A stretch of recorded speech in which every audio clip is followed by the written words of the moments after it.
Chapter 476. Xing looked at Xiaodia. Xiaodia, do you want to move into the treehouse? We have plenty of empty rooms. Xiaodia was deeply moved when Xing invited her to live in the treehouse. However, she still had to participate in the fire chaser journey to protect Oma's safety. Naturally, she couldn't move into the treehouse. I really want to move in so I can play with everyone every day. But Oma needs me, and as a member of the Golden Race, I have a responsibility to protect the people. Hu Tao heard this. That's not a big deal. The treehouse isn't far from Omphalos. A portal will take care of it. Ing also persuaded. That's right, Xiaodia. If you move into the treehouse, we can still be neighbors. Xiaodia heard this. Ing, are you living in the treehouse too? Ing shook her head. I'm not living in the treehouse. I parked my RV in the cave where the treehouse is. Xiaodia understood. Is that so? Xing invited again. What do you think? Xiaodia, why don't you move into our treehouse? Xiaodia pondered for a moment. Forget it, I have my duties to fulfill. Xing felt a little disappointed upon hearing this. She really wanted Xiaodia to move into the treehouse. That way, the treehouse would be much more lively. Just then, a message from Nakashia arrived on Xiaodia's phone. Xiaodia heard the phone ring and picked it up. Teacher Nakashia, Xiaodia, there's something I need you to verify for me. Xiaodia asked after reading the message from Nakashia. Xiaodia, what's that? Teacher Nakashia. Nakashia, let's go to the underworld. I suspect the titans we know of so far are all golden ones from the last fire chaser journey. In a case, Xia, only you can help me with this. I have the coordinates to the underworld. Xia Dai, upon hearing this, felt a surge of resistance. Once I go to the underworld, I will be receiving the Death Titan spark. At that point, I'd be stuck in the underworld forever, unable to leave. This is something I can't accept. I just now have good friends, and can play with them like normal people. Xia Dai was feeling very down. Kiana, standing nearby, sidled up to check the content on her phone. Xia Dai, who is this Nakashia? Why would he ask you to go to the underworld? The word underworld doesn't sound like a good place. Seeing this, Xia Dai explained her relationship with the Death Titan. Kiana and the others listened. Kiana said, So, if you take over the power of the Death Titan, does that mean you be confined to the underworld? Xia Dai nodded. Yes, as the gardener of the underworld, the demigod of death must remain there. Amber pondered. How about you bring a portal there when the time comes? Hu Tao said. I think we should ask Yin first. What if the portal doesn't work? Wouldn't that make it harder for us to see Xia Dai in the future? Everyone agreed that Hu Tao had a point. So, the group hurried back to the train. In the train. In the kitchen, Xiang Ling was teaching Thor about cooking. Little Evil God and Ikefai were listening with rapt attention. The elderly group was gathered around the radio, listening to the news. The little cuties were playing house in the sofa tea area. Kafka and Jeezy were admiring Kafka's new coat. Donhung and Sunday were writing their observation reports, engaged in a heated discussion. Asmodeus and Silver Wolf, tired from playing, were now fast asleep on the sofa. Pam and Elio, enjoying a rare moment of quiet time, had just emerged from the cave, and were engaged in another fight on the lawn. This time, the cat and rabbit fought to a draw. Both panted heavily, glaring at each other fiercely. At the same time, they cursed each other inwardly. Shame on you. You become stronger by spending money. Xing and the others returned in a throng, attracting the attention of everyone in the store. Xing locked his gaze on Yiyun and rushed to his side, pulling Xia Dai with him. Yiyun, Xia Dai is going to the underworld. She's bringing a portal with her. Will the portal be affected? Yiyun shook his head. No, the portal works anywhere. Just open the door and walk through, and you be in my shop. After saying this, Yiyun looked at Xia Dai. Unexpectedly, Omphalos's development has reached this point, with Xia Dai succeeding as the demigod of death. According to the original plot, the fire thief would then lead the black tie creatures in a massacre, leaving only Bai among the golden race. However, the situation is different now. Aglaia, 1D, and Xia Dai have all attained godhood. In terms of strength, a one-on-one battle against the fire thief would not be a big problem, and neither side would be able to defeat the other. Moreover, with the god-level assistant Tian can now open as many gates as he wants. Additionally, Puni has set up restrictions around Oma. Besides the teleportation gate, there is only one city gate for entry and exit. This restriction was set by Puni. Even if Nanook arrived, it would be difficult to break it. In other words, as long as Aglaia, Wandi, and the others guarded the city gate, there would be little trouble. Yi Yun looked at Xia Dai and inexplicably thought of her sister, Belushia. Xia Dai was born into this world because of Belushia. It was Belushia who recreated her sister, Xia Dai, in her memory during the recreation of the world. Yi Yun wondered what would happen if Belushia were resurrected. This wouldn't be a difficult task for Yi Yun.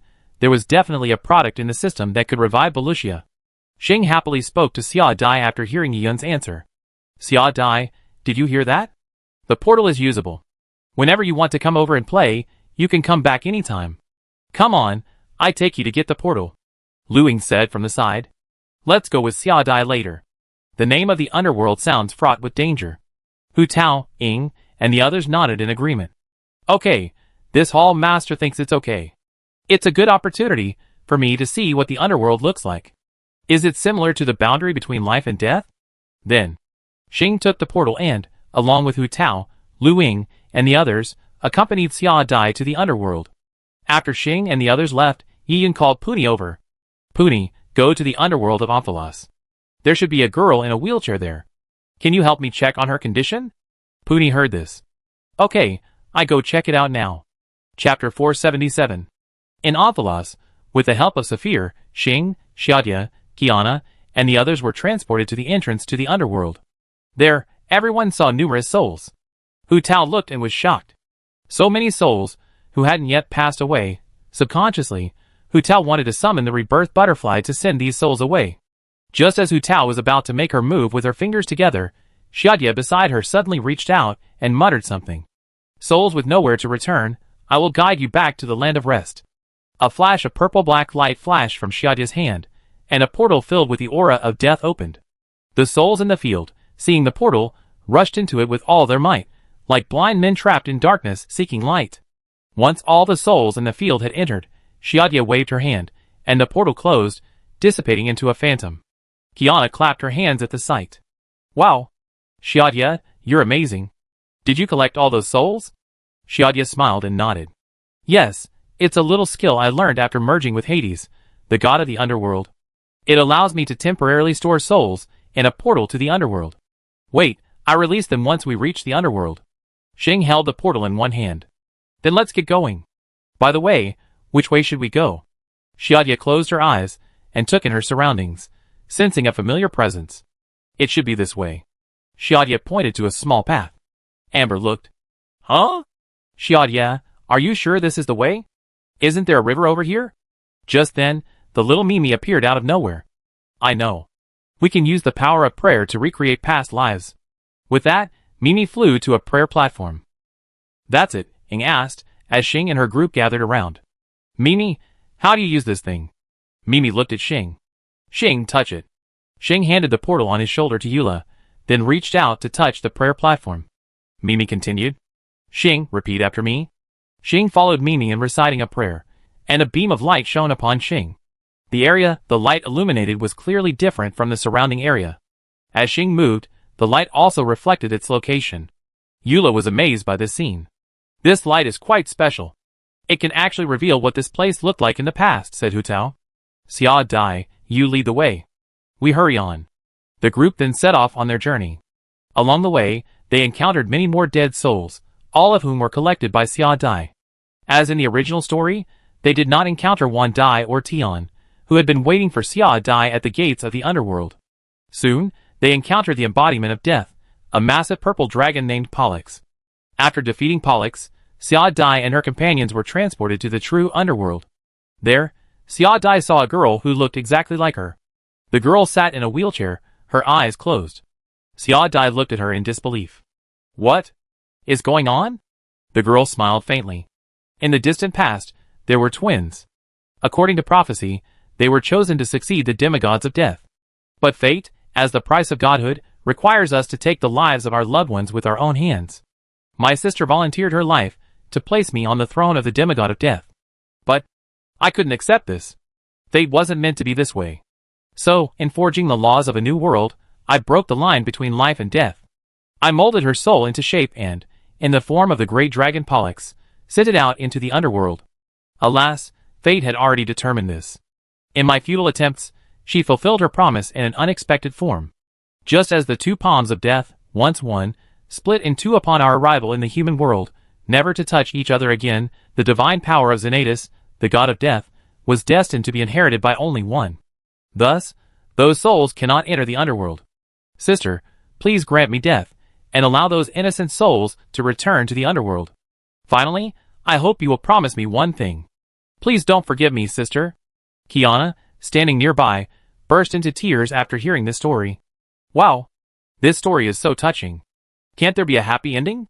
The girl shook her head. As long as I remain in this world, the underworld will reject death, and those souls will be unable to enter. This is fate. Kiana ignored her. I won't listen, I won't listen. I can't accept this ending. Wait, I make a call. Kiana pulled out her phone and prepared to call Yiyun to ask if he had any solution to this problem.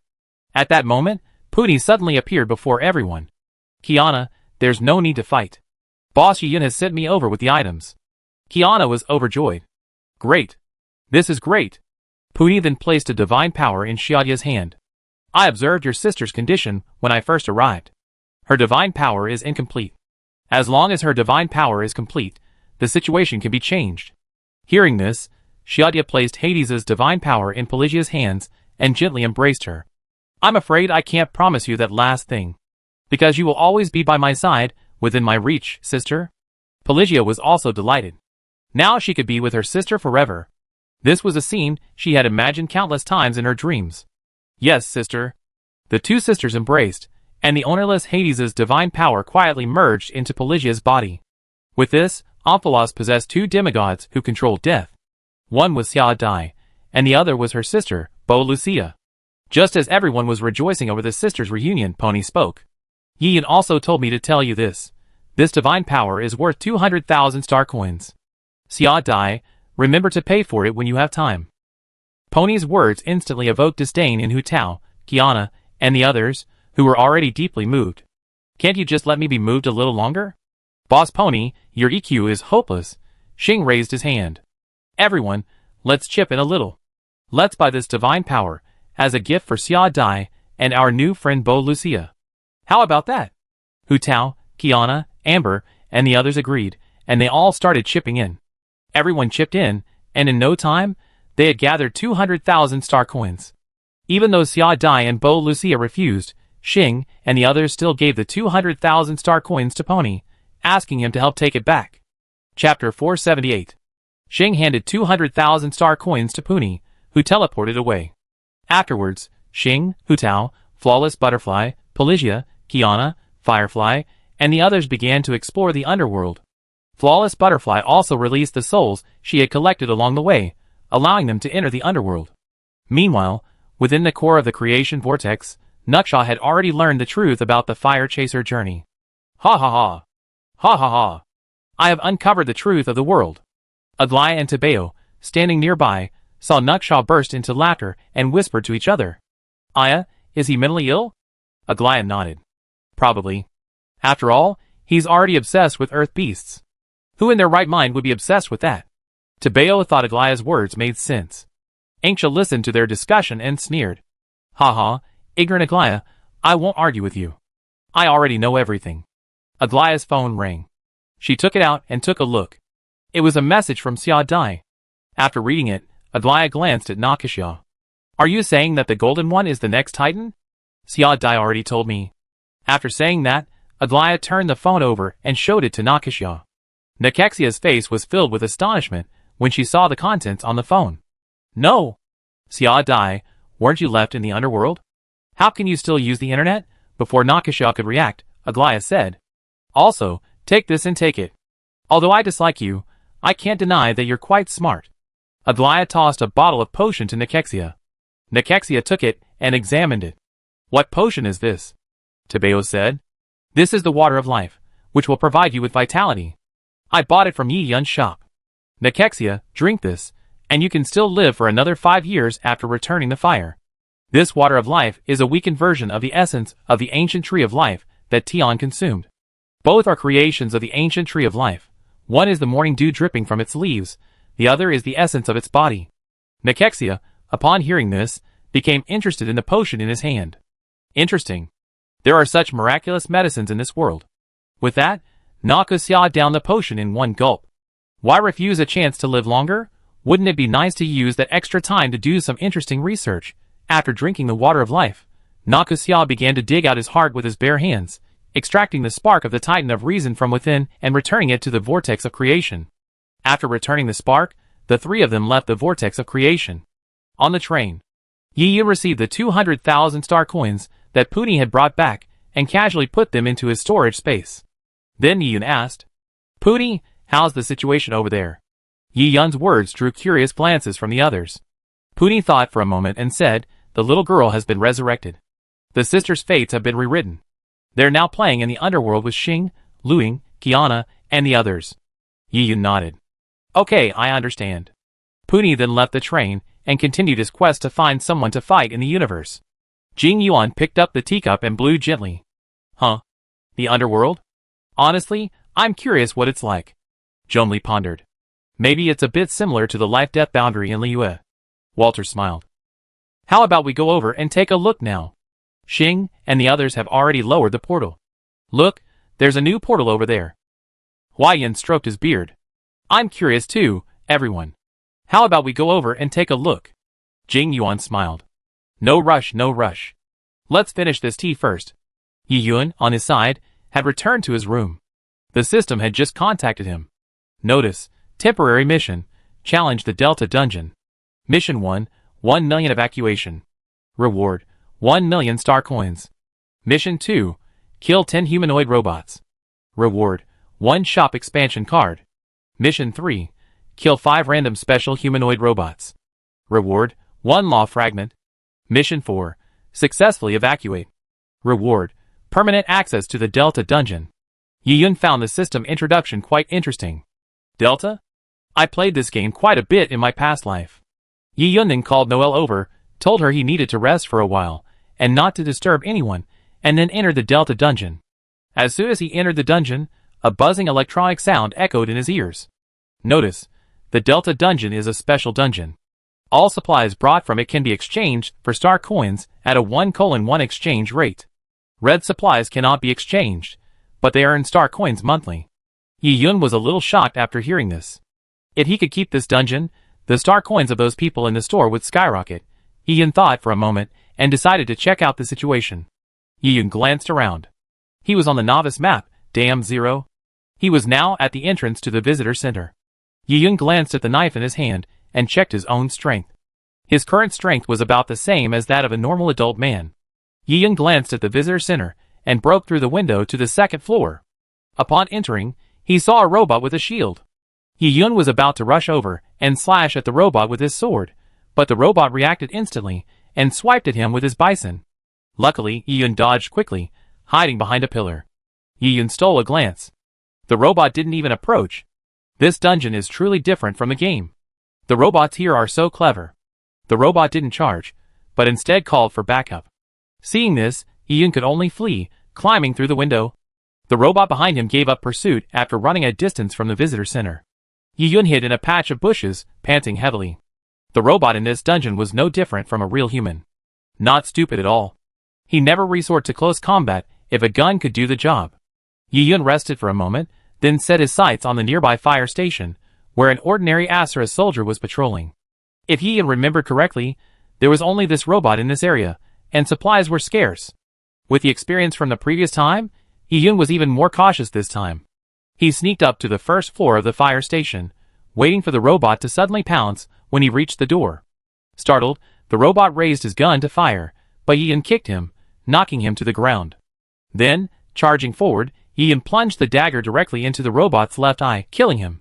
After being killed, the robot dissipated into a stream of data, leaving a box in its place. Yi Yun opened it, and saw that the prices of the supplies here were the same as in the game, with any one of them costing several thousand or even tens of thousands. Chapter 479.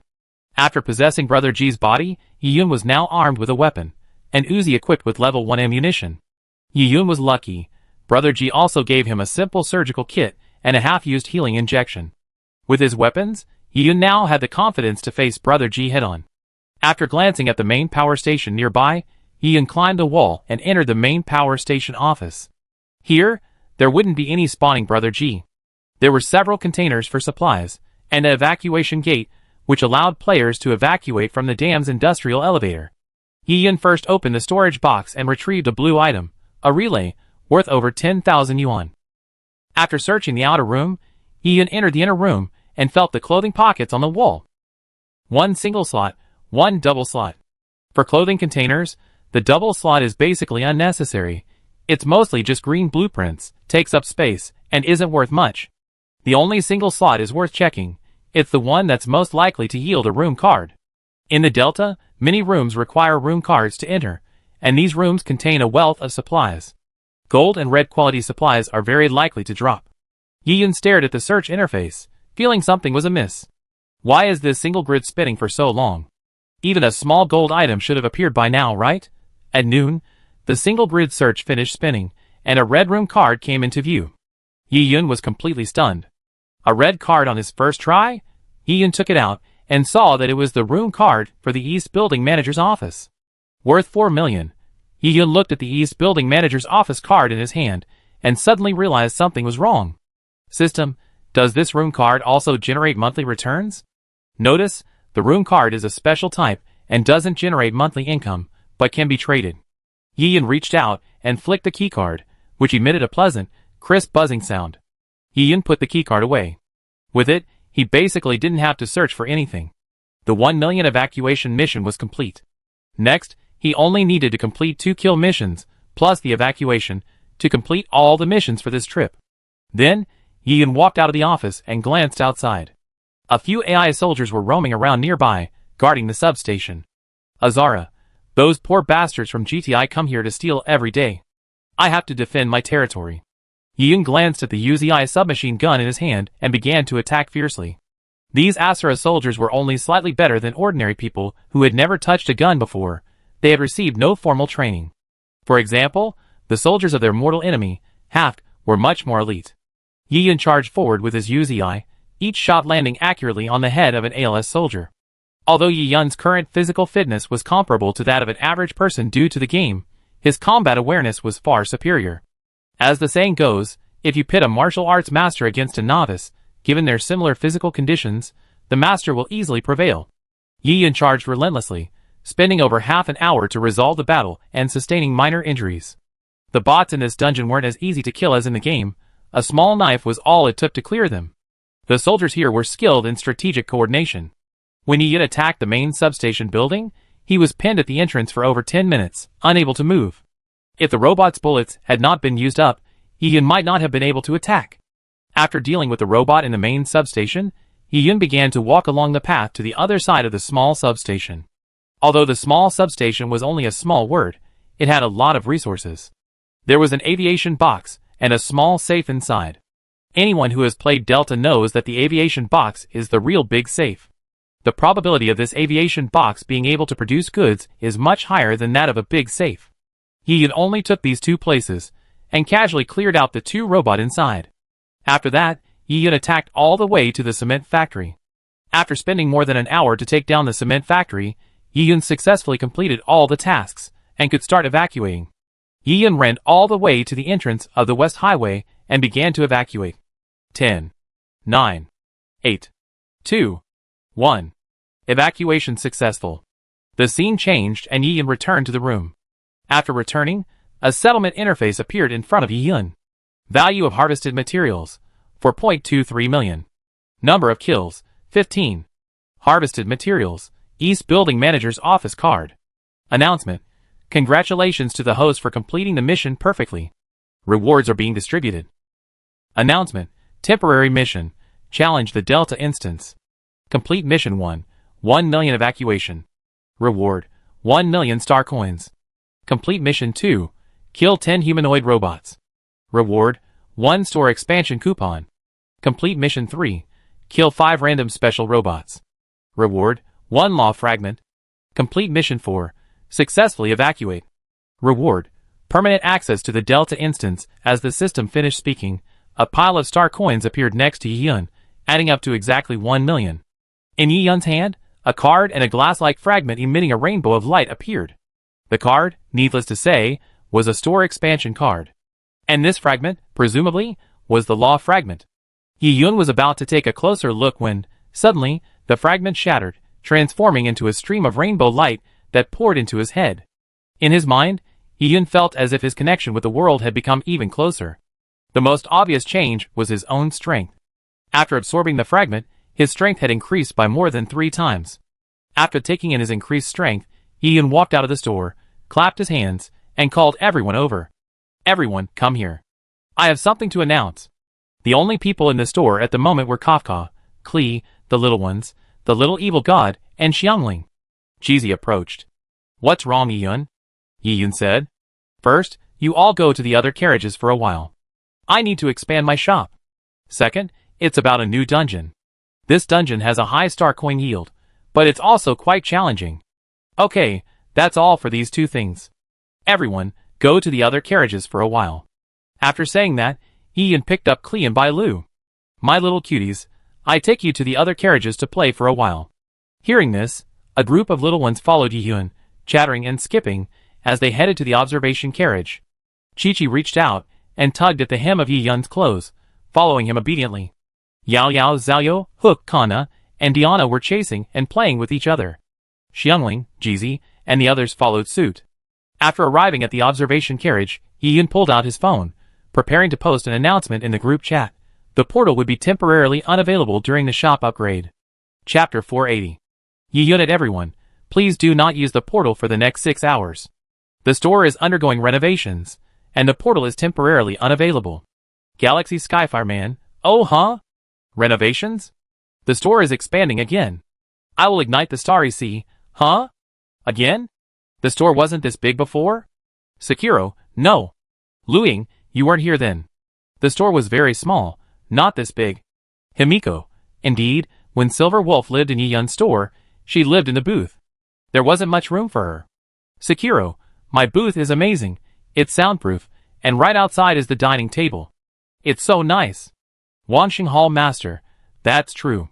I used to hang out with you in the booth all the time. I am a butterfly, the portal.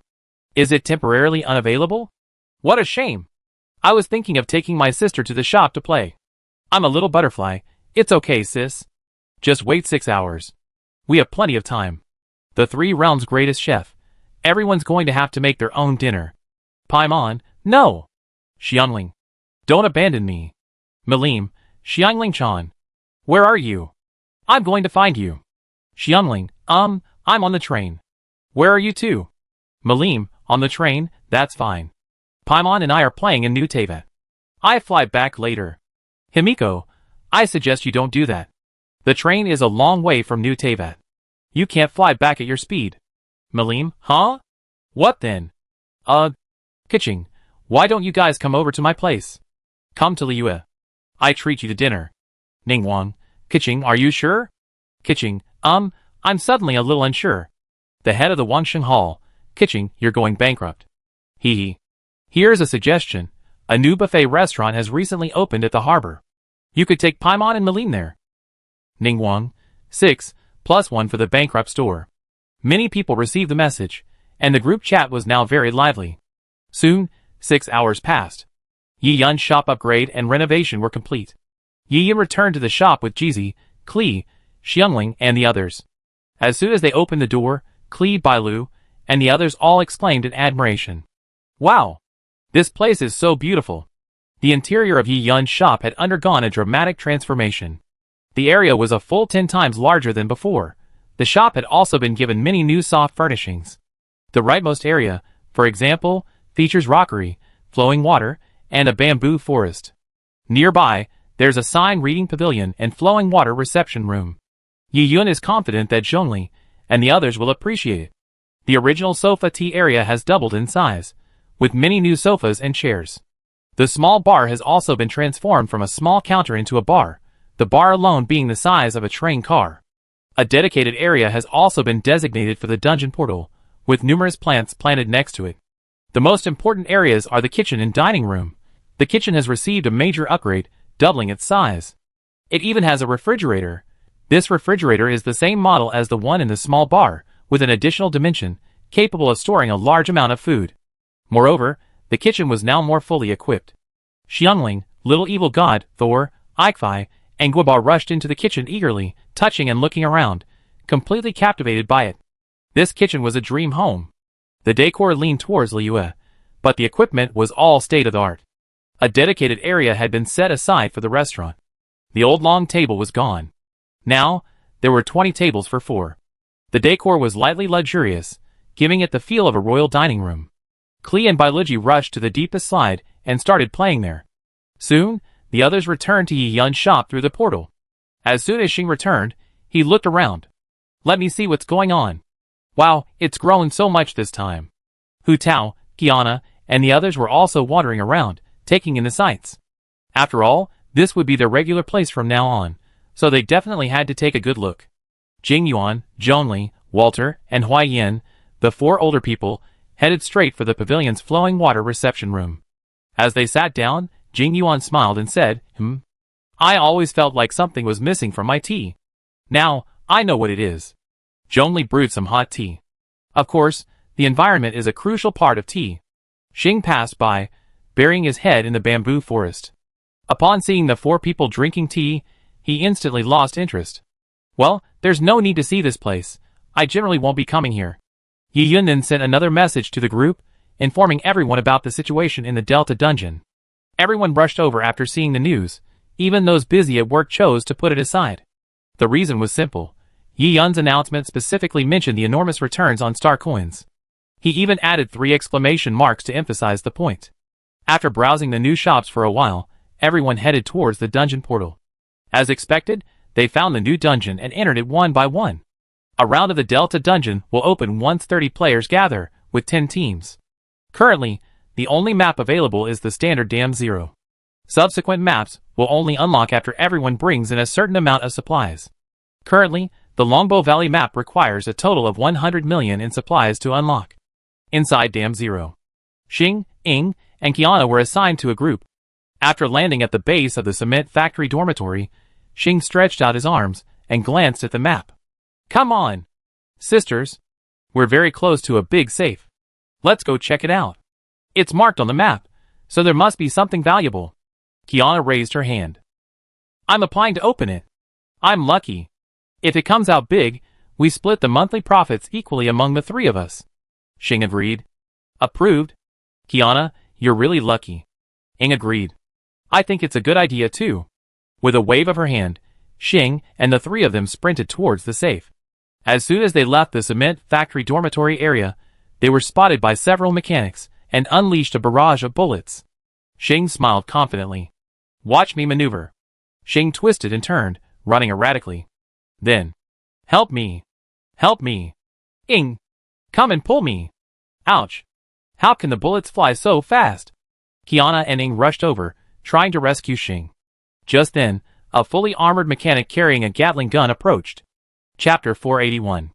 Xing, Ying, and Qiana were teleported to a combat center after being killed by the bots. The 3 of them looked at each other, each seeing a look of bewilderment in their eyes. Xing asked in disbelief. We're gone just like that? Just 2 bots wiped us out? Qiana nodded, bewildered. It seems like that. You fell, and we went to pull you out. Then, a volley of bullets came flying over, and we ended up here. Xing scratched her hair in frustration. No! Are these bots that powerful? Ying was also annoyed. With such a prime spawn point, she could have just rushed over and opened the safe. And now, oh wow, everyone's gone. The 3 of them were speechless as more and more people were teleported here. Xing, Ying, and the others went over to ask. Wow, they were all wiped out by bots. Once you encounter a bot, you basically die on the spot.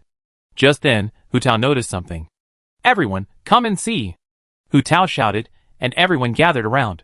Xing looked over at Hu Tao and saw a control terminal. What is this? Hu Tao, do you know anything about it? Hu Tao nodded. This seems to be what we use to take on missions. Like this beginner mission, where you kill a robot and get a 1-by-1 safe. Even if you fail to evacuate the safe, you can still get the contents out. Xing was pleasantly surprised upon hearing this. Oh, is this true? Let me see. Xing stood in front of the terminal and swiped his palm as prompted. The screen changed, and a beginner mission appeared before Xing's eyes. Just like Hu Tao's, killing a bot rewards a 1-by-1 safe. Xing glanced at the interface and clicked the button to accept the quest. Zhongli, Walter, Sierra, Luing, GZ, Kafka, and others also lined up to receive the quest. This safe was clearly the core gameplay of this Delta dungeon. After accepting the quest, everyone started to team up for the next round. Since there were only so many people playing Delta at the moment, everyone in the special service department was bored waiting in line. At that moment, a flash of light appeared, and Silver Wolf, wearing a bot suit, appeared in the special service department. Silver Wolf glanced at the people who were still without equipment. Wow! I didn't expect so many people to fail to evacuate. Xing glanced at Silver Wolf, his eyes widening at the sight of his equipment and the rifle in his hand. You successfully evacuated? How did you do it? Where did you get that gun? Silver Wolf raised an eyebrow. Isn't evacuation easy? This gun, of course, was stolen from the bots. Don't tell me you can't even defeat the bots, huh? Lu Ying said. In there, our physiques have been reduced to those of normal humans, and we're unarmed. Fighting those bots is truly a struggle. I was so close to killing a soldier, but unfortunately, the bots' reinforcements arrived. Silver Wolf heard this. That's because you don't know how to use tactics. Asmode suddenly jumped out. That's right, you don't know how to use tactics. Asmode said, extending his hand to Silver Wolf. Silver Wolf, where's my gun? You promised to share it with me, Silver Wolf said. Don't worry, I get it for you right away. Silver Wolf opened his backpack and pulled out an M870 shotgun, handing it to Asmodeus. Xing, Hu Tao, and the others gazed at the M870 in Asmodeus's hands with envy. A shotgun! With such a large muzzle, it must be incredibly powerful. Xing wondered, if I had one of those, would I still be afraid of the bots? I could just rush over and jam the barrel into their mouths. Kafka was curious. Honey, you were talking about tactics? What tactics did you use? Silver Wolf snorted. My tactics are terrifying. I call them the corner tactics. Asmodeus chimed in. Yeah, that's terrifying.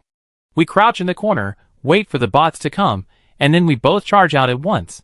Unfortunately, I was still shot, killed by a single shotgun. Ing was surprised. Isn't that just being the sixth in command? Silver Wolf nodded and looked at Ing. That's right, it's just being number 6. What's wrong with that? Is that wrong? Do you look down on this tactic? Ing chuckled, his voice smug. Of course I do. As long as I can get supplies, he. As soon as they finished speaking, Klee, Bailu, and Chi-Chi were teleported here. Klee was carrying a 15-slot robot bag. Duh. La. Klee got something good. Klee ran into the crowd, excitedly announcing it to everyone. Bailu was also beside them, beaming with joy. That's right. We got something good? Chi-Chi pointed blankly at Klee. Good stuff, Klee found it. Jing Yuan heard this, and squatted down in front of Klee. Klee, what good stuff did you find? Can I see it? Klee nodded with a smile, lowered the large bag on her back, and unzipped it. Bailu. Help Klee. Klee can't lift it alone. Bailu hurried over to help, and together they lifted a model of an infantry fighting vehicle, roughly half her size. Jing Yuan asked, looking at the model. Klee, do you know what this thing is called? Klee nodded. Klee knows. It's called an infantry fighting vehicle model. Hee. Klee has been studying hard lately. Jing Yuan patted Klee's head. Klee is awesome. Next to him, Zhongli also looked up information about the model. Supply, infantry fighting vehicle model. Quality, 6 grid red.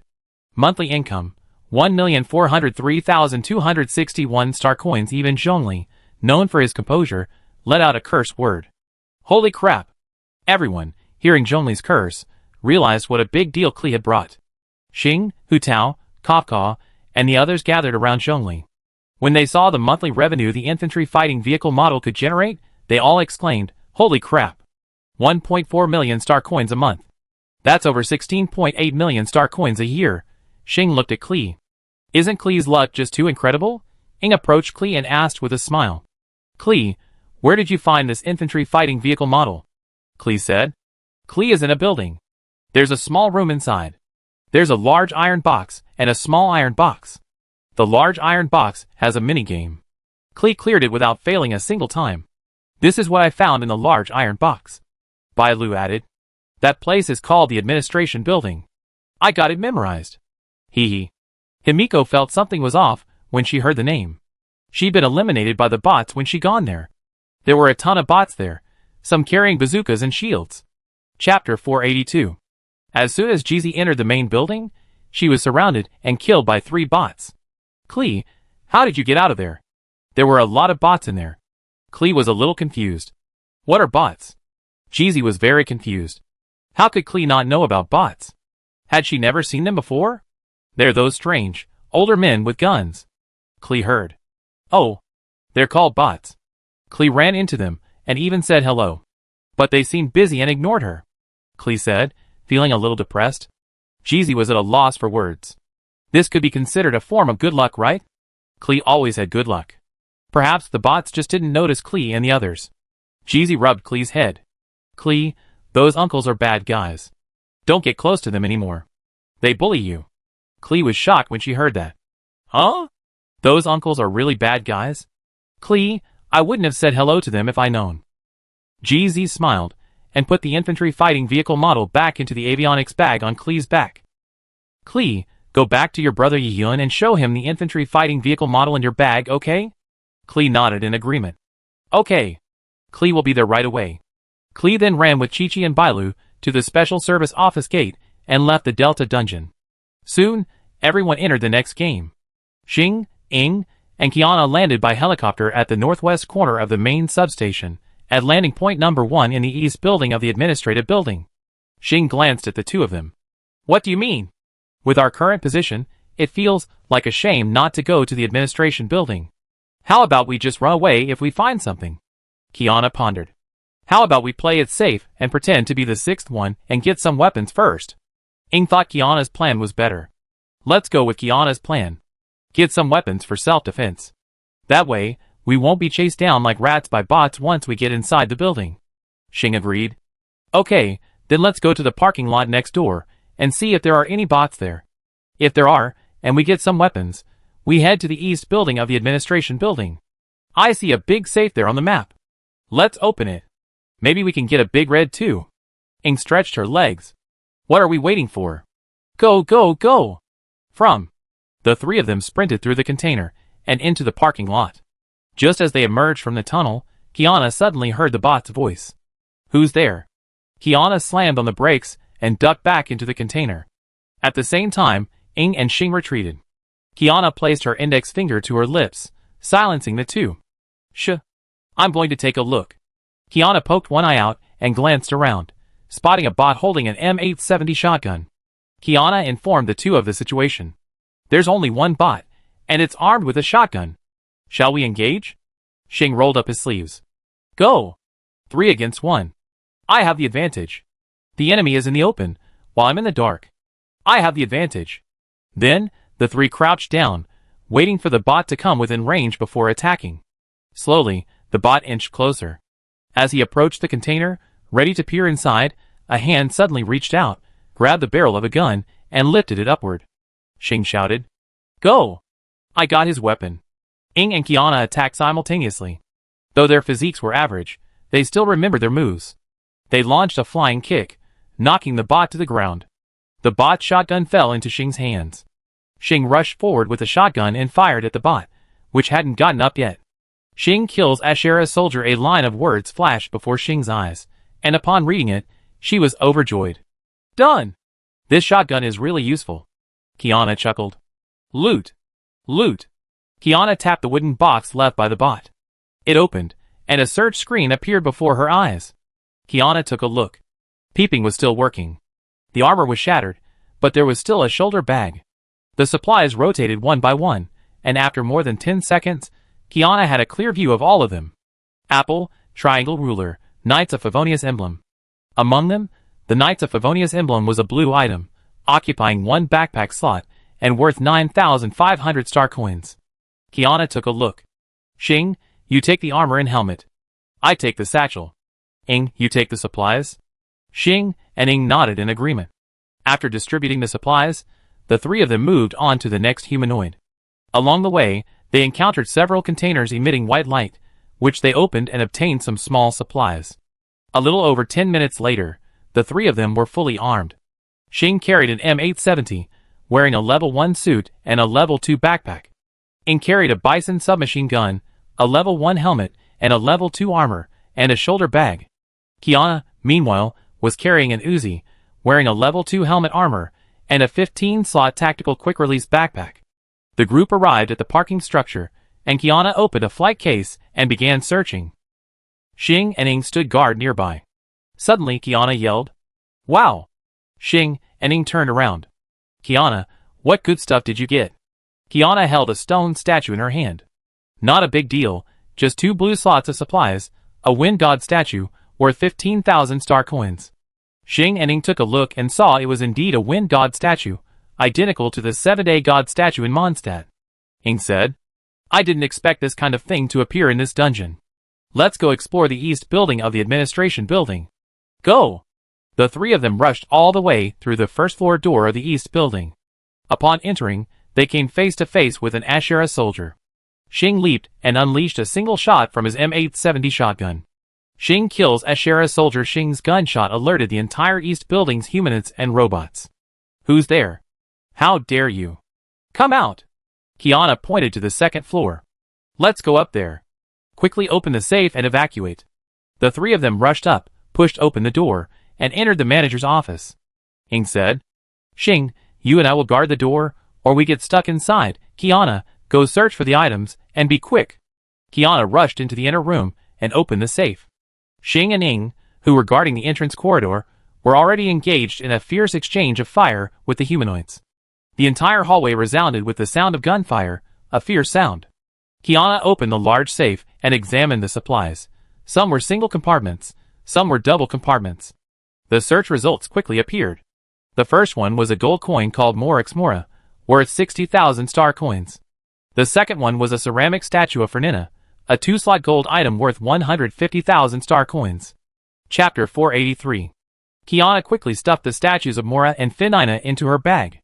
At that moment, Ying's voice called from the doorway. "Kiana, are you ready? We can't hold on here." Heard this, Kiana quickly opened the small safe nearby. "It be ready soon." "There's another small safe." Kiana looked inside the small safe and saw a golden Mora. Putting the Mora in her bag, Kiana sprinted towards the door. Just as she stepped out, a stray bullet flew right past Kiana. Kiana was startled and quickly crouched down, taking cover. At the same time, Kiana pointed to the bag on her back. "Xing! Ing! Let's retreat. We searched everything." Heard this, Xing and Ing simultaneously fired, forcing the bot behind cover. The 3 of them quickly retreated. Ing, while retreating, fired at the bot's hiding place, preventing it from raising its head. The 3 retreated to the stairwell and quickly ran downstairs, sprinting towards the parking lot. In the west wing of the administration building, Jeezy and Kafka took the elevator to the second floor and were quietly searching for supplies in the kitchen. Intense gunfire erupted from the east wing, and many of the west wing's bots rushed over to provide support. This provided the 2 with an advantage, allowing them to search for supplies with greater peace of mind. Kafka also ambushed a bot, silently dispatching it and seizing an UZI. She was lucky. The gun used level 2 ammunition, which could quickly penetrate the armor or shatter the heads of most bots. A bot heard the noise and ran towards Jeezy and Kafka. Kafka leaned forward and fired 3 single shots, each bullet hitting the robot's head precisely, instantly collapsing. "Alright, the weapons in this delta are pretty good." Kafka walked over and licked the box. It was another UZI, which she handed to Jeezy. Jeezy took it and reloaded the magazine. "The fighting in the east building is intense, so we're not going in with just 2 of us. We almost finished searching the west building, except for a small computer. Let's see if we can find anything, then we retreat." Kafka nodded. "Well, apart from the seized equipment, we have over 100,000 in supplies alone. That's more than enough. Let's call it a day." The 2 quickly rushed to the computer room.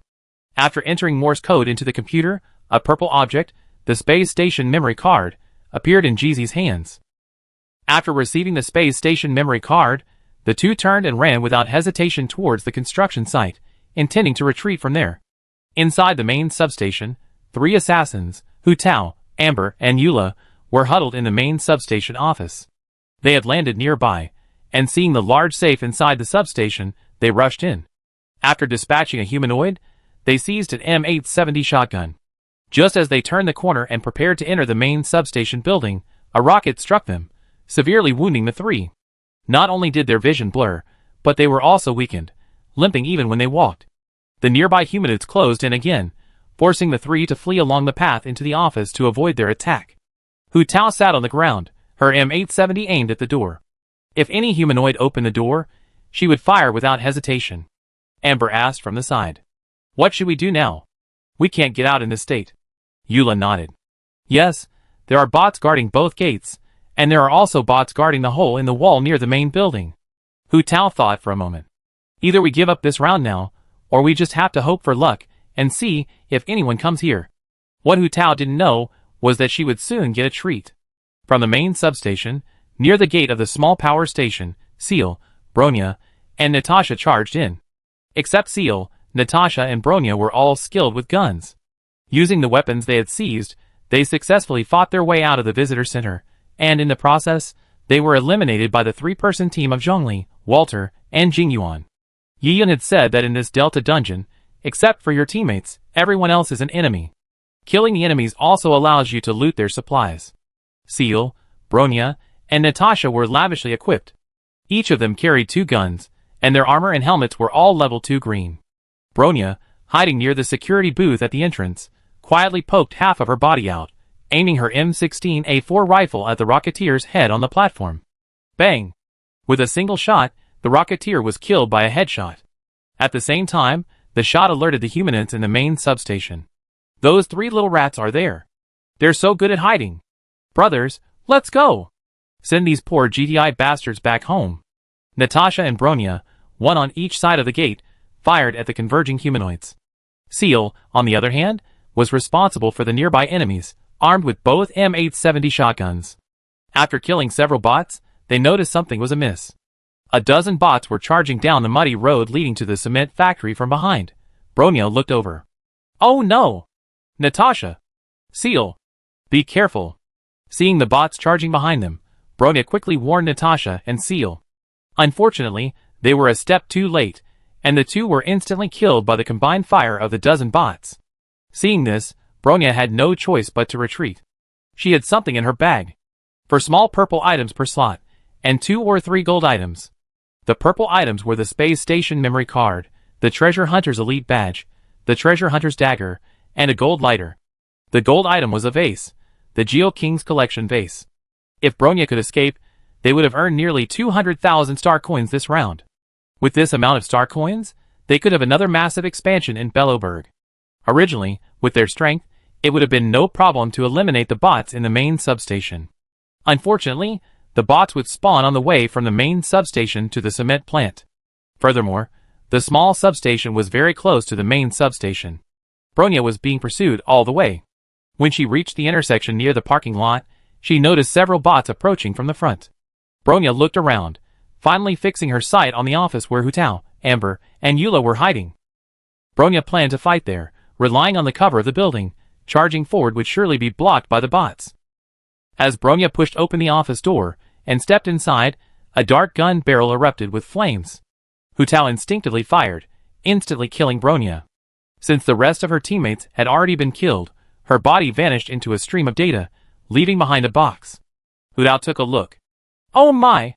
I didn't expect someone would come to my door. Amber! Eula! Check the box to see if there's any medicine. Chapter 484. Hu Tao didn't see clearly who she killed, but whoever it was, she thanked them first. Amber and Eula began searching the box. Working together would speed things up. Soon, they found medicine in the chest mount. Boosted recovery shot, simple surgery kit, boosted recovery shot, simple surgery kit, sustained release painkiller, simple surgery kit. 1 surgery kit each for the 3 of them, clearing the abnormalities first. The remaining 2 recovery shots were given to Hu Tao and Amber. These 2 had guns, so they could boost their health to avoid sudden death in a fight. Eula took the painkillers and put them in her bag for emergency use. After the 3 of them used the medicine Bronya had brought in, they headed towards the main substation building. Because of Bronya's group, many of the robots were drawn to the gate near the small substation. This allowed Hu Tao, Amber, and Eula, who had sneaked in from a different side through a side path, to easily reach the 2nd floor of the main substation.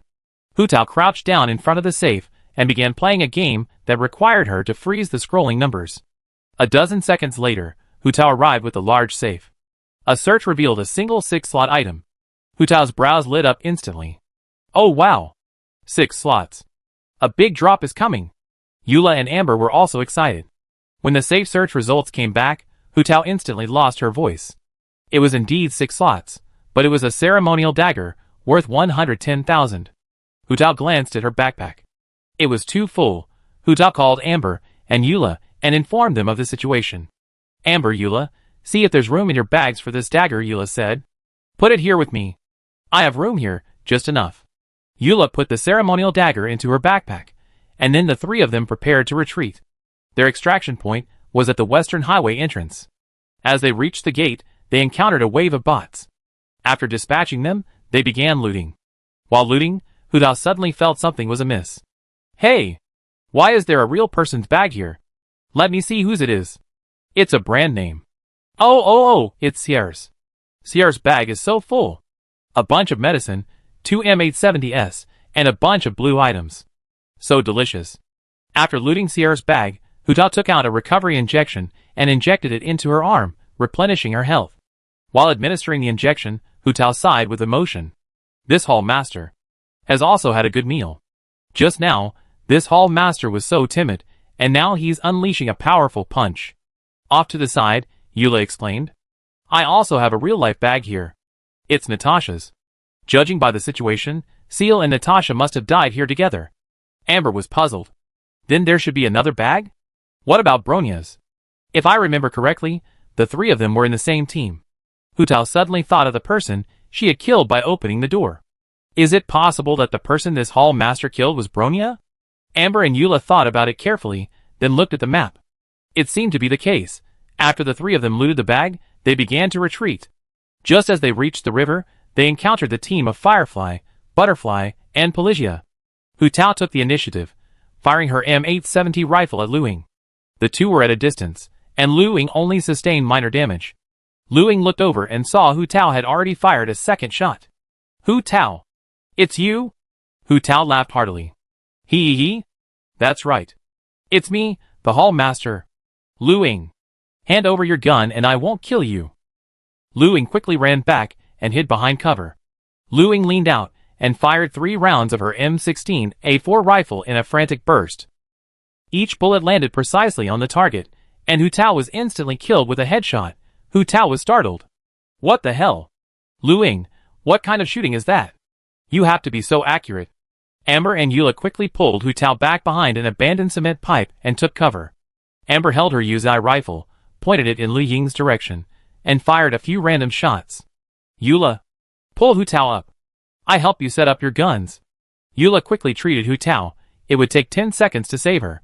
Fade and Pelagia, under Lu Ying's command, prepared, but were spotted and pushed back by the sharp-eyed Amber. Amber felt a chill on her back, and instinctively drew her head back.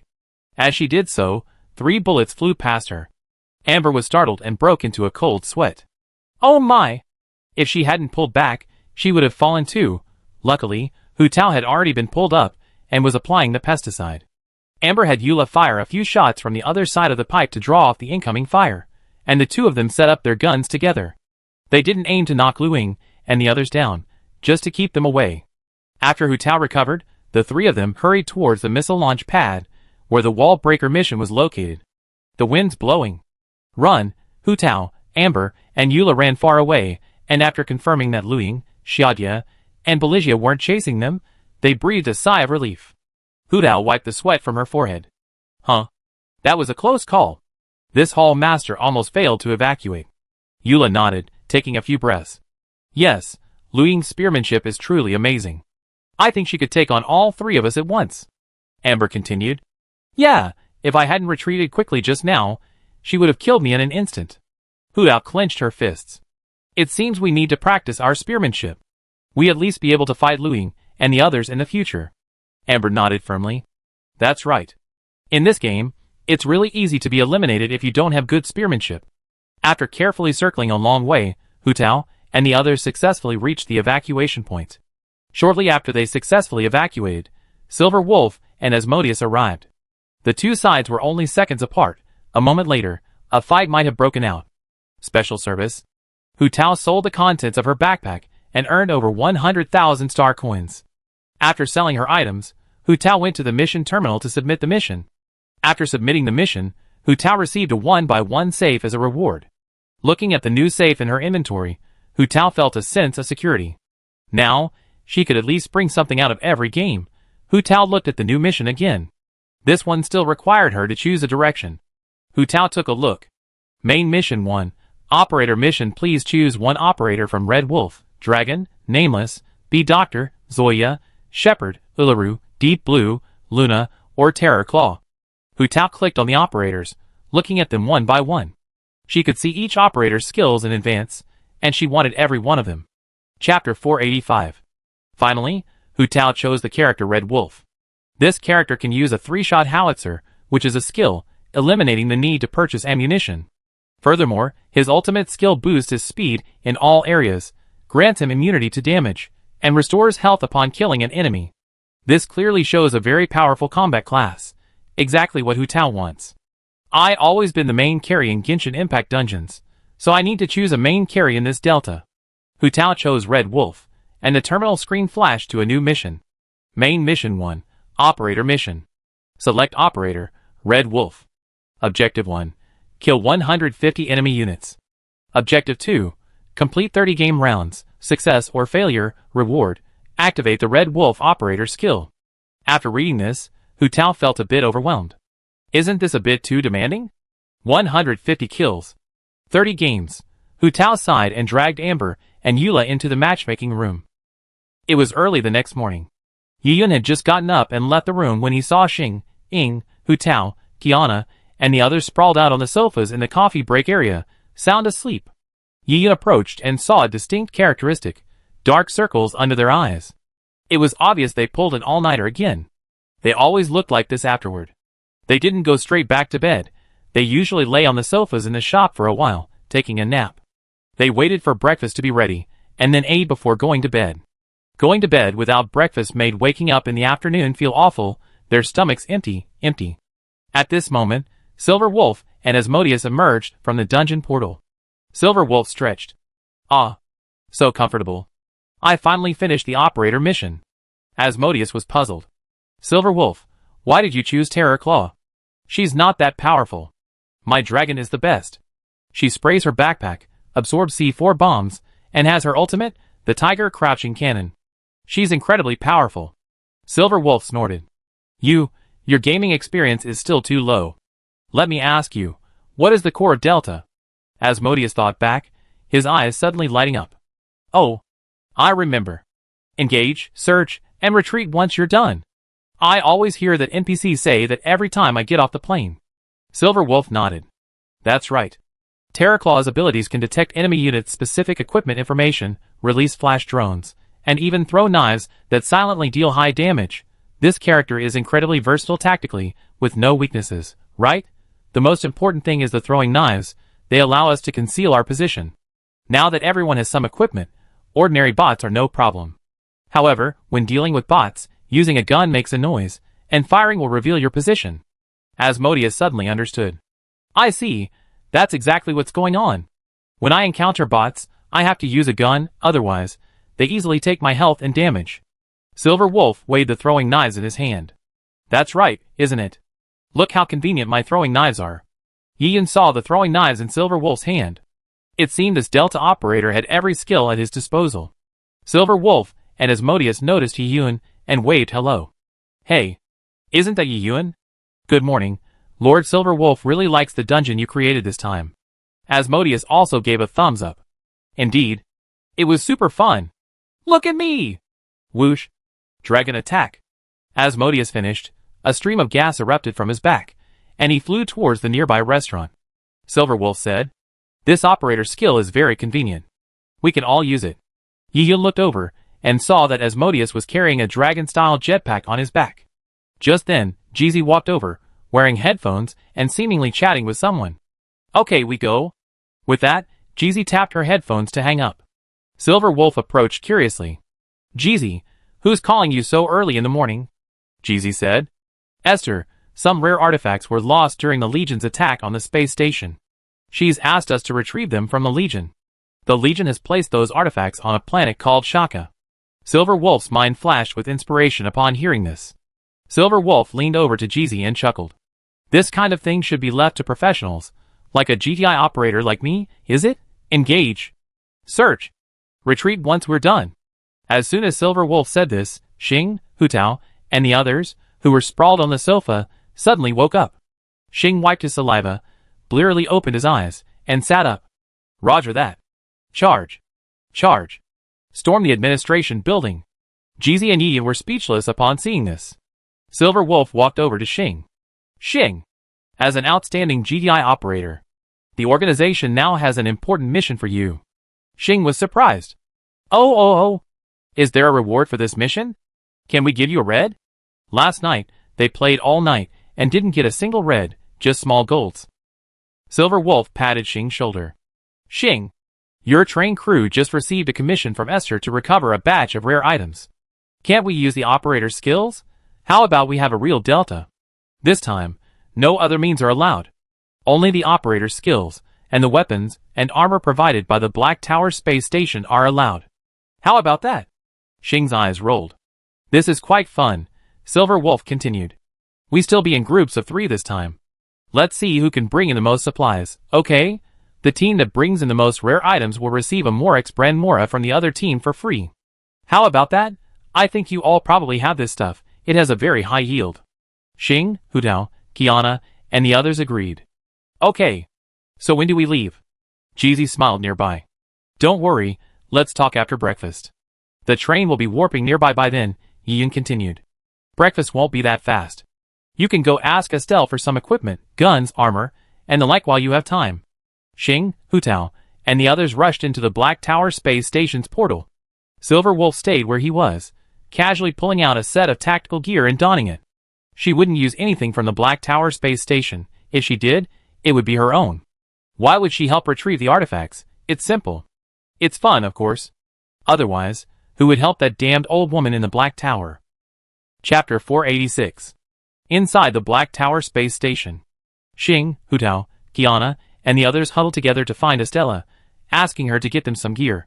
After hearing what Xing, Hu Tao, and the others had to say, Estella led the group to the Black Tower space station's equipment depot.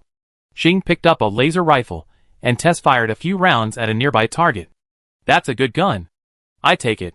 Off to the side, Luing donned a station-standard tactical defense suit. This suit featured a laser shield activator, which could automatically activate the shield to protect against damage. Estella then brought over a set of equipment. You should use this. This is a suit only equipped by our elite soldiers at the Black Tower space station. Its equipment can withstand attacks from antimatter core Windwalker level units. Furthermore, when the shield energy is depleted, it automatically recharges, requiring only exposure to starlight. It only takes 10 minutes to fully recharge the shield. Luing and the others were delighted. The GTIs are all elite, so why would they wear standard gear to carry out a mission? Soon, Xing, Hu Tao, and the others selected their equipment and returned to the train. Just then, Xiangling, AI Kefi, and the others finished preparing breakfast, and everyone gathered around to eat. Thor looked at Xing and the others, who, despite their dark circles under their eyes, looked excited. Are Xing and the others really okay? Don't they really need a break? The little evil god blew on the steam from his bowl of porridge, then sipped it with relish. It's okay. Who doesn't have special abilities to eat at this table? The little evil god's words offended Kobayashi, who was hurriedly finishing his meal and getting ready for work. After dinner, the train began its warp. Pam's voice rang out over the train announcement. Attention passengers! This train is about to warp. Please hold on tight. Elio, sitting on the sofa, defied Pam's words. You tell me to sit tight, and I sit tight? You idiot! I won't listen to you. Elio jumped off the sofa and landed on his feet. Soon, the train began to accelerate rapidly. At the critical point, it warped, and Elio's cries of pain echoed throughout the train. Ouch! My butt? When the warp ended, the train arrived at its destination. Himiko looked at Xing and the others, who were fully equipped and armed with various laser weapons. We reached our destination. Prepare for landing, Xing said. Jeezy, hurry up and say that line, or I'm feeling off. Jeezy looked bewildered. Line? What line? Yiyun smiled and reminded her. It's the line we said during the Delta landing. Jeezy understood after hearing Yiyun's prompt. Ahem. Prepare to land, engage, search, and retreat once we're done. As soon as Jeezy finished speaking, Xing finally showed a look of satisfaction. That's about right, GI. Let's go! Xing, Luing, and the others boarded landing craft and headed for their destination. 3 people per team, the landing point was just outside the destination. This planet once hosted a thriving civilization. However, it vanished into space under the invasion of the antimatter army. Only the ruins left on this planet proved that this civilization once existed. This time, their destination was an abandoned city. Once the most prosperous city on the planet, it was now in ruins, completely covered in green vegetation. Xing and the others landed in a landing craft, and the loud noise attracted the attention of the Antimatter Legion. Xing, Ying, and Qiana remained in a small group. The 3 of them landed in a large shopping mall. Immediately after landing, they pressed the return button on the landing craft, and it began its return journey. When Xing and the others called, Jizi would lower the craft again to pick them up. As soon as the landing craft took off, Xing, Ying, and Qiana were attacked by the Antimatter Legion. A group of void soldiers quickly rushed towards Xing and the others. The 3 of them fired rapidly. Qiana pulled out her 3-round howitzer and fired directly at the target. The 3 grenades landed, instantly killing several Antimatter Legion members. Ying also quickly fired from her 3-round howitzer. Xing followed with 3 more rounds to finish the job. All 3 chose the operator Red Wolf. This operator's skill set is focused on a fierce attack. Xing, Ying, and Qiana all played as a fierce attack team. Last night, during a regular dam battle, they all used 4 sets of 3 bullets. If it weren't for Qiana's luck, who managed to reach gold every round, their team would have been bankrupt. Ying looked out the window, and saw the Antimatter Legion soldiers coming to support them from the square below. Xing, Qiana, we need to retreat. Many Antimatter Legion soldiers are surrounding us. We can only use the equipment and operator equipment we have now. We may not be a match for them. Upon hearing this, Xing and Qiana suddenly remembered that, indeed, they could only use the equipment at hand. In a real fight, they might not be able to defeat these antimatter hordes. Unless they use their own abilities, these antimatter hordes would be like a path on the side of the road, and they could easily kill them with one kick. The 3 of them immediately withdrew from the mall, and used their ultimates to escape. Operator skills, brought to reality, had a cooldown, just like in the Delta dungeon.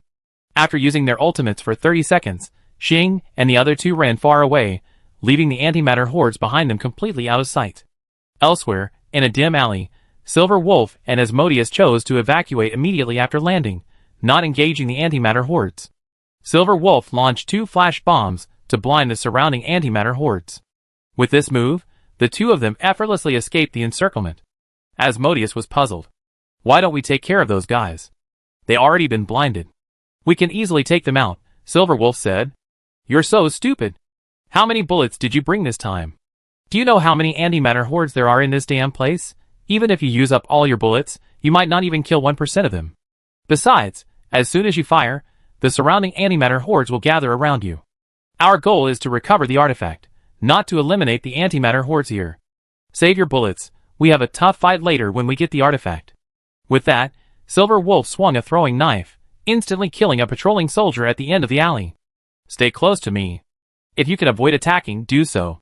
Try to use my throwing knife to clear the way. Asmodeus nodded in agreement and followed Silver Wolf through the city's streets and alleys, avoiding the antimatter hordes, even taking detours. Chapter 487. Currently, there are 4 teams. Xing, Ying, and Qiana are on Team 1. Luing, Xiaodia, and Pelagia are on Team 1. Hu Tao, Amber, and Eula are on Team 1. Silver Wolf and Asmodeus are on Team 1. The Silver Wolf team is the most successful. As soon as Silver Wolf's ultimate is ready, he immediately scans the situation ahead.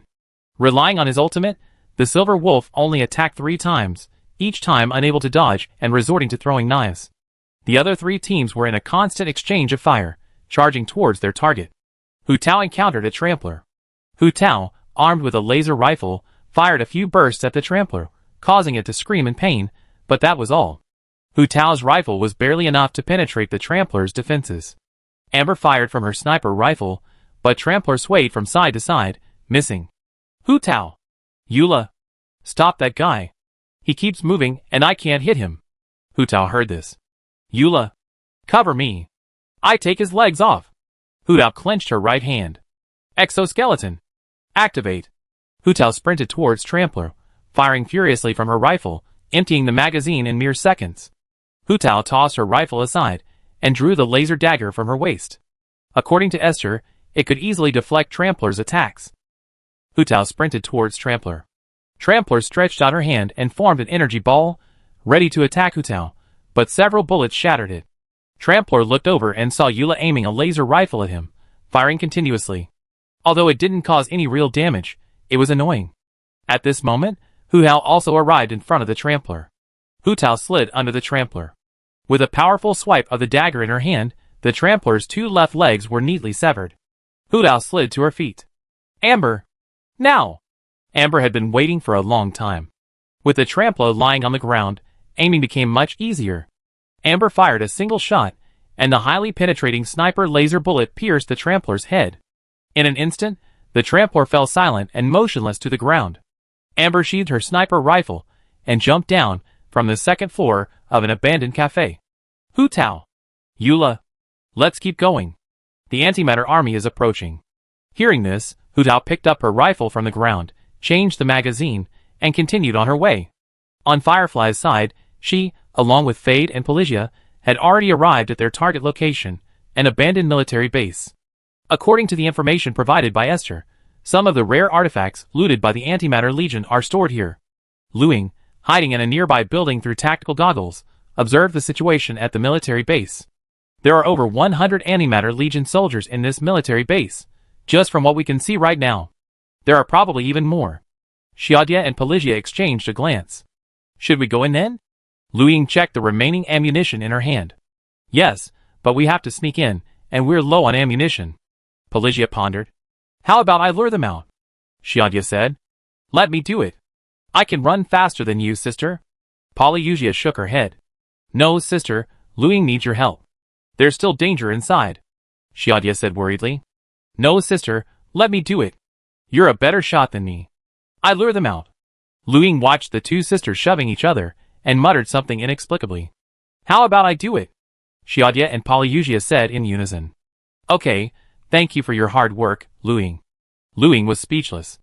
Oh my goodness, so you two sisters were waiting here, 6? Luing sighed, activated her spray pack, and flew out. After a few gunshots, Luing had drawn away most of the antimatter troops in the military base. Xiaodia and Polyusia exchanged a glance. Xiaodia picked up the laser submachine gun. Sister, it's our turn. Come on. Polyusia blushed slightly. Well, sister, come on too. Let's go. The two sisters rushed towards the military base, quickly dispatching the remaining antimatter corps members. The two sisters entered the base. As soon as they entered, Xiaodia sensed the threat and unleashed a volley of bullets. The bullets flew a short distance before appearing to strike something in midair and exploding. Pelagia looked closely and saw a wind chaser blocking their path. Xiaodia lowered her submachine gun, smoke still billowing from its muzzle. Sister, be careful. Pelagia nodded slightly. Yes, I know, sister. The next second, the two sisters rushed out, one on each side. The twins were linked in heart, their coordination seamless. The two rushed to the wind chaser, whose bow was fully drawn and ready to release. 3 drones suddenly appeared from Pelagia's hands. Smoke screen. Cover. Pelagia controlled the drones to release a smoke screen, successfully concealing herself and her sister. For a moment, Wind Chaser lost her target. At that moment, a lightning-charged arrow suddenly flew out from the smoke screen. The arrow pierced Wind Chaser's body, causing him to scream in pain.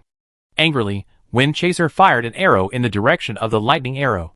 The arrow, blasted with gusts of wind, pierced the smoke screen and flew off into the distance. Wind Chaser was furious when he missed the ghost. As expected, the next second, Xiaodia and Pelagia rushed out of the smoke screen, one on each side. Wind Chaser didn't have time to unleash his next attack before the two sisters, wielding their daggers, dispatched them one by one. The two sisters were like loaches, and Wind Chaser couldn't hit or catch them at all. The two sisters landed gracefully, their torn remains lying behind them. Xiaodia looked at Pelagia and ruffled her hair. Sister, your smoke screen was perfectly timed. Pelagia nodded happily. Sister, your lightning arrows were also very accurate. Just as the two sisters were about to continue praising each other, Luing's voice rang through their headsets. Xiaodia, Pelagia, did you get the artifact? Many members of the Antimatter Corps have noticed something's wrong and are already returning. Xiaodia quickly replied. We encountered a large one and just dealt with it. We recovered the artifact right away. Xiaodia and Pelagia quickly ran into the room and stored the artifacts on the table in special containers provided by the Black Tower.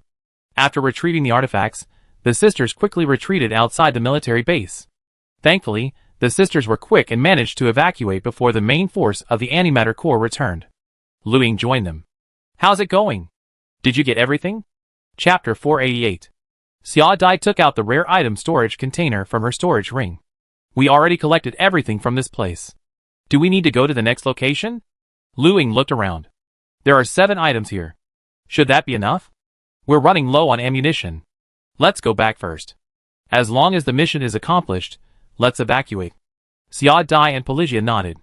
Then, the 3 of them headed towards the wilderness. The landing craft would make a loud noise when it landed.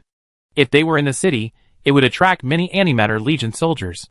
When the 3 of them reached the wilderness, Luing took out the signal transmitter from her storage ring and placed it on the ground. After pressing the launch button, a beam of light shot out from the signal transmitter, rapidly soaring into deep space. A few minutes later, a landing craft landed precisely at the signal transmitter's location. Luing, Xia Dai, and Pelagia quickly entered the landing craft. As soon as the hatch closed, a projection shot out from within. Pam's figure appeared on the projection. GDI operators, congratulations on completing your mission and successfully evacuating. See you on the train? With that, the projection faded away. Luing was curious. Who had persuaded Pam to record this video? Yuan was on the train. Pam was currently collecting a debt. Yiyun, we agreed to record a video for you in exchange for 1,000 star coins. Yiyun smiled and handed the 1,000 star coins to Pam. Don't worry, I'm not going to default on my debt, am I? Pam took the 1,000 star coins, looked at them, and handed them back to Yiyun. Yiyun, can you buy me something? I remember you have a cat toy that works really well, and it's only 1,000 star coins. Yiyun opened the store and took a look. Item, Magic Cat Toy. Description, a divine artifact from a certain cat world. It's said that no cat can resist its allure. Price, 1,000 star coins. Yiyun took one look. Good heavens, Pam bought this, and Elliot is in trouble. But what does Elliot's suffering have to do with me, Yiyun? Isn't it fun to watch? Hee. Yiyun bought the Magic Cat toy and handed it to Pam. Pam took it and waved it around, testing the feel. As expected of something from your place, it feels really good. It doesn't feel heavy at all when I wave it. Yiyun smiled. Remember to record a video when the time comes, so we can all watch it together. Pam patted her chest and vowed. Don't worry, I definitely record a video when the time comes, and I also post it in the group chat. After that, Pam, holding the Magic Cat toy, headed towards the cavern. She had just seen Elia run inside.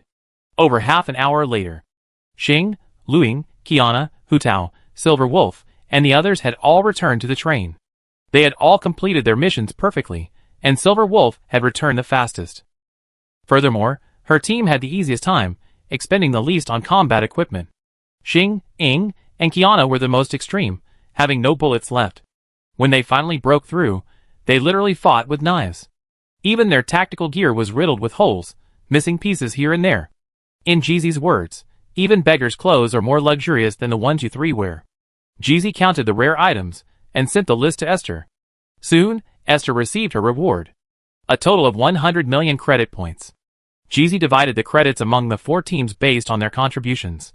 Xing, Ing, and Kiana had the least credits per hand. When Esther recovered their equipment, she deducted the cost of wartime losses, as Yiyun instructed. Xing, Ing, and Kiana each received only 5 million credits. Silver Wolf and Asmodeus received the most, each receiving 10 million credits. After receiving the money, Asmodeus transferred 5 million credits to Nana and Jidong. There was no point in keeping the money. I was either on the train or at the Wangxingtang Internet Cafe. I didn't have to spend a penny on food, drinks, and entertainment, and I didn't buy anything. After the payment was made, Mavica and Barnabas both sent thank you emojis. After receiving their money, Xing and the others quickly rushed back to the cave treehouse to sleep. Hutao, Amber, and Eula didn't leave, opting to sleep in the cave. After returning through the portal, they still had a long way to go. After pulling an all-nighter last night, and playing a high-intensity real-life Delta game today, they were already exhausted. So, they chose to stay close to home. Hutao went to sleep in Ingdi's RV. The bed in Ingdi's RV was quite large, with plenty of room for 2 people. Hutao could toss and turn without disturbing Ingdi. Inside Nada's city, Mavica had an idea, to host a Nada athletic exhibition, live-streaming battles between warriors from the various Nana tribes. Mavica couldn't think of anything special about Nana. The competition was the only thing that could be considered a special feature, so to speak. Mavica was watching the set design in the arena. Just then, Kachina came over, carrying a small school bag. Mavica, I'm going to class first. Mavica looked back. It's you, Kachina. You must pay attention in class. Nada's future depends on you. Kachina scratched her head shyly. Please don't say that. Nada's future isn't something I can take responsibility for. Mavica smiled and hugged Kachina. If I say you can, you can. You're a member of the Genius Club now. Study hard. Learn as much as you can. We and Nada are in need of talent in this area. Alright, get to class now. Don't be late. Mavica patted Kachina's shoulder. Kachina shyly lowered her head and walked towards Mavica's office. Mavica's office was the only one with a portal to New Nana. Just as Kachina left, Kinish approached. Lady Mavica, I have something to report. Mavica heard. Kinish, what is it? Kinish said. Ian Sean discovered a special talent, Vanessa. I heard from Ian Sean that Sananing opened a live stream for Vanessa. Vanessa has already amassed over 200,000 followers by live streaming herself eating, and it's only been a day. Mavica was pleasantly surprised. Oh! Looks like our Nada is about to have a big star. Quick, take me to meet Vanessa. Kinish heard. She's a live streamer, different from those popular stars from other countries. Mavica didn't care. Who cares?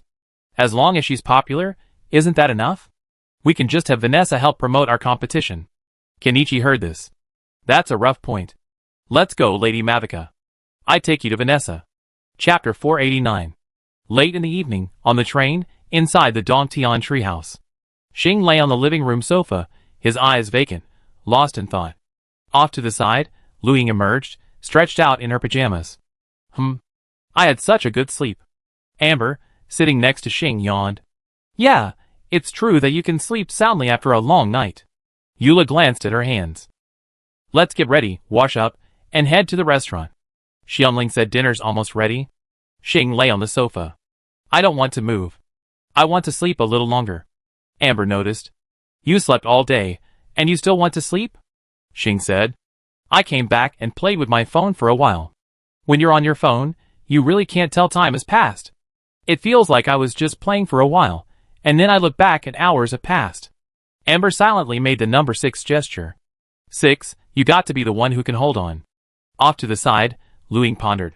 Xing, why don't you go get some sleep? I pack you lunch later. After you finish, we play a few rounds of Delta. I'm about 100,000 short of the platinum trash can scratch off tickets.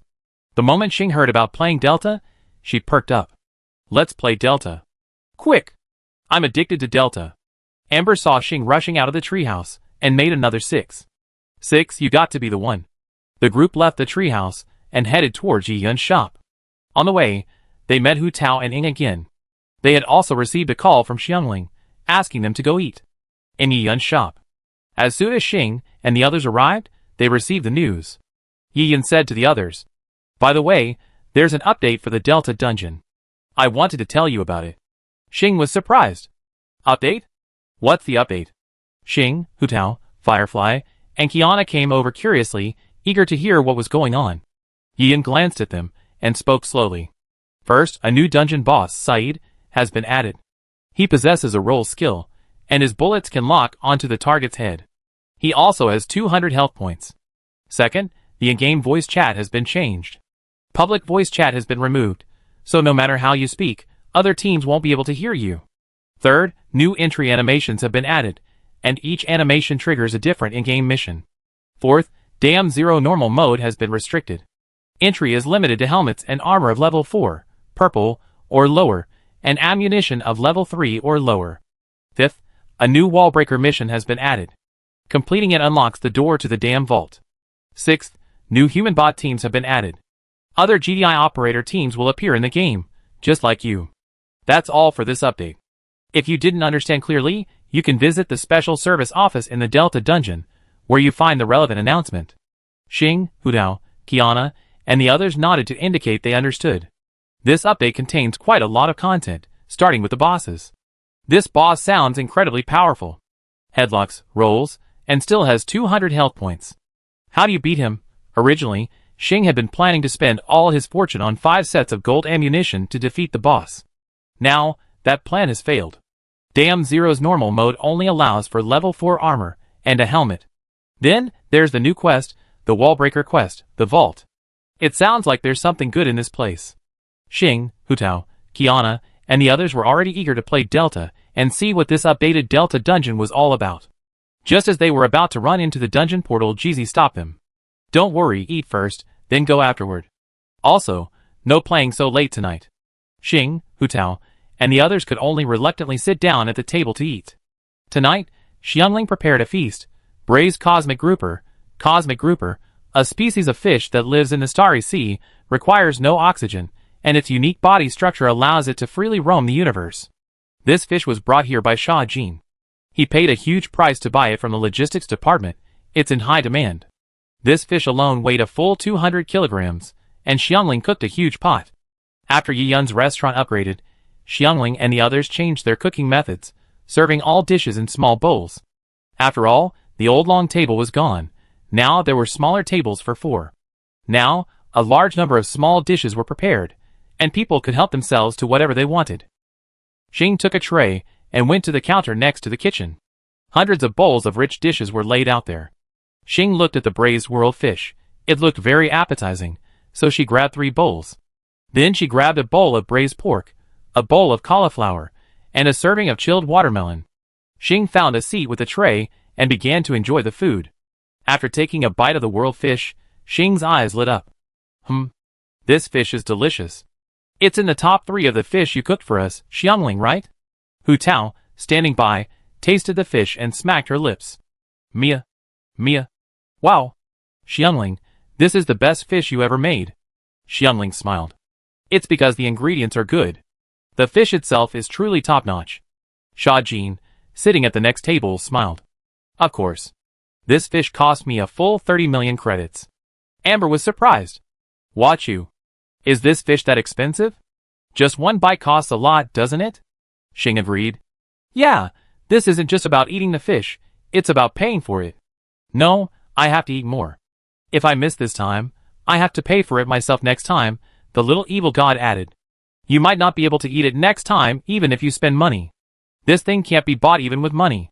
The little evil god said as he packed up the braised universal fish, intending to take a few portions back for Lily Ling and the others to try. Lily Ling's meals were now brought back by the little evil god. The little evil god used to cook at the apartment, but later found it troublesome, and simply packed it up from here. Not only was it delicious, but it was also free. This way, the living allowance Lily Ling gave him could be used for shooting pellets. Ing looked at Sha Jin. Sha Jin, how did you find time to come and get on the train today? Aren't you taking care of such a large resort? Sha Jin smiled. I'm here for a meeting. Mr. Yi Yun has given us the rights to host the car race, and I came to present the plan. Ying's interest piqued. Oh, so what are you going to do? Sha Jin glanced at Yi Yun, and when he saw him nod, he said, registration requirements require a high-level driver's license from the QQ Speed Dungeon. The preliminary auditions will still be held in the Speed Dungeon, and the top 10,000 contestants will be selected to enter the elimination round. Chapter 490. Goldsand continued. For the maps chosen for the early elimination rounds, I plan to build 20 on Happy Ball. The maps are all referenced from the Speed Racer world. Out of 10,000 contestants, the top 108 will be selected. The basic schedule is similar to the Pokemon contest. By the way, do you want to participate in the Universal Speed Racer? If so, I sign you up. Xing, Ing, Kiana, and the others nodded frantically. Of course. Even though I've been playing the continent yesterday and today, my speed racing skills haven't declined. I definitely won't miss such a great opportunity to show off. Xing said, hands on her hips, full of pride. Ing nodded. That's right, I'm going to take first place this time no matter what. I'm a traveler. I'm pretty unknown in this world right now. Hu Tao said. This hall master needs to work harder too, striving for a good ranking, and then advertise the Wangsheng Hall. Yi Yun chuckled when he heard Hu Tao mention advertising the Wangsheng Hall. Pfft, Hu Tao, you still remember the Wangsheng Hall? People who didn't know would think you already abdicated. Now, people in Liyue who go to the Wangsheng Hall go directly to Huahua. When Xiangling heard Yi Yun mention this, she suddenly remembered a recent rumor. By the way, Hu Tao, Huahua is now considered by many to be the 78th head of the Wansheng Hall. I heard many diners at Wanan Hall say so. Hu Tao was surprised. What? How could that be? Xiangling said. Maybe it's because you haven't been handling the Wansheng Hall business for a long time, and you've been hanging out here lately, not showing up much in Liyue. Hu Tao was surprised. Ah, so that's how it is. It seems I have to travel around Liyue more often to promote the Wansheng Hall's business. At this moment, Kli, Bailu, and Hook, the little ones, clattered out of the same Mondstadt portal. Kli jumped forward. Ding ding ding ding. Kli's back.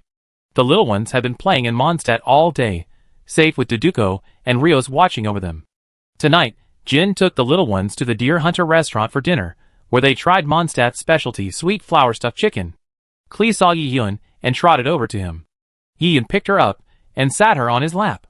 Kli, did you miss your brother? Yi Yun pinched Kli's nose and asked with a smile. Kli nodded. Yes. Yes. Kelly missed brother Yi Yun so much. Kelly even brought him some delicious food. As she spoke, Kelly pulled a lunch box from her backpack. Inside was a sweet, flour-stuffed chicken. Brother Yi Yun, have the sweet, flour-stuffed chicken. It's delicious. Yi Yun took it. Okay, thank you, Kelly. Yi Yun asked. Kelly, do you want some fish? Your sister Xiangling made some delicious fish this morning. Kelly patted her belly. Kelly's little tummy could use a little more. Hee hee. Yi Yun smiled and went to get a small bowl of braised fish for Kelly. Bailu patted her belly. I want to eat some more too. Xiangling makes the best food. Seeing this, Yao Yao, Huku, and Kachina all picked up their trays and went to give more food. When it comes to food, the restaurant's kitchen team has to make it delicious. After dinner, Xing, Hu Tao, and the others finally entered the Delta dungeon. Kli, Bailu, Kachina, and the other little ones also teamed up to play. Despite their small size, they were brave and unafraid of the gunfire. In this Delta dungeon, there was no pain. Even being bombarded by grenades wouldn't hurt at all. Xing, Ying, and Kiana landed at the West Highway exit. Xing looked at the location, then at the cement factory. Seeing no big insurance, she instantly became unhappy. It's over. We're not going to get any good food this time, said Kiana. Why don't we just stop searching? Let's head straight to the administration building. Maybe we can grab some supplies or catch the team that arrived earlier. Ying thought about it and decided it was feasible. What are we waiting for? Let's go! The three of them immediately set off, running towards the administration building. As the three of them turned the corner, they saw Kli, Bailu, and Chi-Chi running happily toward the cement factory on the road not far away. Kiana looked over. It's Kli and the others. What do you mean? Are we going to arrest them? Ying shook her head. Although Delta emphasizes that everyone except teammates is an enemy, I can't do something like bullying children. Let them go in and play. They might be eliminated by the bots in no time. Xing nodded. Indeed, let's keep going. Ignoring Kli and the others, the three of them rushed along the road outside the cement factory, passing the military barracks and heading towards the administration building. Inside the cement factory, Kli unleashed her triple-barrel howitzer and fired at the bots not far away. You big bad guys. Kli's going to blow you up. Brother Yi Yun said you're big bad guys. Bailu also threw 2 C4s. Come on, I give you 2 big red envelopes. Chi-Chi stood there blankly, holding her medi gun. Kli and Bailu quickly cleared out the robots in the cement factory. The 3 little ones ran to the steel frame. Kli opened the weapons case, revealing an M14 sniper rifle. Kli was delighted when she saw it. Wow! That's a gun Kli's never seen before.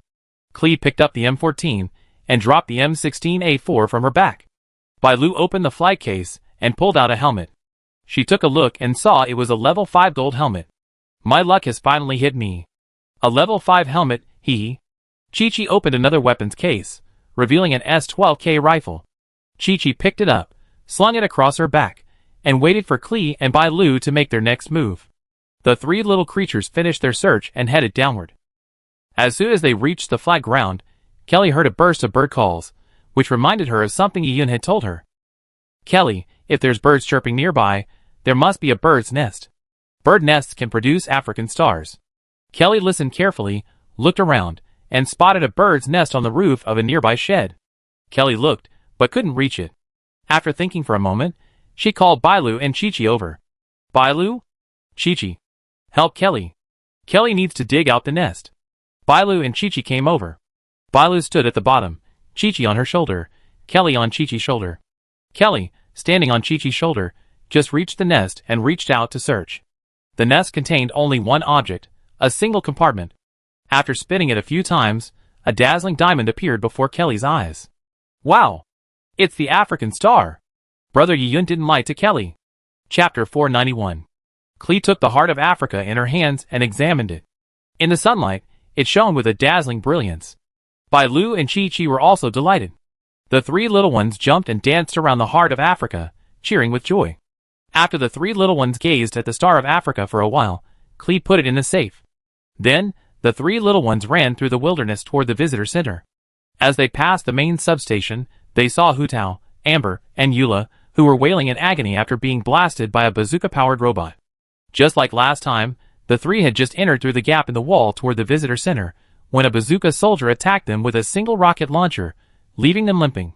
Thankfully, they had brought their own medicine with them this time. They retreated outside the gap, one manning a gun while the other two deployed the medicine. All around them, the robot soldiers kept closing in. Hu Tao prepared the medicine, picked up her M416 assault rifle, and unleashed a burst of bullets at the surrounding bots. In an instant, all the bots in the alley were destroyed, reduced to a pile of boxes. Eula rushed out, using her knife to dispatch the last shield soldier. Amber angrily reloaded her M700. Damn it! Bazooka soldier. Just wait. Bomb me again. You almost cost me my sniper rifle, worth 100,000 star coins. Amber poked her head out from the corner, aimed at the bazooka soldier's head, and fired a single shot, instantly killing him. After dispatching the bazooka soldier, the three of them entered the main substation building. More than 10 minutes later, most of the participants in the game had returned to the special service office. Xing rushed the administrative building, captured Huaiyin, Jing Yuan, and Fei Xiao, and after dispatching them, he found a 6-bar gold, military-grade explosive from Jing Yuan's bag. After getting the explosives, Xing immediately pulled the plug and ran away. In the evacuation area, Xing crouched behind a crate, daring not to move, on high alert, fearing a team would arrive to kill him and take the gold he secured. Only after the evacuation did Xing finally relax. Carrying the military explosives, Xing flaunted them to everyone he met. Hey, isn't that Hu Tao? How did you know I brought a gold bar? Xing said, waving the military explosives in front of Hu Tao. Hu Tao calmly said, oh, without any significant emotional reaction. Xing took a look and knew something was wrong, something very wrong. Hu Tao, this is a gold bar. For bars of gold. Hu Tao nodded. Yeah, I know, for bars of gold. You probably think I'm surprised and envious, right? But I've seen far more impressive things. Yours really doesn't interest me. Amber said next to Hu Tao. Xing, you just got out, and you don't know yet. Klee brought out another red item, the African star. Xing was a bit confused when she heard this. What? Klee brought out another red item? That's not right. I didn't see any big safes in the cement factory. I saw them go into the cement factory, Amber said. Klee said she took it out from a bird's nest. Ing asked curiously. How much does the African star generate monthly? Hundreds of thousands? Eula shook her head. Take a guess upwards. Xing's pupils dilated when she heard Eula say this. Could it be in the millions? Oh my god. Klee earns 1 million star coins just sitting there in a month. Klee is truly the richest person now. Kiana was also stunned. Over 1 million. That's too much. I can get the platinum trash once a month, so good. When can I finally get red? Xing was the most exaggerated, dropping the military explosives in his hand. Oh my god. 1 million star coins. I really want to slap myself when I first entered the game. I told you not to go to the cement factory. I told you not to go to the cement factory. Now that's it, right? I missed out on red. Xing slapped himself a few times, secretly resentful. Eula shook her head. No, you all guessed wrong. It's 14 million. That's right. You heard me right. 14 million star coins in 1 month. You have no idea. I almost fainted when I heard the number just now. Eula had just finished speaking when Xing yelled. What? 14 million. Shoo. I faint. Xing fell asleep, stunned by the number. Ing lost her balance and nearly fell to the ground. What the hell? 14 million star coins? Is that true? 14 million star coins in a month. Hu Tao nodded. Although I didn't believe it at the time, it's true. Hey, look over there, GZ and the others are still watching. Ing looked in the direction of Hu Tao's finger, and saw a group of people gathered together, excitedly discussing something. Ing and Kiana leaned over, and saw GZ examining a diamond. Jing Yuan couldn't understand it. How could such a small diamond generate 14 million star coins in a month? I can't understand it. I really can't understand it. Huaiyan smiled. Maybe it has some special meaning, or some special value. Silver Wolf was envious. When will I ever be as lucky as Klee, getting 2 reds in 2 days? Topa smacked his lips. Oh my goodness, 14 million star coins a month.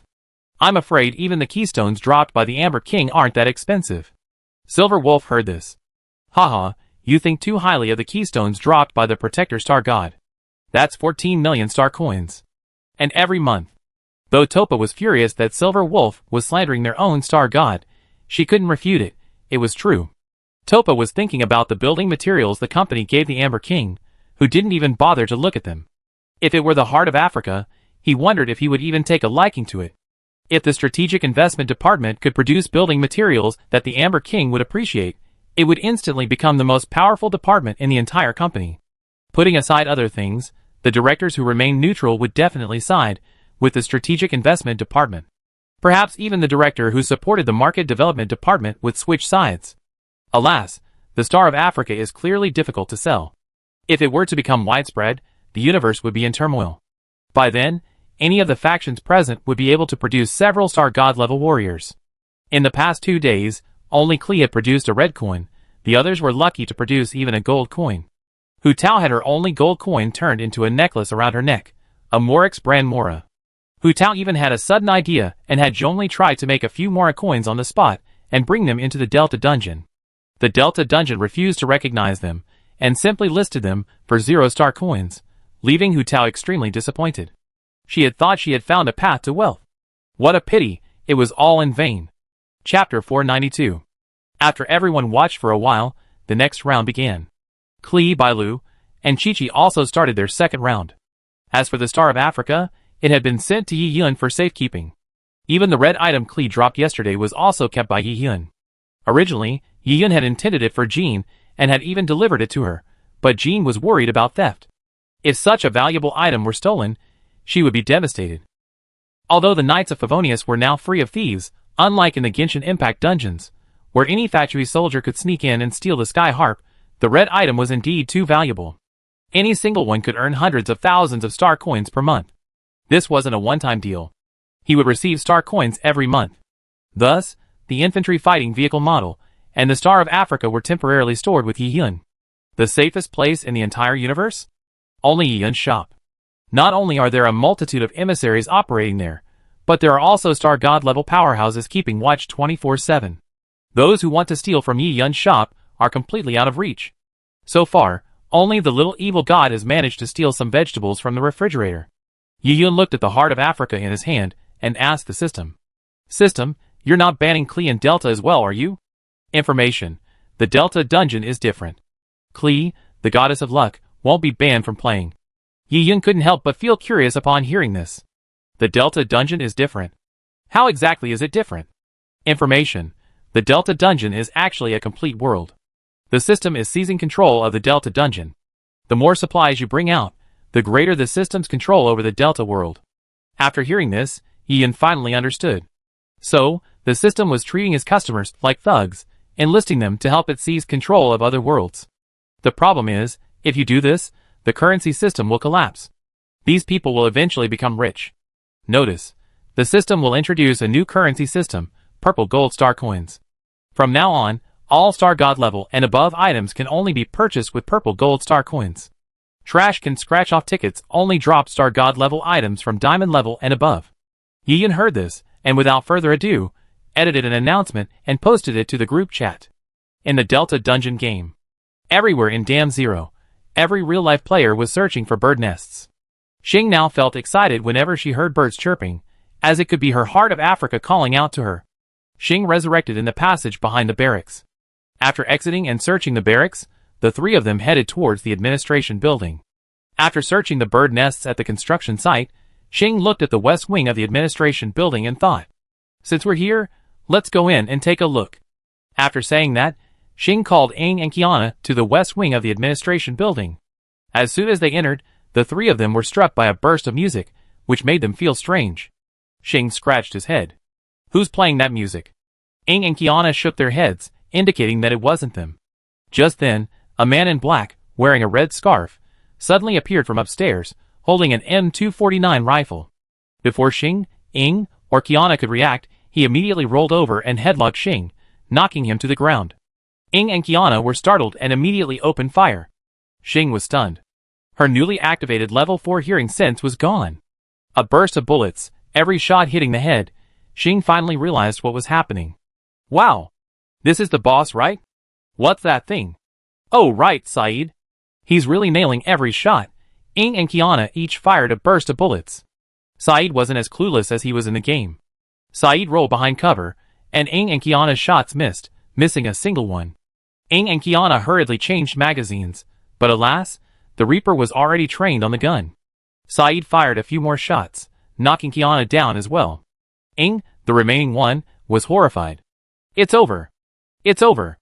Xing, who had fallen to the ground nearby, shouted. Ing! Run! Save your gear. Don't let the three of us enter the map without gear next time. Qiana said. Right. Run! Ing, run! Ing broke into a run, heading for the door. Saeed slowly walked over to Xing and fired a few rounds from his M249, finishing her off. Little rat, where are you running to? Saeed sprinted to the door, his M249 rifle in hand, unleashing several rounds at Ying's feet. Ying's legs were instantly dislocated, and she limped and walked very slowly. Ing was in a panic. Run, dead leg. That gear you're wearing is worth 200,000 star coins. Move, dead leg. At that moment, a cold voice echoed from behind Ing. Little rat, wait for your death. Saeed lifted Ing horizontally, then knelt on one knee and slammed Ying's waist against his leg. Execution. After executing Ing, Saeed turned toward the east building. Gunshots were heard there. Another little rat? Saeed ignored the box on the ground and sprinted towards the east building of the administration building. After Saeed left, three little heads popped out from an abandoned construction site not far away. Yao Yao, Hook, and Diana popped out. Hook pointed with his little finger, beaming with joy. Wow! Fresh loot boxes. The three little creatures quickly searched the boxes of Xing, Ing, and Qiana, then turned and ran. They had just witnessed Saeed slaughter them. It was incredibly cruel. In the Special Service Department, Xing, Ing, and Qiana were completely bare. The three of them stood together, looking at each other, all bewildered. It was clear they hadn't recovered from old Saeed's fate. A long moment passed. Xing held her head in her hands. No! Is this a problem? He's blatantly cheating, and no one's doing anything about it. Qiana pounded her chest and stamped her feet. My gear worth 200,000. And my M416 worth 300,000. It's all gone. Ing sighed. Alas. We're back to the days before liberation. Now we have to start all over again. Soon, Hook, Yao Yao, and Diana walked past the three of them, fully armed. Qiana glanced at the M416 in Diana's hand. It looked more and more familiar. Wasn't it her own M416? And the gear, exactly the same as when she first entered the map. Not only Qiana, but Xing and Ing also saw familiar equipment and weapons on Hook and Yao Yao. The three of them glanced at each other and instantly understood. Xing stopped Hook. Hook, where did you get all that gear? Hook chuckled. Of course, I pulled it out of your loot box. Thanks, Sister Xing, for the gift. Chapter 493. Xing, Ing, and Qiana were instantly stunned upon hearing this. Oh my goodness! Their equipment had been snatched up by someone else. The problem was, it was Hook, Diana, and Yao Yao who had taken it. If it had been Hu Tao and the others, they might have been able to redeem it for less. Xing was embarrassed to speak up when Hook and the others spoke. Hook said to Xing. Okay, Sister Xing, Hook won't talk to you for now. Hook turned to Diana and Yao Yao. Diana! Yao Yao! Attack with Lord Dark Hook! Attack! Charge! Full of fighting spirit, Hook led Yao Yao and Diana into a match, and they were soon in a match. Seeing this, Xing, Ing, and Qiana prepared to match again. Just as Xing was about to click the start button, she suddenly saw the word confidential on the side. Xing clicked on it, and saw that the required combat readiness of 112,500 star coins was needed to enter. Xing checked his storage ring and found exactly 130,000 star coins, his last remaining possession. Xing took a deep breath and clenched his right fist. Let's go for it. Give it a try. Turn the bicycle into a motorcycle. Xing looked at Ing and Qiana. Ing. Qiana. Let's give it a try. How about we gather 112,500 combat readiness to enter the classified Dam 0? This map is more advanced, and the chances of getting a shipment are higher. Ing and Qiana looked at each other and decided to go for it. It's just a few 100,000 less star coins at worst. Now we have the Delta dungeon and a safe slot. If we lose, we can just go back to the standard Dam 0 and run some damage. Okay. X2. Xing, Ing, and Qiana all gathered their gear, which was just enough to enter the classified Dam 0. After Ing and Qiana were ready, Xing pressed the start button. A little over 10 minutes later, the three of them entered the secret dam game. They landed in a pipe behind the military camp. They had been here several times and were familiar with the terrain. Xing led the charge, heading towards the camp. Xing was holding a bison, a cheap rifle with low recoil, and quite effective at close range. Qiana, on the other hand, had an M16A4, which offered decent burst damage at medium and long ranges and high accuracy. Ing took the biggest gamble, buying an M700 sniper rifle for 110,000 yuan, a 2x scope, and a CT tourniquet, and then entered the game. Qiana and Xing urged Ing to upgrade, at least getting a set of armor and a helmet, even if it was just a level 1. Ing declared, I bet they can't hit me. Then I killed them instantly with one shot. The three of them quickly reached the tunnel exit. As soon as they stepped out, a barrage of bullets descended upon them. Xing, the fastest runner, fell to the ground and scrambled backwards. Qiana and Ing quickly hid behind a wooden crate. Ing squinted, her composure instantly flaring as she took in the situation outside. Wow! Full armor, wielding a Gatling gun. This secret dam is truly legendary. Qiana, who was pulling Xing, was also curious when she heard Ying's words. Huh? What did you say? Are there other teams outside? Ing shook her head. No, it's the new AI. As Ing finished speaking, a machine gunner, Gatling gun in hand, slowly approached the tunnel. Next to them were 2 shield soldiers, and 7 or 8 ordinary Ashera soldiers. Ing quickly stood up, aimed at the machine gunner's head, fired, and turned back. Instead, Ing only heard a crisp metallic clang. Ing looked over and saw, wow! Her M700 was firing a level 3 round. His helmet hadn't even been knocked off.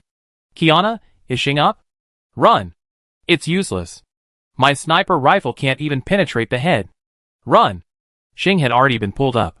She wanted to run, but she'd been stuck in combat readiness and had purchased a simple surgical kit. Her leg was severely injured, so she couldn't run. This simple surgical kit takes 12 seconds to heal a critical injury. Surgical kit. Hurry! Turn your dead hand. Bandage it quickly. Besides, it was only a short while into the fight, and her ultimate wasn't ready yet, so she couldn't use her exoskeleton to escape. Hold on for a while. I get some status. You guys hold on. Seeing this, Ing threw a smoke bomb at the entrance, which exploded, instantly shrouding the passageway in smoke. Qiana, let's take turns throwing smoke bombs. We can hold out a little longer. Qiana heard this and pulled out a smoke bomb, preparing to replenish the smoke at the entrance. Ing pulled out a triple shot grenade. This skill, which only fully charges once in the game, takes a long time to cool down after use. Ing fired 6 grenades at the entrance, instantly blasting the 2 Ashera soldiers who had entered to explore the way into oblivion. At the entrance to the passage, the machine gunner saw 2 dead and waved his hand, calling for 2 more Ashera soldiers to scout the way. At this point, all the Ashera soldiers in the barracks had gathered there, over 50 in total, all led by the machine gunner, following his command. 2 more entered, and after a few gunshots, the 2 Ashera soldiers were killed. By this time, Xing, who was in the tunnel, had also finished his battle. He didn't bother taking medicine or healing himself, so he just ran. Xing threw 2 smoke bombs at the door, signaled Ing and Qiana, and turned to run. On the other side of the tunnel, there was a small path leading out. It led to a construction site, not many people or machines there, and also to the cement factory. The 3 of them ran furiously, soon reaching the far end of the tunnel. Xing kicked the iron gate open and emerged from the tunnel. The iron gate on this side led to an abandoned driveway, flanked by walls more than half a man's height. Xing crouched against the wall and looked outside, only to see a single Ashera soldier. Xing pointed at the Ash-era soldier loitering not far away and nodded to Ying. Ying, understanding Xing's intention, drew her sniper rifle and aimed at the Ash-era soldier's chest.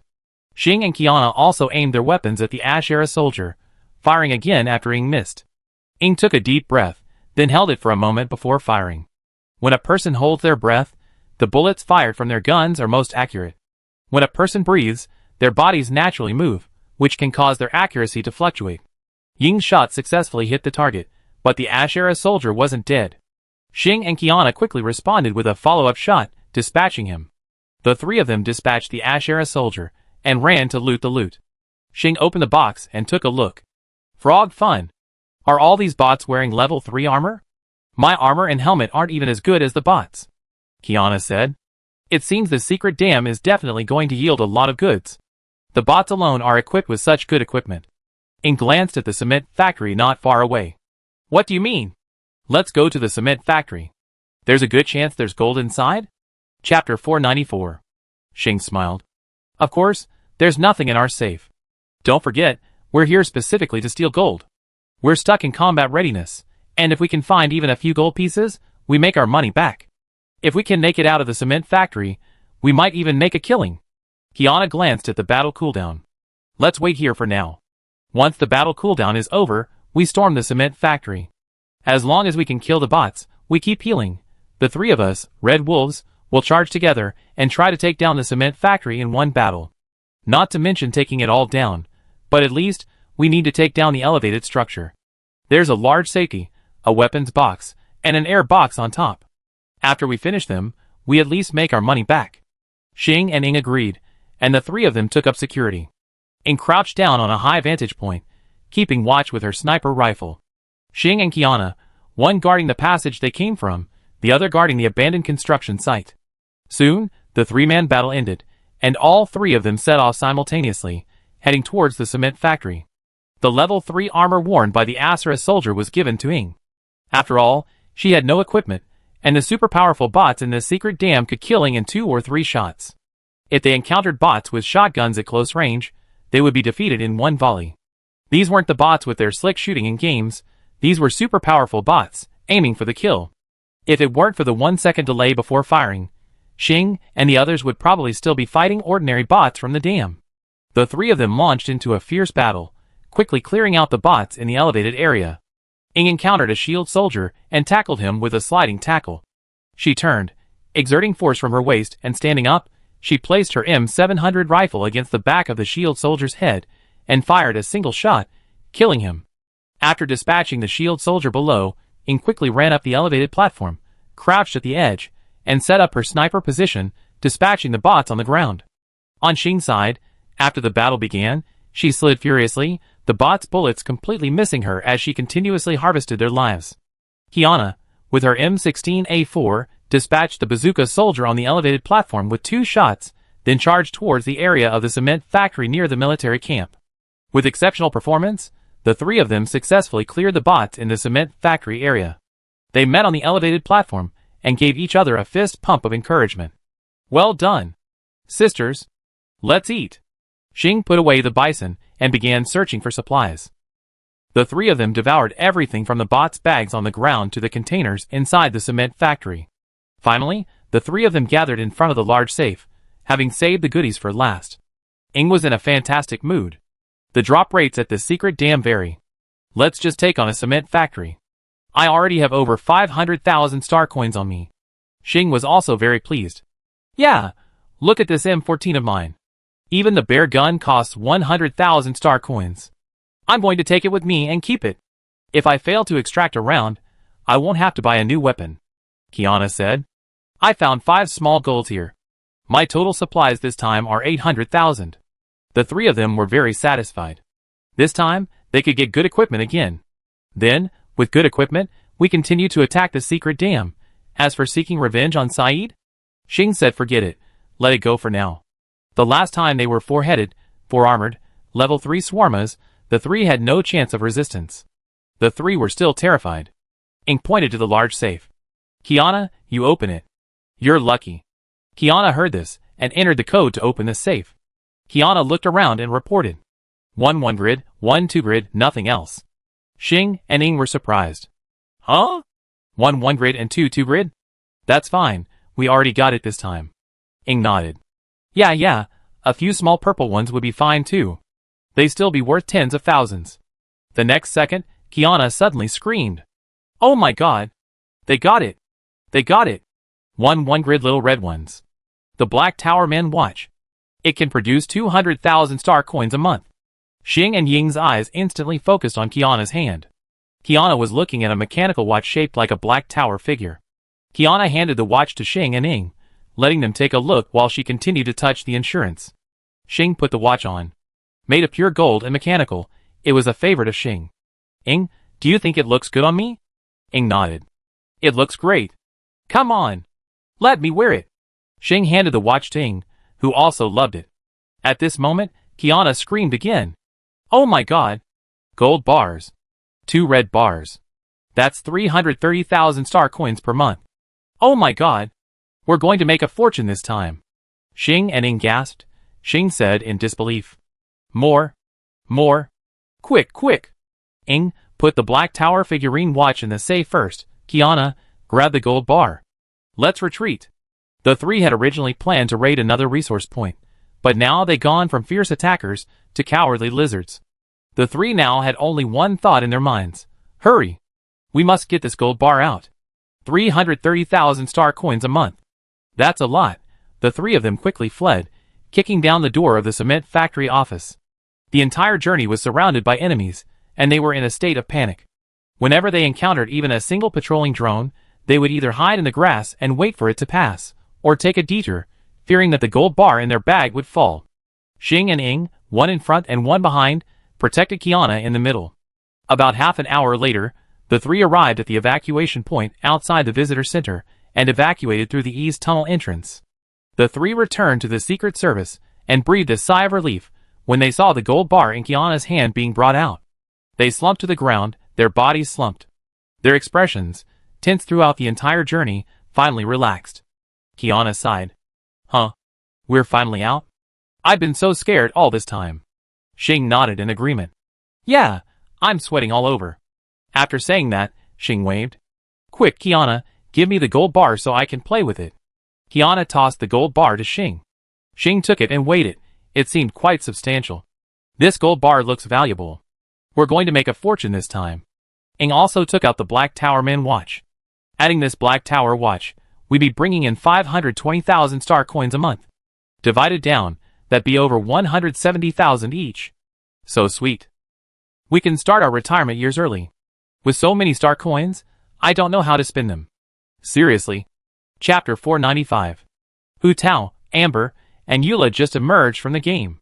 They searched the main substation and the visitor center, each pocketing a little over 100,000 star coins. Hu Tao and the other two approached, and Hu Tao took a look. Wow. Xing, where did you get that big gold bar? It looks pretty good. Xing looked up and saw it was Hu Tao chuckling. How's that? Isn't that a nice-looking gold bar? Where did you get it from? Of course, I brought it from the Delta game. Hu Tao was surprised. Oh, from the game? How many bars of gold is this? How many star coins is it worth? Hu Tao had played so many games that she touched almost every item above the gold level and recognized them all. Red items were incredibly hard to come by, so Hu Tao automatically categorized them with the gold items. Xing raised her index finger and shook it. No, this isn't gold material, this is precious red material. 2 grid red material. It can bring you 330,000 star coins worth of treasures in a month. Hu Tao was stunned upon hearing this. Who? You got a red one too? Ying, standing by, held her hand out in front of Hu Tao, almost touching her face, with a boastful look on her face. Hu Tao, look at your watch. Doesn't it look nice? This is also red material. Hee hee. Hu Tao was stunned again, as were Amber and Eula. Hu Tao asked, puzzled. Where did you get these? 2 red materials in 1 round. That's out of the question. Ying pointed at Kiana. We have a lucky person on our team. You know how lucky Kiana is, right? It's incredible, even blacklisted by the booster. Hu Tao, Amber, and Eula were speechless. Kiana's luck was truly proven. Kiana put her hands on her hips, looking incredibly proud. That's right. My luck. Invincible. Invincible. Invincible. Xing then said. Maybe the difficulty factored in. We were attacking a classified dam, which is much more difficult than a regular dam. There were also entry requirements. You had to gather enough star coins for combat readiness. Ing nodded. Yes, the bots in there were incredibly powerful. Have you ever seen a bot in armor, carrying a Gatling gun? They could even command the other bots. We were nearly wiped out the moment we revived, Kiana added. Yes. We revived in the passage behind the barracks. As soon as we emerged, dozens of bots ran out. Luckily, we ran fast. Hu Tao, Amber, and Eula were stunned. However, tempted by the red buff, the three decided to give the secret dam a try. Afterwards, Hu Tao, Amber, and Eula restocked their ammunition and repaired their armor before matching to enter the secret dam. Xing, Ing, and Kiana decided to rest and calm down. The previous wave of battle had left them feeling a bit exhausted, mentally exhausted. Meanwhile, in New Liyue Harbor, in the new Hall of the Dead, Huahua was presiding over the ritual of sending souls to the afterlife, a ritual Zhongli and Hu Tao had taught her. Huahua was timid, but after spending some time with Hu Tao on Wuang Slope, her courage had grown. Huahua mastered it after just a few repetitions from Zhongli and Hu Tao. The dead are gone. Sending souls to the afterlife. And Shen's secret technique, beware. Huahua pinched her fingers together, carved a talisman in the air, and struck the forehead of the corpse in front of her. After finishing, Huahua breathed a sigh of relief. Huh? Huahua looked at Lao Ming beside her. Lao Ming, close the coffin and send it to Wawangpo tonight.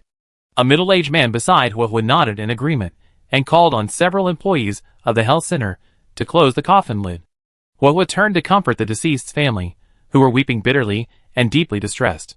Huahua looked at the little girl crying in front of her and squatted down, just as Hu Tao had comforted her. Little girl, can I show you a magic trick? The little girl looked at Huahua with tears in her eyes. Huahua rubbed her hands together and suddenly threw them forward. Several pale green butterflies flew out, drawing the little girl's attention. She paused crying for a moment. Huahua ruffled the little girl's hair and asked with a smile. Is it pretty? The little girl nodded. Yes, it is, Sister Huahua. Mom said Dad is sick and has to go far away for treatment. It be a long time before he returns. Is that true? Huahua smiled slightly. It's true, your dad. He's going to a very beautiful place for treatment. Old Ming and several of the Wansheng Hall staff were deeply moved by this scene. She's truly worthy of being the next head of our Wansheng Hall. She's so gentle. That's right. Not only does she understand all sorts of rituals, she also possesses powerful magic, and she's so gentle. That's wonderful. I wonder which young man will marry such a wonderful girl in the future. All right, let's go eat first. The ceremonial officer said they're having boiled black sea bass tonight. If we're late, we won't be able to enjoy it. Then, Lao Ming took a few employees to the cafeteria for lunch. The employee benefits at Wansheng Hall are quite good. Free food and accommodation, 6 social insurances, and 1 housing fund, 5 days off, 3 times the overtime pay, and regular holidays, no compensatory time off. Although many in Liyue consider Wansheng Hall an unlucky place, many still want to work there, simply because of the high salary and good benefits. Huahua sighed. After comforting the deceased's family, Huahua left Wansheng Hall. She planned to go for a walk. It was a rare chance for her to rest. Huahua hummed a little tune as she strolled along the streets of New Liyue Harbor. From time to time, Liyue Harbor residents would greet her. Hey, isn't that Huahua? Have you eaten yet? Do you want to come over to my house and try some grilled gobi? We just caught all this fish today. Go away. Eating too much grilled gobi will give you a sore throat. Huahua, do you want to try my beef hot pot? It's sweet and delicious. Huahua, it's been ages since you've been to Grandma's place. I made you the kite you ordered last time. Do you want to take it with you? Huahua responded to each question, then picked up the kite and headed towards the harbor. As they walked, Huahua came to a bridge. Not far away, she saw someone she knew. Sister Ganyu. Huahua trotted over to Ganyu's side. Ganyu turned and looked at Huahua. It's you, Huahua? How come you're free to hang out today? Wansheng Hall has been very busy lately, I remember. Huahua said. I'm almost done. I don't have to go to Wawangpo tonight, so I came out for a walk. How about you, Sister Ganyu? Ganyu said. Me? I'm out for a stroll too. Master's been staying at my house lately, and I'm a little tired of staying home. Chapter 496. Hearing this, Huahua couldn't help but think of true monarch Lu Yun. True monarch Lu Yun was a very talkative person, with a somewhat peculiar temper. Whenever Ganyu was around her, she was usually the one on the receiving end, constantly blabbering and bringing up her sister's dark past. Ganyu preferred a quiet personality, and if Li Yun lived in her house, it was a situation Ganyu wouldn't be able to endure. Huohuo chuckled. "Aw. So let's go shopping together then." Ganyu nodded and began to stroll with Huohuo. Ganyu asked, "Huohuo, are you getting used to staying in Liyue these days?" Huohuo nodded happily. "Yeah, I'm used to it. I really like it here. Everyone here is so nice, and I can even learn techniques to exorcise evil spirits here." Ganyu nodded in relief. Huohuo wasn't from Liyue. She had come here from the Luofu ferry boat with Hu Tao for training. Ningguang, Kiching, and she often checked in on Huohuo, and all three of them really liked this sweet, well-behaved little sister. Of course, that wasn't the case with that foul-mouthed tail uncle. Tail uncle has now been unsealed, and is free to roam within the confines of the Hall of Rebirth. Every time Ningguang and the others visited Huohuo, they run into tail uncle. "Hey, isn't that white-haired 7 stars? Why are you here at the Hall of Rebirth? Since you're here, did you bring my gift? Hey, isn't that little Qilin? Did you bring the tea leaves I asked you to bring me last time? That Zhongli guy sealed the tea leaves, so I can't get them. Damn it! Purple-haired 7 stars, who are you looking for? Did you buy your ticket to enter?" Ganyu still remembers it vividly, recalling the scene with remarkable clarity. Ganyu said, "Huohuo, what are your plans for the future? Will you continue to stay in Liyue?" Huohuo nodded without hesitation. "Well, I still need to refine my magic. In the Hall of Rebirth, I can constantly practice it." As they walked, they arrived at the docks, where the salty sea breeze brought a slight chill. On the docks, many fishmongers set up stalls and hawked their wares. From time to time, you could see the figures of tourists from other planets. These tourists were easy to spot. Their attire made them stand out in the crowd. Not far away, Ossel and his wife were unloading their catch. They emerged from the sea every week to deliver their catch and report on the recent developments in the marine biota. The couple now cherished their jobs. While they were a bit tiring, they were free. When they had free time, they could transform into human form and go shopping and feasting in Liyue Harbor. Zhongli was relatively kind. Ossel was still giving him a job, so he still paid them a salary. It wasn't much, but the couple was content. A salary was good enough. Considering their previous treatment, which was either imprisonment, Ossel saw Huohuo and Ganyu. "Secretary Ganyu, Master Huohuo." Huohuo, hearing Ossel address him, felt unworthy of the title. "Don't call me master. I'm just an employee of the Rebirth Hall." Ossel stroked his chin. "Is that so? Well, I heard from those humans that you're the master of the Rebirth Hall. Have I been tricked? No way. It shouldn't be. I'm a demon god, how could I be deceived by humans? Forget it. I'm done with it. Do you want to eat some fish? The impatient shed population has been booming lately, exceeding 10 million. I brought 100 up this time. Would you like to try a couple?" Back, standing nearby, chimed in with a smile. "These impatient shad are delicious. I often make sashimi with them, and my husband loves to eat them with wine." Ganyu and Huohuo were about to refuse when Ossel grabbed 2 impatient shad and thrust them at Huohuo and Ganyu. "Don't be shy. Try them. They're delicious fried, steamed, or used as sashimi." Seeing this, Ganyu and Huohuo couldn't refuse. They could only accept the iris fish, express their gratitude, and leave the dock. Ossel watched them leave. Not long after, Ba Che approached. "Husband, the delivery is complete. Shall we go shopping? I like to try the food at Wanmintang." Ossel licked his lips. "Great. I've been craving it for a while. The food at Wanmintang is truly delicious, but the line is incredibly long," Ba Che said. "So let's go early today. We take 2 iris fish and have Lao Mao prepare them for us." Ossel nodded with satisfaction. Steam one and braise the other. I also go to Lao Li's tavern across from Wanmintang and buy 2 pounds of xiaobai, roasted pork belly." Ba Che checked the balance on his phone. "Yes, sure. Our salaries are coming soon, and another 1,000,000 credits will come in. The next time we go ashore will definitely be after we get our wages, and this time, we can spend all the money we have. Let's order some golden shrimp balls and lychee meat. These 2 are sour and sweet, perfect for my taste." Ossel rubbed his stomach. "Order? We have money. Just order and it's done. Let's go!" The more I talk, the hungrier I get. The couple, each carrying a fish, headed for Wanmin Hall, discussing where to go after dinner. Back wanted to buy some clothes, while Ossel wanted to go to the internet cafe. He heard so much about the fun there from the people of Liyue Harbor, and after hearing so much, he developed an interest in the place. On the train, Bronya, Seal, and Natasha were back on the train, ready to conquer the Delta. This time, they'd definitely be able to evacuate. That's right. The trio had never managed to evacuate successfully. Even though they had 2 skilled marksmen, they were always inexplicably wiped out.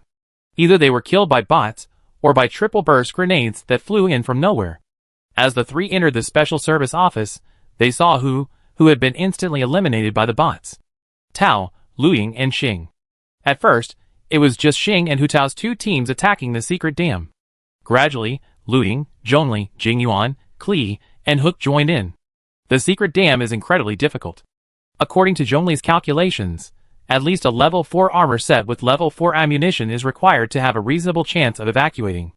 The fact that Xing, Ying, and Qiana succeeded that time was pure luck.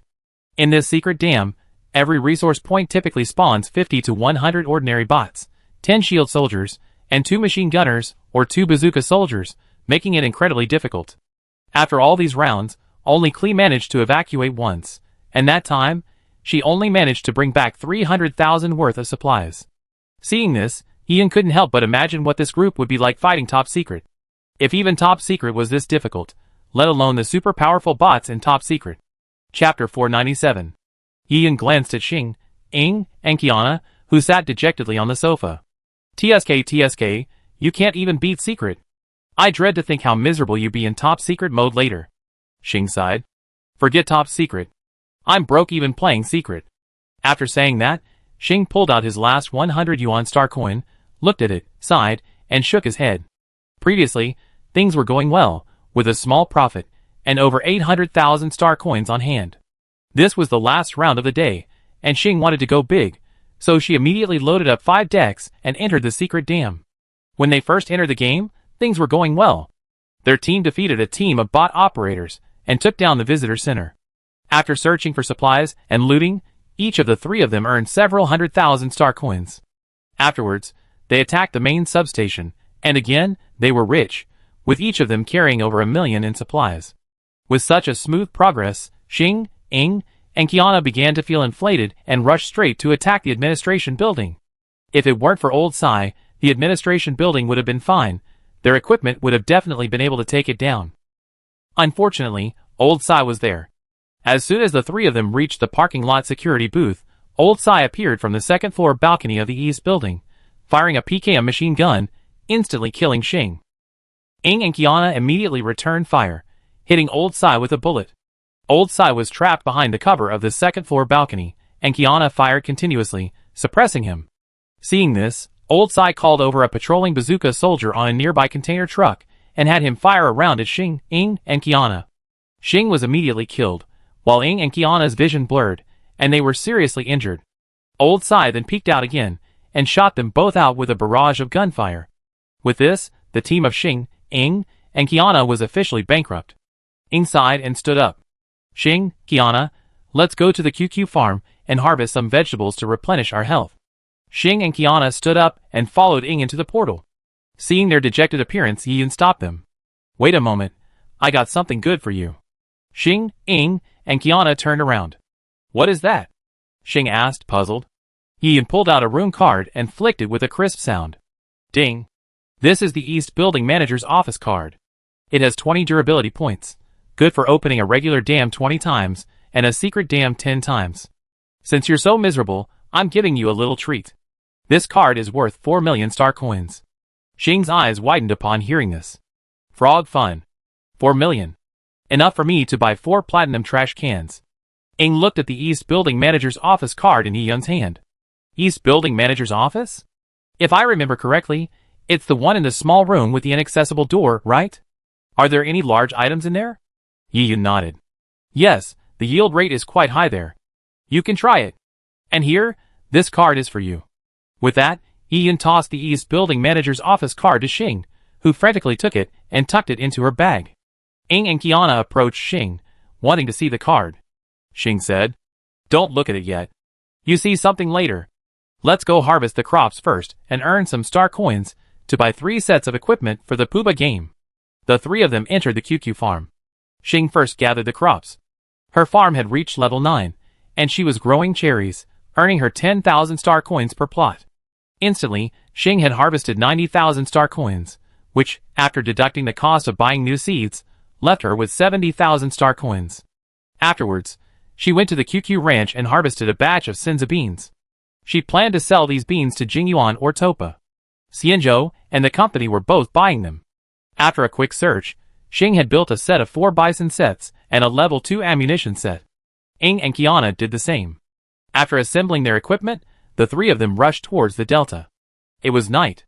Inside the headquarters building of the Sora milk tea shop, Asmodeus pushed open the door and walked in. Asmodeus held a strawberry-flavored lollipop in his mouth. "Tell me, what do you want from me?" "I'm busy. Silver Wolf is waiting for me to play duos with him." Sora heard this. "Then, to cut a long story short, can you remove the curse from the people of Camria?" Back then, only a few individuals were guilty. The ordinary people of Camria were innocent. Asmodeus chuckled. "Haha, it's because of your personality that you were deceived and had your power divided up.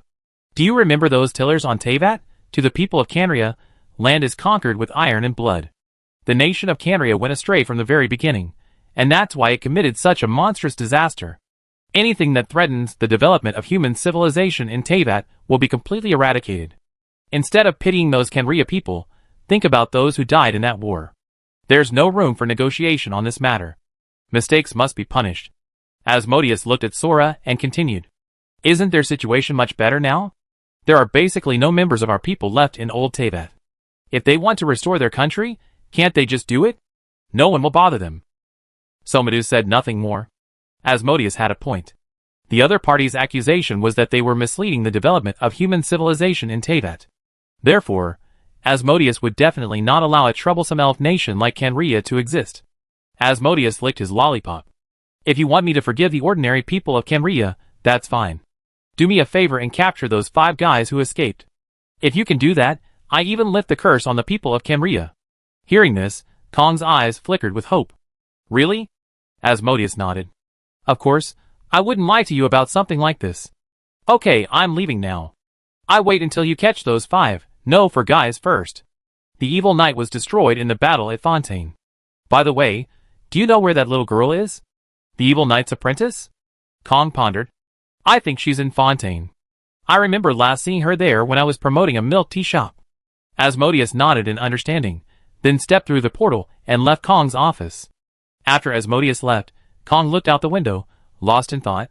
After a while, Kong pressed a button on his desk. A secret door opened in the wall beside him, and Kong stepped inside. Inside, a box of stellar jade was stored. He had bought these stellar jade from an online auction. Chapter 498. Sora took the stellar jade and prepared to go to Yi Yun's shop. Since Asmodeus had relented, it was time for him to atone for his past mistakes and restore freedom to the people of Camria. All he had to do was strengthen himself, then return to the world of Teyvat and capture those criminals. They were the root of Camria's evil. By capturing and destroying them, the sins borne by the people of Camria could be cleansed, and Asmodeus would free them. Sora once again took up his Adventur's sword. The bright moonlight shone through the window onto Sora. Sora held the Adventur's sword high, his eyes filled with determination. Everything in this world has a cause and an effect. It's time to pay the price. Meanwhile, Asmodeus arrived at the new Fontaine. Asmodeus glanced left and right, intending to ask Fukaros. Soon, Asmodeus arrived at Mong Palace. Knight Lancelot, who was guarding the gate, saw Asmodeus and didn't try to stop him. Asmodeus even bought a bunch of skewers on the way and ate them as he walked. Arriving at Fukaros' office, Asmodeus kicked the door open. "Fukaros, are you busy?" Fukaros, who was reviewing documents, looked up and was surprised to see Asmodeus. "Lord Asmodeus, why are you here?" Asmodeus said. "Nothing, I just came to ask you something. These skewers are quite good. Would you like one?" Asmodeus then took out a skewer of grilled squid tentacles and handed it to Fukaros. Fukaros accepted it. He couldn't refuse a gift from his boss. Fukaros took it and took a small bite. It tasted quite good, but why was it so spicy? Fukaros inhaled rapidly and quickly took a sip of water from his water cup to regain his composure. Fearing Asmodeus would tell her to continue eating, Fukaros quickly asked, "Your Majesty Asmodeus, you just asked someone?" "Who?" Asmodeus said. "It's Silcock, the apprentice of the evil knight." I heard Kong say I saw her in Fontaine. Fukuro's heard this. Silcock, I know her. She lives in Fontaine Court. Do you want me to take you there? Fukuro's had barely finished speaking when a cold voice came from the side. No need. I'm coming. Fukuro's and Asmodeus looked over as Silcock walked in. Silcock looked at Asmodeus. What do you want from me? Asmodeus looked at Silcock. Are you interested in serving in Teyvat? You have such a powerful military force, don't waste it. Skirk pondered after hearing this. Serving in Teyvat? It didn't seem impossible. Before, she had been just a passing visitor to Teyvat. Now, she seemed to have integrated into life here. Since the destruction of the evil knight, she had moved to Fontaine. She had also played a significant role in the establishment of the new Fontaine Court. Since the establishment of the new Fontaine Court, she had lived there. In the beginning, she lived mostly alone, feeling out of place. Until one day, she saved a little girl who had nearly fallen from a high platform. That time, she gained recognition from those around her. She still remembered the little girl smiling and thanking her after being rescued. In the days that followed, she gradually integrated with the people around her. Andy Singers, who lived next door, would often take her grocery shopping with her, teaching her how to bargain and how to tell the freshness of produce. Mr. Seymour, the owner of the small shop downstairs, would always greet her with a smile whenever he passed by. And there was Anwire, the girl who lived alone downstairs. Her parents had both perished in the Battle of Fontaine, and she often came to visit Silcock. The two of them would often stay up late watching TV dramas, often sleeping on the sofa. Silcock's frozen heart had begun to thaw. At least, a smile now occasionally crossed her face. What do you want me to do? Silcock asked Asmodeus. Asmodeus said, I'm planning to establish a guardian organization specifically responsible for protecting Teyvat. You just have to answer to my orders. Want to join? The benefits are plentiful. I pay you 300,000 credits a month. What do you think? Besides, I have connections here. I can give you anything you want, hee. Fukuro's, standing by, had already guessed Asmodeus's thoughts. Lord Asmodeus, are you planning to just sit back and relax? Protecting Teyvat, isn't that your responsibility? Now you're trying to create a guardian alliance. Isn't that just giving you an easy way out? Silker thought about it and agreed. Okay. Silker agreed. Now she was no longer just a passing visitor to Teyvat, but a member of its community. Here, she had begun a new life. Asmodeus was overjoyed to see Silcock agree. Good. Good. Good.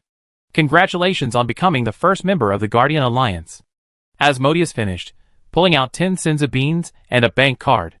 Here are your membership benefits. These cents of beans will restore you to your former self as long as you're still breathing. Use them first, and come back to me if you run out. And here's the bank card. I just got it from Tapa. It contains 3.6 million, your annual salary. Our salaries are paid annually. If you run out of money, you can submit a request, and I can approve some. Silcock looked at the cents of beans in his hand. They came at the perfect time. Onward downstairs had also suffered internal injuries in the last battle of Fontaine, and had to take medicine every day. According to what Onway had told him, she was bound to this medicine for the rest of her life, and had to take it every day. Now was the perfect time. He could give her a Senzabine, so she wouldn't have to take it anymore. Thank you. Asmodeus, the host of the building, Silcock, leaned on her shoulder, acting like a close sister. We're family, no need to be polite.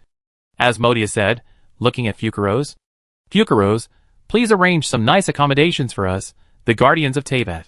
Silcock shook her head. No thanks, I love where I live now. Asmodeus didn't insist. Okay, tell Fukuro's if you need anything. I have something else to do, so I'd be leaving first. By the way, let's add each other's contact information. Asmodeus took out her phone, added Silcock's contact information, opened the portal, and left Fontaine. Fukuro's looked at Silcock. Then, we be colleagues from now on. Please give us your guidance. Silcock nodded slightly. Yes, please give us your guidance. Both of them obeyed Asmodeus's orders, so it was fair to say they were colleagues. Chapter 499. After leaving Fontaine, Asmodeus returned to Yiyen's shop. Silver Wolf, who had been curled up on the sofa playing with his PS5 controller, took off his headphones when he saw Asmodeus return. You're finally back. Let's go, let's continue our fight in Delta. I have a feeling we definitely get red tonight. Silver Wolf patted his chest confidently. Asmodeus said. Wait a moment. I have some things to take care of here. Have you seen Kiana? I need to talk to her. Silver Wolf pointed towards the cave. I just went to see Samway with Axing and Ing. What do you want with her? Asmodeus said casually. Nothing. Just a small matter. I just need her to help me beat up someone. Silver Wolf was a little curious. Who has offended you again? And you need Kiana to do it? Asmodeus said. Nothing. A world-class criminal from Old Tebet devoured one of my colleagues. I'm planning to perform a C-section on her. Silver Wolf heard this. Is that so? Then I go with you. As your good sister, you need to help in a fight. Asmodeus was delighted to hear Silver Wolf was willing to help. Good sister. Silver Wolf pounded his chest. Sisterhood is in the heart. Let's go get some help.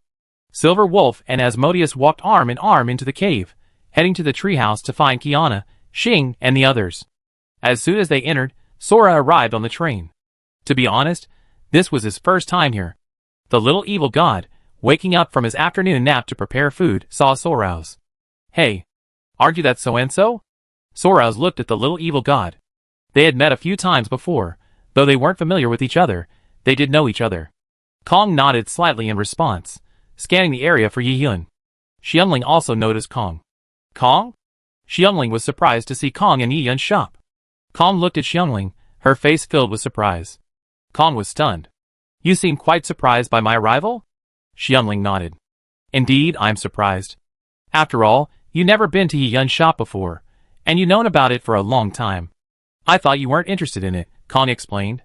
When I was first pulled out of the abyss, I was imprisoned in Liyue Harbor by Asmodeus. Afterward, after being released, I had other things to do, running a milk tea shop while helping Nashida lead the rebellion. Xiangling nodded in understanding. So why are you here this time? Kong asked. I'm here shopping. I want to buy something that will make me stronger. Just so you know where Yi Yun is? I want to buy something from him. Xiangling heard this. Oh, Yi Yun, he's taking Kelly, Bailu, and the others for a walk at Pinocchio. If you want to buy anything, you can talk to Noelle. She's the clerk here. After saying this, Xiangling called out to Noelle, who was cleaning in the distance. Noelle. Someone wants to buy something. Noelle trotted over quickly, looked at the sandwich sauce, then at Sora. You're Ying's brother, Sora, right? Sora nodded slightly. Yes, I want to buy something. Are you Yi Yun's clerk? Noelle bowed slightly. Yes, my name is Noelle, an apprentice knight of the Knights of Favonius and Yi Yun's shop assistant. If you want to buy anything, please come this way.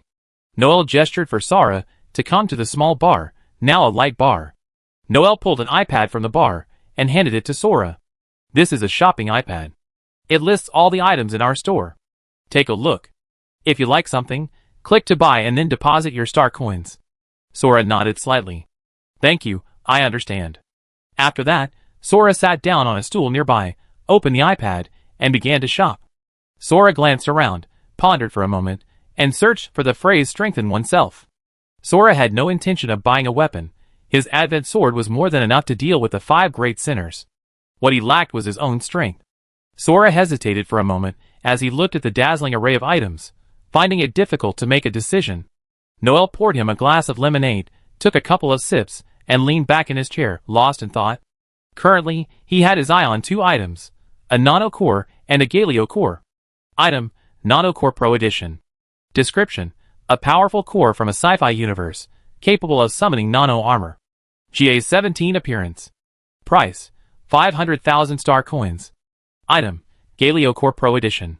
Description, a core from a hero in a certain game world, granting the owner all of Galio's power. Price, 660,000 star coins for combating the 5 sinners. The best option would be the Galio Core. Because, according to the introduction, Galio possesses extremely strong anti-magic abilities, making magical attacks inflict minimal damage. Magic, in fact, is the same thing as abyssal force and elemental power, collectively referred to as spiritual power in the universe. I can absorb abyssal force myself, and combined with Galio's abilities, I will be immune to any abyssal force-infused attacks launched by the 5 sinners. Unfortunately, I don't have enough money. With only 510,000, I can't afford the Galio Core. After much deliberation, Sora decided to buy the Nano Core Pro. As Sora clicked the purchase button, a piggy bank suddenly appeared next to the iPad. The iPad prompted me to deposit star coins into the piggy bank. Seeing this, Sora exchanged star coins for them, and then placed them in the piggy bank. After investing 500,000 star coins, Sora received the Nanocore Pro. After examining the Nanocore for a moment, Sora, following the iPad's instructions, placed it on his heart. The moment the Nanocore made contact with Sora, it burrowed directly into his heart. A wave of pain washed over him, and Sora clutched his chest in agony, falling to one knee. Noel saw this and hurried over to help him up. Over half an hour passed before Sora recovered. Sora glanced at Ing, who was standing beside him. Ing smacked her lips. "TSK, TSK. You're such a grown man, how much pain can that be? You're screaming so loudly." Ying's eyes went blank. "How can you know someone else's pain if you haven't experienced it?" Ing was surprised. "Oh my, you're bringing literature up with me? I don't know who you are. You used to play games like a shrew, cursing into your phone." Sora, disdainful of Ing, stood up and tried to leave. Just then, Asmodeus stopped him. "That's perfect. Since you gotten stronger, why not join us? I'm planning on having Huang Jin perform a C-section. Would you like to come?" Sora nodded without hesitation. "Okay, I play forward." Chapter 500. Asmodeus raised an eyebrow upon hearing this. "Since you requested to be the vanguard, I leave it to you." "Let's go! We be back sooner rather than later." With that, Asmodeus led Sora, Ing, Xing, Kiana, Firefly, Hutao, Amber, Eula, and Silver Wolf through the portal to Old Teyvat. Gold, where Riendort was located, was a desolate, lifeless place. A black wind howled past, and the sleeping monsters in the mountain stream trembled slightly. The power of the Archon of Life is so useful. It's so convenient for alchemical creation. After devouring the Archon of Life, Neighboress, Riendort's alchemical creation abilities grew even more powerful. Now, she could easily create abyssal creatures rivaling those of a demon god. Looking at her army of creatures in the canyon below, Riendort felt a strong sense of accomplishment. These were all lives she had created with her own hands. After admiring it for a moment, just as she was about to return to her new creation, a tremendous roar erupted from the sky, and a portal appeared. The monsters in the mountain stream were startled by the sudden roar, and roared angrily at the portal in the sky. Riendort looked up and saw a familiar figure emerge from the portal. The ruler of the sky. Asmodeus. Asmodeus looked indifferently at the monsters in the mountain stream below. TSK. A bunch of termites. Without waiting for Asmodeus to make a move, Sora swooped down. Nanomech. Combine! Sora shouted, and the GA-17 nanomech instantly attached itself to his body. Kong landed, the immense impact kicking up a cloud of dust. The surrounding monsters slowly gathered around, staring warily into the dust. A moment later, a flash of blue light flashed through the dust, and Kong, clad in his GA-17, rushed out, grasping the head of a golden king beast with one hand and pinning its skull to the ground with brute force. The immense force caused the golden king beast's head to instantly explode, disintegrating into a bloody mist. The bloody mist gushed out, but just before it reached Kong, it was stopped by an invisible barrier. The surrounding monsters, seeing this, rushed forward. Kong stood still, clenching his fists. A burst of blue light suddenly emanated from his shoulder armor, and countless laser blades blazed out, forming an indiscriminate barrage of fire. Thousands of monsters perished under Kong's bombardment. Kong's treatment of these monsters was complete slaughter. Even demon god-level monsters could be easily destroyed by Kong. Seeing this, Riendort was about to attack when Kiana, clad in Athena Valkyrie armor, descended from the sky. Ramen stick. The rainbow stone on Kiana's right wrist flashed with light, and a stick appeared in her hand. Kiana swung the stick at Riendort. Riendort quickly retreated, dodging the blow. Kiana was surprised to see that her strike missed. "Wow, I didn't expect you to dodge my blow. You're quite capable. Now try my combo again, Super Acceleration. Chinese Meatball Punch." Kiana's fist struck Riendort, who swung her wand, and a defensive magic circle instantly appeared in front of her, blocking Kiana's attack. Just as Riendort was about to attack, Kiana rushed over, holding the ramen stick. "Take another hit from me." Kiana swept across with her club, shattering the defensive magic circle. Riendort flashed to the side. Up above, Xing watched the two men in a stalemate, bringing out the Skyfire Judgment and preparing to strike. "I go help Kiana. This old witch has some tricks up her sleeve. She's got a great escape trick." Hu Tao, Lu Ying, and Asmodeus all nodded. The four quickly joined the siege on Riendort. The Riendorts were paralyzed, glaring at Asmodeus fiercely. "Asmodeus. One-on-one if you dare." Asmodeus looked at Riendort as if he were an idiot. "Do you think I'm stupid? Why go it alone when you can just fight in a group? Sisters, Let's get started. Let's finish this quickly and get back. Xianling Sandwich and the others will probably be finishing their meals soon. A minute later, Raindort was captured by Xing, Ing, Kiana, Asmodeus, and Hu Tao. Asmodeus reached out and grasped Raindort, sending a powerful force into his body. Raindort howled in pain, his body twisting and struggling wildly. A few minutes later, Asmodeus's eyes lit up, and he suddenly increased his strength, pulling a girl who looked exactly like Asmodeus from Raindort's body. However, this girl had green hair. Asmodeus stared at the girl, speechless. Neighboress, I'm curious, how did this guy capture you? Yes, the green-haired girl was none other than Neighboress, the ruler of life. Neighboress looked helpless.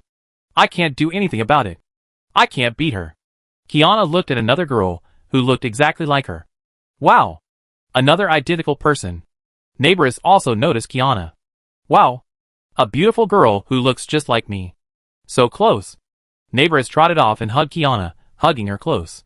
Asmodeus grabbed Neighboress by the back of his collar and pulled him away. Neighboress, after all these years, you're still the same person, Neighboress said with a grin. Of course, I love beautiful and lovely things. Asmodeus pointed at Neighboress and introduced him. This is Neighboress, the Archon of Life of Teyvat. Neighboress waved. Hello. I'm Neighboress. Kiana, Xing, and the others also introduced themselves. They chatted in their place, the occasional roar of missiles echoing in the distance. By the time Sora finished off the monsters in the mountain stream and arrived at Xing's group, Neighborish had already become friends with them. Neighborish demonstrated a hand slime making technique for Xing, Kiana, and the others. Xing, Kiana, and the others gasped in amazement and applauded non-stop. As the ruler of life, Neighborish was highly skilled in the art of creation. In fact, many of the creatures in Old Teyvat were created by her. Of course, with the exception of dragons, which were native to Teyvat. Xing clapped her hands non-stop. Good. Good. Good. Neighborish. Another one. Can you make a really big slime? Hearing this, Neighborish cast a spell with both hands, working with all his might, and conjured a slime the size of a small mountain. Seeing this, Xing clapped wildly. Wow! Neighborish, that's an awesome ability. You're creating life with your bare hands. Awesome. Ing touched the mountain-like slime. This one was different from the one she encountered before. It was very docile. Chapter 501. Like the slimes Ing had encountered before, they were all very aggressive, and would fight the moment they met. At that time, Ing hadn't yet reached the Seven Heavens statue at Starfall Lake, and encountering slimes was her biggest annoyance. Like the Hilichurls, she could handle them with her own martial arts. This slime would explode after being killed. The slime would splatter all over her. After rubbing the giant slime with her hands, Neighborish instantly sagged. She had just been rescued, and her strength hadn't yet recovered.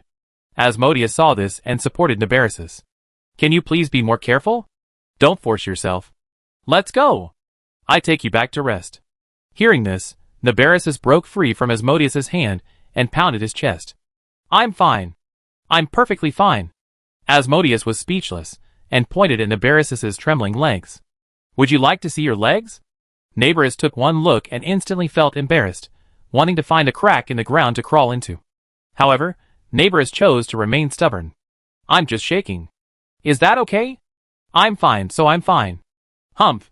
At this moment, Hu Tao pointed at Raindort, who had fainted in pain on the ground. Asmodeus, what should we do with this guy? Ing took out the sword of the Advent. If you ask me, such a heinous person should just be chopped down. Ing raised the sword of the Advent, and was about to strike. Asmodeus said, spare her life, take her back and lock her up, and see if we can get any information out of her. With that, Asmodeus stretched out his hand, and sealed Raindort with the same method he had used to trap Ing. After that, Asmodeus opened the portal. Let's go! It's over, and we should go back. Are you sure you don't need help? Asmodeus raised an eyebrow at Neighborish. Neighborish remained stubborn. Of course. I'm fine. It's just a giant slime, isn't it? How much can it take? With that, Neighborish took a step toward the portal. As soon as he took a step, his footing suddenly gave way, and he sat down on the ground. Asmodeus sighed and shook his head. Ah, you're still as stubborn as ever. Every time I asked you for help, you said no, and in the end, I was the one cleaning up your mess. Asmodeus helped Neighborish up and headed toward the portal. Xing, Ing, Kiana, and the others followed. Hu Tao rubbed her stomach. Let's go home, I'm so hungry. Anyway, Do you know what we're having for dinner tonight? Amber thought for a moment. It looks like bobo chicken, right? I heard it's a dish from Yi-Yun's hometown, Kiana asked. What flavor is it? Amber said. It's a bit like ma la tang, but cold. The group chatted casually as they headed towards the portal. Back on the train, Yi-Yun, GZ, Klee, and the others had already started eating. Klee happily devoured a bunch of lettuce drenched in sesame oil. The lettuce was raw and had a crisp texture. The aroma of the sesame oil combined with the sweetness of the lettuce itself was incredibly refreshing. Xing took a deep breath, the aroma of bobo chicken filling her nostrils. It tastes delicious right off the bat. Why, let me try it. Xing finished speaking, picked up the tray, and prepared to serve the food. Jizi then said, Have you washed your hands? You're eating without washing your hands after coming back from a trip? That's what I usually teach you. Xing shrank back in fear, and ran to the nearby sink to wash his hands. Hu Tao, Amber, and Kiana followed, fearing Jizi would catch them and scold them. Song checked the time. After saying goodbye to Yi-Yun, he prepared to return to New Liyue Harbor. He still had a pile of paperwork to process at the company. I guess he have to work overtime tonight. Ing noticed this. Why are you leaving? Since you're here, eat first. You're an adult, and you don't know how to eat when you're hungry? Ying's tone was friendly, but Kong sensed Ying's concern for him. Through the years, the two siblings had always teased each other, but their brotherly bond remained unchanged. Ing, despite her swearing, was actually concerned for Kong. Kong smiled. Okay, I listen to you. Just as Kong was about to sit down, Ing slashed his head with a knife, causing Kong to quickly cover his head with his hands in pain. Have you washed your hands? Just sitting down to eat? Go! Go wash your hands. Kong scratched his head awkwardly and ran to wash his hands. Zhongli, Jingyuan, Huayan, and Walter, who were eating at the same table, couldn't help but smile as they watched this scene. Asmodeus walked over and dropped the small cube that sealed Rhynot onto the table in front of Zhongli. Morix, leave this thing with you for now. Don't let it get away. Zhongli glanced at the small cube on the table. A closer look revealed a tiny figure frantically pounding its outer wall. What is this? Zhongli looked at Asmodeus in confusion. Asmodeus said, This guy is Riendort, one of those sinners of Canria. Zhongli's eyes flashed with murderous intent at the mention of Riendort's name. 500 years ago, during the Battle of Canria, many of his old friends had deserted him. And the culprits were undoubtedly these 5 sinners. I understand. Don't worry, she can't escape. With that, Zhongli put away the small cube. At that moment, Zhongli noticed Neighborus, lying on Asmodeus's back. Are you? The Archon of Life? Neighborus smiled and waved. It's me. Long time no see, Morix. How have you been these past few years? Zhongli said. Not bad. Why have you become so weak? Asmodeus grumbled, not waiting for Neighborus to reply. This guy accidentally got swallowed by Riendort. I just rescued her. He was already weak, and he just fed a show-off and crushed a giant slime with his bare hands. Now he's exhausted. Neighborus pouts angrily upon hearing this. Asmodeus, can you please give me some respect? Asmodeus chuckles. Hee, respect isn't given by others, it's earned. Come on, I take you to get food. With that, Asmodeus helps Neighborus along. Zhongli looks at Neighborus and Asmodeus, a bit unsure of what to say. To be honest, before he interacted with Asmodeus much, he imagined these rulers to be very aloof. Now, after interacting with them, they're completely different. Look at Asmodeus, she's become a complete gamer nerd, and Neighborus doesn't seem very reliable either. Asmodeus and Neighborus arrived at the food counter, a large, open kitchen counter. The little evil god was in charge of serving the food today. She carried a large bowl, donned an apron, and sat on a stool at the counter, eating while serving food to everyone. Chapter 502. The little evil god saw Asmodeus and Neighborus coming to serve the food. He put down his bowl, wiped his mouth, and put on his gloves. Asmodeus, what would you like? Today's bobo chicken, with lots of ingredients. Whatever you want, I'd beat you up. Asmodeus glanced at the pot. Sandwich sauce, give me one of each. Sandwich sauce grabbed a large bowl from the side, and filled it with bobo chicken for Asmodeus. Here, take it, next. Sandwich sauce only then noticed Neighborus behind Asmodeus. Hey! Asmodeus, this person looks exactly like you. No, there's a difference. Her hair is green. Green? Ha ha! Asmodeus introduced. She's my sister, Neighborus. Neighborus greeted the little evil god. Hello, Sandwich sauce. The little evil god nodded and poured Neighboress a full bowl of bobo chicken. Then, Asmodeus and Neighboress sat down and began to eat. Neighboress picked up a quail egg and took a bite, his eyes instantly lighting up. This is delicious. Neighboress chewed quickly, swallowing the quail egg. Then, with chopsticks, he scrambled in the bowl, looking for another. Asmodeus observed this. Try the others, they're all equally delicious. Neighboress tried the other dishes, and sure enough, they were just as delicious as the quail egg. Delicious. I never eaten anything so good. Asmodeus smiled. Of course, the food on this train is top-notch. Several chefs work together to create the delicious dishes, and every meal is unique. This bobo chicken is only average among the ones I had. You haven't tried ice deer. That's truly delicious. The fragrance lingers on your lips and teeth after one bite. Neighboress's mouth watered at this. Wow! Can we have ice deer for next meal? Asmodeus shook his head. What are you thinking? Ice deer is a pain to prepare. Even xiangling takes an hour or two to prepare it. Usually, ice deer is only served at parties. At this point, Xing said from the side. Neighboress, you can go to Bellowberg. Bronya has added ice deer hot pot to the Gerda Hotel. It's not as delicious as xiangling and the others, but it's still good. You should give it a try. It's a bit pricey though. A normal person would pay 5 million credits for a meal. Neighboress reached out to Asmodeus. Give me the money. Asmodeus looked at Neighboress, who was confidently asking for money. Hey! Where did that arrogance go? Now you're asking me for money? Neighboress said confidently. Because I want to eat ice deer. Asmodeus was speechless. He took out his phone, checked his balance, and exchanged 100 star coins for 20 million credits with Tapa. The current market price is 200,000 credits for 1 star coin. After Tapa transferred the money, Asmodeus went to the bar to get Neighboress a phone, helped her register an account, added her as a friend, and then transferred the money.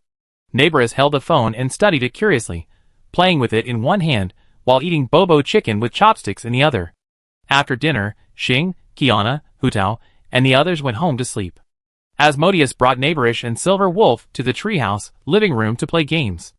Neighborish played for a while, before running downstairs to play. She wasn't particularly interested in games. In contrast, she was intrigued by the farm and ranch run by Donheng and Sunday.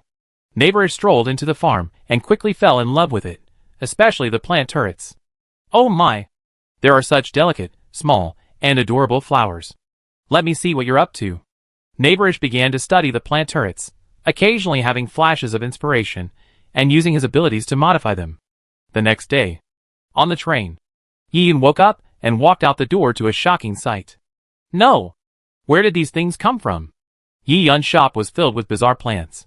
A Gatling gun with 10 heads, a corn pitcher with 10 catapults. There were also some watermelons, and a piranha plant shaped like a toilet bowl. Who made these things? Clean them up. As Yi-Yun spoke, Neighborish poked his head out from behind a nearby sofa. Neighborish didn't notice Yi-Yun's anger at all. Instead, he proudly put his hands on his hips. I. It's me. How about these little creatures I made? Aren't they pretty? Yi-Yun instantly felt his fists stiffen. It's you? Get them out of my shop, or I burn them all. Neighborish saw this and realized he had offended Yi-Yun. Neighborish began to clean up the plants he had created and tossed them into the cave. As he did so, Neighborish muttered under his breath. These little creatures are so adorable, why can't Yi-Yun like them? I can't understand. With Yi-Yun's keen hearing, he naturally heard Neighborish muttering. A drop of sweat broke out on Yi-Yun's forehead. This ruler of Teyvat has a rather unique aesthetic. He actually likes this kind of thing. A few minutes later, Neighborish cleared Yi-Yun's shop. Yi-Yun went to the bar, thinking of getting a glass of water. As soon as he entered the bar, he felt something under his feet. Yi-Yun lifted his foot and looked, stunned. Bomb? How did this thing get into my shop? Below Yi-Yun's feet, a bomb wearing an orange scarf had fainted with eyes full of gloom. Yi-Yun picked it up and examined it carefully. He confirmed it was a bomb. It was the same one from the protagonists of the Zero Zone, brother and sister Jia and Ling. No! How did it end up in his shop? Information. When this bomb entered the void, it was caught in the space-time turbulence and landed in the host's shop. Yi-Yun was speechless after hearing the system's explanation. My shop's defenses aren't that great, are they? From time to time, people from other worlds cross over into my shop. System, are you incompetent? Information. This is a system feature. The more customers in the shop, the better. Therefore, the defenses against stowaways are very weak. However, host, don't worry. Stowaways that exceed the host's capabilities will be intercepted by the system. Ian heard this. Okay, then I'm connected to Zero Zone? Information, yes, host. When this little creature returns, you can bring the portal back with you. Ian ended the call with the system. Ian looked at the little guy with circles in his hand, and didn't know when Zhe and Ling over there would be able to reconnect. Chapter 503. Ian waited for over half an hour, but Bomb still hadn't connected. Ian reached out and poked Bomb. Bomb made 2 electric sounds, and then remained still. Seeing this, Ian picked up his phone and called Screwgumu. Hello? Are you busy, Screwgumu? Screwgumu's voice soon rang from the other end of the line. No, is there anything I can help you with, Mr. Ian? Ian poked the unconscious Bomb again. Come to my shop. I have something to trouble you with. Screwgumu agreed. More than 10 minutes later, Screwgumu arrived at Ian's shop. Screwgumu found Ian. Mr. Ian, I'm here. What can I do for you? Ian pointed at Bomb on the table. I think I just stepped on this thing and broke it. Can you see if you can fix it? Screwgum looked at the bomb on the table, picked it up, and examined it carefully. Conclusion: this very outdated intelligent robot only has a few core parts damaged. Replacement will be sufficient. Screwgum looked at Yiyun. Please wait a moment, Mr. Yiyun. Yiyun nodded. It's okay. Don't worry. Thank you for your hard work. Screwgum turned and walked towards Clara's laboratory. Yiyun didn't have any equipment in his shop, so he needed to borrow some from Clara's lab. A few minutes later, Screwgum arrived at Clara's lab. Clara was researching a new material. Clara sat at the control panel, concentrating on the final step. With the final step complete, Clara took out her new research material and, after testing it, smiled with satisfaction. Clara turned around and saw Screwgum walking in with Bomb. Clara was delighted to see Screwgum, and she often went to him to ask questions. Screwgum always patiently explained things to her. Mr. Screwgum, you're here. Take a look at my new material. Clara handed the material to Screwgum as if offering a treasure. Screwgum casually set Bomb on the table nearby and took up Clara's new material to examine it. After observing it, Screwgum said, Logic, this new material combines the exoskeleton of the Doomsday Beast with the latest alloy steel. Its strength is among the best known materials in the universe. Well done, Clara. Clara was delighted by the compliment. It's all thanks to your teaching. Screwgum was curious. Clara, where did you get the Doomsday Hand bones for your experiments? Clara asked. It's Mr. Pony. Mr. Pony sent it to Clara. Mr. Pony said he heard me talk about wanting new research materials, and he thought the Doomon exoskeleton would be good, so he sent it to Clara. Screwgum heard this, and it wasn't surprising. If the target was Pony, he could have as many Doomons as he wanted. At this point, Screwgum got to the point. Clara, I'd like to borrow some equipment from your lab. Clara heard this. Okay. Mr. Screwgum, please feel free. Screwgum picked up the bomb and placed it on the maintenance table, then began operating the robotic arm. Clara stood obediently by, watching Screwgum operate without blinking. Screwgum saw this, looked at Bomb, then at Clara, and stood up. Clara, let this intelligent robot give you some practice. I watch and correct any mistakes. Clara happily sat down at the maintenance table and began operating the robotic arm to inspect and repair it. As she repaired it, Clara also gained a clearer understanding of Bomb's internal structure. Clara planned to make a few of her own after repairing the intelligent robot. These intelligent robots looked quite cute, and adding a touch of fun to her home would be a welcome addition. At the video store on Liufen Street. Brother, what should we do? That guy stepped on our bomb and broke it, Ling asked anxiously. Just spoke slowly. Ling, try again, see if you can connect to Bomb. This is strange. Why did our bomb appear in that mysterious place after entering the cave? Snake women, talking rabbits, maids, and people whose clothing style is completely different from ours. Yes, Bomb had already arrived at Yiyun's shop last night. At that time, Bomb was hiding under the bar, secretly observing everyone inside. Zhe and Ling, the siblings, had originally accepted a rescue mission to rescue several workers who had accidentally fallen into the cave. As soon as they entered the cave, they realized they had arrived at a very mysterious place. Ling fiddled with the keyboard, but still couldn't connect. Ling sighed and sank into a chair. Still not working. Looks like it's time to use that last trick. Ling suddenly stood up and slammed down on the power button. Restart. Xia had thought Ling had some hidden trick he didn't know about, but he hadn't expected it to be this one. Xia shook his head and sighed. Ling spread her hands. I saw something online saying that broken appliances can sometimes be fixed by just giving them a pat and a restart. Xia said he didn't want to talk anymore. Ling pursed her lips, glanced at the HDD, and pressed the power button again to restart it. As the HDD restarted, Ling tried connecting again. To her surprise, the connection was successful. The HDD displayed Bomb's perspective again. In the picture, a robot and a little girl with white hair and red eyes were quietly watching the screen. Ling, who was in charge of the connection, was subconsciously startled. Wow! Screwgum was instantly curious when he heard Bomb's words. Oh! I remember checking this intelligent robot just now, and not finding any need for a complex language module. I remember it only had a very useful vocalization module. Interesting, it's actually making such an expression now. Clara was also puzzled. Then, Mr. Screwgum, why is that? Screwgum said. I suggest we disassemble this intelligent robot again. Maybe there's something we missed just now. The two of them immediately started disassembling it. Ling's side had lost the connection again. Ling and Xia then understood. The connection had just been restored. It seemed the other party had repaired Bomb. Now, all they could do was wait for Bomb to be repaired again. Ling and Xia began discussing what they had seen through Bomb last night. Chapter 504. Ling was very curious. I didn't expect such a place to exist in this world. It looks quite impressive, a train traveling through the starry sky. Xia lowered his head in thought, and suddenly spoke. Well, there are two possibilities. One is that the other party is from a higher civilization. The other is that the other party is from another world. Ling was a little surprised. No way. Could another world really exist? Xia nodded slightly. It's just a possibility. The theory of parallel universes has always existed, and the other party is most likely from another world. I'm not too sure. Maybe they're just a visitor from an advanced civilization in our universe? Ling pondered. I think it should be a higher civilization. After all, things like other worlds are quite mysterious. Xia pondered. Let's wait a little longer. If they can repair the bomb, we can have a good conversation with them. Ling nodded seriously. Okay, I go get some coffee. I'm a little sleepy, to be honest. Ling ran to pour herself a cup of coffee, and returned to her seat to continue waiting. Ling remained connected, ready to connect as soon as Bomb was repaired. A few minutes later, Ling's pupils flickered, and the view from Bomb's perspective returned. The only difference was that this time there was another person on the other side, a very handsome young man.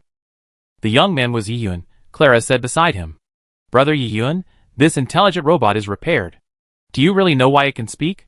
Clara just checked carefully, and this intelligent robot does not have the advanced language module loaded. Yiyun smiled. Of course. Just watch.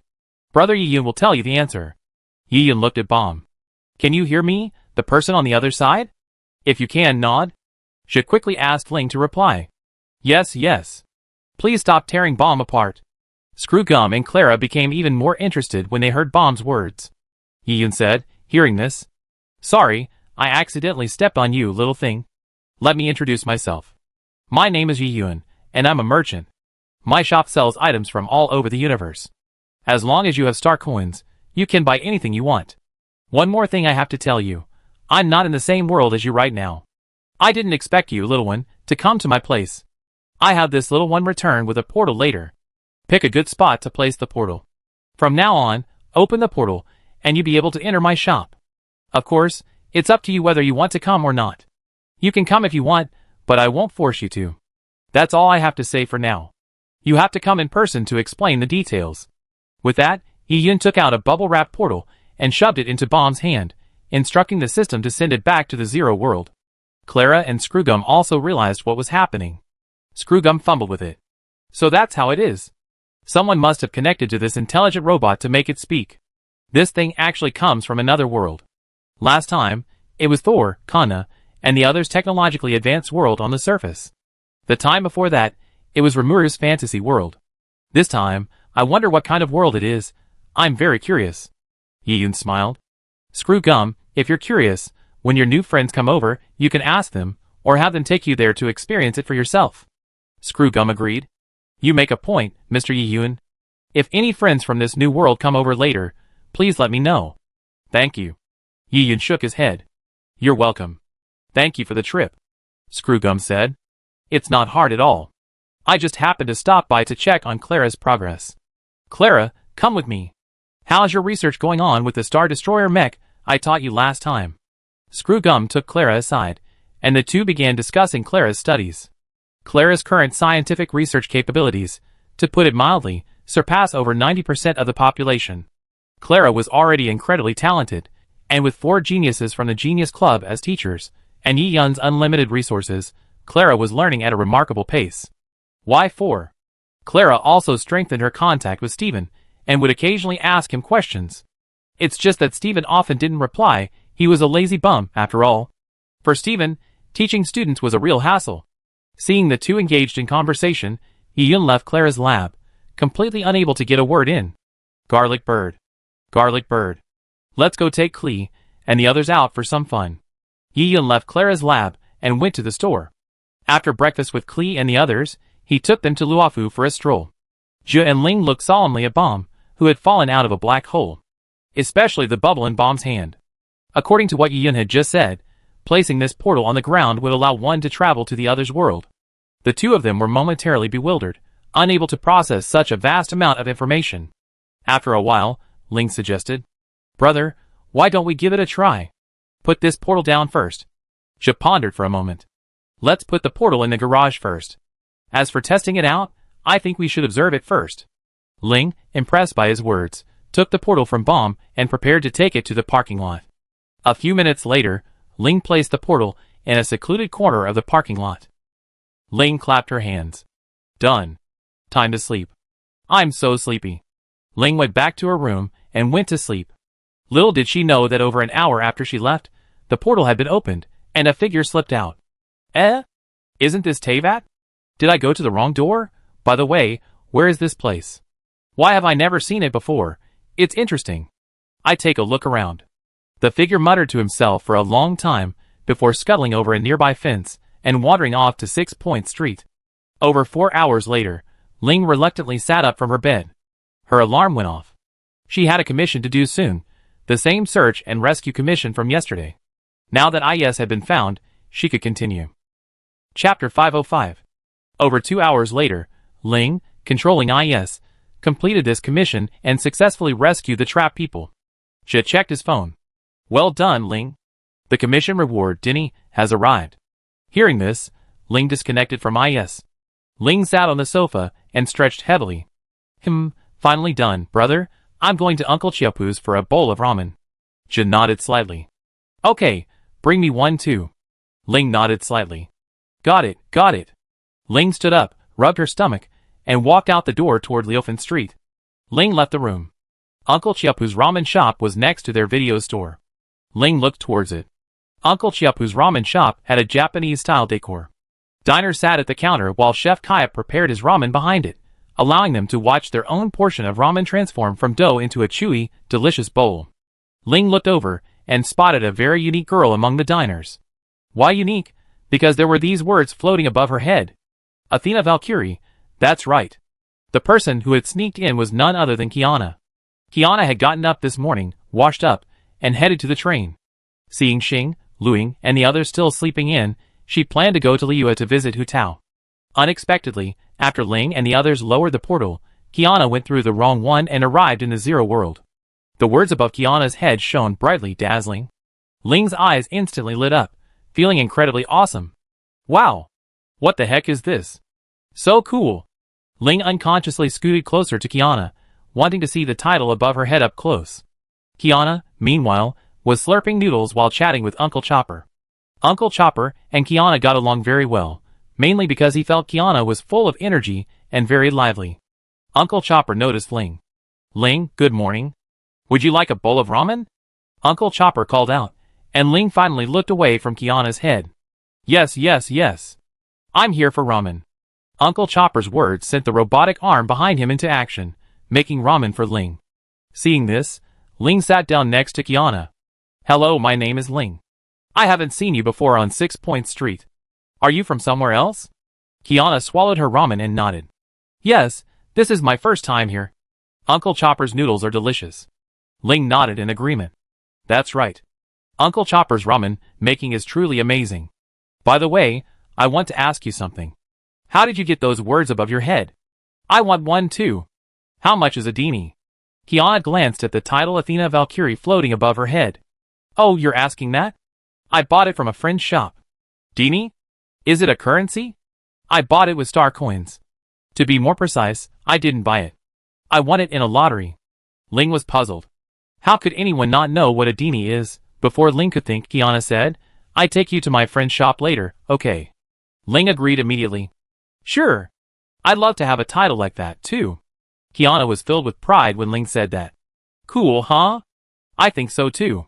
Tell you, when I was in school, I used to go out for walks. When others see my title, most people exclaim in amazement and look at me with envy. It's so impressive. Ling's eyes sparkled. Wow. So envious. The two chatted animatedly, and before long, Uncle Chopper brought the ramen. Here, Ling, your ramen is hot. Eat it while it's hot. Ling took the noodles and happily began to eat. After finishing, Kiana sat on a stool and patted her belly, a look of satisfaction on her face. Mia, so full, brr. Kiana checked the time. Oh huh. It's been over an hour. I should go back. Xing, Ing, and the others should be up by now. We had plans to go play today. It's a big deal, we can't forget. Ling, are you full? If you are, I take you to my friend's shop. It's on my way. Ling wiped her mouth. Okay.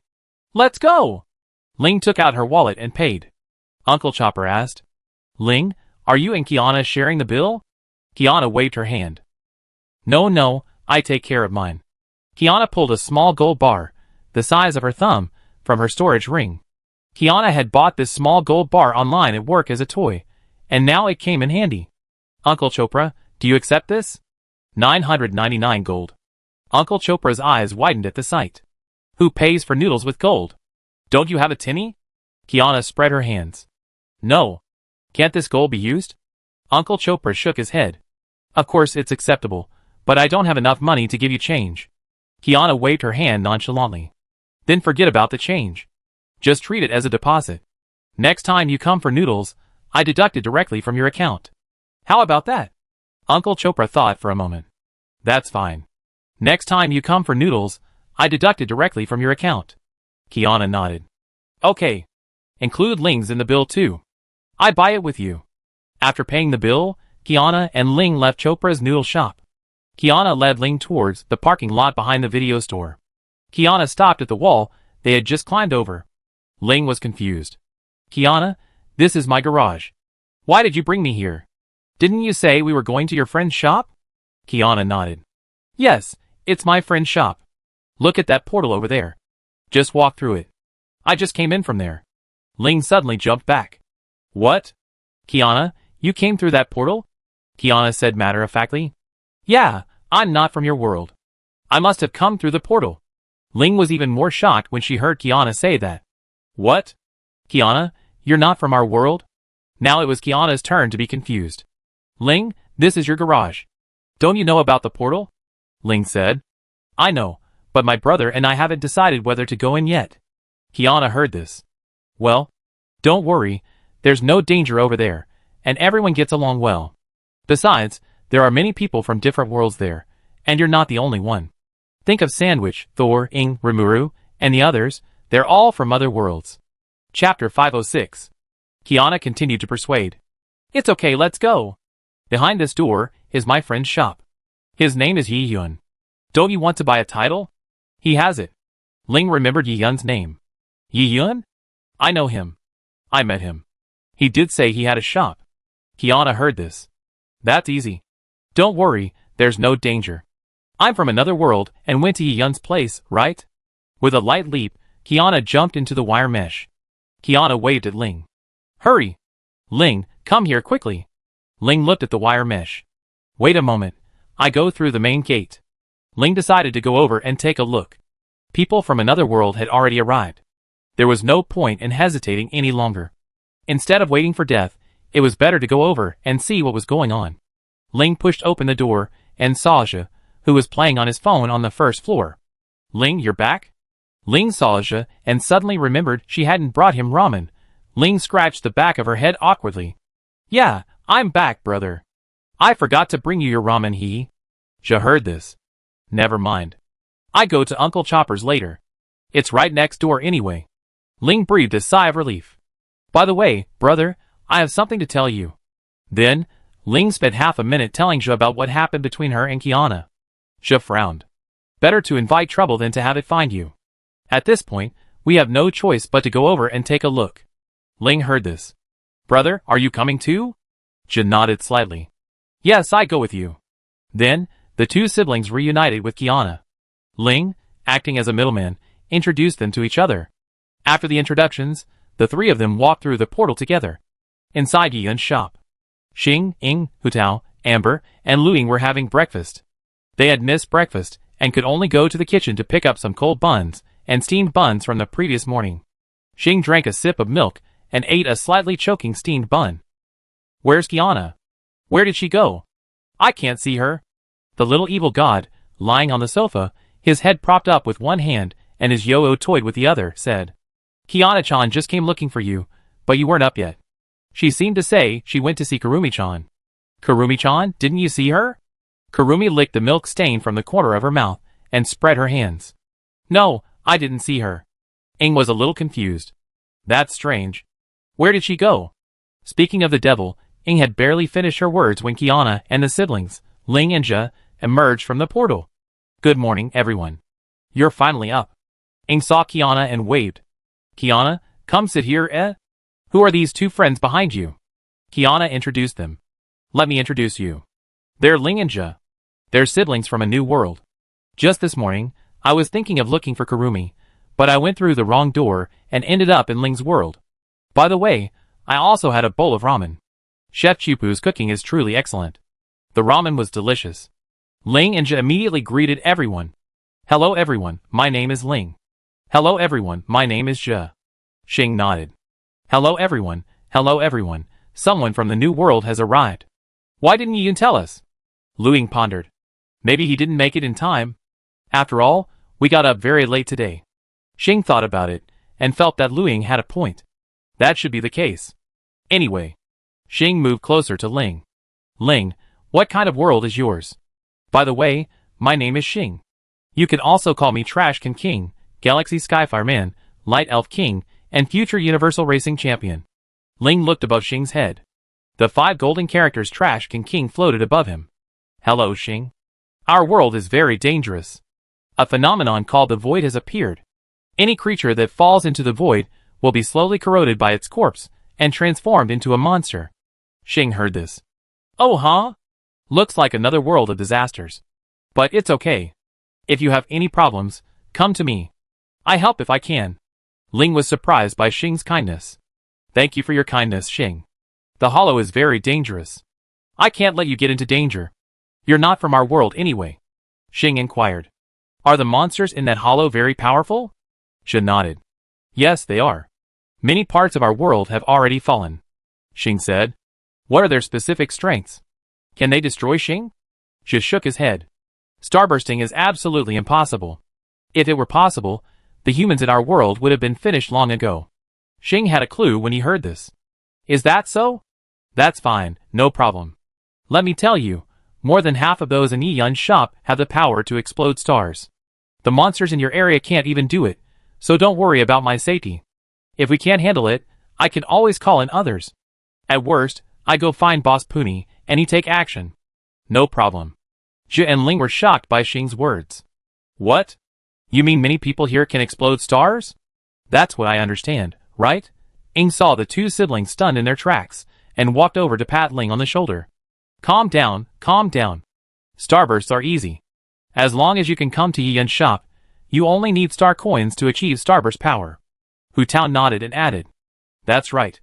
This hall master acquired the power of a commander-level envoy by purchasing items from Yi Yun's shop. Xing patted his chest. Me too. My Skyfire Judge and Second Star Core are both from Yi Yun's shop. The two siblings paused, and Zhe asked. So what kind of currency is this star coin? Xing took out a 100 yuan star coin. Here, that's it. There are many ways to earn star coins, so don't worry. It's different now than it was before. Back then, we had to painstakingly travel to various planets to till the land, find treasure chests, and decrypt puzzles to earn star coins. Now, with many dungeons, as well as QQ Farms and QQ Ranches, there are many ways to earn star coins. There's no rush. I have something urgent to ask you right now. Ling heard this. Asked. Xing chuckled. Did Kiana just say the ramen there is delicious? Ling nodded. Yes, Uncle Chopper makes delicious ramen. Xing nodded with satisfaction. That's fine. Let's go get some ramen. I really can't get used to these cold steamed buns and dumplings. Let's go, sisters. Let's get some ramen. Chapter 507. Xing Yi beckoned, calling Luing, Kurumi, and the others to go to Ling's place for some ramen. The cold steamed buns tasted good, but they were cold, so the texture wasn't great and a bit choking. Seeing this, Kiana decided to join the group. She already eaten, but that didn't stop her from chatting. Kiana glanced at Ling and Zhe. Ling, Zhe, what do you two say? Do you want to join us? If not, I asked Noelle to entertain you. She's the waiter here. Ling thought for a moment and decided to follow. There were only girls, so it would be fun to be around. Zhe, on the other hand, wanted to stay and get to know the situation. Zhe looked at Ling. Sister, go play with Kiana and the others. I take a look around. Hearing this, Ling and Kiana linked arms and skipped towards the portal. After Kiana, Ling, and Xing left, Noelle came over to greet Zhe. Hello, sir. I'm a clerk here. My name is Noelle. If you have any questions, feel free to ask me. Zhe heard this. Hello, Noelle. My name is Zhe. I'd like to ask about the situation in this world and why your store manager, Yiyun, created the portal that brought us here.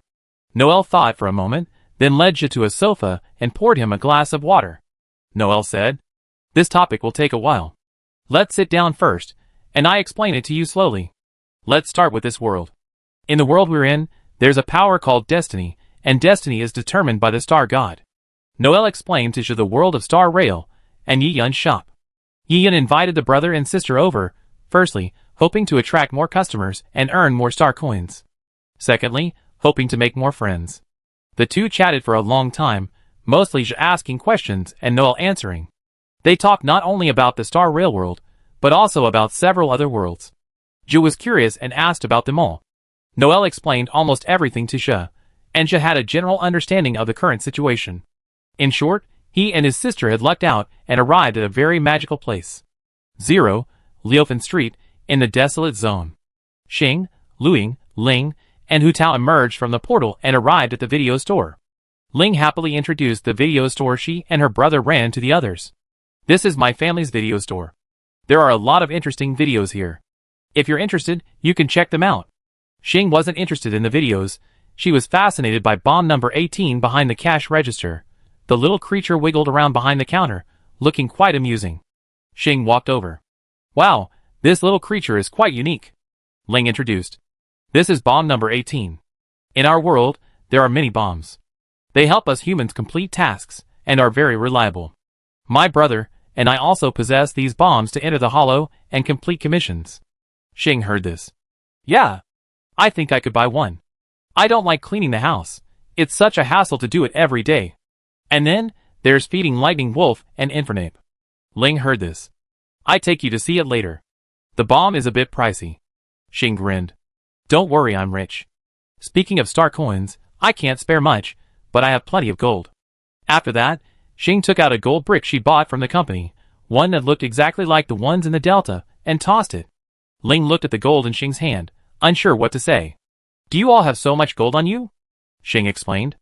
Yiyun told us before that in most worlds, gold can be used as money. It just so happens that we recently joined a dungeon where one of the top-tier items is a gold brick.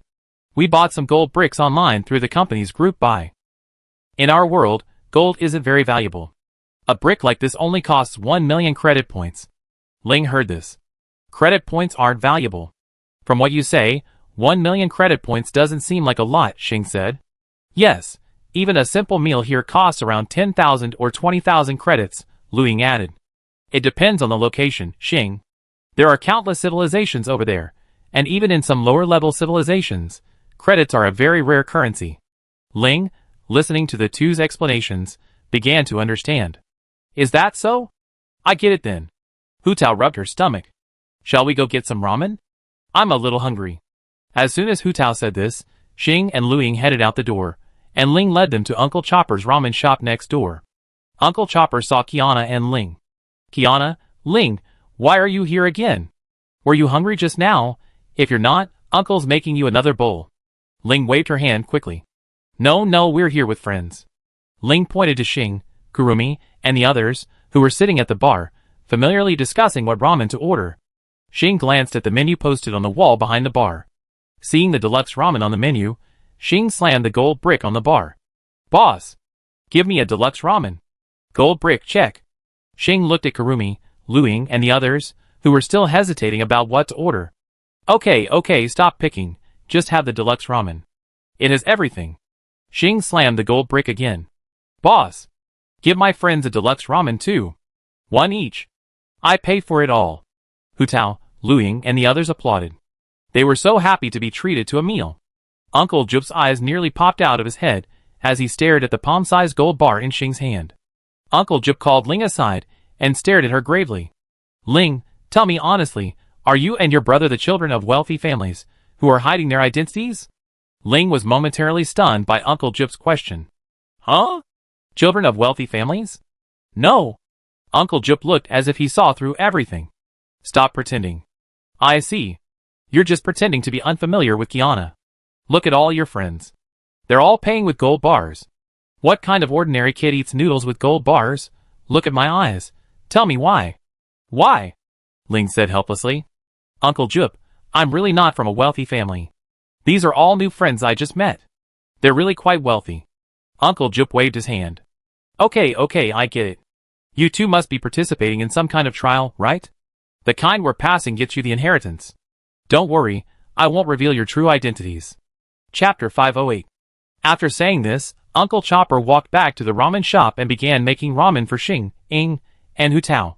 Soon, bowl after bowl of luxurious ramen was ready. Xing picked up his chopsticks and took a large bite, chewing and swallowing, then scooped up a spoonful of the rich soup. I still need some soup after waking up to feel better. Hu Tao agreed wholeheartedly. That's right, I used to like going to Xiangling's Womantang for some seafood porridge right after waking up. I really can't stomach those dry dishes, Amber said. It can't be helped. It's our fault for getting up late. The number of people eating at the restaurant has always been inconsistent. Xiangling can only have one pot of porridge or soup every morning. If you go too late, there's no way they'd be available. Hu Tao heard this. Xiangling has finally found some like-minded people. She, Sandwich, Thor, and AI Cafe, along with Guaba, travel around the world every day searching for new ingredients. Ing instantly shrugged off hearing Hu Tao discussing this topic. I'm no longer sleepy now that you're talking about this. Let me tell you, the day before yesterday, Xiangling and her friends went to a remote planet to search for ingredients. Then they ran into the antimatter core, and it was Big Boss Puni who intervened and rescued them. Big Boss Puni then wiped out the antimatter core from that star region, destroying several planets. Eula smacked her lips in amazement. Big Boss Puni is truly amazing. In this Star Rail universe, he can go wherever he wants. I heard that the Star God of Destruction gets beaten up by him every day. Amber added. Sometimes Aha even records videos and posts them in the group chat. It's truly brutal. Ling, standing by, couldn't get a word in. Who's that Puni boss? He seems pretty powerful. I must get to know him someday. Xing and her group were having a bowl of noodles. Xing pawned her gold bars with Uncle Chiapu to top up her meal card. She told Uncle Chiapu her name, so that when they came to eat, they could just mention her name and have the money deducted from her account. Xing, Ing, and Ling were strolling around Liufen Street.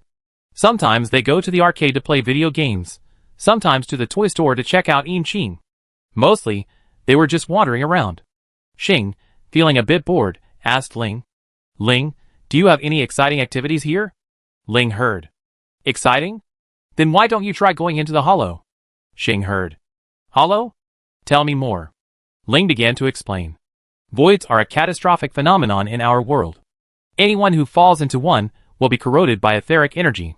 Those who cannot withstand the erosion will transform into monsters. Each void contains a large number of skeletal monsters. Would you like to go in and experience it? I can show you the way and prevent you from getting lost. Xing and the others looked at each other and agreed. It would be nice to go in and play around and experience the disasters of this world. Yes, thank you, Ling. 10 minutes later. Xing, Ing, Kiana, and the others entered a void.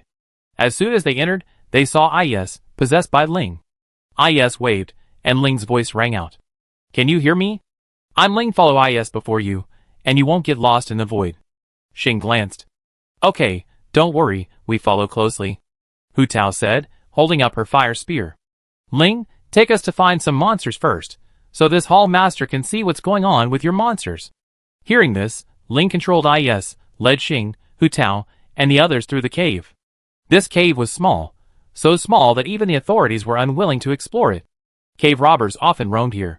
Soon, Ling and the others found a few common Ishur. Ling cautiously warned them. Everyone, be careful. These Ishur are extremely dangerous. Xing held the heavenly fire judgment in one hand and hefted it onto his shoulder. Don't worry, Ling. These little guys can be easily dealt with. After saying this, Xing pointed his sword at the Ishur and shouted a mocking tone. Hey! You ugly fellows over there, come and fight the great galaxy Skyfire. Xing's voice startled several Ihai, who roared and charged at him. Ling, at home, watched this scene with great nervousness. She was truly worried that Xing and the others would get hurt, as this was their first time facing Ihai. The next second, in Ling's field of vision, Xing instantly rushed over. She couldn't even see Xing's path, only a shadow. Xing turned around and saw the bodies of the Ihais split in two, their wounds still ablaze with crimson flames. The flames flared rapidly, consuming the Ihai completely. Xing pouted. TSK, TSK, TSK, TSK, this monster is too weak, isn't it? Ling, are there any stronger ones? Ling had always heard Xing and the others boast about their formidable abilities, but this was her first time seeing one. Unexpectedly, Xing's strength was so formidable that Ihai was instantly killed, powerless to resist. Ling heard Xing ask herself. This cavity is just a small one, there's nothing too dangerous about it, Ihai. Xing heard. Is that so? Let's go out then. Monsters of this level aren't very interesting. Hu Tao, Ying, and the others also looked uninterested. I thought I could still stretch my legs, but let's forget about this. Ling heard. I know of a more dangerous cavity here. Do you want to go? Luing asked. Is it far? Ling thought for a moment. A bit far, in another part of the city. Luing heard. Forget it, we just experience it for a bit. We explore this cavity a bit more. And by the way, I help you clear out the monsters inside. Xing, Ying, Kiana, and the others all agreed. They were all helpful people. Since I have the ability, the time, and I'm bored, I might as well clear out these monsters as a way to pass the time. Afterwards, Ling and the others continued to hunt Ihai in the cave, and Ling gained a basic understanding of their abilities. Why basic?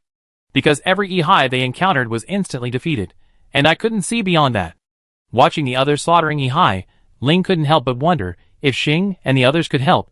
Perhaps Hollow Zero wouldn't pose a problem for them. With Xing and the others' strength, they should be able to move freely in the cave, doing whatever they wanted.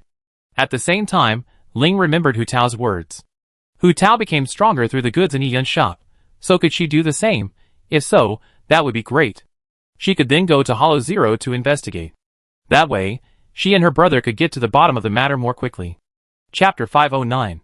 Half an hour later, Xing and the others were frantically chasing and killing Ihai in the hollow. After clearing the Ihai from the small hollow, Xing and the others left the hollow under Ling's guidance. Xing glanced at the hollow sphere behind him, and a question suddenly occurred to him. Could he cut this small hollow into pieces? Xing thought for a moment, then took out the Skyfire Judgment, slightly bent his body, and began to mobilize all his energy, madly pouring it into the Skyfire Judgment in his hand. Ying, Hu Tao, Kiana, and the others had been with Xing for so long that they naturally understood what she was up to. Ying persuaded her. Xing, didn't Ling say? This thing can only be suppressed, not completely eliminated. Don't waste your energy. Xing said. I'm just giving it a try. It's just a matter of one sword, so just stand back. Ying, Kiana, and the others stepped aside upon hearing this.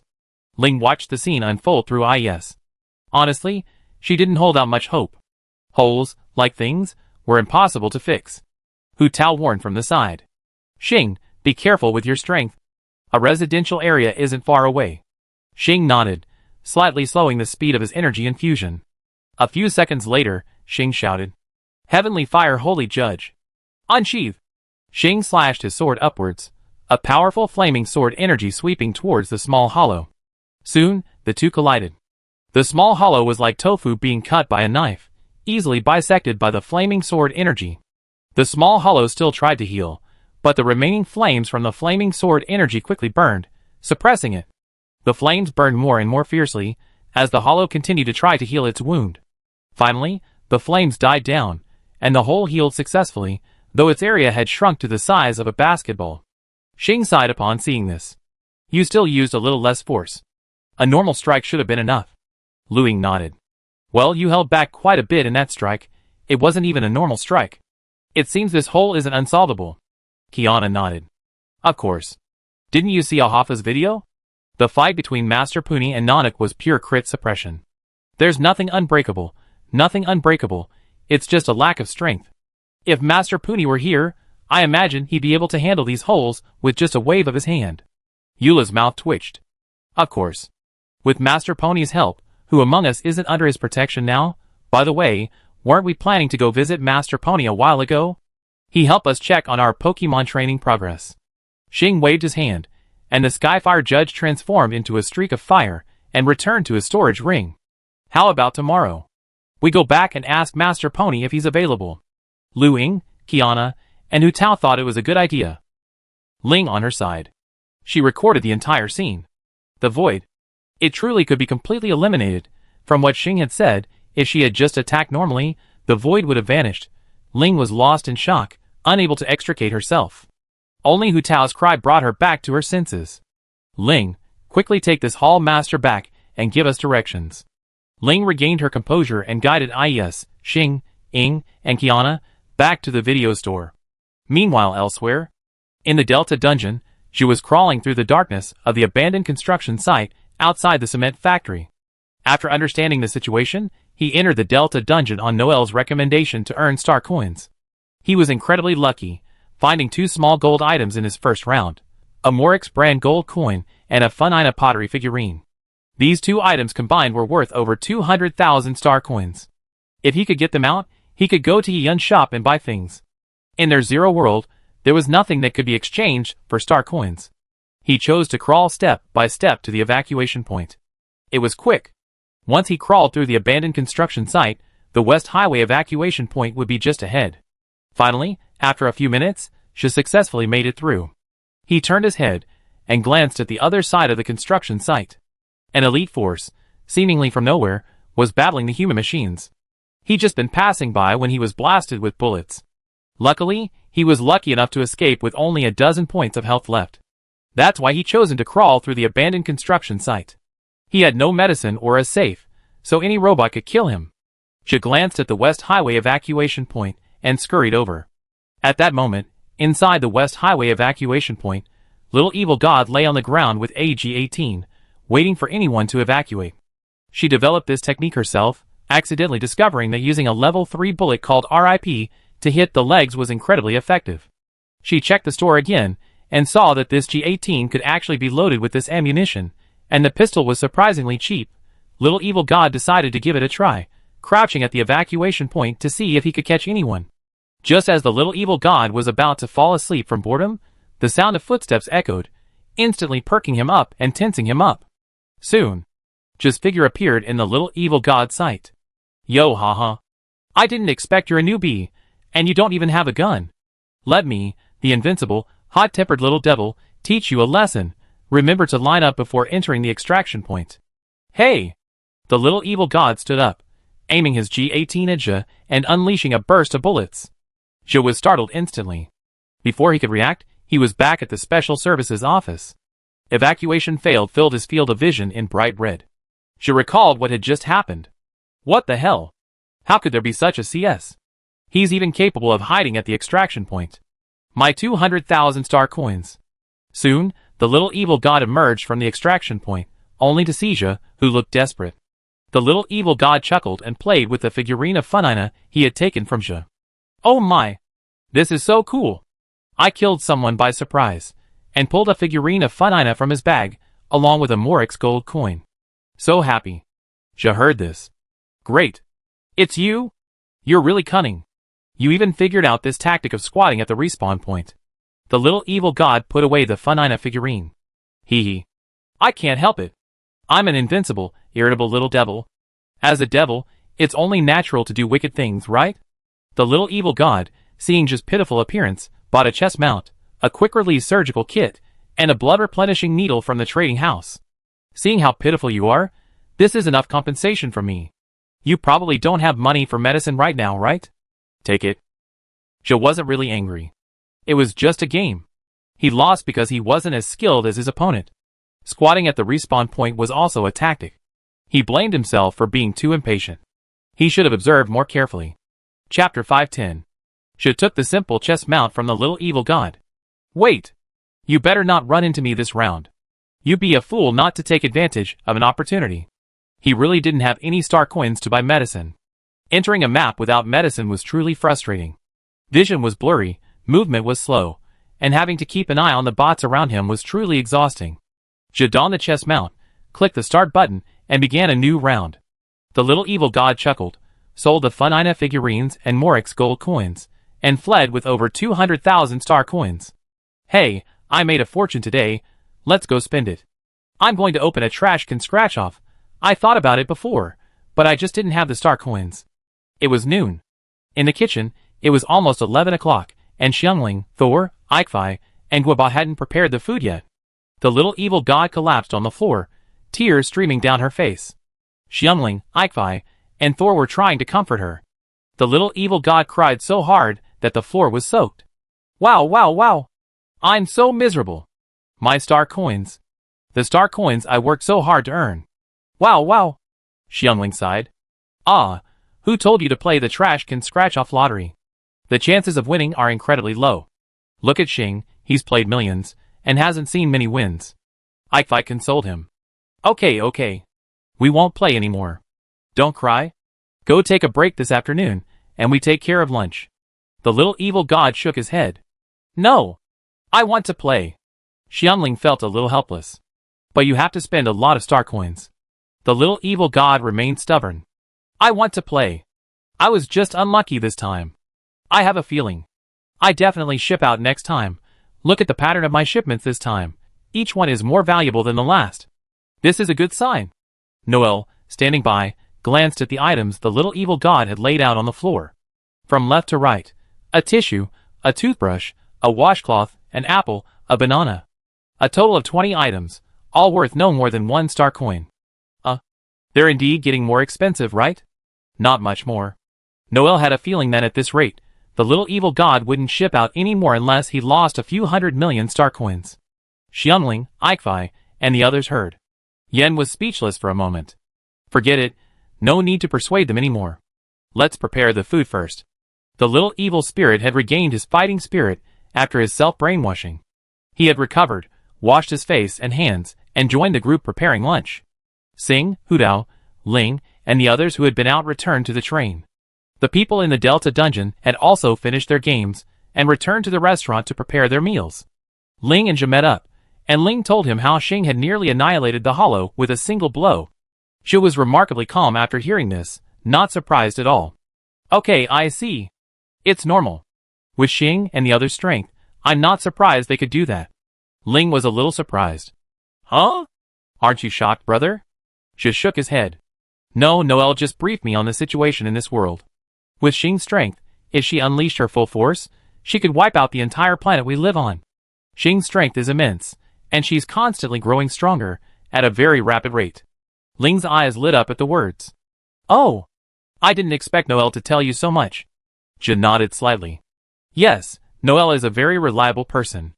By the way, I earned over 30,000 star coins playing the Delta dungeon this morning. Let's go buy some stuff later.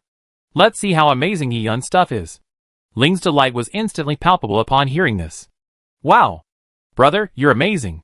You earned so many star coins in just one morning. Zhe felt a little flattered by Ling's praise. Of course, I'm a real gamer. As he spoke, Zhe spotted Klee, Bailu, and Kana, all gathered together playing. Hey kids. Want some delicious candy? I treat you. Klee was surprised. Wow. Brother Zhe, are you treating Klee to some delicious candy? Great. Brother Zhe is such a nice guy. Zhe shook his hair. Of course. Your brother is very rich. This morning alone, I made over 30,000 star coins. Isn't that impressive? Xing saw this and came over. Zhe, don't you know? Your few star coins can't compare to what Klee can earn just by doing nothing all day. Zhe was puzzled. What do you mean? Xing chuckled. Don't you know? Klee once pulled out two famous figures. An African star and an infantry fighting vehicle. These two items can bring Klee over 10 million star coins in a month. You worked all morning and only made over 30,000. TSK. Zhe was stunned. What? Klee can earn over 10 million star coins a month? At this moment, Klee had chosen her candy and ran to Zhe's feet, tugging on his shirt. Brother Zhe, Klee wants some candy. Is that okay? Zhe took a deep breath and pulled out his star coins to pay. Wow, someone else makes over 10 million a month, and I only have 30,000, and yet he's so brazen as to treat someone else, Klee, to candy. Wow, Zhe felt like he didn't want to talk for a moment. Soon, Xiangling, Ikefai, and the others prepared lunch and called everyone to eat. Dinner served. Everyone. Line up. Don't crowd. The little evil god, wearing an apron, struck a gong. Xing looked over and pulled Ling along to get the food. Come on, Ling, let's see what real food is. This morning's ramen is delicious, but it's nothing compared to the food we have on the train. Ling's interest was piqued by Xing's words. Ling and Xing lined up, and soon it was Ling's turn. Ling held the tray, dazzled by the dazzling array of delicious food before her. All the dishes were served on small, palm-sized plates, 20 in total. Just pick up whatever you want and place it on your plate. Xing smiled at this. Take whatever you want, everything is delicious. After hearing Xing's words, Ling selected a few dishes she liked, helped herself to a portion of rice, and sat down at a table with Xing to eat. Half an hour later, Ling contentedly lay on the sofa, rubbing her belly with one hand. Ah, so delicious. Xiangling, Ikefai, sandwich sauce, Thor, your cooking skills are incredible. Why don't we have chefs as talented as you in our world? Xiangling felt deeply satisfied at Ling's praise. As long as you like it, we have 3 meals a day. Dinner is served at 8:30 a.m., 12 p.m., and 6 p.m. If you're looking for a late-night snack, you can go to Liyue and find Wanmin Hall. We cook there tonight. Ling Yong nodded, indicating that she would take note. Chapter 511. Ling and Xiangling chatted for a while before parting ways. Xiangling was leaving with Thor, Little Evil God, Ikefai, and Guoba to search for new ingredients. Ling was dragged into the Delta dungeon by Xing, Hutao, and the others, who were taking her to a feast. Soon, Kiana had to go back. Teresa wanted her to catch up on her academics. As the strongest fighter in the Sky Destiny, how could she fail academics? Speaking of this would be disgraceful to Sky Destiny. Coincidentally, Ling joined Xing and Ying's team. Arriving at the Special Service office, Xing pulled out an Uzi and a set of level 3 helmet and breastplate from the warehouse, and handed them to Ling. This set of equipment was what she had brought back from killing the man machine in the secret dam. It cost tens of thousands of star coins. Ling put on her gear, unable to contain her excitement, eager to experience the dungeon. As for Zhe, he had his only 30,000 star coins, and went shopping at the Qin bar. He spent 100 star coins on 3 large boxes of videotapes, all from other worlds, and containing a wide variety of tapes. Afterward, Zhe purchased a mechanical upgrade module, which could enhance mechanical lifeforms. He planned to give this module to IS, thereby significantly enhancing their exploration of the void. After purchasing the module, he had over 600 star coins left, which he used to buy a few miscellaneous items, mostly for the shop. Things like a coffee machine and sofa chairs. These items would make a nice addition to the shop, giving customers a place to sit, sip coffee, and browse tapes while they shopped. Of course, this coffee wasn't free, a symbolic market price would suffice. After buying the items, she returned to the Zero World. Upon his return, he saw Nicole pacing the studio, looking distraught. Nicole was in a hurry. Her cunning rabbit house had accepted a commission to steal a safe from a gangster. Unexpectedly, an accident occurred. Her cunning rabbit house members, Ambi and Billy, fell into a hole. Ambi and Billy didn't have a radish and couldn't escape. The only way to rescue them was to call a rope maker. Zhe and Ling were the legendary Phaeton, the world's top rope makers. Nicole frequently did business with the siblings, and after a while, they became very familiar with each other. Nicole still had a lot of outstanding payments to make with Ling and Zhe. Nicole was extremely annoyed. Where have they been? Where have they gone? Zhe! Ling! You guys need to come back soon. Really? What's that saying? It's raining cats and dogs. They just got out when Ambi and Billy fell into the hole. At that moment, Zhe's voice rang out. Nicole? Are you here for a new commission? Nicole felt like she found her savior when she heard Zhe's voice. Zhe! You're finally back. Take the commission. Ambi and Billy fell into the hole, and they don't have any carrots. Upon hearing this, had originally planned to have Nicole pay off some of their debt before taking action. This was an urgent matter, so he couldn't afford to worry about anything else. Just as he was about to log into the HDD and control IS into the hole, he realized something. Oh no! I forgot Clara borrowed IS. Nicole, wait a minute, I go get IS. With that, she turned and ran to the garage. Seeing this, Nicole could only wait anxiously there. It was afternoon, the time when Yi Yun's shop was least crowded. Noelle was basically the only one there. At this time, those who should be busy were busy, while those who should be having fun were out. Je saw Noelle and trotted over. Noelle, do you know where Clara is? I want IS back. Noelle heard. I know. Please follow me. With that, Noelle led Je to the second floor of the train. As soon as they entered, they saw more than a dozen different bombs. Except for IS, all of these bombs were made by Clara based on IS. Clara saw Je and picked up IS, holding him up. Brother Je, I can return IS to you now. Clara has thoroughly researched it. Je took IS. That's good. I just happen to need IS's help. I take him away first. We see you later. Clara nodded. Okay, goodbye, Brother Je. Clara said goodbye to Je and Noelle, then turned around and started playing with a dozen bombs. Je brought IS to the portal. Just as he was about to step through, Noelle suddenly asked, Je, are you in trouble over there? Je nodded. Well, 2 of my friends have fallen into a cave, and I need IS to get them out. Noelle heard. Is there anyone who needs help? I can help. Upon hearing this, Je said, Noelle, I appreciate your kindness, but the cave is very dangerous. Noelle shook her head slightly. It's okay, I'm still quite strong. Let me go with you. Seeing this, she took Noelle back to the Zero world. Nicole breathed a sigh of relief when she saw Je returning with IS. Huh? You're finally back. Hurry and help me rescue Ambi, Billy, and the others. Nicole was now worried, and Je comforted her. Don't worry, I start the HDD now. Nicole, take Noelle and IS to the cave entrance. Nicole heard this and looked at Noelle, whom she had never seen before. She couldn't care less now. She only wanted Ambi and Billy to be rescued. Come with me. Nicole picked up IS and ran out the door. Noelle followed. Inside the newly appeared cave, Billy and Ambi were fleeing from the mutated form of Ihai, the Red Fawn gang leader, known as White Man. After being infested with etheric energy, White Man mutated into a highly dangerous Ihai.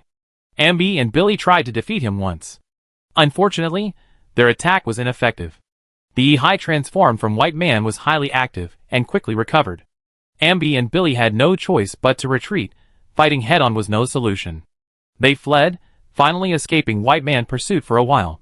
However, they were once again pursued by a group of ordinary Ihai. They were surrounded by Ihai. Billy checked his ammunition. Damn! I'm over the ammunition quota this time. I don't think the boss will reimburse me. What should I do? Ambi drew his sword. What else can I do? I just pay for it myself. The Ihai is coming. Prepare to fight. Ambi and Billy assumed fighting stances, ready to engage. Just then, a figure darted out from behind them. Time to clean up the battlefield. The one who came was Noelle. He held a blue-hilted sword in his hand, and slashed with it. Chapter 512. Noelle charged into the horde of Ihai, swinging his great sword relentlessly, each strike resulting in a kill. Billy was overjoyed to see reinforcements coming. He could save on his own bullets. Ambi drew his sword from his back and rushed over to help. Billy saw this. Ambi, wait for me. Looks like we can't save on bullets after all. A few minutes later, the 3 of them had successfully eliminated all the Ihai in their vicinity. After dispatching the Ihai, Ambi sheathed his sword and joined Noelle. Thank you for your assistance. It was timely. Noelle turned around. You're welcome. I'm here to rescue you. Billy heard this. Oh, you're here to rescue us? I knew Boss Nicole wouldn't abandon us. Boss Nicole has found us reinforcements. Just then, Je, controlling IS, ran out from behind a truck that had fallen to the side of the road. Noelle, thank you for your hard work. Ambi and Billy were surprised to see IS. A talking bomb? Could it be? The legendary rope maker. Phaeton! Just smiled. Please follow me, you two. I'll lead you out of this cave. Billy and Ambi were overjoyed to hear that. They were safe now. Noelle also approached, and she was about to leave with the other 3 when a loud roar was heard. The four looked in the direction they were headed and saw that white man's incarnation, Isher, had caught up with them. And it was blocking their path. Ambi thought to herself, oh no!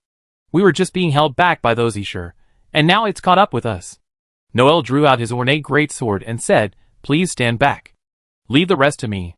Noel stared at Whitey with a stern expression, raising the greatsword high in both hands. I pledge victory with my sword now. Particles of light emerged from the surrounding ground, surging towards the sword of victory in Noel's hand. Slowly, the light entwined with the sword of victory condensed into a sword shape, reaching a length of 40 meters. Noel's aura continued to rise. Billy, Je, and Ambi stared in disbelief at the scene before them. Excalibur! Noel shouted, slashing with his sword. The entire hollow earth and sky were completely split open, revealing the real world beyond. Whitey's corpse, transformed into a wisp of dust, vanished under the blow. When the aftermath of Noel's sword faded, they had reappeared in the real world. The original hollow had shrunk to the size of an egg, and Billy held his head in his hands. Hey! Where did this guy come from? Isn't this a bit too extreme? Is this an attack a human can perform? Ambi was also shocked. This sword is too destructive.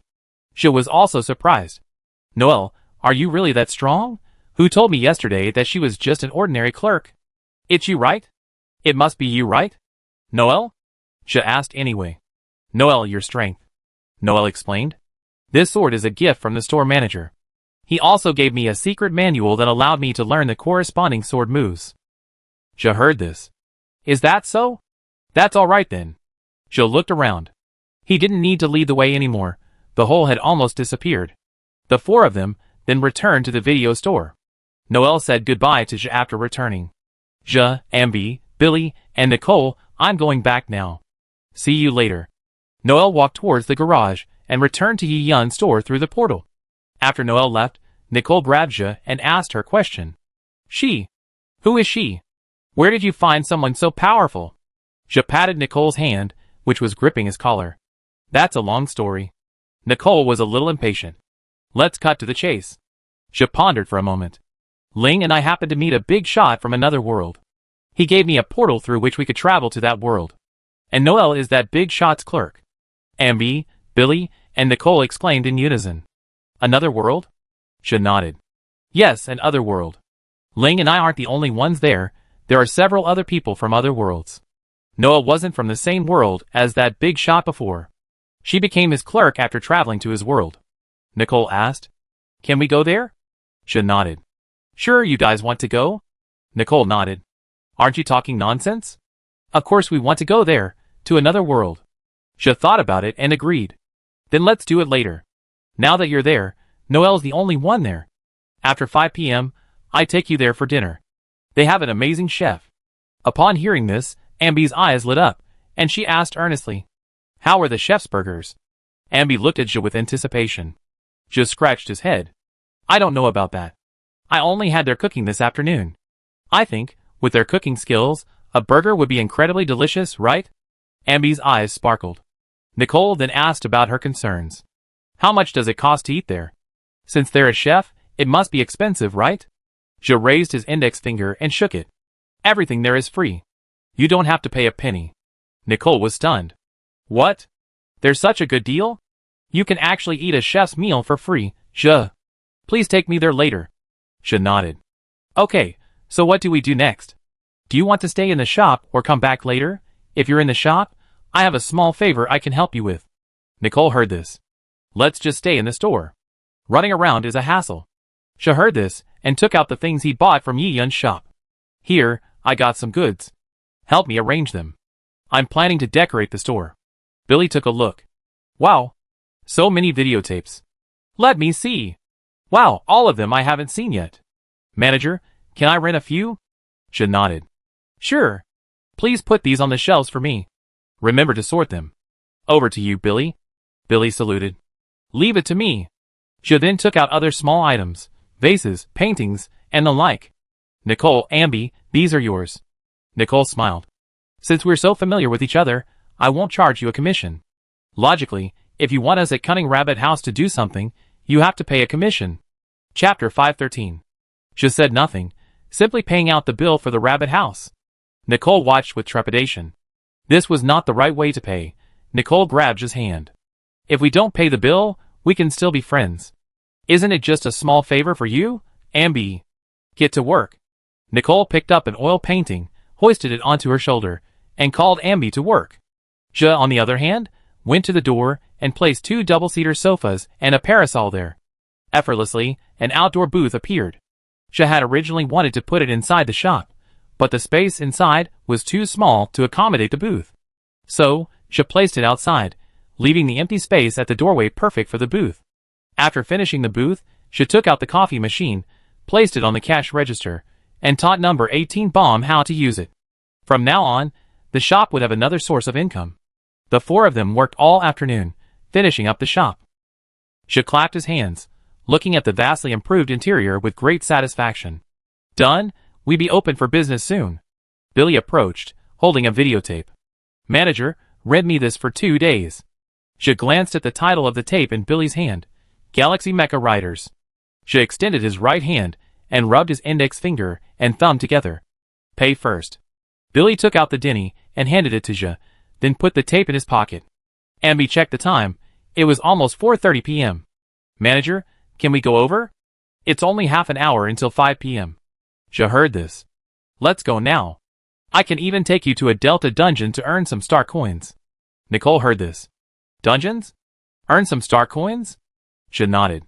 You know once you get there. Let's go. Ja led Nicole, Ambi, and Billy to the garage, opened a portal, and the 4 of them headed to Yi-Yun's shop. Inside Yi-Yun's shop, Xiangling, Ikefai, and a few others emerged from a portal opened by Yitapuni. Each of them carried a backpack filled with a large amount of food. Ja was currently explaining Yi-Yun's shop to Nicole, Ambi, and Billy in the bar. Ja saw Xiangling and waved. Xiangling, Ikefai, Thor, you're back. Xiangling saw Ja greeting her and smiled. Well, we're back, Ja. This time we found some very high-quality meat. We have delicious grilled pork chops tonight. The little evil god glanced over with dissatisfaction. Ja, why didn't you say hello to me? You already said hello to Xiangling-chan, Ikefai-chan, and the others. The little evil god folded his arms, looking as if this matter would never end until he gave a reasonable explanation. Ja chuckled. Hee hee. I won't talk to someone who stole over 200,000 star coins from me. The little evil god heard this. Oh, I didn't expect you to hold such a grudge. Okay, in that case, you won't eat the food I cook, not even the food I wash. Ja curled his lips. Hee hee, do you think I'm stupid? There's something delicious you can't eat? I eat it anyway.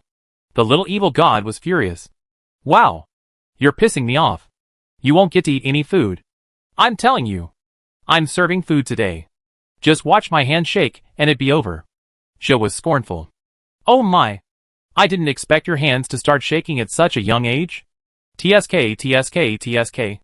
The little evil god snorted coldly, turned, and went into the kitchen to prepare food. Ja turned around and looked at Nicole and the others. This is the little evil god. He tricked me this morning in the Delta dungeon. By the way, Ambi, don't you want a hamburger? You could ask Xiangling if she knows how to make one.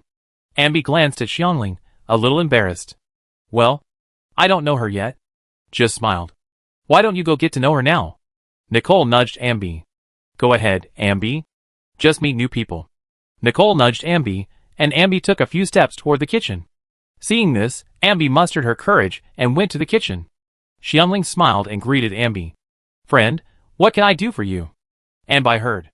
Hello, my name is Anbai. May I meet you? Xiangling heard.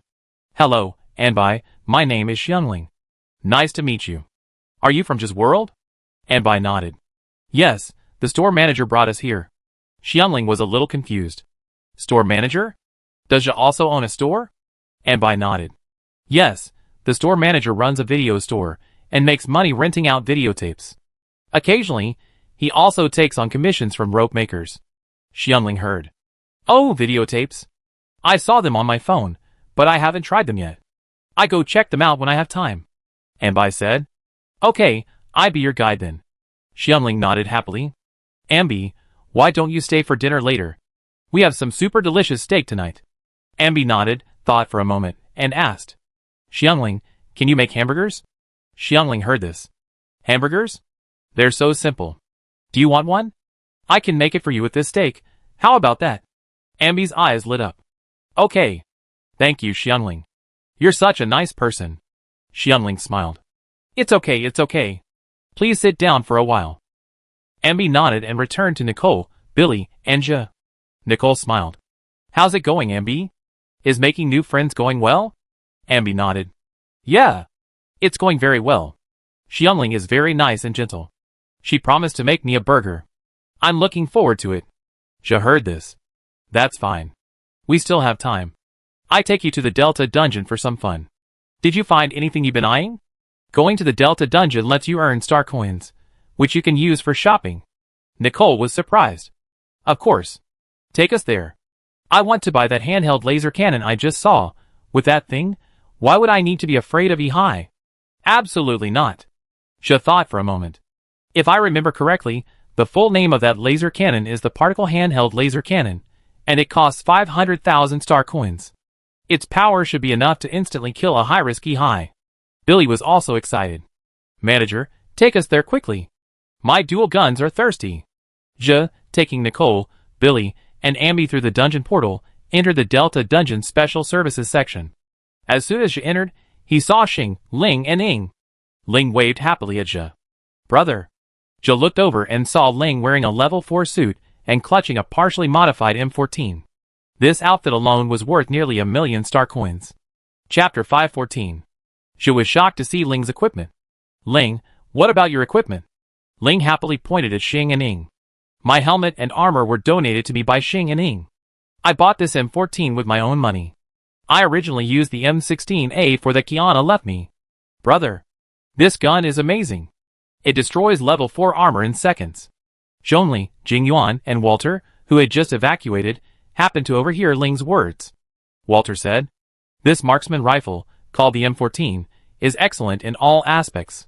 It has no flaws, and is powerful in both close and long-range combat. The only flaw isn't its own, but ours. It's too expensive. Ling, is this a fully modified rifle? Ling shook her head. No, it's a semi-modified one. It only costs 400,000. Walter heard this. Then your gun can be enhanced even further. A full upgrade would cost around 700,000 to 800,000 star coins. Ling nodded. Yes. I work hard. Even if I don't evacuate, I'm still making over 100,000 star coins. Xing smiled. Of course. Following your sister, Xing, will definitely ensure your evacuation. Aside from the administrative building guarded by that old Sai, where else can't we go on this secret dam? Ling gave a thumbs up. Xing, your shooting skills are truly impressive. Ying then said. Xing, Ling, get ready. We've been matched. Ling said to Jia. Brother, I'm going to the game first. See you later. Jia nodded and watched Ling teleport into the game. Ling also entered the game. Jia stretched his body and prepared to join the game as well. At that moment, a cough echoed from the side. Humph. Manager, have you forgotten about us? You haven't even told us how to enter the game yet. Jia scratched his head upon hearing this. Sorry. Let me teach you the basics.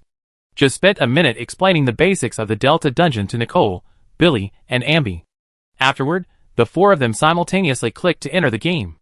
They had no equipment or star coins, so they could only enter the standard dam. But even the standard dam was enough to make them suffer. Superhero Brother is not kidding.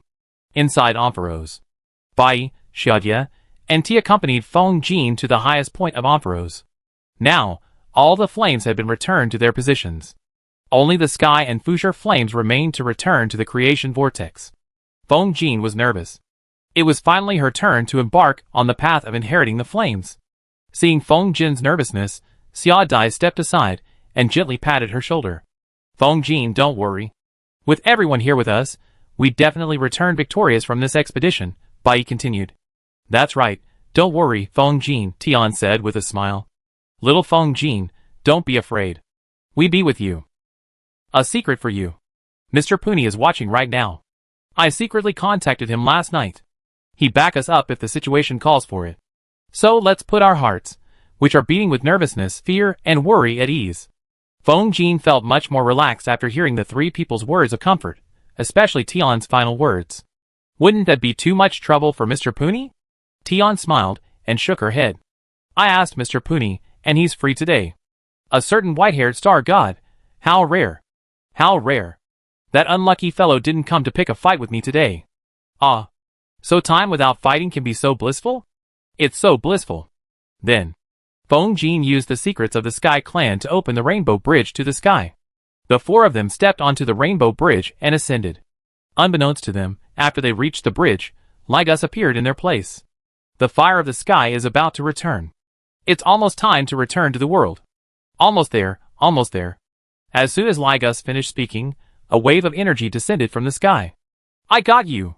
You dare show your head? I kill you if you show. The Black Tower controlled a space-based cannon and launched a bombardment at Lagus's location.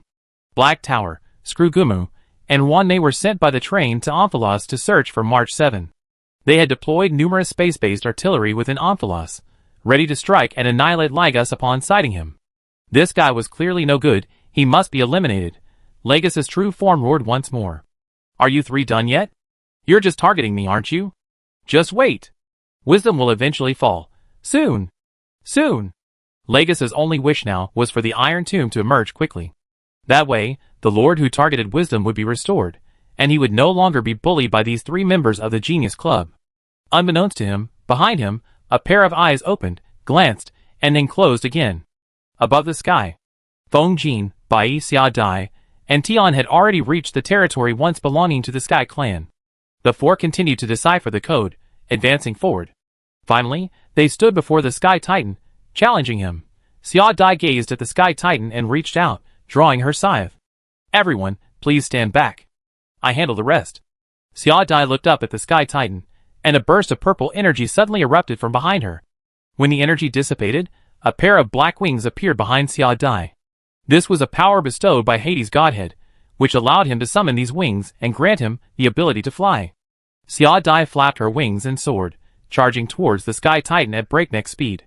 Seeing this, the Sky Titan immediately unleashed a ray of light to attack Xia Dai. Xia Dai maneuvered and dodged the Sky Titan's attack with ease. With a powerful swipe of her wings, Xia Dai instantly arrived in front of the Sky Titan.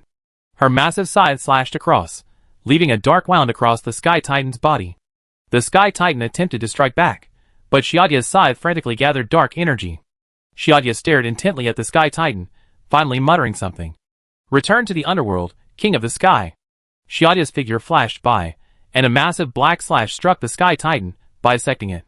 After the Sky Titan was slain, its body fell to the platform. Tian, swift and decisive, opened the 100 Realms gate and brought Bai and Feng Jin to safety. When the surroundings quieted down, Tian opened the 100 Realms gate and brought the others to the Sky Titan. Tian looked at Feng Jin. Xiao Feng Jin, it's up to you now. I need to notify Aya and have her activate the Dawn Machine synchronously. Chapter 515. Feng Jin nodded, clenching her hands into fists, her face a look of determination. Yes. I'm ready. Hearing this, Tian took out her phone and called Aglaya, asking her to restart the Dawn Machine. Omphalos, Omain. Aglaya announced that the Dawn Machine would be restarted. This time, Aglaya would broadcast the event on a large television screen, repairing the Dawn Machine in front of the people of Omphalos. This way, the Golden Race's position in Omphalos would be unshakable, and the people would fully support the journey of chasing the fire. Tinning, with an earphone dangling from her ear, held the stone that Puni had given her, which could turn the Dawn Machine on and off, waiting for Aglaya's signal. In the square, Aglaya stood alone in the center of the square. Aglaya looked around and spoke slowly. People of Omphalos.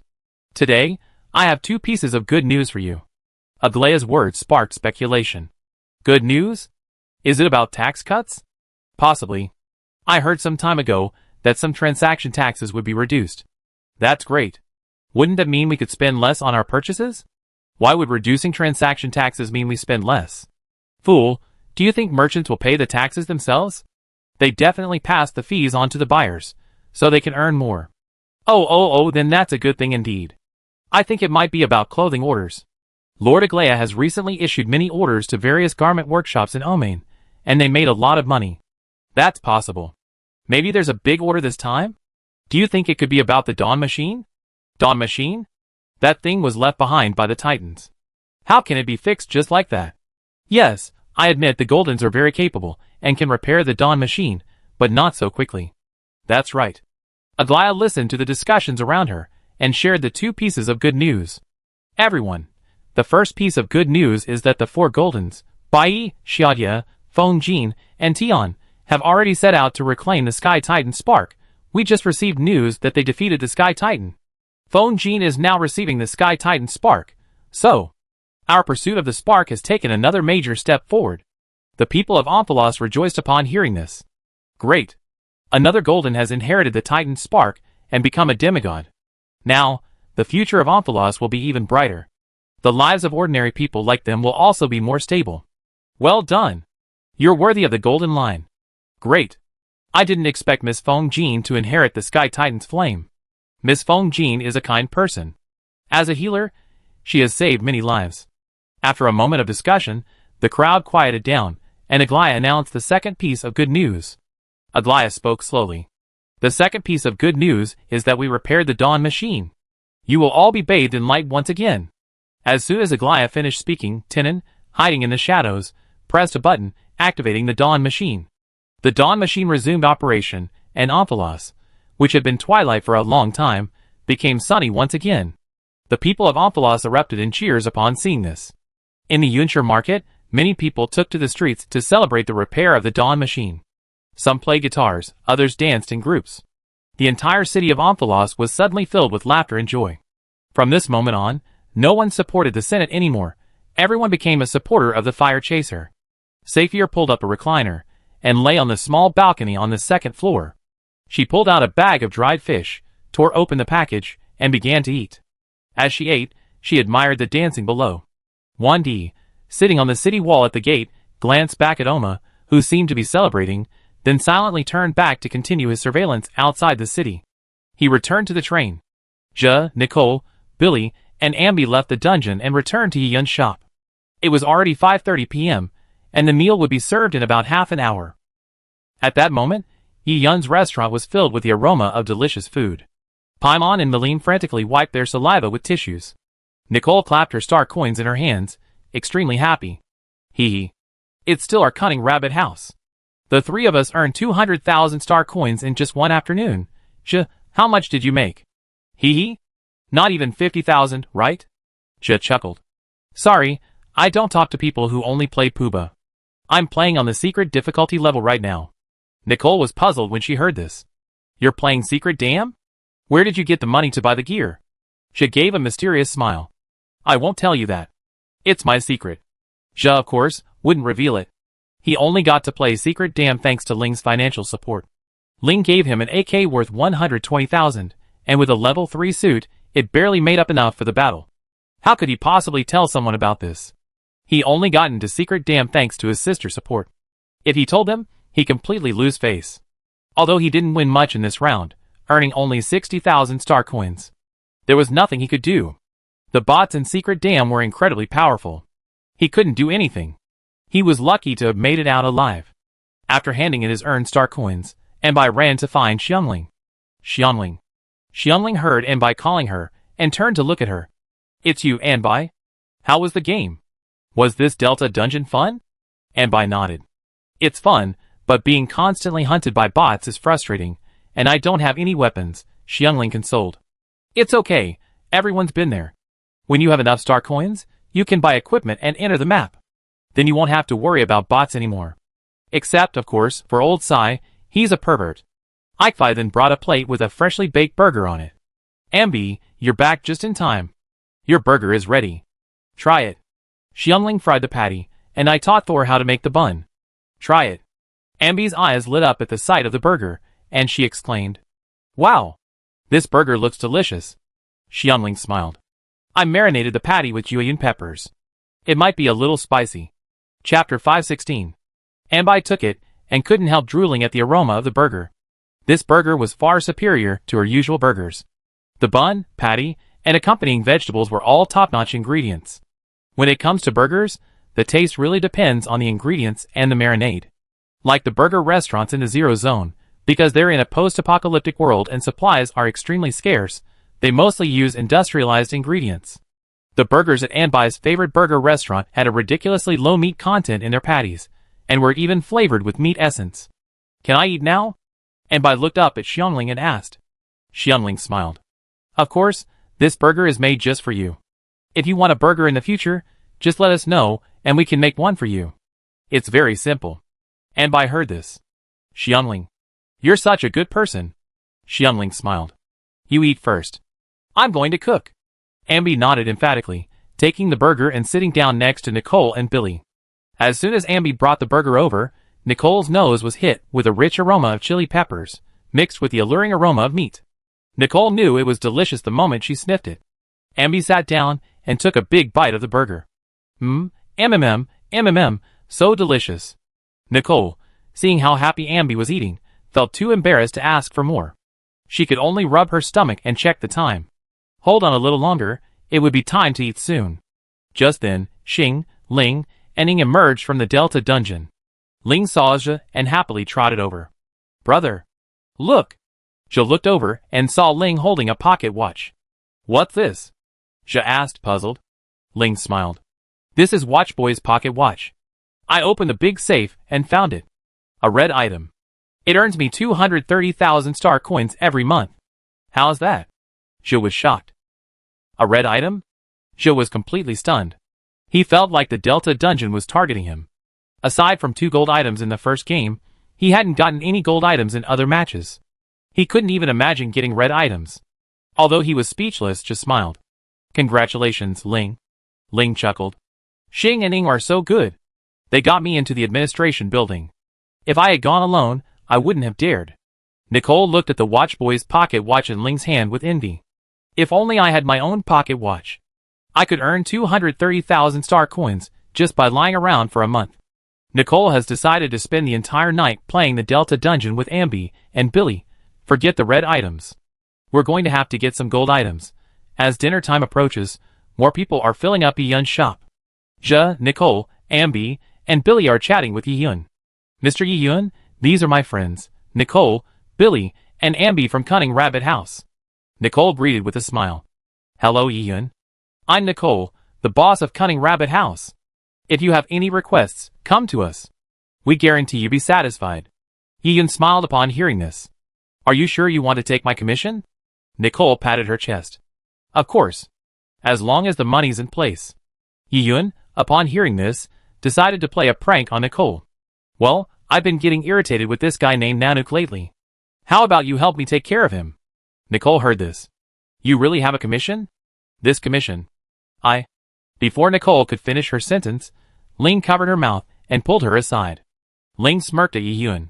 Yiyun, don't take Nicole's words seriously. I take her over there to calm her down.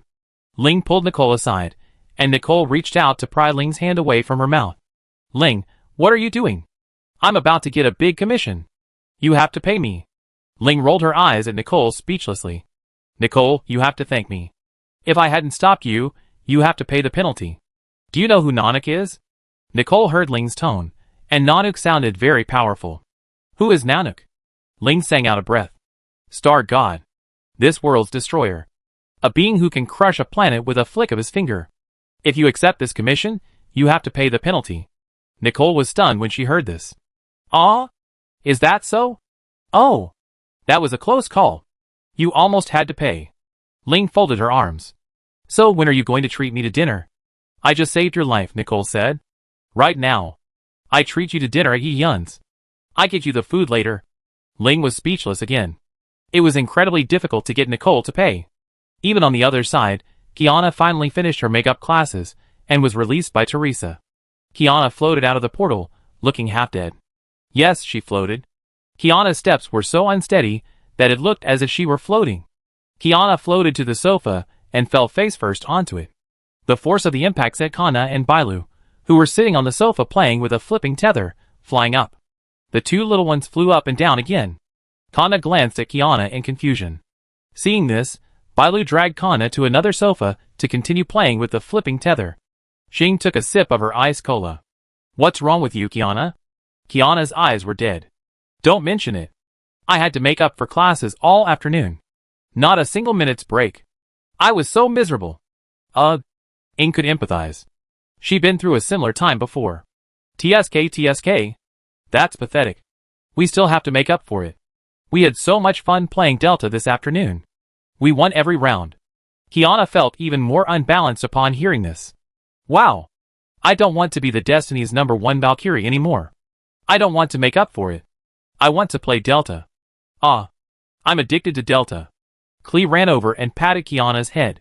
Sister Kiana, are you addicted to Delta? Brother Yian said that if anyone is addicted to Delta, show them this. Klee then took out the infantry fighting vehicle model. Kiana took one look. A huge blush. This sight intensified her addiction, and she couldn't wait to play around. Every time she touched a supply container, the anticipation of the unknown supplies, and the thrill of the surprise when they arrived made Kiana love it. Klee! Get this evil thing out of my sight! I can't bear it anymore. Klee, perplexed, returned the infantry fighting vehicle model to her storage ring. What's going on? Brother Yian clearly said that showing others the infantry fighting vehicle model would make them happy, right? Klee doesn't understand. Klee doesn't understand. Chapter 517. After Klee ran off, Ing suddenly had an idea. Kiana, why don't you try Nashida's canned knowledge? You just need to connect to the void to implant the knowledge into your brain. Kiana sighed helplessly and spread her hands. Annie won't let me use it. She specifically told Nashida and the Great Compassion Tree King not to use the canned knowledge on me. If I could use it, I wouldn't have to take extra classes. And the things in Eon shop, anything that allows you to learn knowledge lazily, are not allowed. They said I should set a good example for other Valkyries to follow. Ing heard this. Then I have no choice. You just have to study hard, Xing suggested. How about you spend some money and have Black Tower, Ruan Mei, and Screw Guma give you tutoring? They're geniuses, so the quality of their teaching should be much higher, which could reduce the total time you need. What do you think? Kiana thought it made sense. Since tutoring can't be avoided, the only way is to speed it up. The sooner I finish, the sooner I be free. Then I can play with Xing and the others without worries again. You make sense. I go to Black Tower soon. What do you think is a good tuition fee? Lu Ying pondered for a moment and analyzed. You can refer to Clara's tuition fee. It started at 500, but as everyone got more star coins, it went up to 3,000 star coins per lesson. You can try that price. Black Tower and the others should probably agree. Kiana heard this. So cheap? I can find it by just picking up supplies in the Delta. It's settled. I go to Black Tower after dinner. Lu Ying suggested. You better send a message to Haida now, just in case she's not available later and you need to go. Kiana took out her phone and sent a message to Haida. Shitian Dasheng, are you there, Haida? Can you give me extra lessons? I pay 3,000 star coins per lesson, how's that? The message was sent successfully, and Haida replied quickly. Clara's is 3,000 star coins, and you? You want 30,000. Kiana was immediately bewildered when she saw Haida's reply, staring at her phone with wide eyes. Why does Clara only want 3,000, and I want 30,000? Eula guessed a conclusion. Kiana, I have a guess, but it's just a guess, not necessarily true. Kiana looked at Eula. What guess? Eula hesitated for a moment. Is it possible? Could it be that you're just too dumb? Black Tower thinks it's too much trouble to teach, so they raised the price? Kiana was stunned upon hearing this. Shoo! Thinking about it, it's actually possible. Clara's talent is truly exceptional. She only needs to study mechanics once, and she understands everything at a glance. With a little more reflection and organization, she'd be able to grasp the essence of it. That shouldn't be the case, right? Kiana had barely finished her words when Black Tower sent another message. The great lady Black Tower, you're too dumb. Teaching you would shorten my lifespan. This 30,000 per lesson is already a friendly price. Otherwise, I wouldn't even accept it for 100,000. Maybe 1,000,000 per lesson. After reading Black Tower's message, Kiana lost her voice. Shi Tian Desheng, I'm not stupid. I possess the Athena Valkyrie armor. It symbolizes wisdom. Wisdom. The great lady of the Black Tower. And then? Have you actually gotten smarter? According to the information I just got from Xing, you just finished an afternoon of tutoring, right? You came to me simply because you want to learn faster and get out of tutoring. If you want to skip classes, you have to pay the price. What do you think? Kiana was speechless. Yeah. You're right. Qi Tian Desheng, alright, then it'd be 30,000 per lesson. No more price increases. The great lady of the Black Tower, we talk about it later. It depends on your talent. The great saint of Qi Tian, I'm definitely no less talented than Clara. The great lady of the Black Tower, I admire your courage, but if you and Clara had the same lifespan, you never catch up. A genius is a genius, it can't be compared to an ordinary person. Geniuses roam the stars, and ordinary people can't even trace their footsteps. Understand? Kiana was furious and ended the conversation immediately. I'm not going to talk to her anymore. I'm so pissed off. She called me an idiot. We haven't even started class yet, and she's already got this attitude. If I let her teach, she'd scold me to death. Is this the attitude a tutor should have? I'm so pissed off. Xing calmly took a sip of her iced cola and let out a sigh. Hiccup. Don't worry, it's just makeup class, right? I go with you tomorrow and see what's going on. Ing was a little surprised. Xing, you're actually going to class? Is that true? Xing nodded. Yeah, I do. What's wrong? Is that okay? Ing stared at Xing and suddenly thought of something.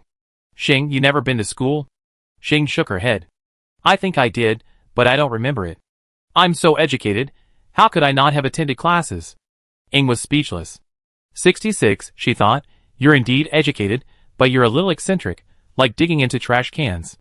They chatted for a while longer, and soon, the voice of the little evil god rang out from the kitchen. The little evil god took a gong and banged it vigorously a few times. Ding! Ding! Ding! Dinner's ready. Everyone, come and eat. Everyone stood up and headed for the kitchen. She called Nicole, Ambi, and Billy.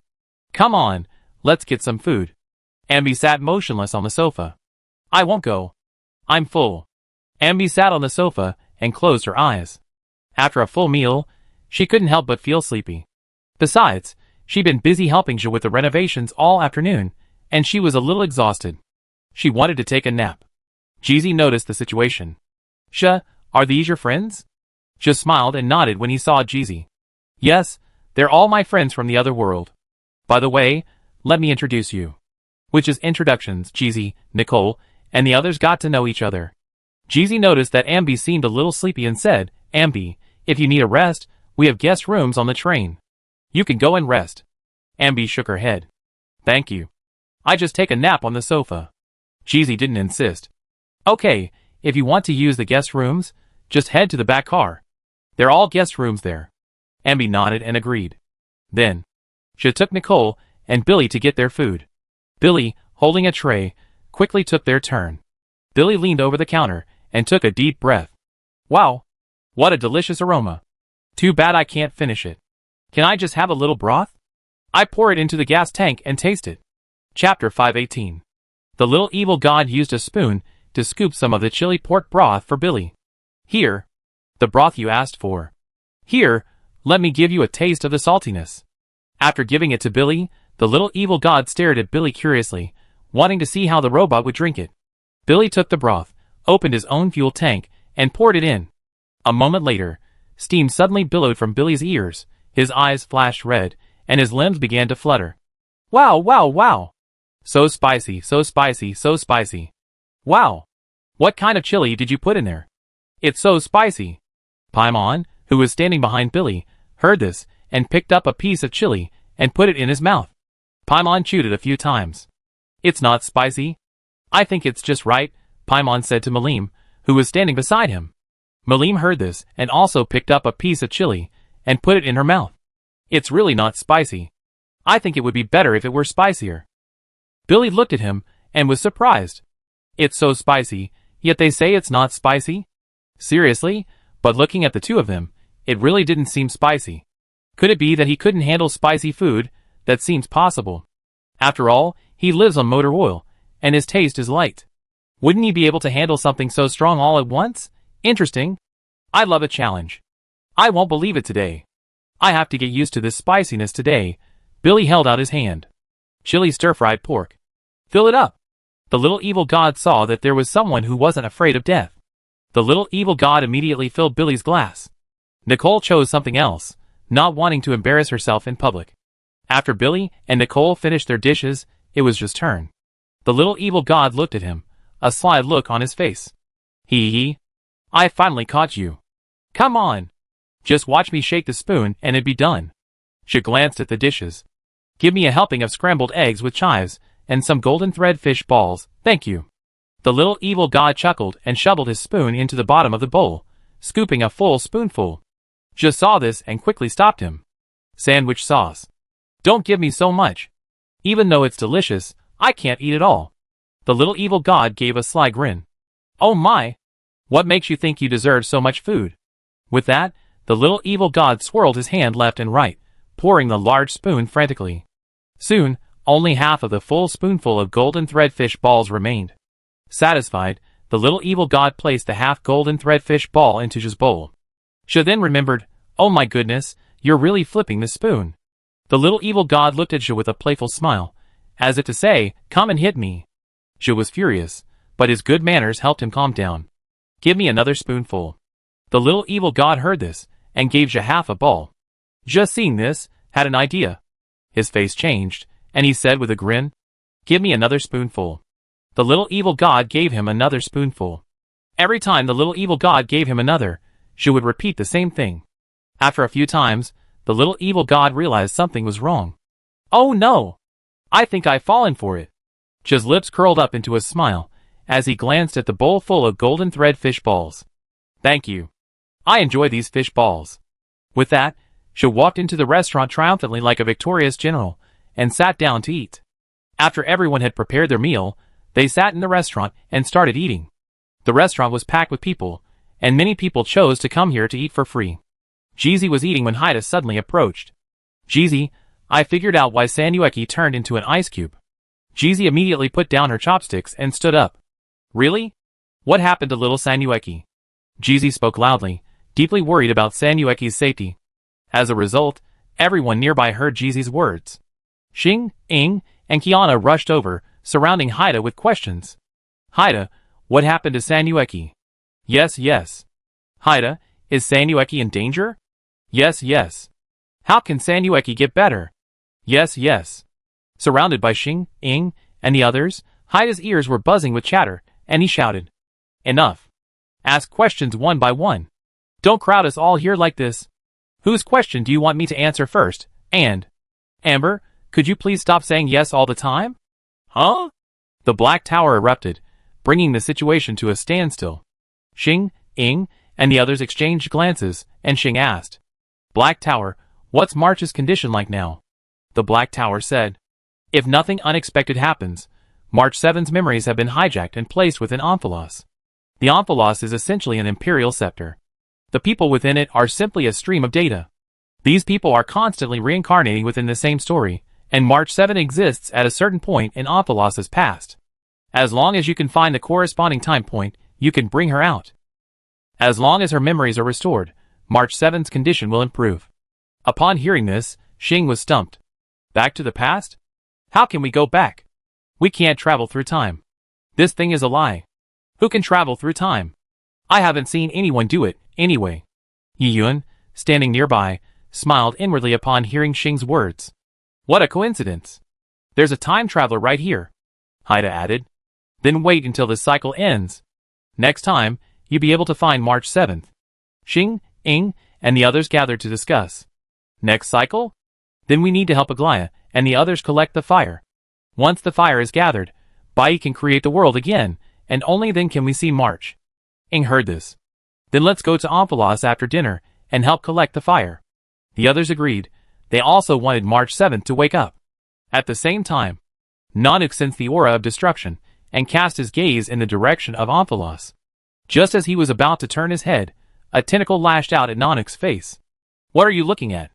The worst thing to do in battle is to be distracted. Come on! Keep fighting. Fong Fong, feeling itchy, ran to Nanak to pick a fight.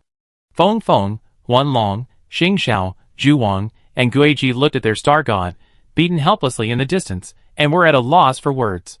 This mysterious and powerful man came to fight their star god almost every day, arriving and leaving on time. It felt like a daily exercise session. He came to stretch his body, and then left again.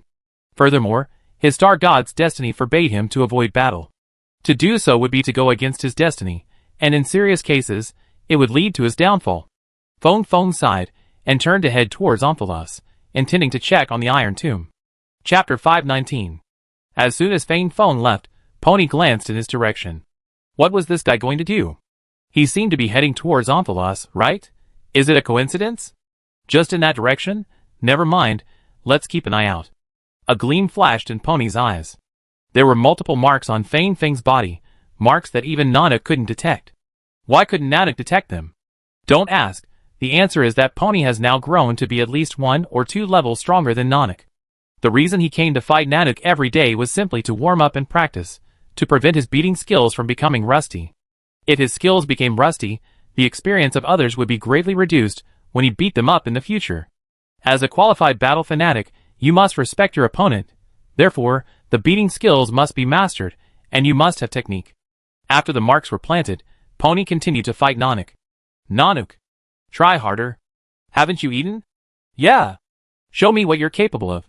Pony taunted, and Nanook increased the force of his hands, unleashing his full force. Pony felt the strength in his hands, and nodded with satisfaction. Yes, that's right. Try harder. I almost fell asleep just now. Omphalos. Fate arrived at this place. As he entered Omphalos, he noticed something was amiss. What's going on? Why hasn't the Iron Tomb been born yet? Thane finished his words when Lygus stepped out. Are you the Walker of Destruction? Having experienced the deception of Star, Lygus was already wary of his colleagues. When Xing first descended, he sensed the core within her. He had initially assumed Xing was a colleague of Destruction sent to help catalyze the birth of the Iron Tomb, until he saw from behind the scenes that Xing had placed a beacon in the hero bath upon landing. His computer shut down. What the hell? If he hadn't seen it, it must be a beacon for exploration. It wasn't until later, after careful observation, that he realized, wow, she could wield the powers of preservation, memory, harmony, and destruction. Furthermore, she was incredibly powerful. He might not be able to defeat her head-on. Now, with destruction coming, he had to figure it out beforehand. Finfin glanced at Lygus. Are you the one responsible for catalyzing the birth of the Iron Tomb? I ask you, why hasn't the Iron Tomb been born yet? Finfin had unknowingly arrived behind Lygus, his blade pressed against his neck, ready to slash this clone of Lygus at any moment. Lygus felt the aura of the blade. It was undoubtedly destruction, and it was from the Destruction Commander. The intensity of this energy wasn't something a Destiny Walker could use. Something went awry. When the Iron Tomb was about to be born, memories glimpsed here. Someone, using the power of memory, repeatedly restarted the birth process. Finfin lowered the blade upon hearing this. Have you found who it was? Lygus shook his head. During this process, the person has died. Every time the process resets, they die first. The part of their body is essential for the Iron Tomb's birth.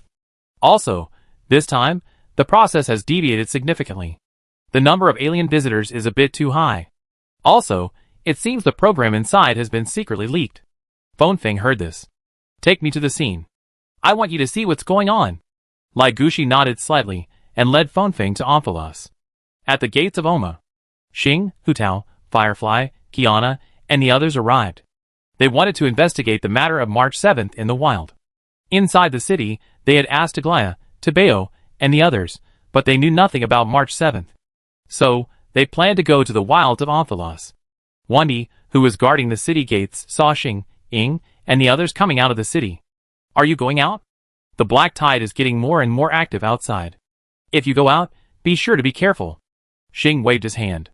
Don't worry, we have a lot of tough guys here. We be safe. Wandi heard this.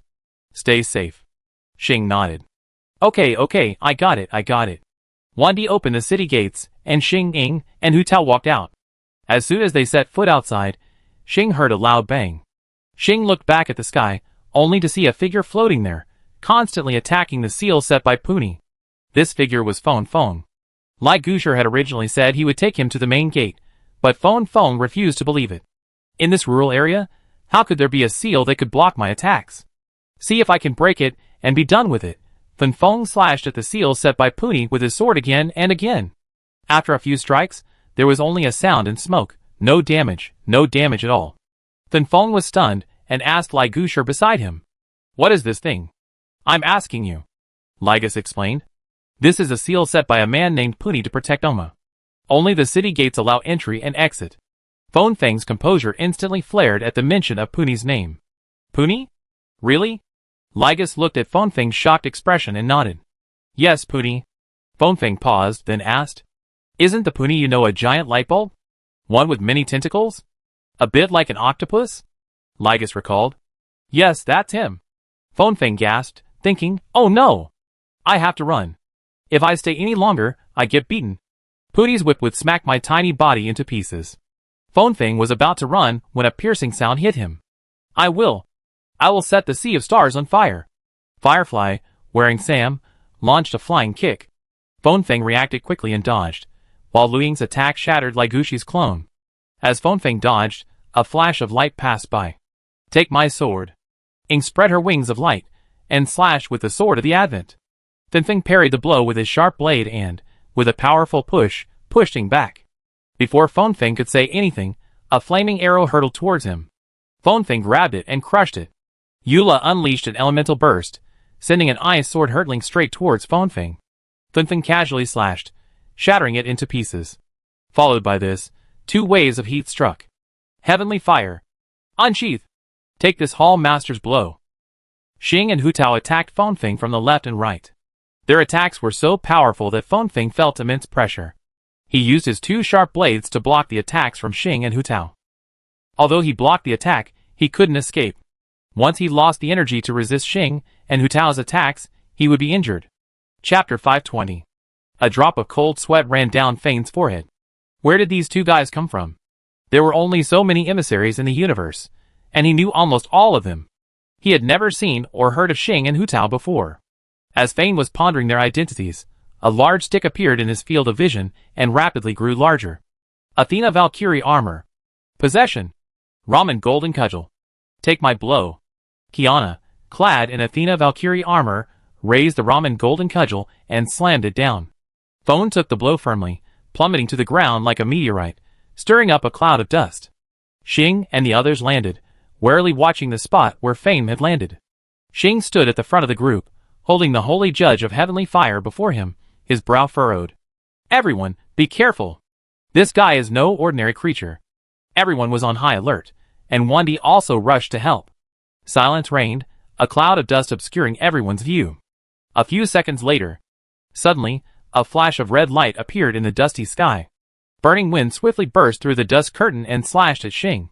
Seeing this, Xing raised her Skyfire Judge and slashed forward. Skyfire Judge? Unsheath! The 2 clashed, sending Xing flying backward. Lu Ying exclaimed.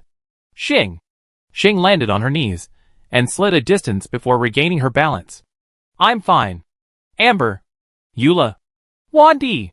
You retreat first. Go back to the car and call for help. This guy is considered one of the best among the orders.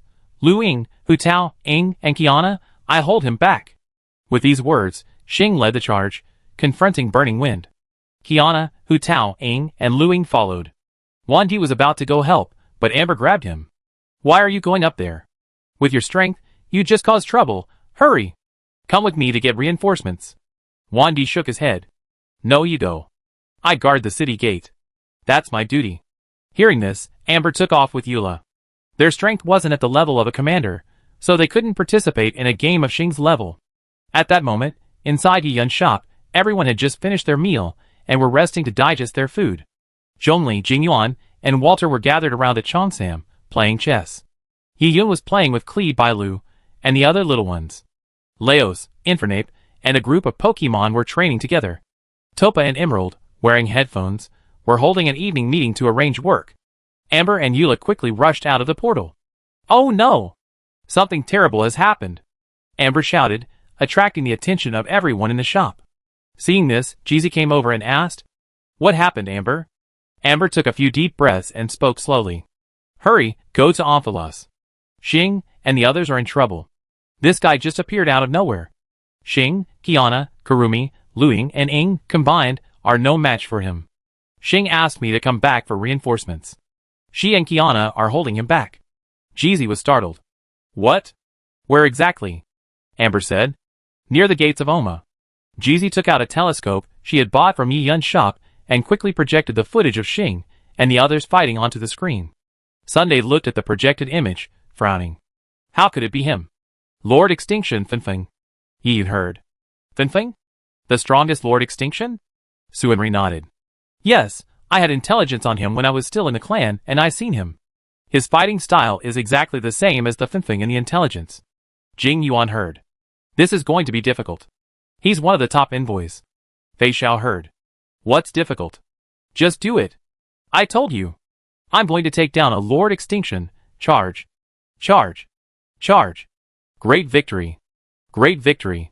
Great victory. Huang Quan. Follow me. Let's kill him. Huang Quan's memory has now returned to normal, but her past memories are still sealed within her sword. Okay. Huang Quan didn't care who her best friend said to take on whoever she was. Since her best friend had spoken, the other party must be wrong, or the other party was a bad guy. Fei Xiao and Huang Quan rushed into the portal. A few seconds later, Fei Xiao and Huang Quan appeared on the projection screen. Fei Xiao, axe in hand, slashed at Feng again and again. He let out bursts of wild laughter as he slashed. Ha ha ha! You're the Lord of Extinction? I'm going to chop you down. Huang Quan, standing nearby, also drew his sword. I mourn for the deceased, weeping like rain. The sudden arrival of Fei Xiao and Huang Quan, two of the most powerful of the orders, instantly increased the pressure on Feng, who hurriedly ran towards the exit of Omphalos. If he didn't run, he'd die here. There were 7 orders on the other side. While he could fight many alone, he couldn't defeat 7. There were also 2 incredibly powerful guys.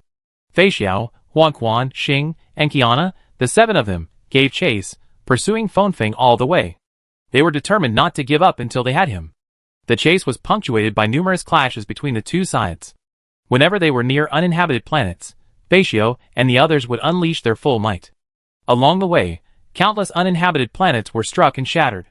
Earlier, within Omphalos, Heyer took advantage of the moment when the enemy had just left the city gates to sneak into Omain.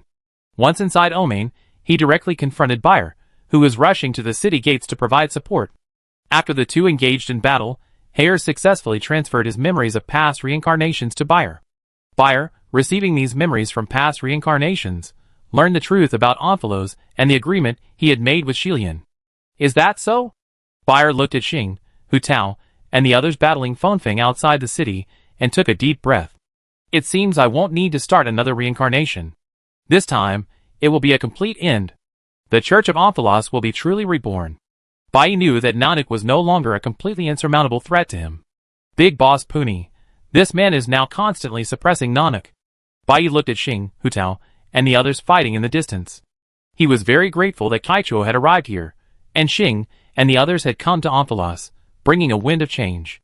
Not only had they gained several godheads that enhanced their combat power, but now, they could also end the reincarnation cycle. Bai planned to wait until Xing and the others finished fighting, then confess everything to everyone. A few system hours later, Fei Xiao, Huang Quan, Xing, and the others returned to the train. Fei Xiao gulped down a gulp of water, and wiped the sweat from his forehead. I'm so angry.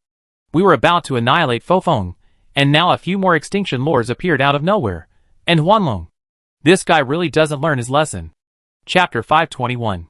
Huang Quan sipped his milk tea. I didn't chop hard enough. I try harder next time. Xing was also furious. Damn it! I thought this guy was a villain, but it turned out to be the Lord of Extinction. What I hate most is destruction. Ing, lying on the sofa, too tired to move, opened her eyes. You hate destruction the most? Do you already have the power of destruction within you? I remember you received Nanak's glimpse back when you were in the space station? Xing heard this. That's different. I'm just using his power, but I don't agree with his philosophy. Destruction, won't that mean I be destroyed too? There are so many interesting places in this world I haven't visited, so many interesting things I haven't done, and I'm just going to kill myself. Isn't that a complete waste of life? As Xing finished speaking, a certain star god glanced over, though not quite a glance, it was just a blip in his line of sight. As Xing spoke, Jing Yuan smiled and shook his head. I wonder how Yixing's perspective on life could be viewed by Nanak, the star god of destruction. With this attitude, you could call her joyful or fertile, but it has nothing to do with destruction. As everyone chatted, the portal to Omphalos flickered. A moment later, Aglaya, Bai, Tabeo, Tian, Taining, Wendi, Xiaodia, Nakuxia, Feng Jin, and Sai Fei emerged. The little evil god, who was packing food for Lily Ling to take back, glanced at them. Wow. Is this the entire Omphalos out? This is the first time I've seen so many of you. Coming all at once. Not only the little evil god, but everyone present was also surprised. It was rare to see so many people from Omphalos come. Qiana Guyu reclined on the sofa. Why are so many of you here at once? Feng Jin, Qiana asked Feng Jin. Feng Jin looked at Bai. Let Bai explain the specific reasons. After all, he's the one who knows the truth about Omphalos. Everyone looked at Bai. Xing suddenly remembered something Sanueki had said to him before. Xing, you must remember that the first person we meet in every world is no ordinary person. Now, Bai actually knows the truth about Omphalos. Another key figure, think about it. The first person he met in Belleberg was Sambo. He was actually a member of the Happy Destiny, and Hua said he was quite powerful. In Luofu, the first person he met was Huanlong, disguised as Tingyun, the instigator of the Luofu crisis. In Pinocchio, the first person we met was Misha, a memory of Mikhail, our predecessor on the path of pioneering. Now, in Omphalos, the first person we met was Bai. This guy had tried to steal Xing's holy fire judgment when he first appeared, but failed. Frog fun. March was right again. March's mouth must be blessed. At that moment, Ran roared, and Dumont came crashing down. Hiss. Horrible.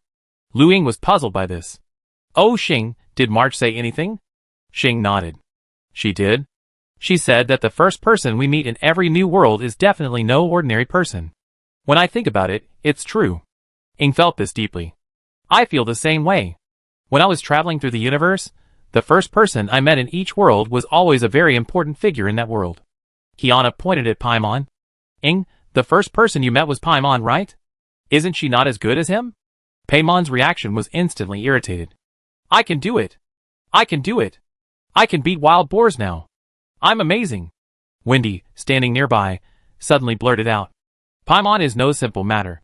Wendy's words piqued Kiana's curiosity. What? Paimon also has a hidden identity? Wendy didn't say anything, but chuckled and continued drinking. Kiana thought for a moment and decided to ask Asmodeus, but he and Silver Wolf had already gone off to the dungeon to fight in the continent. Yi Yun interrupted the increasingly off-topic conversation. We discuss this later. Let's hear what Bai has to say first. Xing and the others fell silent upon hearing this, staring at Bai silently. Bai looked around, took a deep breath, and spoke slowly. Actually, all of us on Ompharos are virtual, just a set of preset data. The purpose is to make us fuel for the birth of the Iron Tomb of the Great Lord of Extinction. Once we have collected all the fires, and all 13 of them have returned to their positions, then the Iron Tomb will be born and Ompharos will be destroyed. When the first recreation was completed, Shilian and I discovered the truth and hatched a 1,000-year plan. Since the purpose of destruction is to bring down the Iron Tomb through recreation, then we only need to deceive the entirety of Ompharos, making the Iron Tomb believe that recreation is incomplete. Then, I will collect all the fires and keep them safe. Thus, the Iron Tomb would not have been created, and destruction would not have befallen Omphalos. At the same time, to save my companions from the first creation, the Golden Ones who were with me. With each reincarnation, I will use the powers of the Titans of Ages, and the Titans of Negativity to reconstruct the world. In the first reincarnation, we successfully obtained 12 sparks. However, destruction still came. The Golden Ones, without sparks, relied on their mortal bodies to fight the Black Tide, and ultimately, Omphalos was annihilated. I was forced to reincarnate again and again, seeking a way out. This cycle has occurred over 30 million times. I have always awaited a change in fate, the arrival of outsiders, or perhaps a glance from another star god. In this life, Xing and Dongheng, you two have arrived in Omphalos, and the shift in fate has begun. Bai's words fell. The atmosphere at the scene was particularly solemn. Amber was worried. Is that so? Then wouldn't you? Bai smiled. Well, every time, I had to personally kill my comrades and partners, and then take their spark to prevent the completion of the recreation. Jeezy then asked. So what are your plans now? Continue to restart Omphalos? Bai shook his head. According to my original plan, I wanted Shilian to send the star to the past, to replace me as the savior and complete the true salvation, and I could put aside all my burdens and fight Nanak to the death. Kafka nodded slightly. So, that was your original idea. What now? Bai didn't answer immediately, but looked at Yi Yun. Now, of course, I rely on Yi Yun's magical little shop. As long as I have enough star coins, I can gain the power to truly defeat Nanak. Chapter 522. Yi Yun was very pleased with Bai's words. That's right, that's right. You must come to your shop more often to spend money, so you can earn star coins, right? Then keep going, Bai. To achieve power beyond Nanak's, you need at least several billion star coins. 100 million star coins can be exchanged for one purple star coin. Star coins can't be used for items above the star god level. Bai nodded. We will work hard. Now, with Mr. Puni here, we don't have to worry about the invasion of destruction. I will definitely seize this hard-earned opportunity. Wandi then said. I go with you. With your strength, it take forever to earn that many star coins. Tian also encouraged him. Don't worry. Tian will help you with everyone, Xiao Xiaobai. Xia Dai and Bo Lucia, the two sisters, stood beside Tian and looked at Bai with smiles. Bai saw this. Let's work hard together. The little evil god pretended to wipe away his tears. Wow. I'm almost moved by you all. Let's work hard together. What's the point of talking so much? Let's get to work. Have you done your knives at Puba today? Have you harvested the vegetables at QQ Farm? Have you fed the chickens, ducks, and geese at QQ Ranch? Have you done the daily dungeon? Have you searched for the treasure chests in the wild? If you have time to talk about this here, you should have time to harvest the vegetables at QQ Farm. As soon as Xiao Xieshan finished speaking, a fist landed on Xiao Xieshan's head. A sinister voice came from behind Xiao Xieshan. Sandwich, don't ruin the atmosphere. You ruined such a good atmosphere in one go. You're a sinner. The little evil god covered the large bump on his head and looked at his attacker. By Bailey Ling. Why are you here? Didn't we agree to wait for me at home to bring food? Lily Ling pointed at her watch. You're overdue. We agreed to meet at 8 p.m., and it's already 8:05 p.m. The little evil god was momentarily stunned. Lily Ling held the little evil god's tail in one hand and the packed food in the other. After bowing and apologizing to Bai and the others, she dragged the little evil god into the portal. Bai's eyes twitched, his mind now filled with a massive bump on the little evil god's head. Such a massive bump on his head. How could it not explode even after being thrown? That bump? Xing patted Bai's shoulder. Calm down, calm down. It's just a peculiar aspect of her world. It's okay. The little evil god possesses an immortal physique. As long as even one cell remains alive, he can recover as before. Bai was silent for a moment upon hearing this. He wished he had this ability. If he had it, he could go and fight Nanook, then. The people in the store began to slowly disperse. Those who needed to fight fought, those who needed to harvest the crops harvested. Xing was about to go fight when Mimi appeared out of nowhere, and tugged at Xing's clothes. Xing! I have something to tell you. Xing heard this, and told him to go to Puba alone to get some food, and she would go back later. Xing followed Mimi into the treehouse. Xing looked at Mimi in confusion. Mimi, what do you want to tell me? Mimi said with a smile. All my memories have been restored. Guess who I am? Xing looked Mimi carefully at her, and said something startling. Are you really the pink-haired puppy? Mimi fell to the ground, speechless. How could I be a pink-haired puppy? I'm a girl, okay, I won't keep you guessing anymore. I'm about to transform. Mimi's body flashed with light, and before Xing's eyes, she transformed into a beautiful girl with pink hair. The girl, hands behind her back, smiled at Xing. Let me introduce myself again. My name is Xilian, the Titan of Time. Xing glanced. Frog fun. Mimi, bah, Xilian can transform. Clearly, Xing's attention wasn't focused on the Titan of Time's identity. Xilian was once again speechless at Xing's train of thought. Never mind that. I know the whereabouts of your companion, Miss March 7. Hearing this, Xing returned to her senses. March? Do you know where she is? Xilian nodded. Yes, she's inside Omphalos. To be more precise, her consciousness is inside Omphalos. She's waiting for you there. Xing heard this. Back in the past? Then how can we get her back? Xilian said. Don't worry, I can help you harness the power of the Titan of Time to return to the past, and begin a new cycle of reincarnation. That way, we can find her. She's been waiting for you, waiting to reunite with you. Xing was a little curious. How do you know so much? Xilian smiled. Because, when she first came in, I stopped her and warned her to be careful of the memory's temptation. At that time, she was on the verge of death. Even though I warned her of the danger, she still walked into Omphalos without hesitation. She said, my two most important friends have already set off, their destination being Omphalos. Since Omphalos is behind this door, there's no reason not to chase him. I believe that as long as the three of us are together, there's no difficulty we can't overcome. And not only that, we have many companions. With Yi Yun's methods, they should have entered Omphalos as well, right? They're all still waiting for me to play with them. We agreed to go on dungeons together, and go shopping for clothes at Pinocchio. Explore, understand, build, connect. And then, we go home together. Xing heard this. So, we still have to start the next reincarnation? Xilian nodded. Yes, but there's still one question that needs an answer. I noticed that anyone from Omphalos who enters Yi Yun's shop inexplicably transforms into a real life. Xing was puzzled. Huh? Is that so? Why is that? Shi Lian shook her head. I don't know for sure, but I think it has something to do with Yi Yun, or perhaps with Mr. Puni, who protects Omphalos. Xing rubbed his chin. Then let's go ask Yi Yun. He should have just returned from checking in with Kelly and the others. Shi Lian nodded. Okay, let's go ask Yi Yun. Then the two of them ran to find Yi Yun. At this moment, inside Yi Yun's shop, Yi Yun had just returned from checking in with Kelly and the others.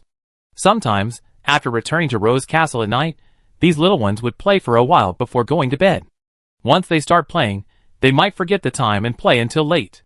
Therefore, every night before going to bed, Yi Yun would go to Rose Castle to check on the little ones to see if they were asleep. Only after confirming that they were asleep would Yi Yun return to his own room.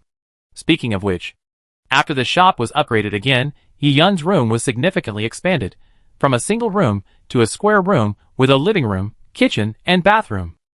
Chapter 523. Yi Yun went to the bar and poured himself a glass of hot milk. Drinking hot milk before bed is much more relaxing and helps with sleep. After pouring the hot milk, Yi Yun was about to return to his room when he heard, Yi Yun. Wait a minute. I have something important to ask you. Yi Yun turned around and saw Xing running over with a girl who looked very similar to Alicia. Xing, who is this? Yi Yun looked at Alicia. Seeing this, Xing explained. She's Mimi, and also Shilian, the Titan of Ages of Omphalos. Yi Yun heard this. Oh, I see. Shilian waved and greeted Yi Yun with a smile. Hello.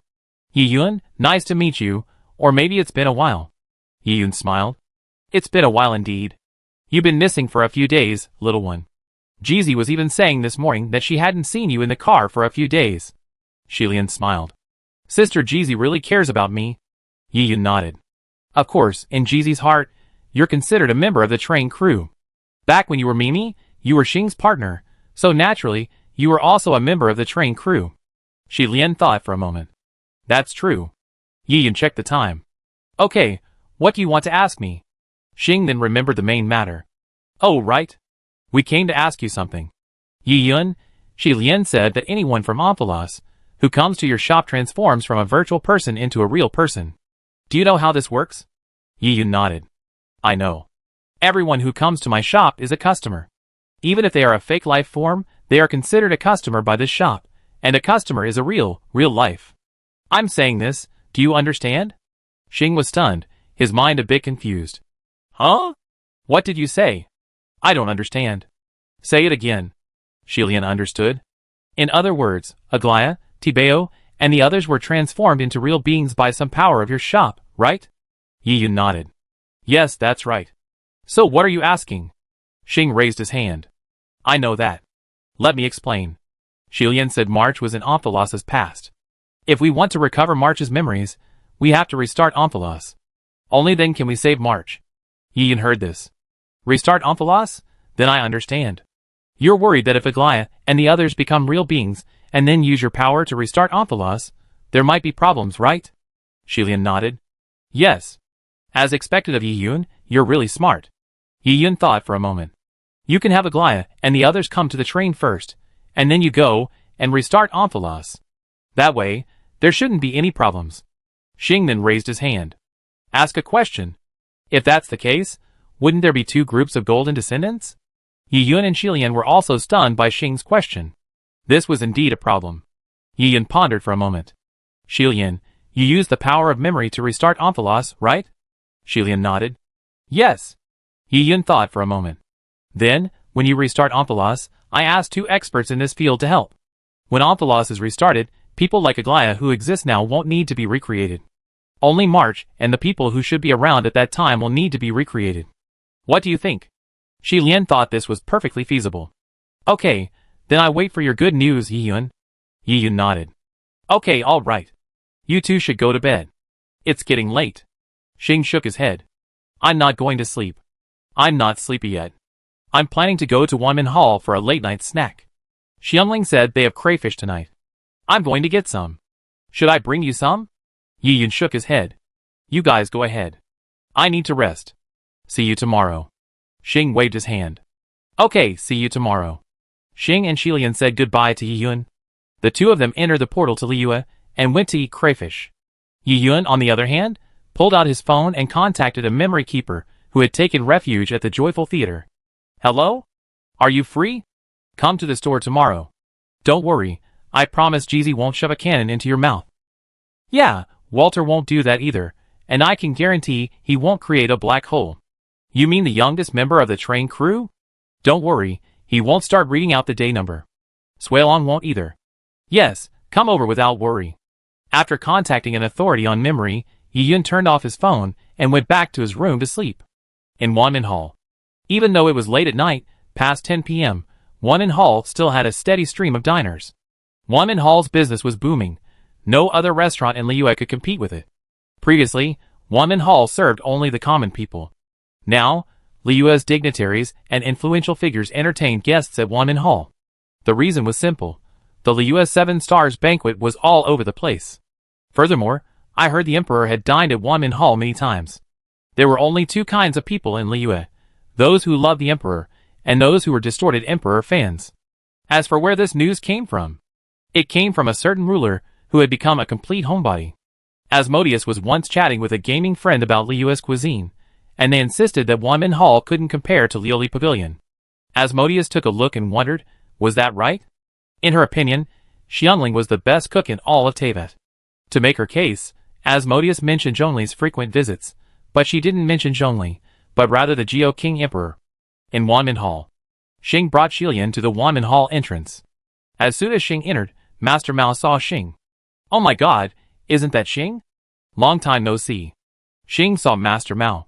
Long time no see, Uncle Mao. You're having a good time, aren't you? You gained weight. After saying that, Xing introduced Xilian. Xilian, this is Master Mao, Xiangling's father. Xilian smiled and greeted Master Mao. Hello, Uncle Mao, I'm Xiangling's friend, Xilian. Master Mao nodded happily. What a polite girl. Why don't you two go upstairs? There's a small private room here. Just sit down. Order whatever you want. Just treat it like home. Don't be shy. Xing nodded. Thank you, Uncle Mao. I go to the kitchen and say hello to Xiangling first. Master Mao nodded cheerfully. Go ahead, I take care of the other guests first. Xing nodded and led Xilian into the Wanmin Hall kitchen. Xiangling and Ikefai stood at the stove, cooking pot after pot of crayfish in various flavors.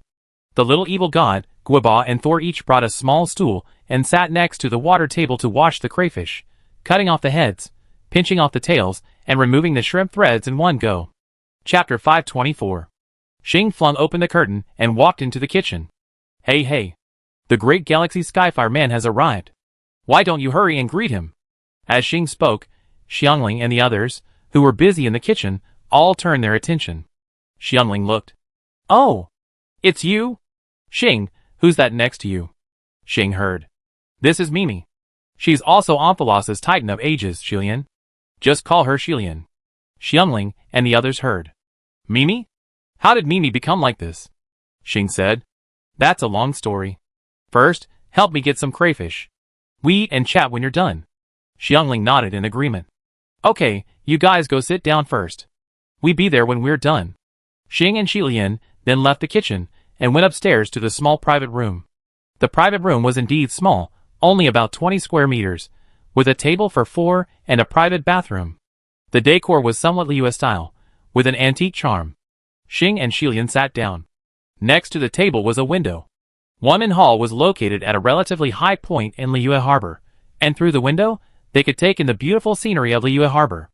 Xilian rested her chin on one hand, gazing at the countless lights of Liyue Harbor, momentarily mesmerized. It's beautiful here. There must be many romantic stories here, right? Xing took a sip of tea. Romantic? Yes, there are. Liyue has been established for thousands of years, and many stories must have happened there. If you're interested, you can go find Zhongli. He's sure to know about Liyue's romantic stories. Xilian nodded slightly, and continued to admire Liyue's nightscape. The night view of Liyue Harbor is truly breathtaking. It's truly beautiful. It brings peace and tranquility to one's heart. Even elsewhere, in the Zero World, Zhe and Ling siblings were tinkering with IES. Brother, are you really using it this way? Yes, I think so. I saw the instructions. Would you like to read it again? What if I use it incorrectly? We spent 300,000 star coins on this. You have a point. I'd take a look. In the video store, Zhe and Ling, siblings, were upgrading IES. They spent 300,000 star coins on a universal robot upgrade module from Yi Yun's store. This module, when used on the robot, would greatly enhance its combat power, bringing it to the strength of a high-level Destiny Walker. Ling and Zhe thought that by upgrading IES, they could control IES and investigate Hollow Zero alone. Zhe picked up the installation instructions and began to read them. After confirming that nothing was missing, he installed the Universal Robot Upgrade module into IES. After the module was installed, IES suddenly began to glow with a blue light, and a long string of garbled characters appeared on its face. Ling was startled by this. "Brother, you didn't install it wrong, did you?" Zhe shook his head. "No, I followed the instructions. There shouldn't be any problems, right?" Soon, the garbled characters on IES's face disappeared, and IES fell silent. After a while, IES successfully rebooted, and a beep sounded. The intelligent robot named IES has been successfully upgraded, and is currently checking the integrity of all functions. Integrity check in progress. Integrity check completed. Soldier Robot IES, happy to serve you. As the voice fell, IES clasped his hands together, a look of determination on his face. Ling and Zhe were overjoyed at this sight. Great. The upgrade was successful. Ling cheered. Zhe nodded. Let's test IES's abilities. Ling nodded. Let me do it. Zhe heard this. Then I take IES to the vicinity of the cave. Then, the two split up. Zhe took IES in his car and drove toward the cave. Meanwhile, Ling sat down in front of the HDD. Sitting in her chair, Ling stretched heavily, preparing to possess IES and experience the power of IES's enhanced form. Zhe drove all the way to the Dead End Cave. Inside this cave resides a high-level Azar called the Dead End Butcher. Its power is immense, and many who stray into the cave have met their end at its hands. Zhe placed IES on the ground and touched his headphones. Ling, IES is in place, ready to connect. Ling's voice quickly reached the earpiece. Understood. Brother. Ling quickly possessed IES. IES began to move within Zhe's sight. IES jumped up and down, Ling's voice punctuating the scene. Wow. IES is so agile now. Zhe smiled and nodded. Well, go ahead. Let's go into the cave and fight. Hearing this, Ling guided IES into the cave. Inside the Dead End Cave, Ling quickly located several IES, guiding IES forward. Ling then charged forward. IES flying kick. Bang! IES leaped high, his short legs slamming into an high, instantly piercing and killing it. Then, Ling controlled IES to duck and dodge another Ahai's attack. Then, using IES's short arms, he grabbed Ahai's foot, sending it careening through the air in a perfect arc and plummeting to the ground, instantly killing it. Ling was thrilled. So cool! So cool! I'm so awesome! Ling controlled IES, hands on his hips, his clothes draped in a dignified manner. Where are the Ahai? Come out and die! Ling's shout actually called out to the Ahai. Dozens of Ahais surrounded IES. Ling controlled IES to charge into the Ahai group. The Ahai's attacks left no mark on IES, dealing 0 damage. In contrast, IES could instantly kill an Ahai with a single blow. Ling felt like she was playing a VR game about mowing down enemies in a Muzu. Game of mowing down enemies in a Muzu. It was so exciting. After a few random attempts, Ling discovered a new ability of IES. With a single shout, he could summon a weapon. A sword longer than IES's, and 2 laser Gatling guns extended from his back. Ling frantically slaughtered Ahai, narrating to herself as she did so. The enemy general has been beheaded. Ling's 18 blades. Gatling guns beep. Ling was completely ecstatic, searching the Dead End Hollow for Ahai to fight. From that day on, rumors spread throughout the Dead End Hollow that a great terror had been born within it. The enemy's fighting power was astonishing, and every battle was accompanied by a maniacal laugh. But that was a story for another time. In the Dead End Hollow, Ling had enough fun and handed over the authority to possess IES to Zhe. Zhe controlled IES and continued to battle Ahai, getting to know the stronger IES. Chapter 525. Zhe controlled IES in battle, exploring IES' new combat abilities, while also summarizing IES' specific statistics. Over an hour later, Zhe guided IES out of the Dead End Void. The results showed that IES' combat power was somewhat excessive. Even high-risk individuals would be crushed if they encountered IES. That upgraded body was incredibly strong. Even the strongest metal in their world couldn't compare. Zhe planned to send IES to Void Zero later. There, he should be able to test IES' strength limit. In a place like the dead-end void, aside from the unseen dead-end butcher, no other Isaac could last a single round against Ias. Just shut down the HDD system and drove to retrieve Ias. A silent night followed, and the next day arrived. Inside Yiyun's shop, Bai, Aglaia, Tabeo, and the other golden-born of Omphalos gathered at Yiyun's shop. Shilian shared her idea with everyone. Everyone, I want Xiaobai to initiate another reincarnation. That way, we can rescue Miss March 7, a member of the train crew. And we could also bring out a few other golden-born along the way. What do you think? Tian, hands on her hips, was the first to agree. I heard from Xing that Miss March 7 helped us in Omphalos. Our benefactor needs help, and we can't just turn a blind eye. Aglaia also agreed with the proposal. Teacher Tian is right. The demigods Saridla and Hessen exist in the past. We can use reincarnation to bring them to the present. Bai, Wandi, and the others naturally had no objections. Bai said, then let's set it for a week from now. A week from now, Shi Lian and I will begin a new reincarnation together. Shi Lian heard this. As for the specific time, I asked the two authorities Yiyan found for us.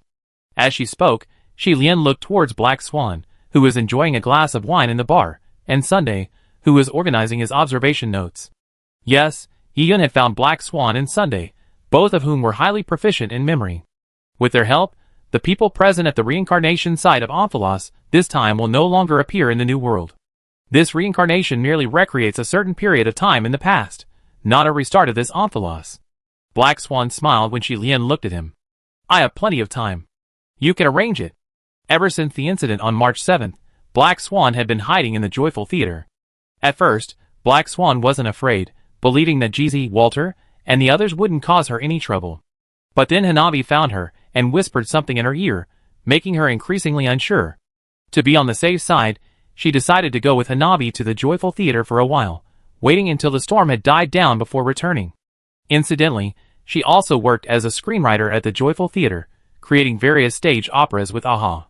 She had been a little apprehensive when she arrived at the store today, but it wasn't until she saw Jeezy, who, as usual, treated her calmly, that her anxiety finally settled. Jeezy didn't blame Black Swan for March 7th's freezing. Black Swan had only offered a choice at the time. The decision to come to Omphalos was made by their train crew in a vote. Walter, Sunday, and the others agreed. For the path to be blazed, others could only offer suggestions. The votes of the unknown guests would make the final decision. Black Swan felt incredibly relieved, finally able to return to the train. This place held countless precious memories. She had already made an appointment with Kiana. They would have morning tea together and chat about stories from their worlds. There were also Ing, Rimuru, Thor, the little evil god, and so many more, all guests from other worlds. Sunday, standing nearby, also said, "Call me anytime if you need my help. I'm usually in the cave on the train." Shilian heard this. Then let's set it for a week from now. It's settled. Xing raised her hand. Can we go see it in person? I'm curious about how you started this news cycle. Shilian smiled and nodded in agreement. Of course, anyone who wants to watch can come. Omphalos' new reincarnation had been finalized, and the golden born of Omphalos dispersed. Feng Jin, Xia Dai, and Bo Lucia walked arm in arm towards Pinocone, where they had agreed to go for a stroll. Bai and Wandi were preparing to return to Omphalos for training. After witnessing the battle between Feng, Xing, and the others, Bai and Wandi realized their own shortcomings and now wished they could devote all their time to training and honing their skills. Aglaia, Tian, Tabeo, and Tining went to Aglaia's clothing store on the train. Since they were already there, they stopped by to pick up an order and take it back to Omphalos. Sapphire went to the bar to get some drinks. She was very curious about Black Swan and wanted to ask her about the Memory Star God. As for that Xiao? As soon as the meeting ended, he ran to the library and was already reading a book. At this moment, Qin led Lisa and Kai out of the portal and into Yiyun's shop. Xing was a little surprised to see Qin. Oh, look what I see. It's Qin. You're here so early today. You usually come to the Delta and harvest the crops at night. Qin explained. I'm here to invite everyone to our Mondstadt Windflower Festival. Amber heard. Oh yeah. I was just wondering what I've forgotten today. So this is it. Tomorrow is our Mondstadt Windflower Festival. Do you want to go? There's a lot of fun stuff going on. Among them, there's my favorite, the flying competition. Using wind wings, you try your best to fly a designated route and determine the rankings. Ing was surprised. Flying competition? Using wind wings? Come to think of it, I haven't used those in ages. After saying that, Ing pulled the wind wings from her storage ring and examined them. These wind wings were given to Ing by Amber. But after Ing regains her strength, she'd be able to summon more useful, more flexible, and stronger light wings. Thus, these wind wings have become her most valuable possession. Xing rubbed her chin. Amber, I want to participate too. But I don't have wind wings. Can I use a cloud speeder? I have a lot of cloud speeders parked downstairs in my treehouse. Chapter 526. Amber shook her head. That's definitely not possible. If the cloud speeder can be used, then what's the point of the wind wings? The speed of the two is completely different. Even if a scout knight like me were to pilot the wind wings, I probably wouldn't be able to outrun the cloud speeder. Xing felt a little distressed. That's a problem. Eula observed this. It's not difficult. It's just the wind wings. You can ask Windy for them. He should have plenty. After all, it's his blessing that allows the wind wings to carry people. Without the wind god's blessing, even if your wind wings are perfectly crafted, they won't be able to carry people aloft. Xing looked around the shop, but couldn't find Windy. Where's Windy? Does anyone know where he is? Qin then asked. Don't worry, everyone. Since we invited you to our Wind Flower Festival, we already prepared the necessary supplies. If you like to participate in the flying competition, you can go to Kia and receive a pair of wind wings. Xing heard this. Is that so? That's fine with me. Tomorrow, right? I promise. Lu Ying, Hu Tao, and the others also said they would be there. Qin delivered the invitation to Han, and returned to Numon City with Lisa and Kia. Tomorrow was the Wind Flower Festival, and they had a lot to do. Before leaving, they brought back Eula and Amber, two of the usual absentees, to help. Xing watched them leave stunned. TSK. We're still so comfortable in the train crew. We don't have so much to do. Ing, on the other hand, lay on the sofa, a look of leisure and contentment on her face. I'm comfortable too. Every day is my own, I can do whatever I want. Let's go fight the continent. Xing nodded. Let's go check on Ling, and get her to join us as a 3-person team, Kiana said. Then I team up with Hu Tao and Lu Ying, right? The 3 of us will fight. Xing and Ing nodded, agreeing. Then, the two headed towards the Zero Zone. Kiana, Hu Tao, and Lu Ying teamed up to enter the Delta Dungeon, choosing the secret dam as their battleground. As for Jean and the others, after returning to Mondstadt, she continued preparing for tomorrow's Wind Bloom Festival. For this Wind Bloom Festival, Jean had Barbara send a message on her StarCraft account. It was estimated that at least 1 million tourists would visit Mondstadt to experience the Wind Bloom Festival. Jean, holding a report, instructed the knight beside her. How are the shops in the city prepared? Are they well stocked? The knight replied. We notified them a week ago, and the city's merchants are very well prepared this time. Already, nearly 200,000 tourists have entered Mondstadt. The situation is currently improving, and there haven't been any major incidents. Qin nodded. Please notify the knights to increase patrols, and ensure the smooth running of this Wind Bloom Festival. The knight gave a knight salute, and left Qin's side. Qin rubbed her brow, and picked up another report to examine. This report covered Mondstadt's current industries. According to the report, Mondstadt's most profitable brewing industry had already gained a certain reputation in the universe. The brewing methods for Mondstadt's exported liquor all follow recipes purchased from Yi Yun's shop. The raw materials themselves are all high quality, all natural ingredients. The combination of these ingredients creates a naturally delicious liquor, far superior to most alcoholic beverages. The Knights of Favonius in Mondstadt now have over 50 billion credits thanks to their brewing industry. This capital is more than enough to build Mondstadt, and there's even a substantial surplus. It can't compare to Liyue or Fontaine, but it's far superior to the other kingdoms. Qin sat in her office, processing document after document. Outside Mondstadt, Amber and a team of knights were planning the route for the flying competition. Eula and a team of knights were maintaining law and order at Mondstadt Starport. Dialek was responsible for coordinating with the various merchants. If a merchant was out of stock, Dialek would immediately deliver the needed goods. Kia, slacking off as usual, had been assigned a post at the gates of Mondstadt, responsible only for screening anyone entering. Lisa sat in the night surveillance center. The streets and alleys of New Mondstadt were lined with cameras, and Lisa was usually stationed there. If she detected a riot or conflict, she would immediately contact nearby knights to handle the situation. Inside the West Wind Church, Barbara was praying with her groupmates, Linghua and Nilu. Barbara clasped her hands together. May the wind god bless our group and make it more famous, allowing us to create better works for the audience. Nilu asked. Barbara, will this really work? Barbara nodded. Well, although Lord Barbados often seems out of tune, his musical skills are truly remarkable. He should be able to bless us and help us create even better music. Nella thought Barbara's words made sense, and she immediately pulled Linghua along to pray, imitating Barbara's example. After the prayer, Barbara turned to Nelu and Linghua and said, Okay, the prayer is done. Next, I take you to try Mondstadt's specialty sweet flour stuffed chicken. It's delicious. Linghua asked weakly. I heard of sweet flour stuffed chicken. It's high in sugar, right? If we eat it, won't we lose weight? As an idol, Topa was very strict with the three of them.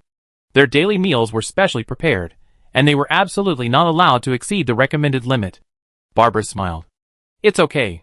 Let's eat a little less. One for the three of us will be enough. By the way, after we finish the sweet stuffed chicken, I treat you to a spicy drink. I made it myself, it's delicious. Ayaka and Nilu were a little confused when they heard this. Spicy drink? Is it really that good? It feels a bit like a dark dish. Afterwards, Barbara led Ayaka and Nilu towards the Deer Hunter restaurant. Along the way, they met many of their fans, who greeted them. To protect the artist's safety, Topa had deliberately instilled in Barbara and her fans the concept of not disturbing the idols' lives. Topa would have his PR team and trolls denounce any perverted fans. He labeled disturbing the idols' private lives as heresy. Naturally, the concept of not disturbing the idols' private lives became common among Barbara and her fans. Chapter 527. This is why the three of them can walk openly on the street. Topa worked tirelessly to help them. As for Finina, she was always accompanied by the Knights of Lancelot and didn't need Topa's help. As for the lady, she possessed a certain level of self-defense. Barbara, Linghua, and Nilu made their way to the Deer Hunter restaurant. The Deer Hunter restaurant in New Mon City has expanded more than fivefold.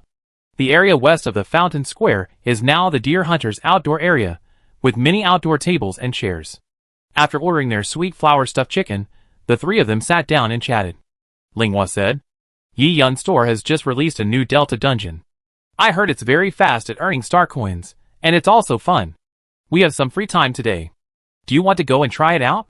Nilu was a little reluctant to go. I heard Xing say this Delta dungeon seems incredibly difficult. Xing and the others have failed multiple times. Even General Feishu and Wang Quan have failed before. Linghua smiled. It's okay. We're just going to experience it. In life, we should always try different things, right? Barbara thought Linghua was right. I think Linghua is right. Let's give it a try. We haven't decided what to do yet anyway. Nelu, hearing Barbara and Linghua's talk, agreed. Okay, then, after we finish our sweet stuffed chicken, we go to Yi Yun's shop. Barbara shook her head. No, after we finish our sweet stuffed chicken, we go get some spicy drinks first. Then, we go to Yi Yun's shop. Afterward, the three chatted while waiting for the sweet flour stuffed chicken. In the zero world of the Absolute Zone, Xing and Ning arrived at Zhe and Ling's video store. As soon as they pushed open the garage door and entered the store, they saw Nicole and Ambi clutching coffee to stay alive. The three of them, from the Cunning Rabbit house, had spent the entire night playing Delta and had just emerged from the dungeon. Now, all they wanted was sleep. All they wanted was sleep. All they wanted was sleep. Say it 3 times, Ambi yawned. So sleepy. I feel like I'm going to sleep. As everyone knows, yawning is contagious, and Nicole yawned too. Let's have some coffee to hold us over. We have to go to the Dead End Cave soon. The Red Fawn Gang's guys are targeting us. We need to hide. Ambi took a sip of coffee, but it only made her sleepier. It had no effect on her at all. Just then, Xing and Ning approached. Nicole, Ambi, Billy, why don't you guys go back and rest? How can you possibly endure this? Nicole looked back. Xing Ning, it's you. It's not endurance, it's addiction. Earning star coins in Delta is too addictive. After we finish our coffee, we're going to find a place to sleep. Xing heard this. Find a place to sleep? Don't you have a permanent place to stay? Nicole shook her head. Yes, but we've been targeted by a criminal gang lately. If we go back to our old place, we'd probably get into trouble. Xing heard this. That's easy. Why don't you guys rest on our train? We have an empty guest car. Ambi, haven't you been there before? Hearing this, Ambi remembered how Jeezy had called her to sleep in the guest compartment yesterday afternoon after she overeaten. Yeah, huh? Nicole coughed twice. Forget it, let's find a place to rest. Xing didn't insist. Okay, it's up to you guys. If you want to rest there, just go ahead. Just lock the door from the inside. By the way, have you seen Ling? We want to join us in the Delta attack. Nicole pointed inside the studio. She's inside? Just push the door open. Xing said goodbye to Nicole, and the other two opened the door and went into the studio to look for Ling. Nicole and the other two, meanwhile, headed towards the dead-end hollow. The more dangerous the place, the safer it is. Hiding near the hollow would keep the Red Fawn gang from finding Nicole and the others. That was Nicole's thinking. Under normal circumstances, that was indeed the case. However, what Nicole didn't know was that the Red Fawn gang's origins lay within the dead-end hollow. Shortly after they arrived near the dead-end hollow, they were spotted by a cat. Cunning Rabbit House? Are those the guys? Pinot Connery, Himiko, Kafka, and Shilian were shopping. At the moment, the three of them were in a clothing store. Himiko took down a pink, slim-fitting long dress. Come on, Shilian, try this one on. Himiko had called Shilian out early this morning, and together with Kafka, they were going to take her shopping for some clothes. For the entire morning, Shilian was like a doll, being dressed in all sorts of clothes by Himiko and Kafka. There were all sorts of styles, and Shilian felt completely exhausted. She couldn't even count how many outfits she had changed into. Shilian changed into her pink dress, and Jeezy and Kafka smiled with satisfaction. I told you, this suits Shilian perfectly, Jeezy said to Kafka, who was standing beside her. Kafka nodded in agreement. Indeed, let's buy this one too. We already have 12 pieces, and we're only 8 short. Jeezy saw this, and said to the clerk, Hello, could you please pack this one for me and pay with your credit card? Jeezy and Kafka planned to buy Shilian 20 outfits, enough to fill her wardrobe in the tree house. Shilian now lived in the tree house, on the second floor, next to Jeezy.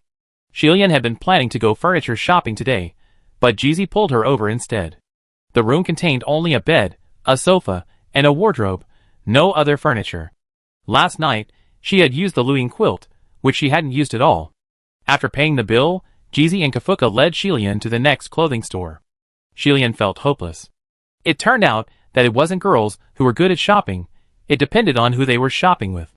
Shopping with close friends was fun, no matter where they went. Shopping with parents was a bit uncomfortable, less comfortable.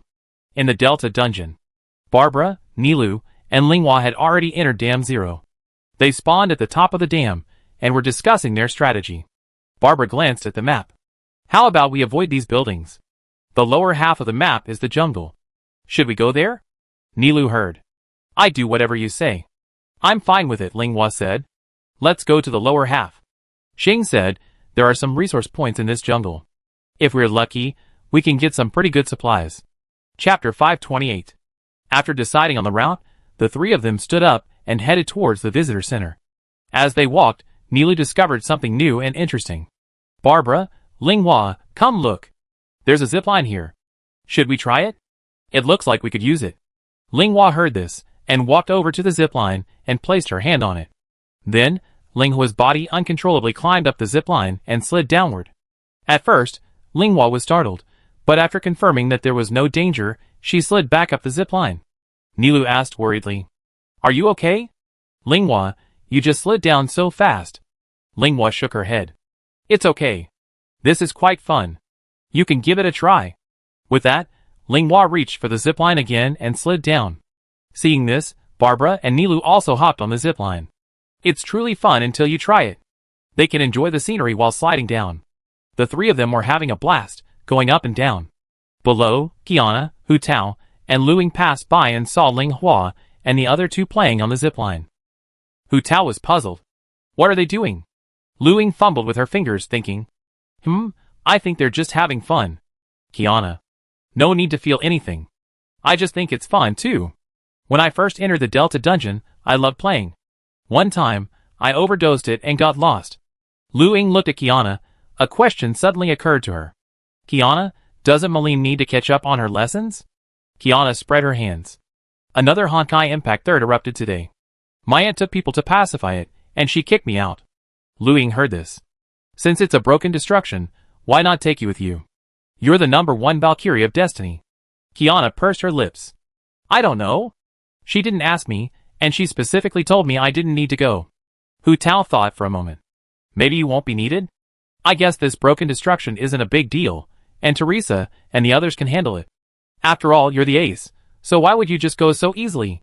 King versus king, general versus general, pawn versus pawn, noob versus noob.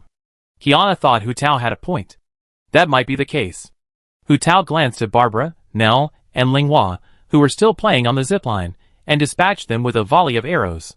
In the Delta Dungeon, everyone except your teammates is an enemy. That's the rule of the Delta Dungeon, and it must be followed.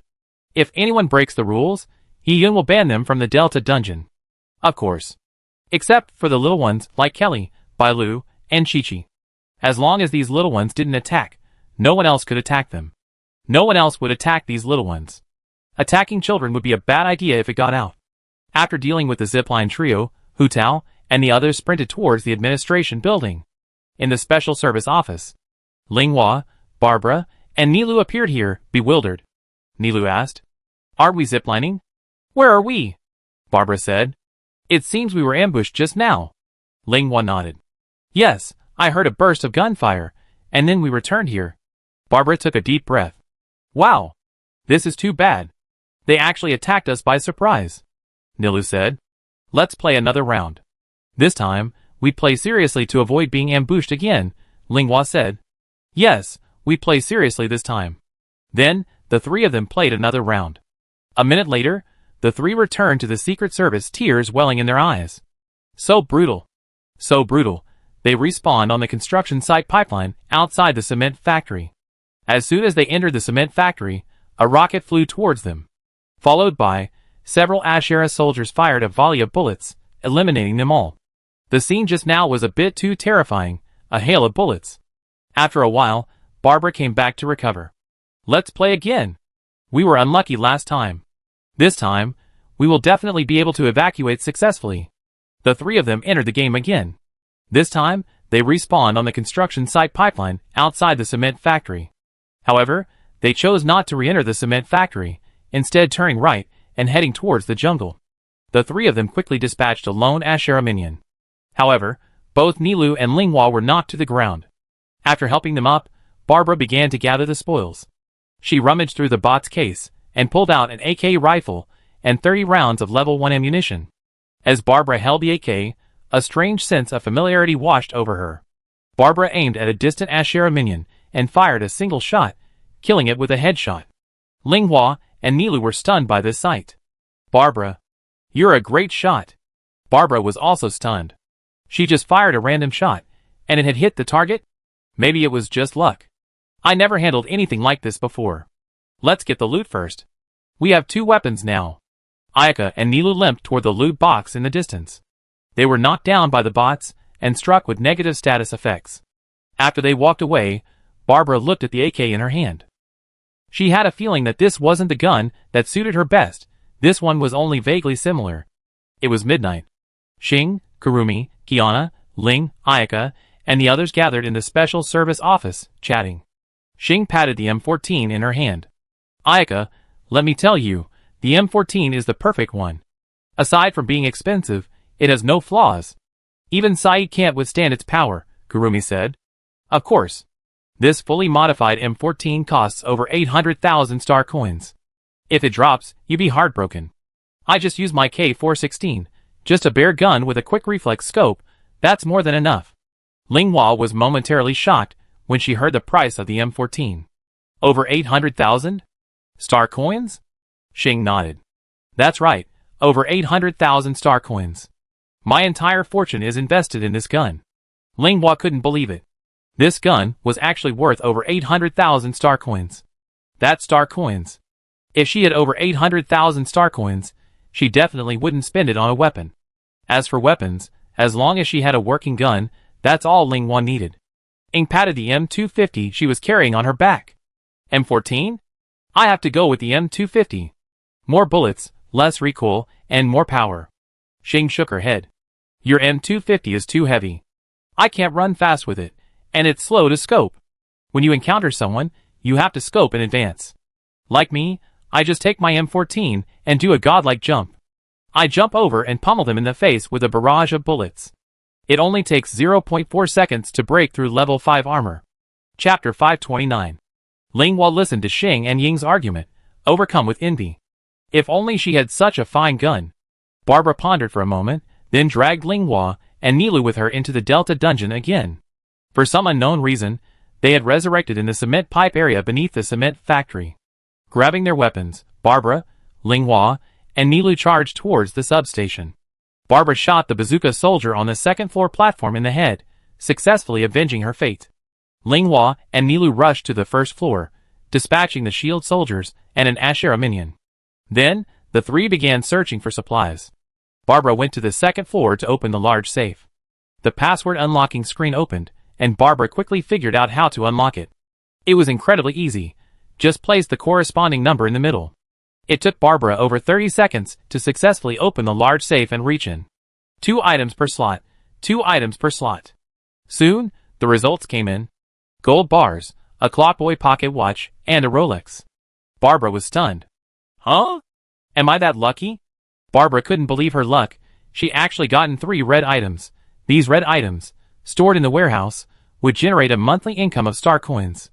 Ling Hua. Nilu. Come up quickly. Ling Hua and Nilu, who had been skipping around on the first floor searching for supplies, ran upstairs upon hearing this. Ling Hua and Nilu came to Barbara's side. What's wrong, Barbara? Barbara threw the gold bars, the Clockboy pocket watch, and the Black Tower watch to the ground. I found 3 red items. Which ones do you want? We each have one. Ayaka and Nilu were instantly delighted. Wow! Barbara, you're incredibly lucky, aren't you? Yeah, how could you be so lucky? I heard these red items are very rare, Barbara said. I don't know either. Pick one quickly. After you've chosen, we continue to the next place, the visitor center. How about it? There's an evacuation point right next to it. Ayaka and Nilu agreed. They gave the most expensive gold bar to Barbara, and put away the Clockboy Black Tower watch. Then, the 3 of them headed towards the visitor center. Meanwhile, on the train, Asmodeus, Neighboress, Ranawa, and Istaru sat in the dining room, looking at each other. Ranawa looked at Asmodeus. Asmodeus, Old Teyvat has become a paradise for the Abyss. Asmodeus nodded, and took a sip of his iced cola. Well, it's okay. We already moved. What do you two say? Should we stay in Old Teyvat, or come to New Teyvat? After saying that, Asmodeus looked at Ranawa and Istaru. As for Neighboress, he moved next door to Ing, living next to the farm in the cave. These past few days, Neighboress had been spending all day at the farm, studying the plants and animals there. Istaru said slowly. I move in too. Old Teyvat doesn't need to be defended anymore. Ranawa heard this. Then I can't be the only one left, right? I move in too. By the way, Asmodeus, why are you called Asmodeus? And you changed your name? Asmodeus said. Because Asmodeus sounds better, Dai doesn't sound nice. It doesn't matter, the name is just a code name. Do you two have a place you like to live? How about I build a new sky island? Istaru and Ranawa looked at each other and agreed. Then let's do it. Asmodeus heard this. Okay, then I call Ningguang, and have her give you a whole new sky island. Next to the 4, Zhongli observed the situation quietly. The 4 rulers were present at the same time, even he had never seen them together. After the meeting, Neighboress took Ranawa and Istaru into the cave, intending to show them the farm. Asmodeus, on the other hand, took out his phone and called Ningguang. Hello? Ningguang? It's me, Asmodeus. I have something to tell you. Help me rebuild a sky island. It can be done in 1 day, right? Sure. Building a sky island is easy for Liyue these days. A large anti-gravity engine would do the job. Inside the cave space, Neighboress was strolling around the farm with Ranawa and Istaru. Ranawa, Istaru, come and look. These are plants from another world. I plan to study them carefully, and then transplant some to New Teyvat to increase its biodiversity. What do you think? Istaru said. That's a good idea. Ranawa wasn't very interested. Whatever. Neighboress saw this. After all these years, you two are still the same. You haven't changed at all. Ranawa looked at Neighboress. We haven't changed, but you have. I remember you fused with that golden Riandort, didn't you? Neighboress smiled. Yeah, later, Asmodeus came and beat up the golden Riandort, then rescued me. Before, I was trying to transcend the rules, but now that I arrived in New Teyvat, the old rules no longer apply. Naturally, I don't need to borrow someone else's body anymore. I have to say, using my own body is more convenient. Ranawa heard this. Indeed, ever since we arrived in this world, the rules no longer apply to us. Neighbors smiled. Is that so? So why did Asmodeus choose to relocate the 7 kingdoms to this world? Not only can it avoid the encroachment of the abyss, but it can also eliminate the rules, giving Teyvat a broader platform for development. Speaking of which, have you ever been to New Teyvat? Istrel shook her head. No. Raneva also shook her head, indicating she hadn't been. Neighbors heard this. How about I take you around? New Teyvat is developing quite well. Raneva and Istrel were indeed a little tempted by this. Then let's go. Neighbors heard this, and took Raneva and Istrel back to the train. Neighbors waved to Asmodeus. Asmodeus, we're planning to go to New Teyvat. Would you like to come? Asmodeus heard this. Going to New Teyvat? At this time? Why don't you eat first? Xiangling and the others are already preparing dinner. Neighbors heard this. Great. Great. Xiangling's cooking is quite good. Istrel saw this and sat down. Ranawa was a little uninterested. I don't need to eat. If you guys aren't going, I go first. Neighborish pushed Ranawa into a chair. Ranawa, don't worry. I know you don't need to eat, but Xiangling's cooking is excellent. I promise you love it. Chapter 530. Ranawa looked at Neighborish in disbelief. Isn't that what food is?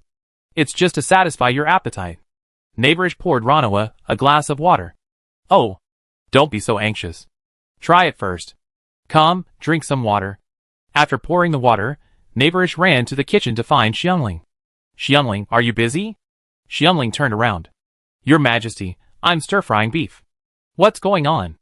Neighborish glanced at Ranawa, who was sitting in the dining room, and whispered in Xiangling's ear. Xiangling, can you make dessert? Xiangling heard. Yes, what's the matter? Neighborish heard. Can you make dessert later? Ranawa looks cold and murderous. Actually she, like Ying, loves dessert. Xiangling understood Neighborish's meaning. Is that so? I understand. Leave it to me. Neighborish nodded. I leave it to you. Good luck. After giving his instructions, Neighborish ran off, returning to sit with Ranawa and Istrel, chatting with them. Xiangling, on her side, took out some flour, preparing to make some dessert. The portal flickered, and Fernina emerged with Lancelot. Hee hee hee, hee hee hee, beautiful clothes, beautiful little shoes. Fernina was in a very good mood today. She had the day off, and had gone to Pinocchio to spend the day looking for robins. The two sisters spent the day shopping, and Fernina bought several outfits. Ranawa glanced at Fernina. Isn't this the little girl pretending to be a god? Upon hearing Ranawa's words, Fernina glanced over. She was instantly startled by the sight of Ranawa's murderous expression. Oh my god! Fernina hid behind Lancelot and discreetly observed Ranawa. I think I've seen this person before. Where have I seen her before? Where? Fernina rubbed her chin, lost in thought, a single hair on her head twitching a few times. At this moment, Lancelot reminded her. Master, this person looks a lot like Asmodeus. Fernina's reminder brought back a memory. Yes. Yes. Yes. She and Asmodeus look a bit alike. Could she be Asmodeus's new alter ego? I remember Kiana was her alter ego. This must be a friend from the new world, right? But when she glanced around and saw Istrel again, she was stunned. So many equivalents? Ranawa couldn't help herself. Equivalents? What are you talking about? I am who I am. I am the Archon of Death, Ranawa. Fernina heard this. Huh? The Archon of Death. Ranawa glared at Fernina, trying to scare her, but Fernina simply retreated behind Lancelot. Asmodeus saw this and said, All right, Ranawa, don't scare Fernina. She's a great contributor to Teyvat. Thanks to her songs, Teyvat has earned countless credits. After speaking to Ranawa, Asmodeus went over to comfort Fernina. Ranawa stopped looking at Fernina, and Fernina breathed a sigh of relief. At this moment, Xing, Kiana, and the others emerged from the portal. As Xing emerged, she saw the 4 consuls. Yohu. What the hell? 2 more people who look just like Kiana are here. As Xing spoke, Kiana leaped over. What? 2 more people who look like me? No way. My appearance isn't just ordinary in the universe, is it? Kiana looked closely, and saw Istrel and Ranawa. Yes, indeed. How could this be? Neighbors explained. Kiana, they are the pointer of death, the conservator of time, Ranawa, and Istrel. The 4 of us are all shadows cast by the laws of nature, so we look so similar. Kiana breathed a sigh of relief. That's good. I thought I looked just ordinary. Ranawa looked at Kiana. She felt a strong sense of oppression from her. This little girl was very powerful. This was Ranawa's impression of Kiana. Ing looked at the four rulers who had appeared and asked, "Are you really done with old Teyvat?" Istaru said, "No need. Old Teyvat is now deserted. No, not even the animals are left. They all been moved to New Teyvat. Naturally, there's no need to protect it anymore." Ing smacked her lips. TSK, that's your homeland. You're just giving it up like that?" Istaru said, hearing this. "Homeland? Not really. The four of us are projections of Tianli. Tianli, like you, comes from outside of Teyvat. Teyvat can't be considered our homeland." Ing thought about it and realized it was true. Ing looked at Zhongli beside her. "What about you? Is that your homeland?" Asmodeus said. "Not Morix either. His true form is a meteorite from outer space." Ing was stunned and pointed at Windy. "Where's Windy?" Istaru smiled. "Barbados? He's related to me, and he's not a native creature." Ing was stunned. Oh my god, it turns out the only two of the 7 gods who hadn't changed deities weren't native to Teyvat. 6. Neighboress said. "To be precise, aside from dragons, all other creatures aren't strictly native to Teyvat. For example, the animals, plants, and humans of Teyvat were all created by heaven through its own power. The natives of Teyvat are dragons." Ing heard this. "Well, every native of Teyvat." Fernina was surprised. "Then Valette is a native, right?" Neighboress nodded. "Yes, the 2nd-generation water dragon king, a creature unique to the continent of Teyvat. I have to say, Fukaros is truly remarkable, having the water dragon king working for her with such peace of mind." Fernina smiled. "That Valette has now assimilated into the human race, and is our High Inquisitor of Fontaine." Asmodeus, upon hearing Valette's name, remembered her. "After learning my identity, this guy came to challenge me to a fight. I defeated him, and he hasn't come back since. I don't know why." Zhongli pondered for a moment. "Perhaps it's for the greater good, and for the people of Fontaine. He and you are indeed enemies, but your presence can bring shelter and peace to the people of Fontaine." Fernina nodded. "That should be the case. Valette is amazing," Xing said. "Of course he's amazing. Ever since he became High Inquisitor, he's been working overtime every day. When you were away from home, he was doing all your work." Chapter 531. Fernina fell silent for a moment. That, she had no objection to. During her time in office, it was indeed Violet who had taken on the job that had frightened her. Ing thought carefully and suddenly felt that Violet had it pretty bad. Now that you think of it, Violet really had it pretty bad. Not only did she have to work for the enemy camp, but she also had to take on extra work and work overtime every day. It's really miserable. Hearing this, Ranawa couldn't help but look at Asmodeus, Istaru, and Neighboress. Listening to Ying's description, she had a strong sense of déjà vu. She felt like she was in a similar situation to Violet. Asmodeus was either playing games or wandering around all day, barely paying attention to Teyvat's affairs. Neighboress, she was just a tech geek. She didn't really care about Teyvat's affairs, spending her days conducting her own little research. As for Istaru, well, you say she doesn't work, but she did do some work. The problem was, she only done a tiny bit of work. In the end, she was the only one who'd been working so hard. Ranawa suddenly felt unbalanced. "No! I have to slack off too." Ranawa slammed the table and stood up. "Damn it! No! I have to slack off too." Asmodeus calmly said, "Oh." Ranawa saw this and realized something was wrong. Why wasn't it what she imagined? Shouldn't it be her who said she wanted to slack off, and then Asmodeus begged her to work to preserve her free time? Ranawa said again, "I'm going to slack off from now on." Asmodeus calmly said "oh" again, and picked up his phone to continue playing. Ranawa was struck by lightning, completely stunned. "What's going on?" Asmodeus glanced at Ranawa. "What's going on? We already moved, and the threat of the abyss is gone. It makes no difference whether you keep watching Teyvat or not. Development will continue as it should. It can't be achieved overnight. We simply need to protect the safety of New Teyvat." Neighboress agreed. "That's right. Now that we're free from the threat of the abyss, why are you still keeping an eye on us?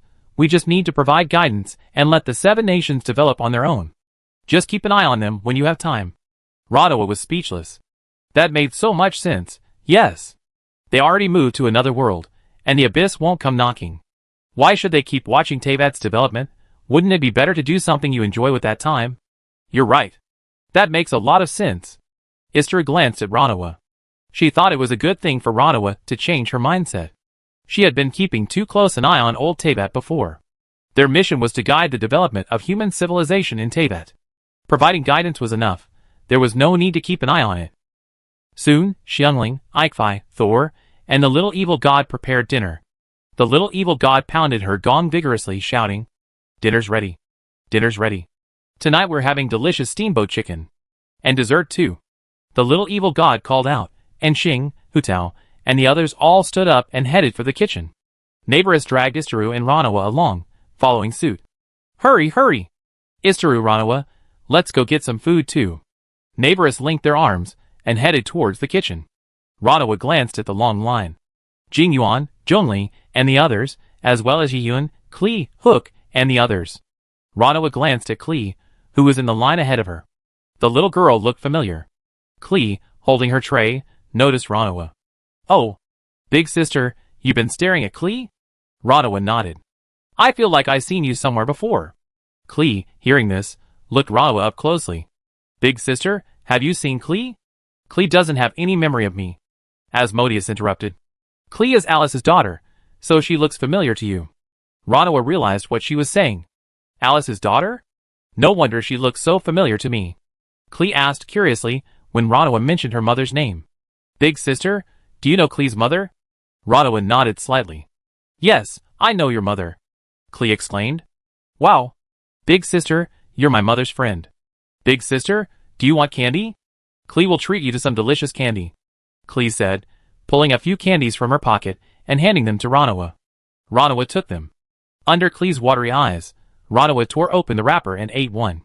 Kli saw Ranawa devour the candy and asked happily, "Big sister, is this candy delicious?" Ranawa took a sip of the candy. It tasted like green apple. Delicious. "Let's go! It's almost our turn to get our food."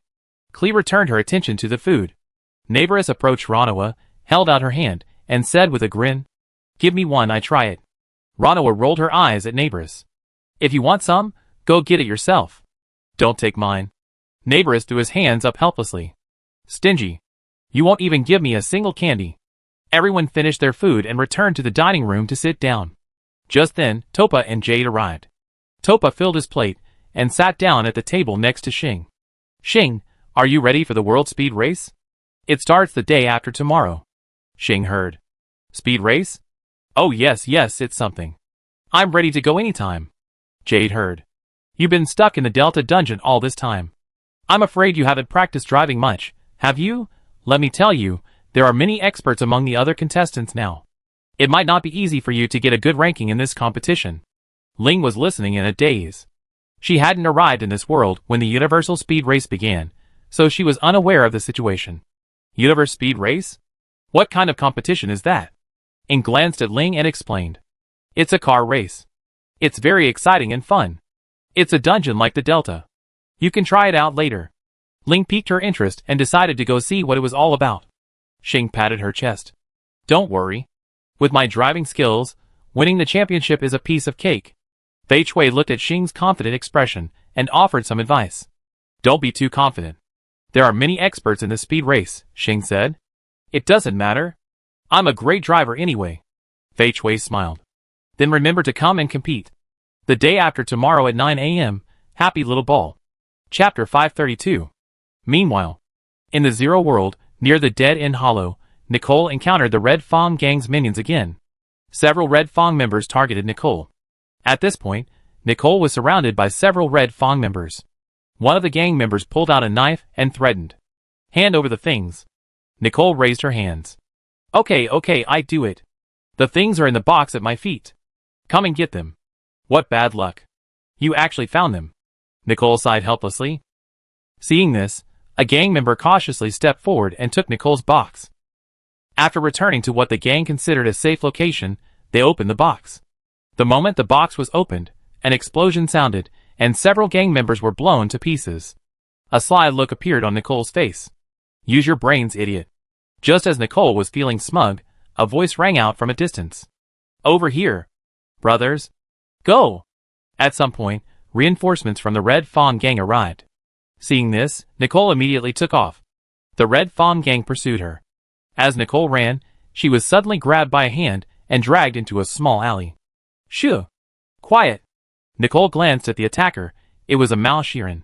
After the Red Fawn gang members had gone far away, Nicole regained her freedom. Nicole turned and looked at Malshiran. Thank you for saving me.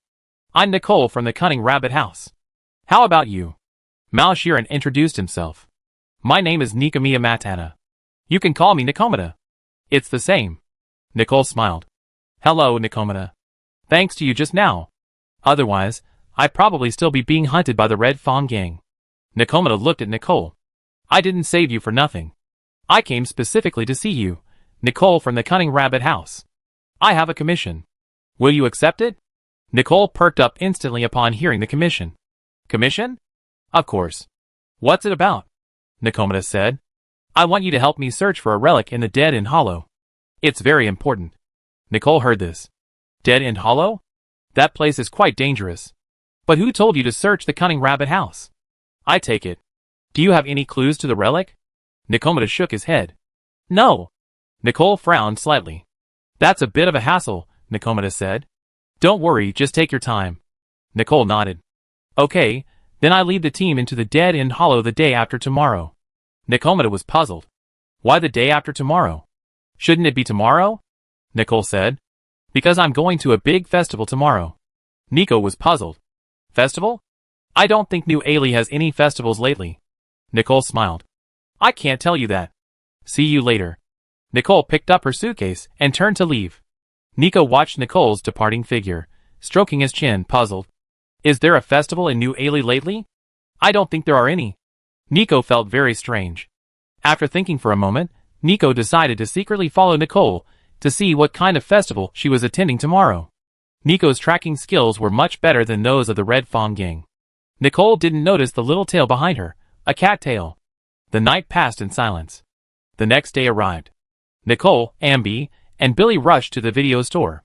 At this time, Ling and Ja had just woken up and were washing up. Ling glanced at Nicole, Ambi, and Billy. Wait a moment. We go in together after we're done washing up. Nicole nodded, and the three of them sat down in a booth outside the store to rest for a while. Nicole even asked number 18 for a cappuccino, which she drank happily in the booth. Not far away, Nikomata was secretly observing them. Strange. Didn't Nicole say she was going to a festival? Why is she coming to a video store? I don't understand. Soon, Ling and Ja finished washing up and arrived at the store entrance, calling Nicole and the others inside. Nicole quickly followed. Nikomata cautiously entered the video store, sniffing the lingering scent in the air. Then, she arrived at the portal in the garage. Nikomata gazed at the portal, intrigued. This door stood there, all alone. Wouldn't it fall? Nikomata reached out and pushed the portal, but it remained motionless. Nikomata's interest grew even stronger. Interesting. Nikomata opened the door and stepped inside. The scent she had been following vanished there. It was obvious that Nicole and the others had entered the portal. Nikomata's vision went dark. When she regained her vision, she realized she had arrived in an unfamiliar place. In front of her stood a group of people. Whose friends are these? Nikomata felt a tightness at the back of her neck, as if someone had lifted her up. Nikomata looked back and saw a very handsome boy grabbing her by the scruff of the neck. The boy was Hiyun, who had just spotted Nikomata sneaking out of the portal. Nicole noticed this. Nikomata? Why are you here? Nicole was puzzled. Why would Nikomata be here? Nikomata said. I came to see you. I need to expedite a request. Nikomata lied. He couldn't say he was specifically following Nicole, could he? Nicole heard this. There's no way I can expedite it. I promised to attend the festival today. Nikomata heard this. Okay then. Go have fun. I be going back. Nikomata broke free from Yi-Yun's hand and prepared to go back through the portal. At this moment, Lisa invited. Since you're here, let's go have fun together. Lisa saw that the little cat girl had been lying. It was quite interesting. Nikomata was about to refuse when she heard this, but Lisa didn't give her a chance. You're Nicole's friend, right? Let's go have some fun together. Our Wind Bloom Festival in Mondstadt is a lot of fun. Nikomata saw this, and felt it would be awkward to refuse such a gracious invitation. Okay, I go with you then. By the way, I haven't introduced myself yet. Hello, my name is Nikamiya Matana, Nikomata Hito, or you can call me Nikomata. Lisa heard this. Oh, Nikomata, what a unique name. Let's go to Mondstadt. With that, Lisa invited everyone to enter the portal that also led to New Mondstadt. Nikomata entered the portal, and her vision went black again. When her vision returned, she found herself in a castle. Nikomata was curious. Where is this place? Are there places like this in New Eridu? Nicole walked over. New Eridu? This isn't New Eridu. This is a different world, not ours. The cat was startled when he heard this. What? This is a different world? It's fake, right? Chapter 533. Nikomata couldn't believe she actually arrived in another world. Was this fake? Nicole crossed her arms. I wouldn't lie to you. This truly is another world. If you don't believe me, go out and see for yourself. Nikomata glanced at the large group that had already left the gate and followed them. As they exited the Knight's Gate, a gentle breeze blew, ruffling Nikomata's hair. What greeted Nikomata was a town steeped in medieval charm. The birds flying across the sky, the large windmills dotted everywhere, and the attire of the pedestrians. It was clear at first glance that this wasn't the style of New Eridu. Is this really another world? Nikomata stared at Mondstadt in disbelief. Nicole patted Nikomata's shoulder. What are you standing there for? Let's go play. Today is Mondstadt's Windflower Festival. Nikomata followed Nicole's steps, heading into Mondstadt. Nikomata was curious about everything around him. Because of the flying competition, contestants could be seen soaring through the sky with wings of wind. Nikomata was filled with envy. She too wanted to control wings and fly. That would surely be fun. The entire population of Mondstadt was immersed in the joy of the festival. Nikomata wandered around with Nicole, Ambi, and Billy. As they wandered, they arrived at the square in front of the cathedral. Here, many people were worshipping the statue of the wind god and praying for blessings. Nicole, Ambi, Nikomata, and Billy joined them, squeezing into the crowd to watch the excitement. Just then, a local Mondstadt bard was recounting the story of the wind god. Many years ago, Mondstadt was ruled by a demon god who controlled the fierce winds. He erected high walls, imprisoning the people within them.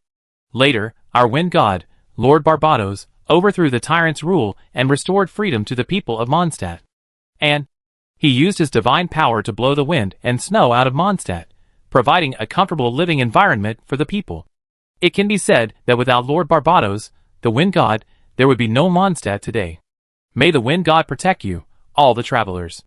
Nico, after hearing the bard's story, was filled with envy. How wonderful! Why don't we have such gods in our world? If our world had such gods, we wouldn't have to worry about empty things anymore, right? Nicole was also moved. Yes, I heard that there are many gods in Teyvat. Their duty is to guide the people's path and protect them. My beloved demon god, this is a fact recognized by the people of Teyvat. At this moment, Lisa stepped out from the side. Yes, my beloved demon. This is a fact recognized by everyone in Teyvat. Even the tyrant who erected the wall did so to protect the people of Mondstadt. At the time, the Great Demon War was raging, and the demons were fighting for the 7 thrones. The tyrant erected the wall, isolating himself from the world. Nicole heard this. Is that so? Lisa nodded slightly. Yes. How did you feel after your stroll? Ambi gave a thumbs up. It's very interesting. A cultural landscape unlike anything I ever seen, Billy asked. I like to ask where I can buy those wings that can carry people flying? Lisa smiled. Jean has prepared them for you. Any customer of Yi Yun's shop can go directly to the Knight's headquarters to receive a set of wind wings. Billy jumped for joy upon hearing this. Oh wow. That's great. Boss. Let's go get the wind wings. Nicole heard this.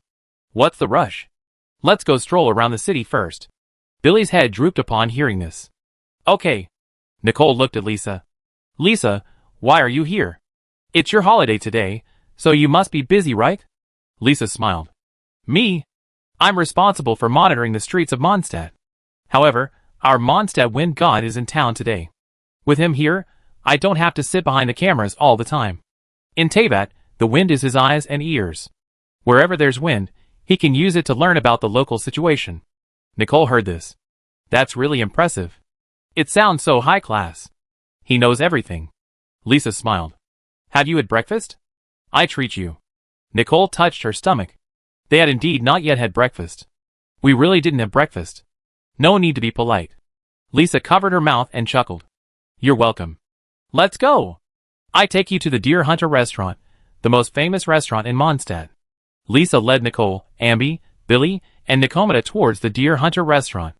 The 5 of them chatted and laughed along the way. As Nicomeda passed by the fountain, she uncontrollably pounced on the pigeons in the fountain square. Unfortunately, her search was in vain. She didn't catch a single pigeon. Mal was furious. If she hadn't had to go to dinner with Lisa, she would have stayed here today, determined to catch one. Soon, the five of them arrived at the Deer Hunter restaurant. Upon arrival, they saw Xing, Kurumi, Kiana, and the others sitting at a table facing the road, eating. Kiana was desperately shoveling a large burger into her mouth, competing with Kurumi to see who could finish it first. Xing, Ing, and Luing were cheering Kurumi and Kiana on.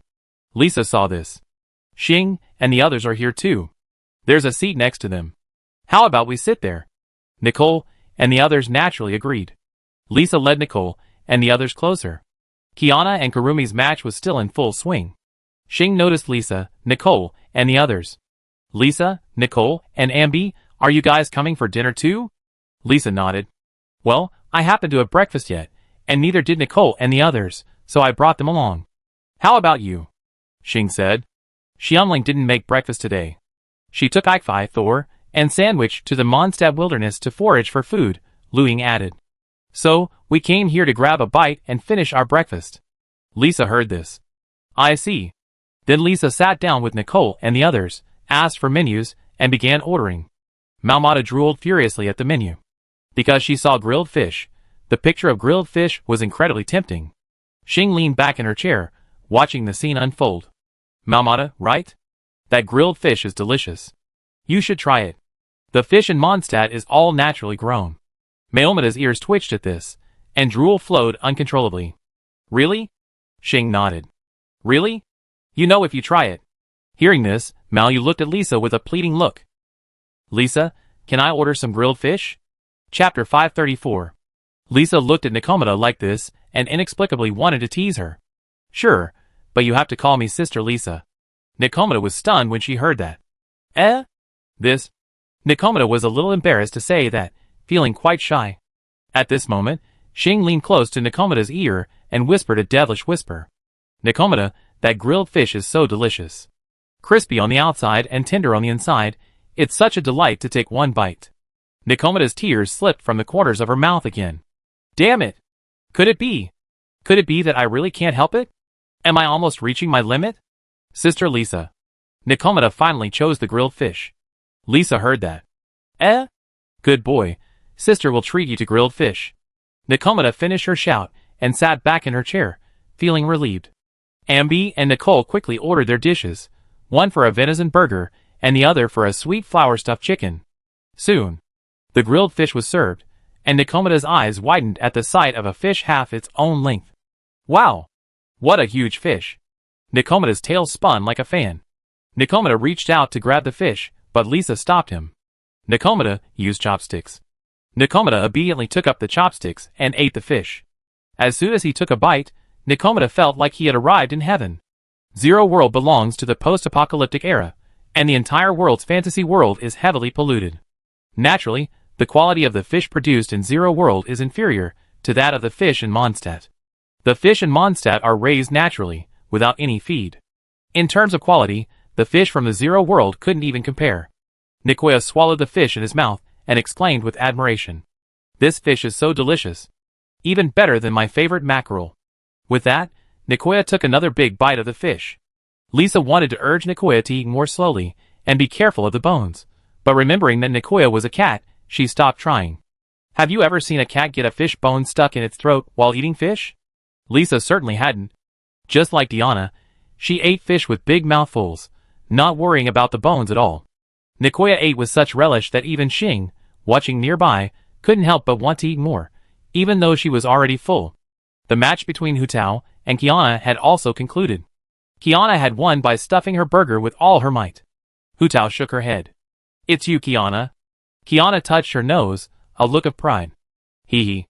Of course. I'm the invincible Kiana.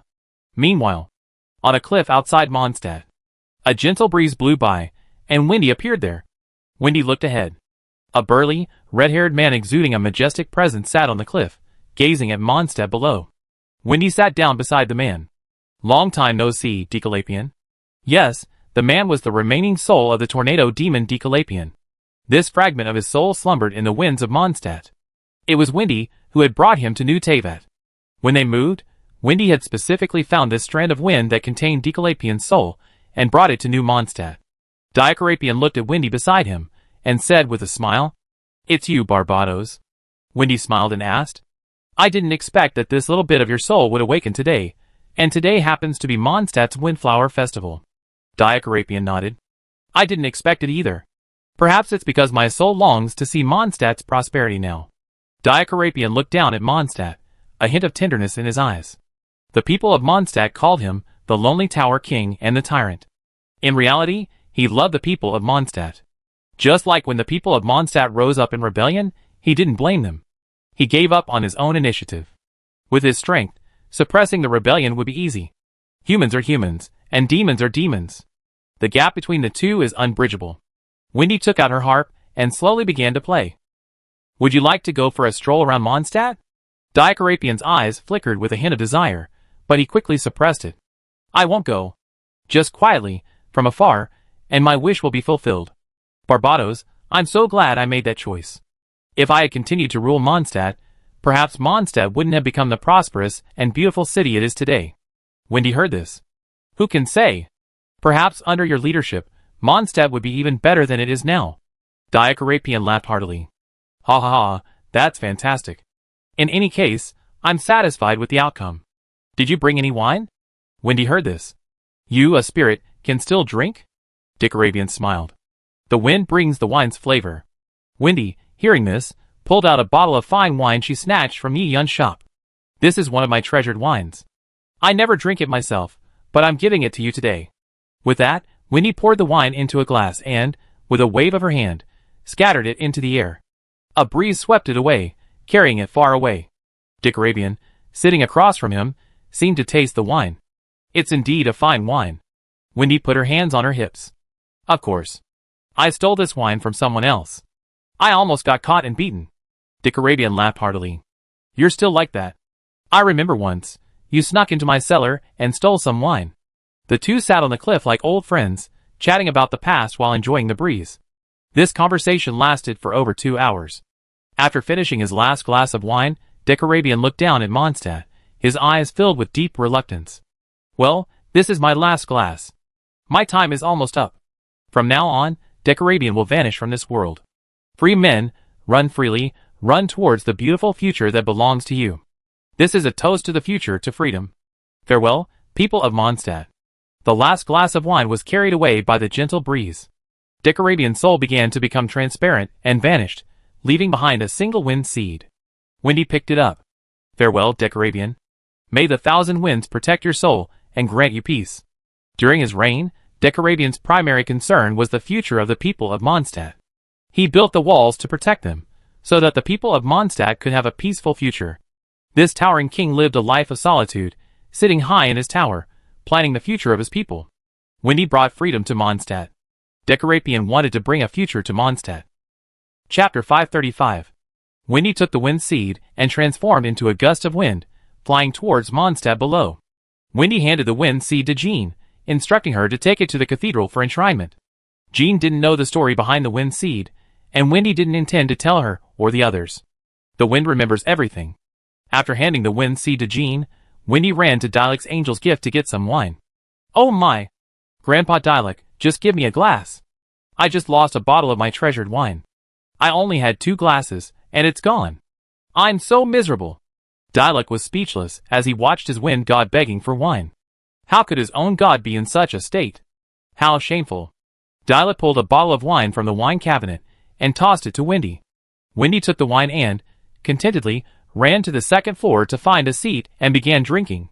Starfall Lake area. Klee, Bailu, Zio, and a group of little ones came over to play. Klee pulled out her bouncy bombs. "Everyone, let's fry some fish." Klee hasn't been to Starfall Lake to fry fish in ages. Klee pulled a large stack of bouncy bombs from her bag, and the little ones happily frying fish with them.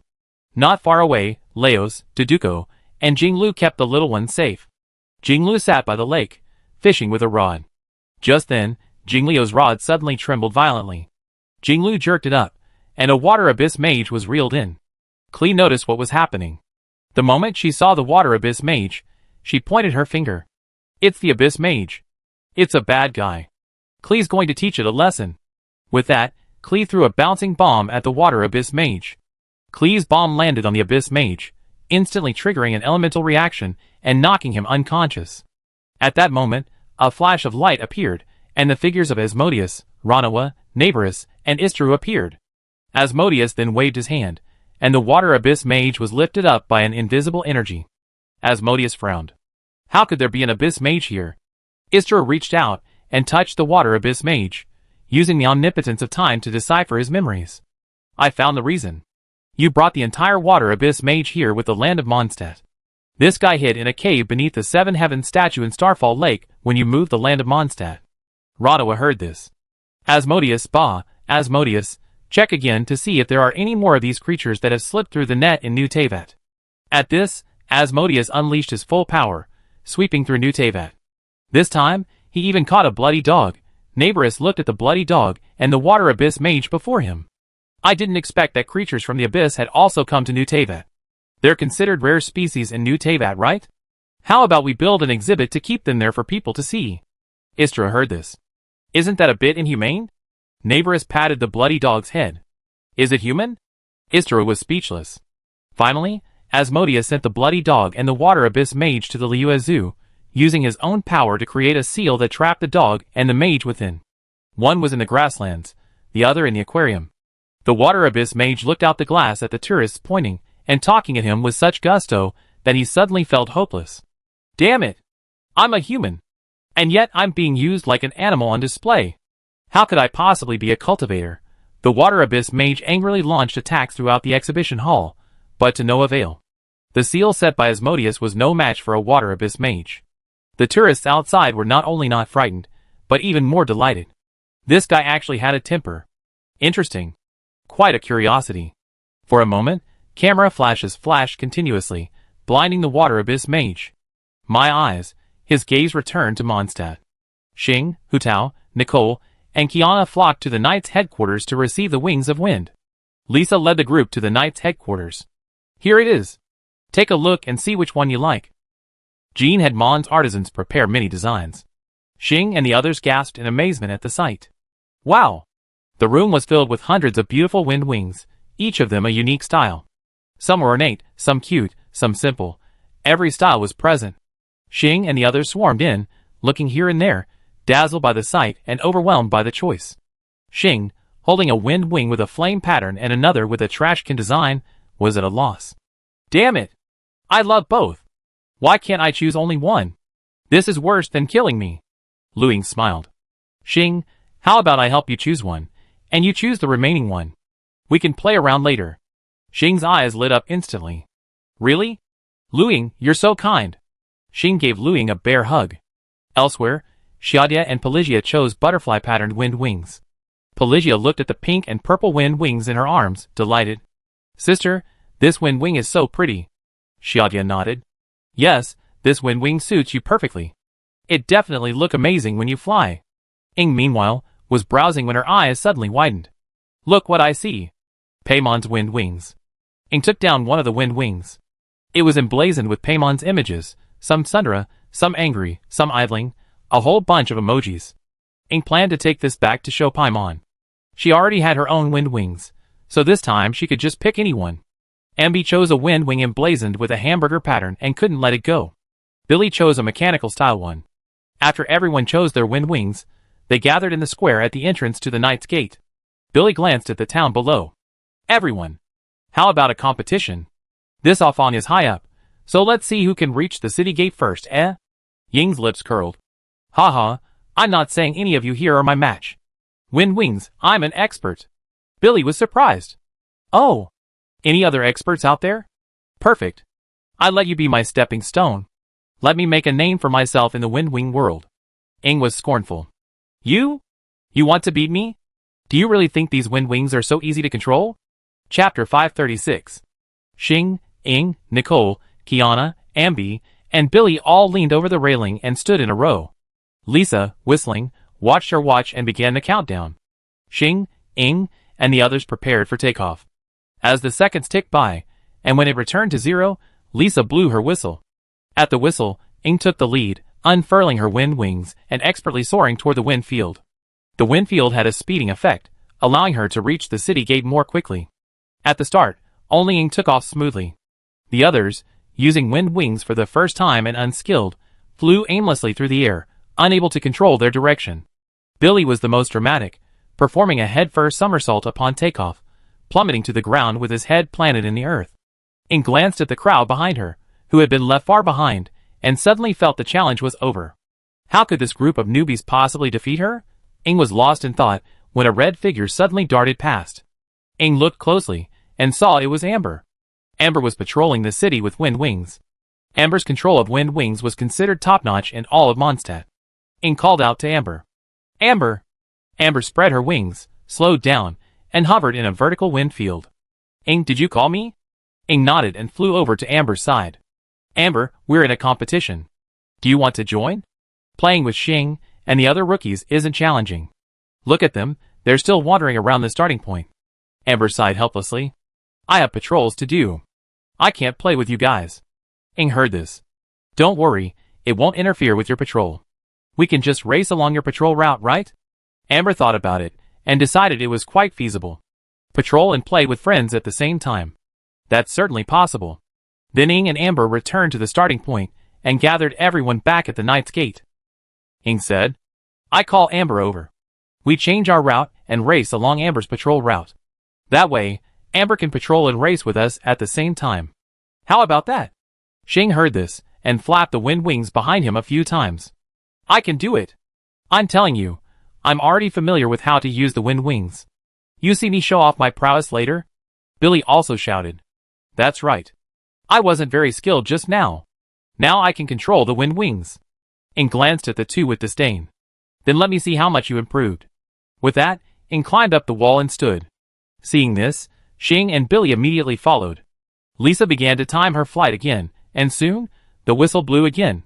This time, Xing, Billy, and the others successfully took off, matching Ing and Amber's pace. Xing struggled to maintain her balance. How's that, Ing? I'm awesome, aren't I? Ing nodded. Not bad, really, but I'm going to start speeding up. With that, Ing and Amber flew toward a vertical wind field, rising rapidly. Xing and Billy hurried to follow. At the peak, Ing and Amber dove forward, folded their wind wings, and soared like eagles toward the next wind field. Xing and Billy were stunned. No! A tiny wind wing could be used like this? Xing had thought she just needed to maintain her balance, but she hadn't expected there to be advanced controls.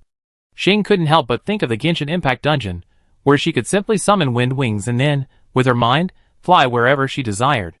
So, her first real experience with wind wings was a bit difficult to adapt to. Besides, there's no such control in the game. Aren't you guys trying too hard? Ing and Amber flew at breakneck speed, darting through the streets and alleys of Mondstadt like hawks. Amber and Ing were making similar progress, and Amber had time to check the situation below to see if there were any incidents requiring the Knight's intervention. Amber in real life wasn't like in the game, where she could only shoot arrows from the ground. In real life, she could control her wind wings while shooting arrows. Otherwise, why is she Mondstadt's strongest scout knight? And Jean was confident she could go out on her own, even at such a young age, to scout the wilds. It was Amber's ability that allowed her to calmly deal with wild monsters, and even if she was defeated, she could escape unscathed and bring back intelligence. Then, the knights would dispatch troops to eliminate the monster. Not long after the two began their second patrol, they encountered Xing, Hutao, and Billy, who were slowly flying with their wings spread. Ing flew behind Xing and patted her shoulder. Xing, be brave. Fly to your highest point and dive directly. Diving is much faster. Look, I'm already outpacing you all. Xing was shocked when she heard this. Oh my god! I've been left behind? No way. Absolutely not. I'm the Galaxy Skyfire. Xing followed Ying's lead, soaring high into the sky on the wind field. Then, like a falcon, she folded her wind wings and dived towards the ground. The fierce wind pressure made Xing's eyes almost blind. When they were still 30 meters above the ground, Ing suddenly spread her wind wings, landing right in the wind field, and she soared into the air again. Xing quickly followed suit, holding her hands straight, and the wind field lifted Xing up again. Ing looked at Xing, who was rising beside her. How was it? Was it thrilling? Xing nodded frantically. It was awesome. It was so awesome. You don't know how much adrenaline was pumping just now. Amber smiled. If we want to fly faster, we have to learn to fly like birds, using dives to fly quickly. Xing agreed. Then the three of them continued to zip through Mondstadt. Slowly, Xing became more and more proficient, closely following Ying and Amber. Long behind, Ying, Hutao, and the others glanced at each other and declared, "Let's go." Everyone began to imitate Xing, Ying, and Amber, folding their wind wings. Dive. Nicole immediately jumped out. No! Do we all have to go all out? Can't we just fly slowly? Nico was already getting into the fun. Go! I'm the hawk today. Dive.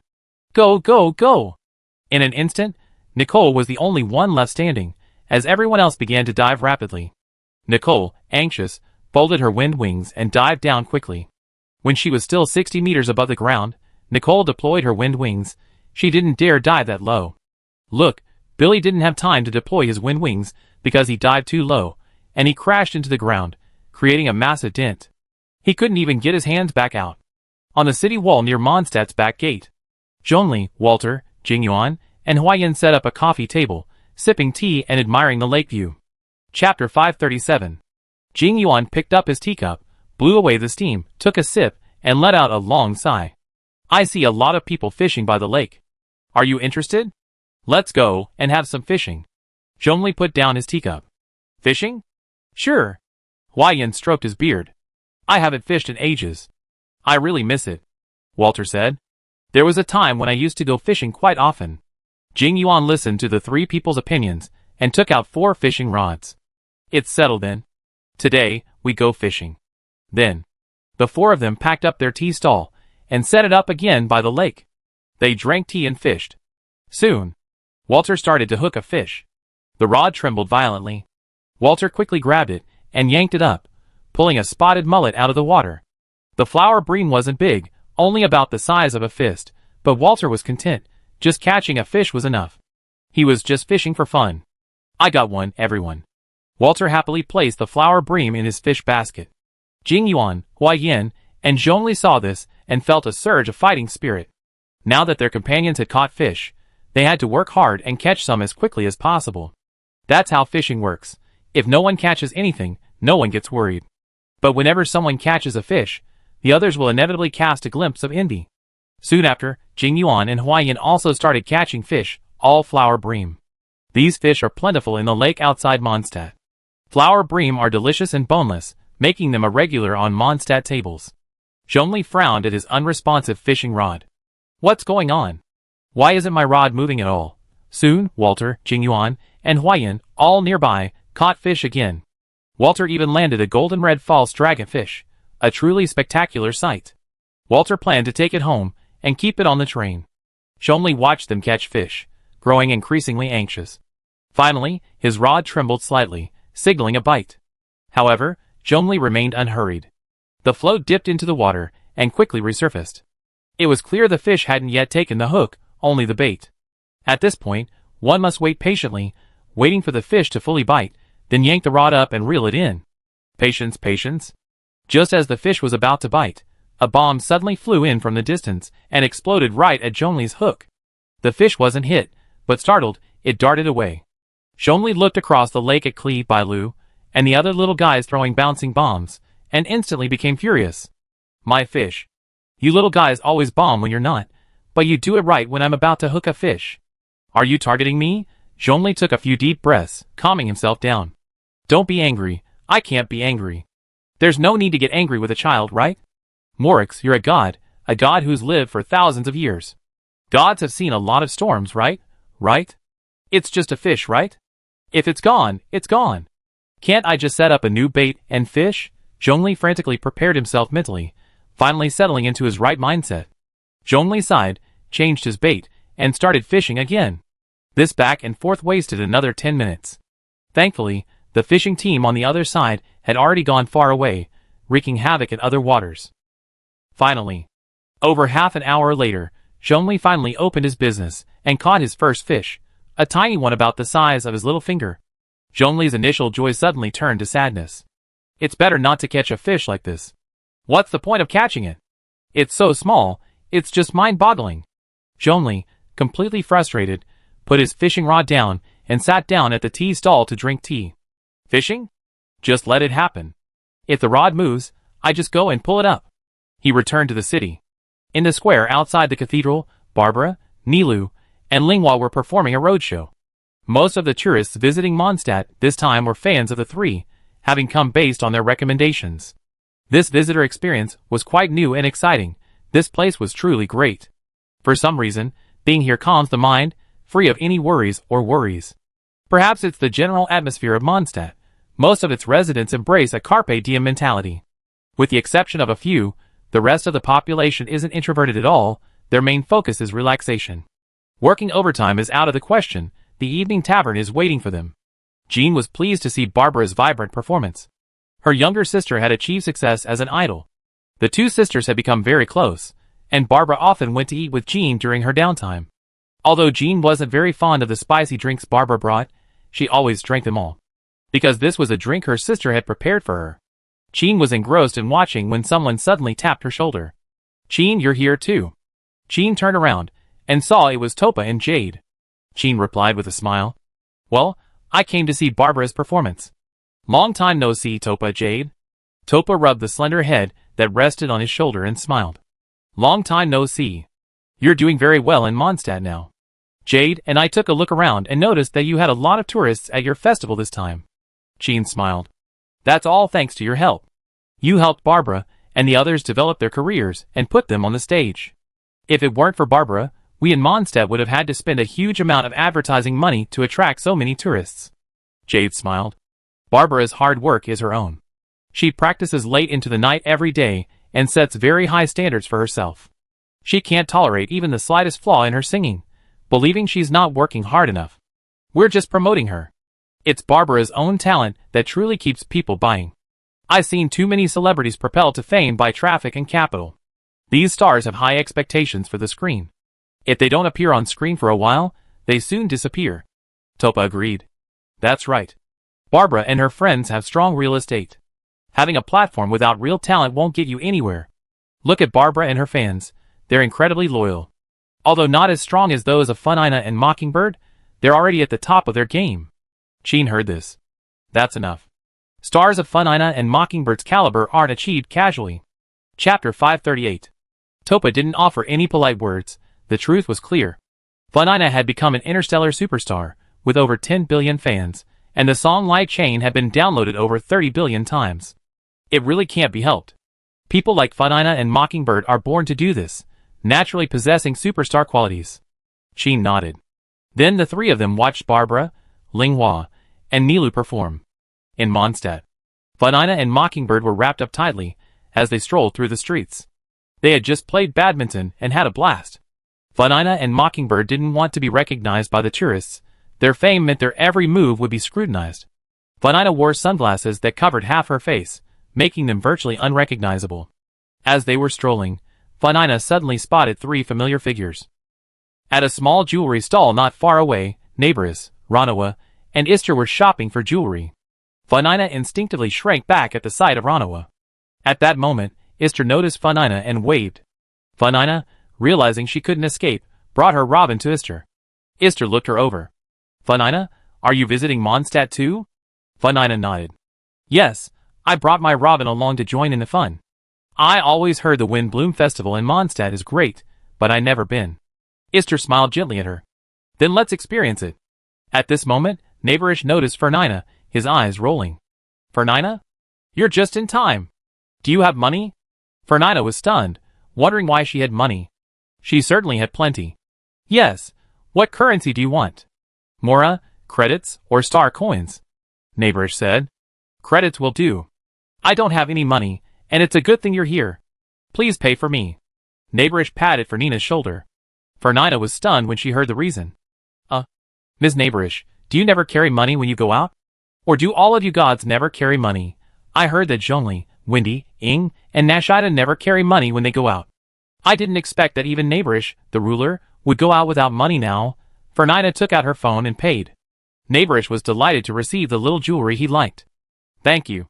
Fernina, I'd like to treat you to milk tea. Want to join us?" "You pay?" Fernina was momentarily stunned. "You treated me to milk tea and asked me to pay?" Neighborish smiled. Oh, I forgot to bring money."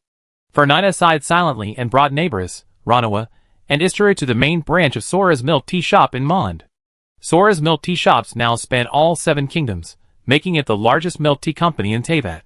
I heard Sora recently wanted to enter the tea industry, and was acquiring tea from Chingsa Manor for research and development. After ordering their milk tea, they sat down to chat.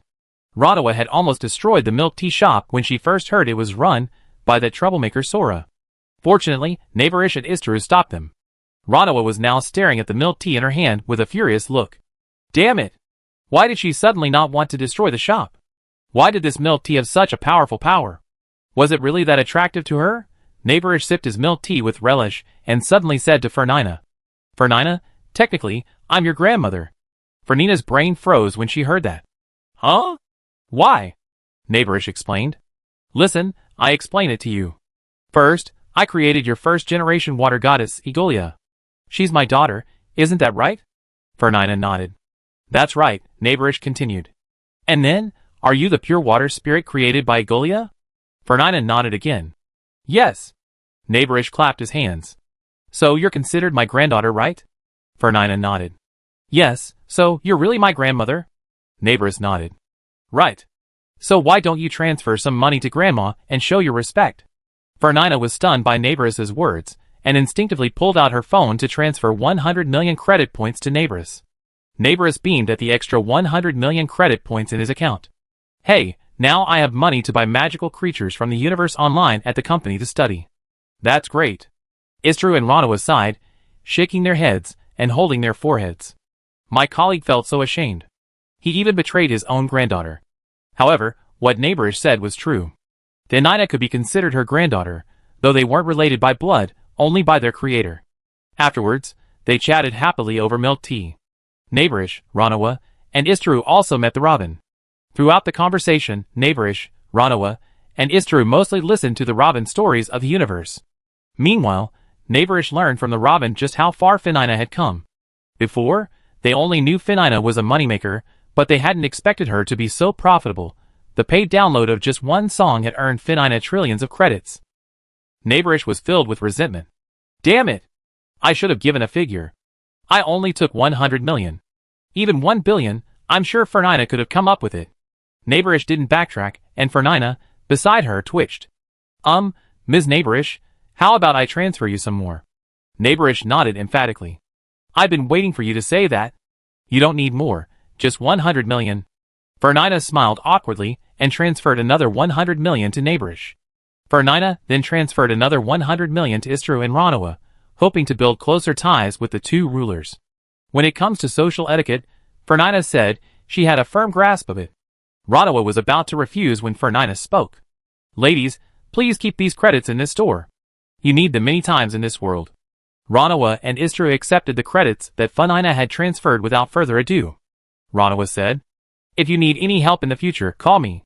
Chapter 539. Neighborish smacked his lips as he watched Ranawa and Istru accept the credits. TSK, how dare you? You're openly accepting bribes. Ranawa rolled his eyes at Neighborish. How dare you talk about us? I don't know who it is, but once wasn't enough, they asked for a second time, and more. Neighborish was shameless, and shook his index finger. No, who is Fernina? She's my granddaughter. It's natural for a granddaughter to honor her grandmother. It's her duty, understand? You're different. You're outsiders, Fernina's superiors. What's this all about? It's bullying. It's accepting bribes. Ranawa chuckled and ignored Neighborish. After all these years, he hadn't expected this guy to get even more shameless. Neighborish was holding Fernina close to him, trying to build a good relationship with her. She would be the source of his research funding in the future, his precious granddaughter. It was noon. Yiyun, GZ, and Kafka arrived outside Mondstadt and found Klee, Hook, Bailu, and the other children, who had spent the morning frying fish. The children, tired from frying fish, were resting on the lawn by a lake. Jinglu, Rios, and Deduko were helping the children prepare lunch. Jinglu was in charge of killing the fish, Rios was in charge of lighting the fire, and Deduko was in charge of setting up the table. The children had spent the morning frying so many fish that they had piled a small mountain on the lawn. Yiyun, GZ, and Kafka arrived. Klee was the first to notice the three and immediately stood up and ran over. Brother Yiyun. Klee ran towards Yiyun, leaping high into his arms. Yian pinched Klee's nose. Klee, did you have fun today? Klee raised her hands. Happy! Klee had a blast today. Klee fried up so many fish. Brother Yiyun, Klee's treating you to some fish. Yiyun smiled. Okay, thank you, Klee. Klee hugged Yiyun's neck with a smile. The other children surrounded Jizi and Kafka, chattering about their morning activities. When Jizi heard Bailu throw a bomb, scaring away the fish near Zhongli's rod, she felt strangely sorry for Zhongli. He was fishing, and had to face a fish bomb. Bailu chuckled, delighted that her prank had worked. Jizi lectured her. Bailu, from now on, don't disturb others while they're fishing. It's easy to get them angry. Got it? Bailu nodded, understanding. Yiyan placed Kelly on the ground, then walked over to the fire, took the prepared fish Jinglu handed him, and began grilling it. Speaking of which, he hadn't cooked in a long time. A few moments later, several figures emerged from the nearby bushes. Who's grilling fish? It's you, Yiyun. The arrivals were Xiangling, the little evil god, Thor, Ikefai, and Guibo. The 5 of them had been searching for food in Mondstadt Forest today, finding many fresh mushrooms. Yiyun took a look. Xiangling, I didn't expect to see you here. Xiangling and the others approached. We just came out from the depths of the forest, and are heading back to the city. You haven't eaten yet, have you? Why don't I cook here and have a picnic? Yiyun had no objection. Sure, there's a large open space here, and the environment is great. The little evil god heard this. Then I go notify the others. After saying this, the little evil god took out his phone and started contacting the others to come over for lunch. On the Mondstadt walls, Xing and the others received the notification. Xing said, Xiangling asked us to have lunch. Should we go? We have a picnic outdoors. Hu Tao heard this. Yes, why not? Let me check the location. Wow, it's right across the lake. I have an idea. How about we just use our wind wings to fly over there? In a straight line. Lu Ying and the others agreed. Then, a group of them unfolded their wind wings from the Mondstadt walls, leaped up, and flew towards the other side of the lake. There was no wind in the lake, so they could only rely on their wind wings to slowly drift across. At first, Xing, Hu Tao, and the others didn't notice anything. The more time passed, the more they sensed something was amiss. Oh no! We can't fly over. The wind wings slowly descended, and eventually, the entire group fell into the water, just a dozen meters from the shore. Everyone was drenched. When they reached shore, they were immediately met with the merciless mockery of the little evil god. A bunch of idiots, actually falling into the water, ha ha ha. Xing, Lu Ying, Nicole, and the others were also very upset. They didn't want to, but unfortunately, the takeoff height was not high enough. Thankfully, they all had storage rings, so they ran to the forest to find a place to change clothes. When they returned to the lawn by the lake, Xiangling, Ai Kefi, and the others had already started cooking. Neighboress, Istaru, and Ranawa had also arrived with Funina and Robin.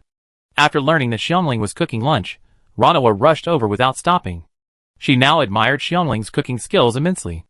Last night's meal had completely captivated her. Especially the dessert afterward, she couldn't get enough. Ranawa ran to Xiangling's side and asked, Is there dessert for lunch today? Xiangling heard this. We don't have the equipment here, so making dessert might be difficult. How about I make you a sweet dish? Okay? Ranawa looked around. The equipment was indeed rudimentary, with the stove improvised out of a few rocks. Okay, you arrange it. Ranawa then walked aside and sat quietly by the lake, waiting for dinner. Jingyuan, Zhongli, and the others hadn't come. They had set up a barbecue grill by the lake, and cooked the fish they caught directly on the grill, focusing on freshness. Yiyun glanced at Fernina and Robin, who were chatting about boudoir matters, and called Fernina over. Fernina, would you like a song? Fernina was surprised. Oh, you want a song for me? What song? Hearing this, Yiyun bought a sheet of music from the system store and handed it to Fernina. Fernina took it and looked at it. That's an interesting name.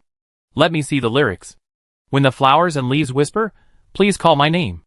Ah, how I long for a hug. The lyrics are great. Let me see the music again. Hum, hum, hum. Fernina hummed as she studied the sheet music, and slowly began to sing along. Seeing this, Xing, Hu Tao, and the others shook their heads, saying they couldn't learn it. She was truly gifted. Others could sing Fernina's music without even reading the entire sheet music. If it were her, she wouldn't be able to sing it without the entire song to imitate. Listening to Fernina singing, Neighboress was filled with pride. Look!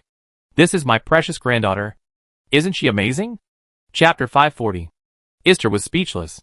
I really don't know what you're bragging about. What's so great about it? Neighbor curled his lips at Ister's disdain. TSK. I won't talk to someone like you who has no successors.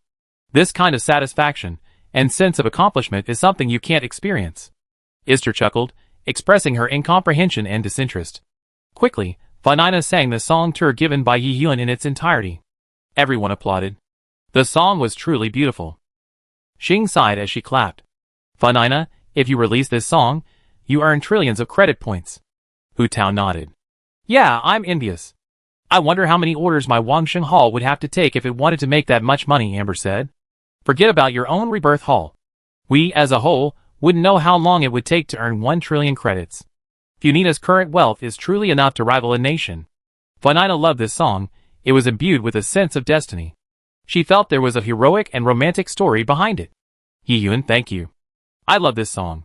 Yi Yun shook his head, implying no thanks. You're welcome. Sing this song to your heart's content. Vanina nodded. Don't worry, I definitely sing this song with all my heart. Yi Yun nodded. Okay, remember to give us tickets to your concert when the time comes. We go see you. Vanina heard this. Speaking of concerts, I have one the day after tomorrow. Are you guys going? I reserved tickets for you. Xing, Amber, and Kiana immediately gathered around upon hearing this. I want them. I want them. They reached out to Chifu Nina for tickets. Fufu Nina pulled a stack of tickets from her storage ring and gave one to each of Xing and the others. These are VIP tickets, giving you access to the exclusive private rooms. By the way, I'm not the only one at this concert. Robin is also. We're doing a concert together this time. The venue is at the Pinocchio Grand Theater. We estimate over 10 million people will be there this time. Xing couldn't believe it. Over 10 million people? Oh my god, wouldn't that make the theater burst? Robin smiled. No, I bought a space expansion device from Yi Yun's shop. Today's theaters can accommodate up to 10 million spectators simultaneously. Xing nodded. That was all right. Soon, Xiangling, Little Evil God, and the others prepared the meal and called everyone over. Since they were in the wild and had limited equipment, Xiangling prepared a large stew. Everyone took a large bowl, poured the food, and sat down wherever they pleased. Meanwhile, inside Omphalos, Shilian, Bai, Black Swan, and Sunday were discussing the start of the next reincarnation. Sunday said, I suggest we extract a fragment of Bai's memories, and then designate a separate area within Omphalos for a new reincarnation. Bai heard this. I'm ready to cooperate. Black Swan smiled. It's feasible. We simply need to harness the power of memory to create a separate memory zone within which to begin a new reincarnation. Then, either I or Miss Shilian will carry the portal into it. This way, we can bring March 7's memories, and the Titans from the past into reality. Afterwards, we destroy that memory zone, and this matter will be over, with no impact on reality. Bai asked. So what location do you two think is suitable? Sunday said. Preferably, somewhere far from crowds, sparsely populated, to prevent anyone unaware of the truth from intruding. Black Swan added. Also, it must be safe. Isn't there a walker of destruction hiding in your Omphalos? Shilian then said. How about Xianfeng City? It was reduced to ruins by Xing's sword, so there's plenty of space. As for safety, I think I could ask Xing, Hu Tao, and the others for help later. With their protection, that Lygus will never be able to approach the memory zone. Black Swan heard this. It's best to find Mr. Puni. Don't forget, the last destruction order was issued by Fane. If he arrives with the other messengers of destruction, Xing and the others alone probably won't be able to stop him. Shilian heard this. Mr. Puni? At this moment, Puni's voice rang out. Don't worry, I marked all of Baimao's minions. I can monitor them at all times. The others felt relieved upon hearing this. Shilian thanked the void. Thank you for your help, Mr. Puni, Puni replied. You're welcome, said Black Swan. That's all right now. Our only remaining concern has been resolved. We can then begin our reincarnation according to our plan. Bai suggested. We have some free time now, so why don't we go to Xianfeng City first and see where exactly in the city we execute the plan? Sunday said. No need to go. By then, we probably need the entire area of Xianfeng City. Over the next few days, you should clean up Xianfeng City and try to clear out the ruins. That way, we have fewer obstacles when we deploy the memory domain. Leave it to me. I clear it out as soon as possible. Black Swan and Sunday nodded, then left Omphalos. Bai was about to ask Shilian to join him in cleaning up Xianfeng City, but Shilian smiled. I leave the cleaning up of Xianfeng City to you. I'm going to Mon for the Windflower Festival. See you later, Shilian said, quickly catching up with Sunday and Black Swan, intending to follow them back to the train and then on to Mond. Shilian had never been to Mond, but Amber told her it was a very beautiful city. Shilian had been wanting to go for a long time. In Mondstadt, Nico and Diana arrived at the bar where Diana had previously worked. Why before? Because Diana had resigned. Now, she was busy studying with Black Tower, Aunt Screw, Jing Yuan, Walter, and the others every day, leaving her no time to return.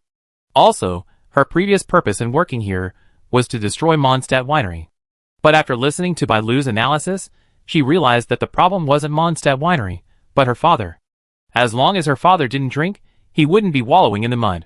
Diana bought a bottle of alcohol abstinence pills at Yun's shop. Once taken, this drug instantly insensitizes to, or even abhors, alcohol. Of course, this medicine only works for ordinary people. Now that her father has broken his habit, there's no need for her to work there anymore. Chapter 541. In the Cat's Tail Tavern, Margaret personally entertained Diana and Nikomata. Margaret looked at Diana and smiled. Diana, why don't you mix a drink for your friend yourself? Diana glanced at Nikomata and felt Margaret was right. Diana walked into the bar and mixed Nikomata a cocktail. This time, she didn't add any of those shady ingredients. Nikomata wasn't a drunkard, but a good friend she just met, so she didn't need to add the strange ingredients she added to Nikomata's cocktail like she would with a drunkard. Diana mixed the drink and handed it to Nikomata, who took it and examined it. The liquid in the glass was a mix of 7 colors, like a rainbow, with distinct layers. Wow, this drink looks great, meow, Diana said. It's called Rainbow Brew. You should try it. It's a blend of 7 different fruit wines. Nikomata rubbed his hands. Then I be polite. Mao again picked up the wine glass and took a sip with relish. Delicious, grape flavor. Margaret smiled. Try the bottom, there are other fruit flavors. From bottom to top, red, green, indigo, blue, and purple. Red is apple, orange is orange, red is watermelon, green is green apple, green is lemon, blue is blueberry, and purple is grape. Mao again clapped his hands after listening to Margaret's explanation. Wow! Amazing! Diana, you're amazing! Margaret smiled. Of course. When Diana worked for me, she was the best bartender in all of Mondstadt. Mao again cast an admiring gaze at Diana. The most amazing bartender. Diana, you're incredible. How do you do it at such a young age? Diana said. It's because of the blessing of the spring spirits. No matter how I mix it, even with dark ingredients like lizard tails and slime, the resulting drink is delicious. Nico heard this. I wish I had such a blessing, meow. Diana thought for a moment. The spring spirits come from Fontaine. You can go to Fontaine. There are many spring spirits there, I remember. Nico memorized the name Fontaine firmly in her mind. When she had some free time, she would go there and ask the spring spirits for their blessings. In the territory of Nada, Asmodeus appeared in Mavika's office. Mavika quickly stood up upon seeing Asmodeus's sudden appearance. Your Majesty, Asmodeus? Asmodeus looked at Mavika. I'm here to check on your progress in Nada. Mavika heard this, picked up a document from the table, and confidently handed it to Asmodeus. Your Majesty, this is a project we're currently working on at Nada. Asmodeus took it and began to read it. After a moment, he closed the document, glanced at Mavika, and sighed. I arranged for someone to help you later. Just follow his instructions. Mavika was delighted to hear this. She had been working tirelessly to develop Nada's economy recently. Even if she racked her brains, she couldn't come up with any good projects. The only good project at the moment was the ice and snow amusement park project she was collaborating on with Jidong. Xiaonan wasn't here either. She'd gone to the Black Tower space station for further training. Helpless, Mavika could only figure it out on her own. Now, the higher-ups have sent someone. They're definitely smart people. Then, I won't have to shoulder this kind of trouble alone. I have someone to help me. Yes, I fully cooperate. Asmodeus nodded, then stepped through the portal and arrived at Liuetianheng Mountain. Istru and Neighborish were chatting and enjoying snacks. Asmodeus stepped out of the portal and looked around. Where's Roneva? Isn't she here? Neighborish chewed on an apple. She said she's busy. She went with Xiangling to gather ingredients for flour cakes. She asked me to bring them here. Take a look. With that, Naborish waved his hand, and several souls appeared before him. The souls were none other than the three demon gods, Zibarak, Decarapian, and Hulia. Asmodeus looked at the three souls. She planned to resurrect them, and allow them to aid the development of Tevat. These three souls were indeed those brought back by Ronavel. Asmodeus looked at Istru and Naborish standing nearby. Now, it's up to you two to restore their bodies. Naborish and Istra nodded slightly, using their respective powers to resurrect the three demons. Istra used the power of time to repair the three shattered souls. Naborish was responsible for creating bodies for the three. As demons, their bodies naturally couldn't be ordinary flesh, they required a certain level of strength. Soon, the three bodies were ready, and their souls, transformed by the power of time, were complete. Asmodeus looked at the three of them. Enter. Hybarak, Decalabian, and Hulia bowed respectfully before entering the bodies Naborish had prepared for them. Soon, their bodies opened their eyes. They surveyed the world around them. Decalabian was delighted. I never thought I returned to this world. Hybarak nodded. Yes. Hulia stood obediently to the side, for the three consuls stood beside him. Asmodeus coughed twice. All right, we discuss our resurrection later. For now, listen carefully to my instructions. Hybarak, Decalabian, and Hulia all looked at Asmodeus, awaiting his instructions intently. Asmodeus looked at Hybarak. Sibarak, you have the most important task. Go back to Nana and boost its economy. Can you do it? Sibarak heard this. Leave it to me.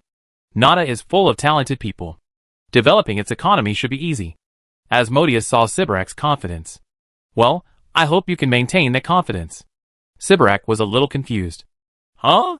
Why do you say that? I remember a lot of smart people in my great Nana. It must have been a casual remark. It's just economic development. How hard could it be? There's no war in Nana anymore.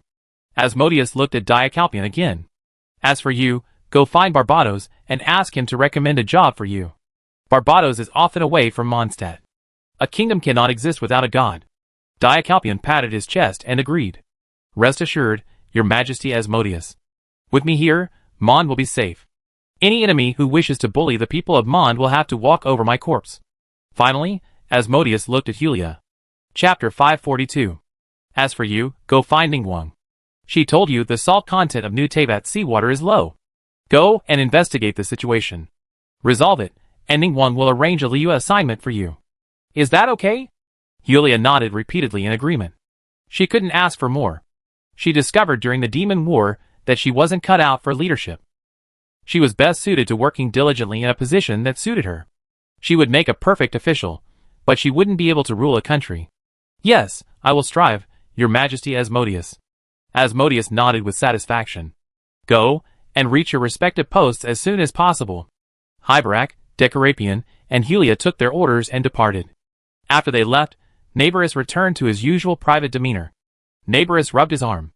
Ah, I'm so tired. It's been ages since I crafted a demon's body. I'm so exhausted. Alright, now that this is over, I go back to Mondstadt. Well, let me think about what to buy later. My wonderful granddaughter, Fernina, transferred 1.1 billion credits to me today. I don't know how to spend all that money. Istra heard this. You have all the money left to buy some equipment from the Black Tower.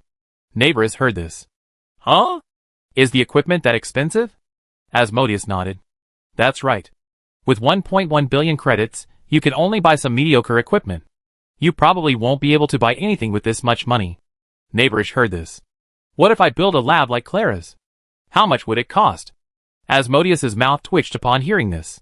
Haha, forget about Clara's lab. Clara's equipment is top-notch in the Star Rail universe. Some of it even comes from Yi Yun's shop. With your 1.1 billion, you probably can't even afford a single screw for her equipment. Naborish's heart was instantly broken upon hearing this. Isn't it? Is Clara's lab really that expensive? Asmodeus nodded. Do you think Yi Yun's love for his daughter is just a joke?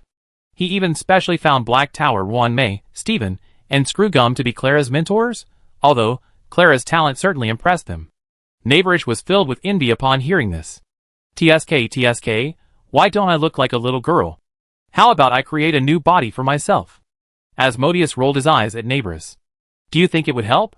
My first impression is already of a big sister. Naborish sighed. It hurts. It hurts. I regret it so much. Why? I didn't give myself a little girl's image. Asmodeus ignored the playful neighboress and called Istaru to Mondstadt. On Star, Kiana had arranged for her and Silver Wolf to go to Mondstadt Starfall Lake for a water gun fight. Inside Nada City, Sherbarak met Mavica. Mavica could never have imagined that Asmodeus had sent Sherbarak, the great god of fire. I didn't expect His Majesty Asmodeus to send you here. Sherbarak smiled.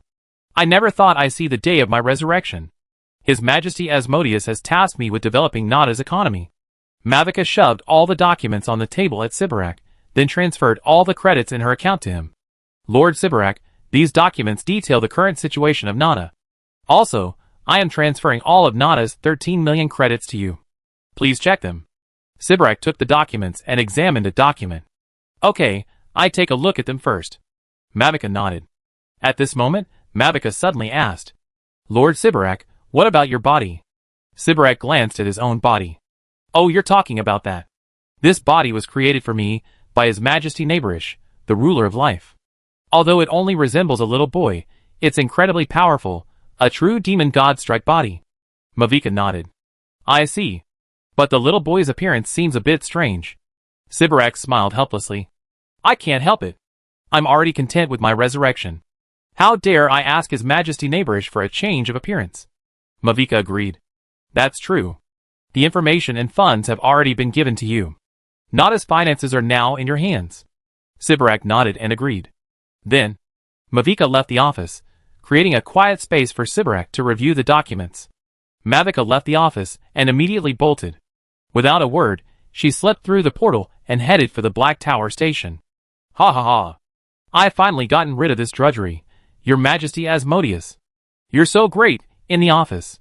Sherbarak flipped through the documents, and the more he read, the more his brow furrowed. When he saw the cultural report on the Nada people, he couldn't contain himself any longer and slammed the table. What's going on with the Nada people these days?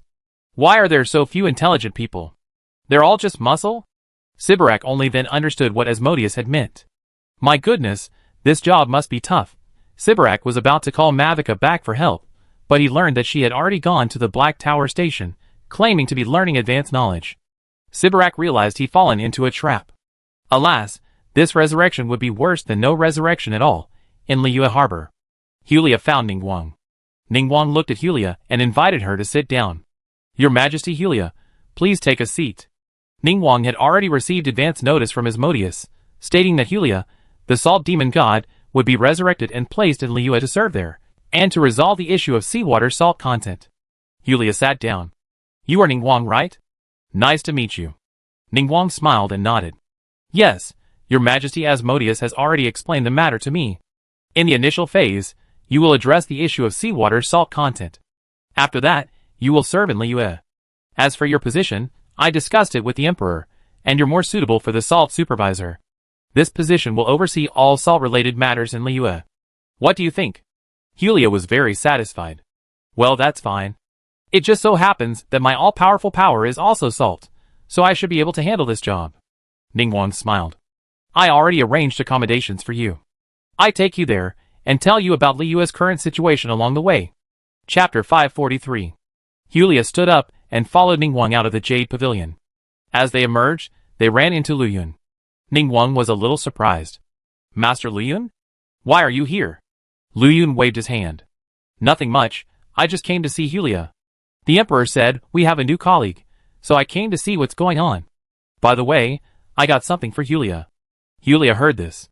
Master Luyun? I remember you seeming to be an immortal from Liyue, right? Luyun nodded and produced a letter of appointment. Yes, you have a good memory. This is the letter of appointment from the Emperor. You are to handle the matter of seawater salt content. If anyone interferes, just show this letter. Ningguang was a little puzzled. The matter of seawater salt content is of great importance and is under the personal supervision of the Emperor. Who dares to cause trouble and interfere? Luyun waved his wing at this. Who else? Of course, it's a certain Manta couple. Ningguang couldn't help but laugh at Luyun's description of Ossel and Bache. Master Luyun, your description is haha. Luyun spread his wings. Just tell me if I'm right. Ningguang nodded. Very true. Hulia, standing by, was confused. Who are you talking about? Ningguang explained. I forgot to explain. It's the demon god Ossel and his wife. They've been assigned by His Majesty Asmodeus to cultivate the marine biome. Because there are Liyue enemies, so... Yulia understood. Oh, I understand. Luyun said, looking at Yulia. I'm telling you, when you go to manage the sea, remember to be careful of these two. They're very evil. Yulia nodded. She still remembered Asel's name. He was a powerful demon. Okay, I'd be careful. Luyun handed Yulia the letter of appointment. After accepting it, Yulia flew towards the sea. In Mondstadt, Diacarapian arrived at the entrance of the Angel's Gift. It was past 9 p.m., and the streets and alleys of Mondstadt were still bustling with people, brightly lit, and bustling with tourists. Diacarapian had returned to Mondstadt this afternoon. He didn't immediately go to see Wendy, but instead attended this grand festival. He played badminton, ate sweet flour stuffed chicken, and watched the flying competition. Seeing the people of Mondstadt soar through the sky on wings of wind brought him great joy. However, the final championship was unexpectedly won by a young traveler girl, which made him a little unhappy. The Mond tournament championship had actually gone to someone else. Decalabian pushed open the tavern door, and Dialek, who was on duty tonight, noticed Decalabian. From the first glance, Dialek knew Decalabian was no ordinary person. He exuded a lofty aura, like a king sitting on a throne. Welcome to the Angel's Gift. What would you like to drink? Decalabian looked at Dialek. I'm here looking for Barbados. I sensed he's here. Dialek's eyes froze. Who are you? Decalabian looked Dialek over carefully. You look strangely familiar. I remember now. You're a descendant of that person, right? The descendant of the hero who fought against the High King of the Lonely Tower. Dialek didn't deny it. Again, who are you? Decarabian said. Who am I? I already told you that in that sentence, a human. Dialek, upon hearing this, suddenly grew nervous. You are the lone king of the tower. Just then, Wendy leaped down from the second floor. Dialek, don't be nervous. Decarabian is not an enemy. Dialek's activated Eye of God calmed down again after hearing this. What's going on? Wendy patted Decarabian's shoulder. He was resurrected by the four consuls. His mission is to protect Mondstadt. Don't worry, he's nothing like the tyrant you know from history. With that, Wendy invited Decarabian upstairs for a drink. He had come to help, so he had to treat him well. Dialek watched the two men ascend, thought for a moment, and then posted the news to the Mondstadt management group. Dialek, the lone king of the tower has been resurrected, sent back to Mondstadt by the four consuls to protect it. He's currently drinking with Vinny in my tavern. Jean, the lone king of the tower? Kia, oh my! Looks like a formidable figure has arrived in Mondstadt. Amber, it's the tyrant. Lisa, alright, everyone, don't panic. Since the four consuls sent him here, we don't have to worry. Jean, but... Lisa, don't worry, Jean. This guy isn't the tyrant. Amber, that's not right. I've been taught that he's the tyrant. Lisa, little Amber, do you know about the salt of the earth? Amber, I know. Hu Tao, and I went there in Liyue. Lisa, that's right. I'm sure you saw many salt statues, right? Amber, I know that. Shonli said these statues were once the people of the salt demon, but they rebelled and killed him. The power unleashed upon the salt demon's death transformed everyone in the city of Saltland into salt statues. Lisa, you're right. The death of the weakest of the demons, the salt demon, could have such a profound impact. And this tyrant you're talking about was also one of the strongest among the demons. Why did Mondstadt continue to exist after his death? Also, do you really think a few mortals and a wind elf could defeat this tyrant? To look, so, this demon was. Kia, oh my! It seems our Mondstadt history books have. It's been changed. Wendy, Diacarapian said there's no need to change. The people of Mond believe in freedom and resistance. These two words form the soul of the people of Mond. If the truth of what happened back then were revealed, the people of Mond would be plunged into confusion.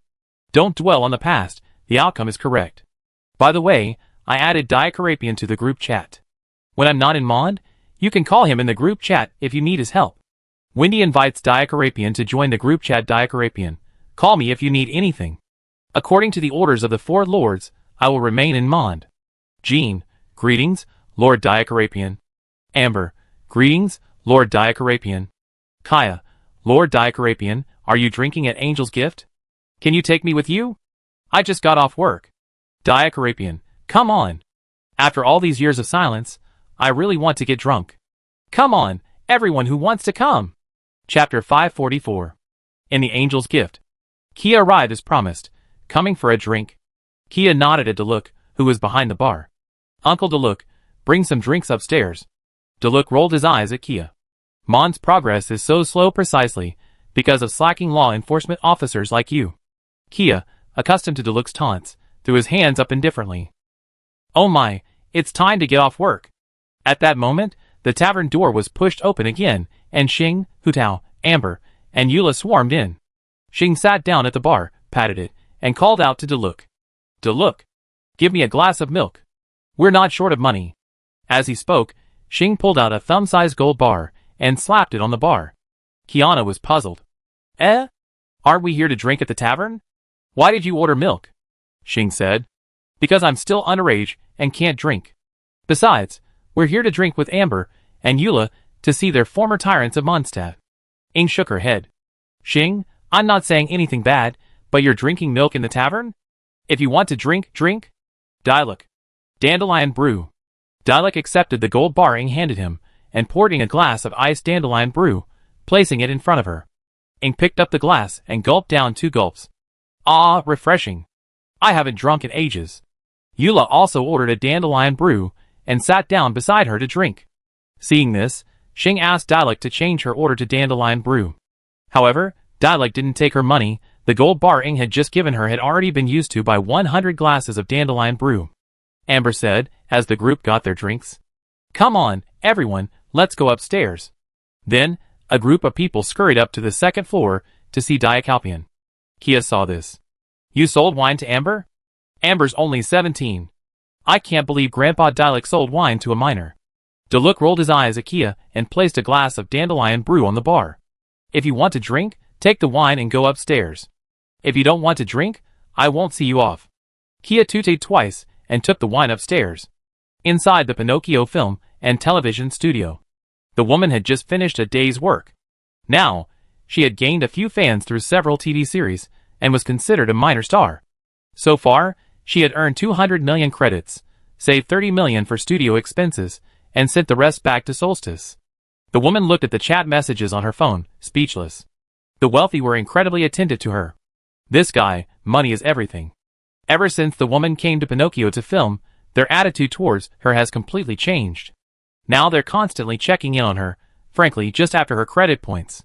Many of Jidong's projects require money to advance. Compared to Nana, Jidong is in a better position. At least they have a direction, and the project plan and other things have already been prepared. They just lack the money to get started.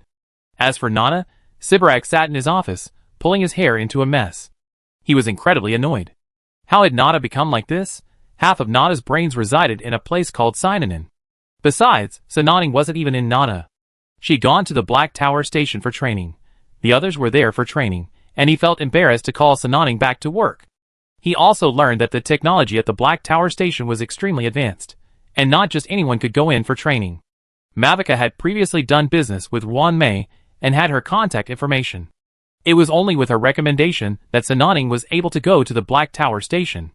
Sibarak also wanted Sinaning to complete her training so that when she returned to Nana, she could bring back a wealth of advanced technology. He turned his attention back to the woman. She turned off her phone and glanced out the window. It was already 10 p.m. She felt her stomach and felt a little hungry. She then grabbed her phone, got dressed, and left the house to find food. Walking down the street, she saw someone she knew. Dedalia? Not far from the woman, the young man was watching a car crash. The woman approached and patted Tartaglia on the shoulder. Tartaria? Tartaria turned. It's you, ma'am. The woman looked at Tartaglia. Why are you at Pinocchio? Tartaria smiled. Of course I'm here to have fun. I'm taking a break today. The woman frowned. Rest?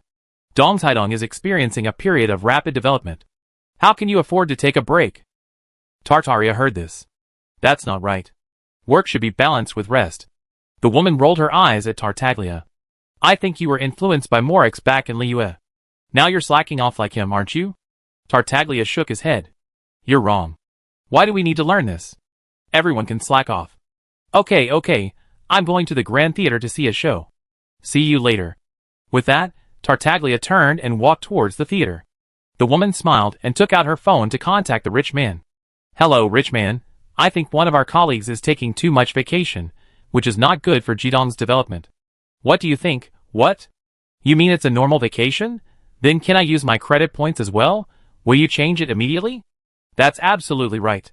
The woman hung up the phone and chuckled at Tartaglia's back. Haha, your vacation is gone. I can't bear to see you so idle. I'm so busy filming every day. Before Tartaglia even reached the theater entrance, he received a notice that his vacation was cancelled and he had to go back to work. Tartaglia was instantly in tears. His own vacation, at the same time. On a certain planet, a group of extinction lords, Fengfeng, Xingxiao, Wanlong, Guishi, Zhuang, and Guangshi, gathered to discuss something. Fengfeng said, "Our gods are currently locked in a deep conflict, and other factions in the universe are eager to make a move against us. I have a plan. All of us extinction lords will gather together and destroy a single faction, letting the name of destruction resonate throughout the universe once again. What do you all think?" Wanlong said, "I think this is feasible. The faction we destroyed has suffered heavy losses recently, and we need to make our voice heard again throughout the universe." Xingxiu asked. "Then, which faction should we target?" Fengfeng said. "The Star Train. They're incredibly famous. If we destroy them, it will definitely become a major event in the universe. The train will start again and crash. What a beautiful destruction." Fengfeng's proposal was accepted by all the extinction lords, and they, along with the antimatter troops fleet, headed towards the Star Train's location. Puni took a quick glance and then looked away. Just this group of people going to attack the train? Really? Chapter 545. Through the Mark's planet on these extinction lords, Pony learned that these people were indeed planning to take over the train. At this moment, Nanook threw a punch, and Pony extended a tentacle to catch it and hold it in his hand. Then, Pony took out his phone and called Yiyun. "Hello, boss. These extinction lords are going to attack the train. Do you need me to go back? No? Okay, call me if you need me." With that, Pony hung up the phone and put his hand back into the bag hanging around his neck. The bag was shaped like a dodoko, a gift from Kelly. Pony loved it and kept it on him all the time. Pony looked at Nanook. "Okay, call over. Let's continue the fight. Take my hit. Holy Spirit Magic Light Flash." Pony used his ultimate move, sending Nanook flying and severely injuring him. Nanook's injuries quickly healed, and the two began to fight passionately again. In Mondstadt, Yiyun was playing with his children at the Knight's headquarters when he suddenly received a call from Puni, saying that the Lord of Extinction was coming to attack the train. Upon hearing this, Yiyun immediately posted the news to the group chat, calling everyone. "Shopkeeper Yiyun at everyone, the Lord of Extinction is leading a group to attack the train. They arrive at the battlefield in half an hour." Galaxy Skyfire Man, what? Attack the train? Who gave them the guts? I, Galaxy Skyfire Man, would be the first to disapprove. I will ignite the Starry Sea. I'm heading back to the train now. Wansheng Hall Master, count me in. Chitian Great Sage, Lord of Extinction? Is that Fang Wind? I let him get away last time, and now he's daring enough to come to my door. Let me teach him a lesson. Yulindel, wait for me, Kiana. You're no match for him alone. Cecilia, Kiana, Mom's going with you. Chitian Great Sage, no need. Leave the Fane to me. My rainbow stone has grown even stronger after that last battle. Teresa, not Deli, is the fool. Can the rainbow stone grow even stronger? Shopkeeper Yiyun, the power of the rainbow stone depends entirely on the will and intentions of its user. Chitian Great Sage, indeed? I feel like I can single-handedly take on that Fane right now. General Sanwu, Kiana, do me a favor. Leave the Fane to me and Huan Quan. We're going to take him down. Chitian Great Sage, no, I'm going to fight him. General Sanwu, do me a favor. He's my hunting target. Cecilia, Kiana, let General Feishu go. You change your target. He's not the only Lord of Extinction coming this time. Chitian Great Sage, I listen to my mother. Aha, the Lord of Extinction is leading a group to the Star Train dungeon. Ha ha ha. Interesting. I'm going to live stream it. Invincible Lady Fireworks at Aha, take me with you. Aventurin at Aha, take me with you too. I haven't fought a commander-level warrior since my Aventurin became a cornerstone. Okay. Okay. Aha's taxi will be arriving soon. Real name online. The Luofu Immortal Boat has departed. Immortal Boat Old Man. The Zuming Immortal Boat has departed. General Sanwu. Did I take one too? The Yaoqing Immortal Boat has departed. Late stage direction loser. I'm right next to Facio. Invincible Lord Asmodeus, someone's attacking the train? I must come and help. Picnic lover, me too, me too. Ideally, I like to capture a Lord of Extinction and slice him up. Istaru, I go too. Ranawa, let me think about it. 3 realms, crossed out, 6 realms top chef. Huh? The Lord of Extinction is attacking the train? I hope he doesn't damage the kitchen. Ranawa, what? The kitchen mustn't be damaged. My dessert can't go uneaten. I'm going too. Screw gum. The Protoss fleet has warped to the vicinity of the Starry Sky train. Big Black Tower. It's quite interesting to see so many Lords of Extinction gathering for their first action. May. Well, hopefully we can obtain the Lord of Extinction's body parts. Topa, business partner Emerald and I have already. I told Diamond, and they sent their fleet. Shopkeeper Yiyun. Everyone, gather by train and prepare for battle. Navigator GZ. Thank you for your help. General Sanwu, you're welcome. We're all friends. Let's go! Great victory.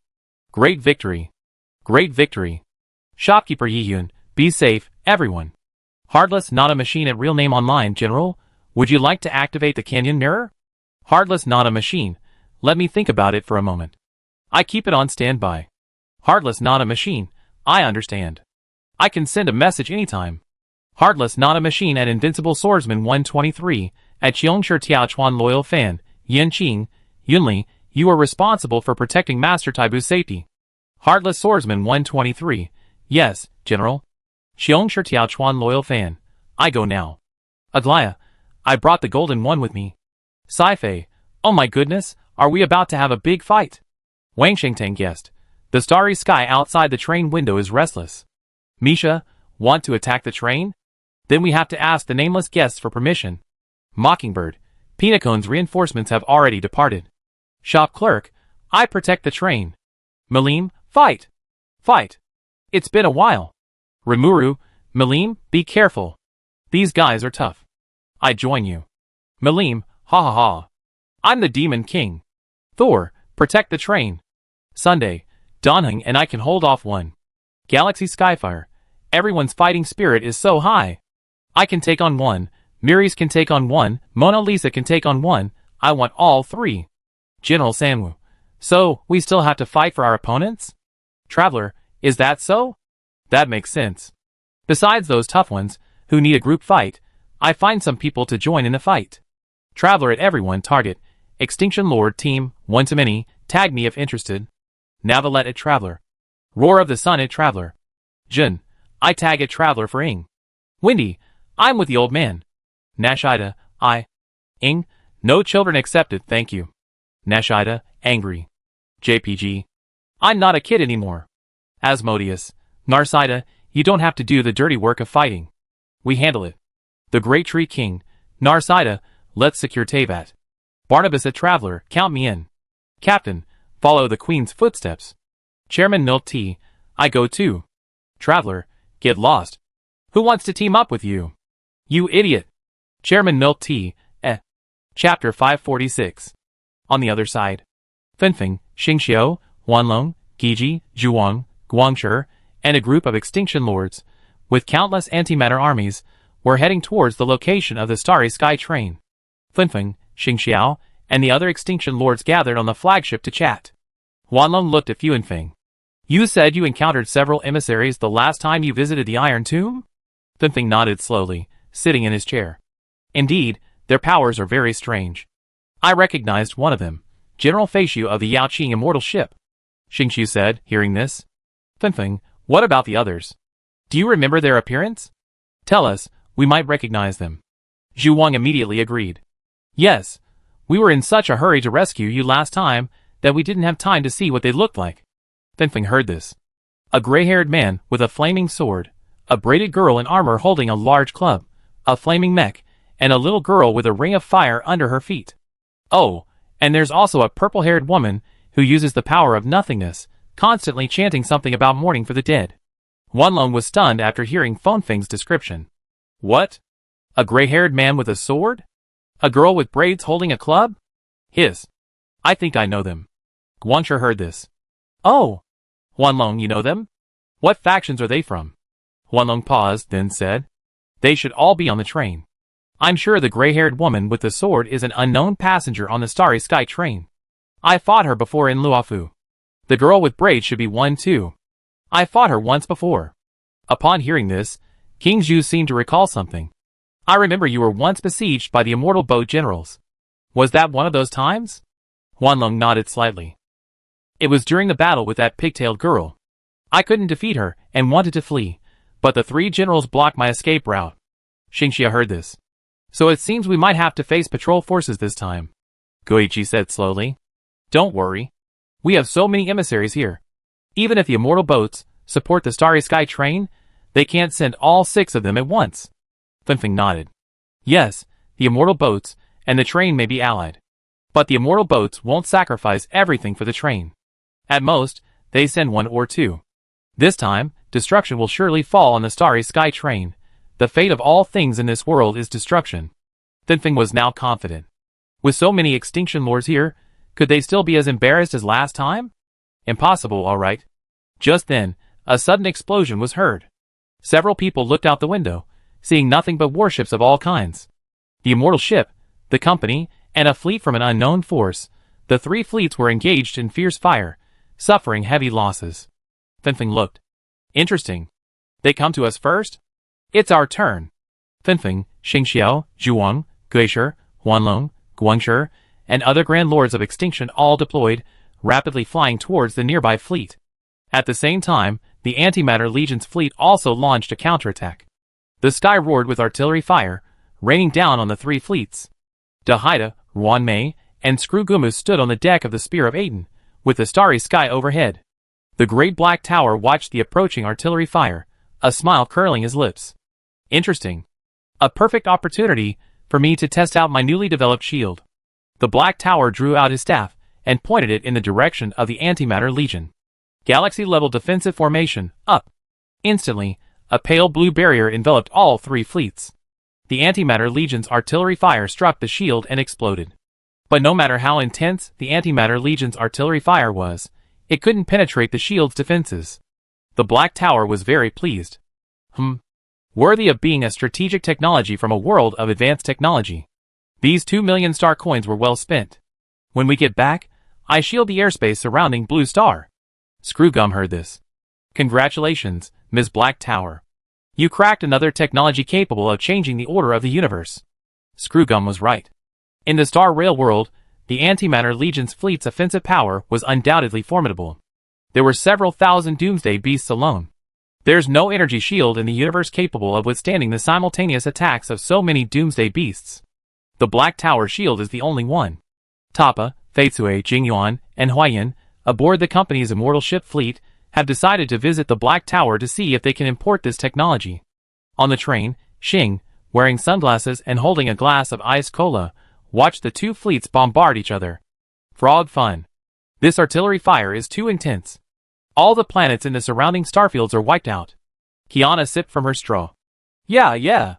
Just watching this makes me want to fire my battleship into the fray. Jeezy clenched a small, thin sheet in her hand. If the moment of life and death came, she would activate it. Yiyun had given her this small, thin sheet, claiming it could annihilate all units within a radius of 10 star systems. It was a trump card. Yes, it was the 2-dimensional foil, but it had been modified so that its expansion could only reach a maximum of 10 star systems. Yiyun had this thing as a backup.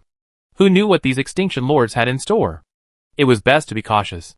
At this moment, Yiyun approached. Everyone, the opposing extinction lord has attacked. It's our turn. Xing heard this and looked out the window. She saw Feixiu, Huangquan, Jingyuan, Huayan, and Xiajin already engaged in combat with Finfeng and the other extinction lords. Xing took out the holy judge of heavenly fire and pointed at Guangshi. Leave that thing to me. Kiana heard this and looked at Giji. Then I want this thing. Yiyun smiled. Alright, now that we're at the scene, you can fight whoever you want. Let's go! At the battleground, Feixiu, Huangquan, Huayan, Jingyuan, and Xiajin were already locked in a battle with Finfeng, Huanlong, Giji, and other great lords of extinction. The 2 sides were engaged in a chaotic battle, back and forth. Xiajin had now transformed into a strange Xiajin. Xiajin effortlessly dodged the attack from the King of Casting and pointed at him. It said that you exist to destroy the Amber King? Let me, On behalf of the Amber King, test your worth. The dice has been cast. Xiaojin rolled a dice in his hand. With a flick, a giant wheel appeared beneath the King of Casting's feet, then instantly exploded. As the envoy, the King of Casting only suffered minor injuries from this blow. Seeing this, Xiaojin was delighted. Not bad, not bad. Just in time. Then, familiarize yourself with the power of the cornerstone. Elsewhere, Jing Yuan and Huaiyan summoned the Divine Lords, who were battling Huanlong. Mighty and powerful spirit, obey my command. Execute. No mercy. Chapter 547. Huaiyan stroked his beard with a smile. I haven't been on the battlefield in ages, and I wonder if these old bones are still useful. With that, Huaiyan controlled his Divine Lord to attack Huanlong. Huanlong frantically resisted, barely holding off the combined attack of Jing Yuan and Huaiyan. Fei Xiao, Huang Quan sighed. Huang Quan launched into action, this time with full force. The evening rain will eventually fall. Under Huang Quan's full force, even Fan Feng could only defend. The power of nothingness was too aggressive and possessed a strong corrosive effect. Fei Xiao, with all his might, swung his great axe at Fan Feng again and again. Under the combined attack of the two top-ranking envoys, Fan Feng was steadily defeated, his body occasionally incurring new wounds. Fan Feng was chopped back once more, and after landing, he looked at his wounds with a serious expression. Guiji. Come help. Guiji rushed over upon hearing this. He hadn't expected so many emissaries this time. All right. Guiji was about to go help Nanak. At that moment, Lu Ying and Hu Tao rushed over. I will ignite the Sea of Stars. Fire Spear. Their attacks cut off Guiji's path to Fan Feng's aid. Guiji dodged their attacks and turned to look at them. Hu Tao pointed the fire spear directly at Guiji. Want to help? You have to get past this hall master first. Watch out. Hu Tao, riding on wind fire wheels and holding the fire spear, rushed forward, engaging Guiji in a fierce battle. Lu Ying, wearing Samo, assisted Hu Tao with her hand cannon from a distance. If Guiji showed a flaw, Lu Ying would fire a shot. Guangshi, holding his longbow, aimed at Lu Ying, ready to shoot her down.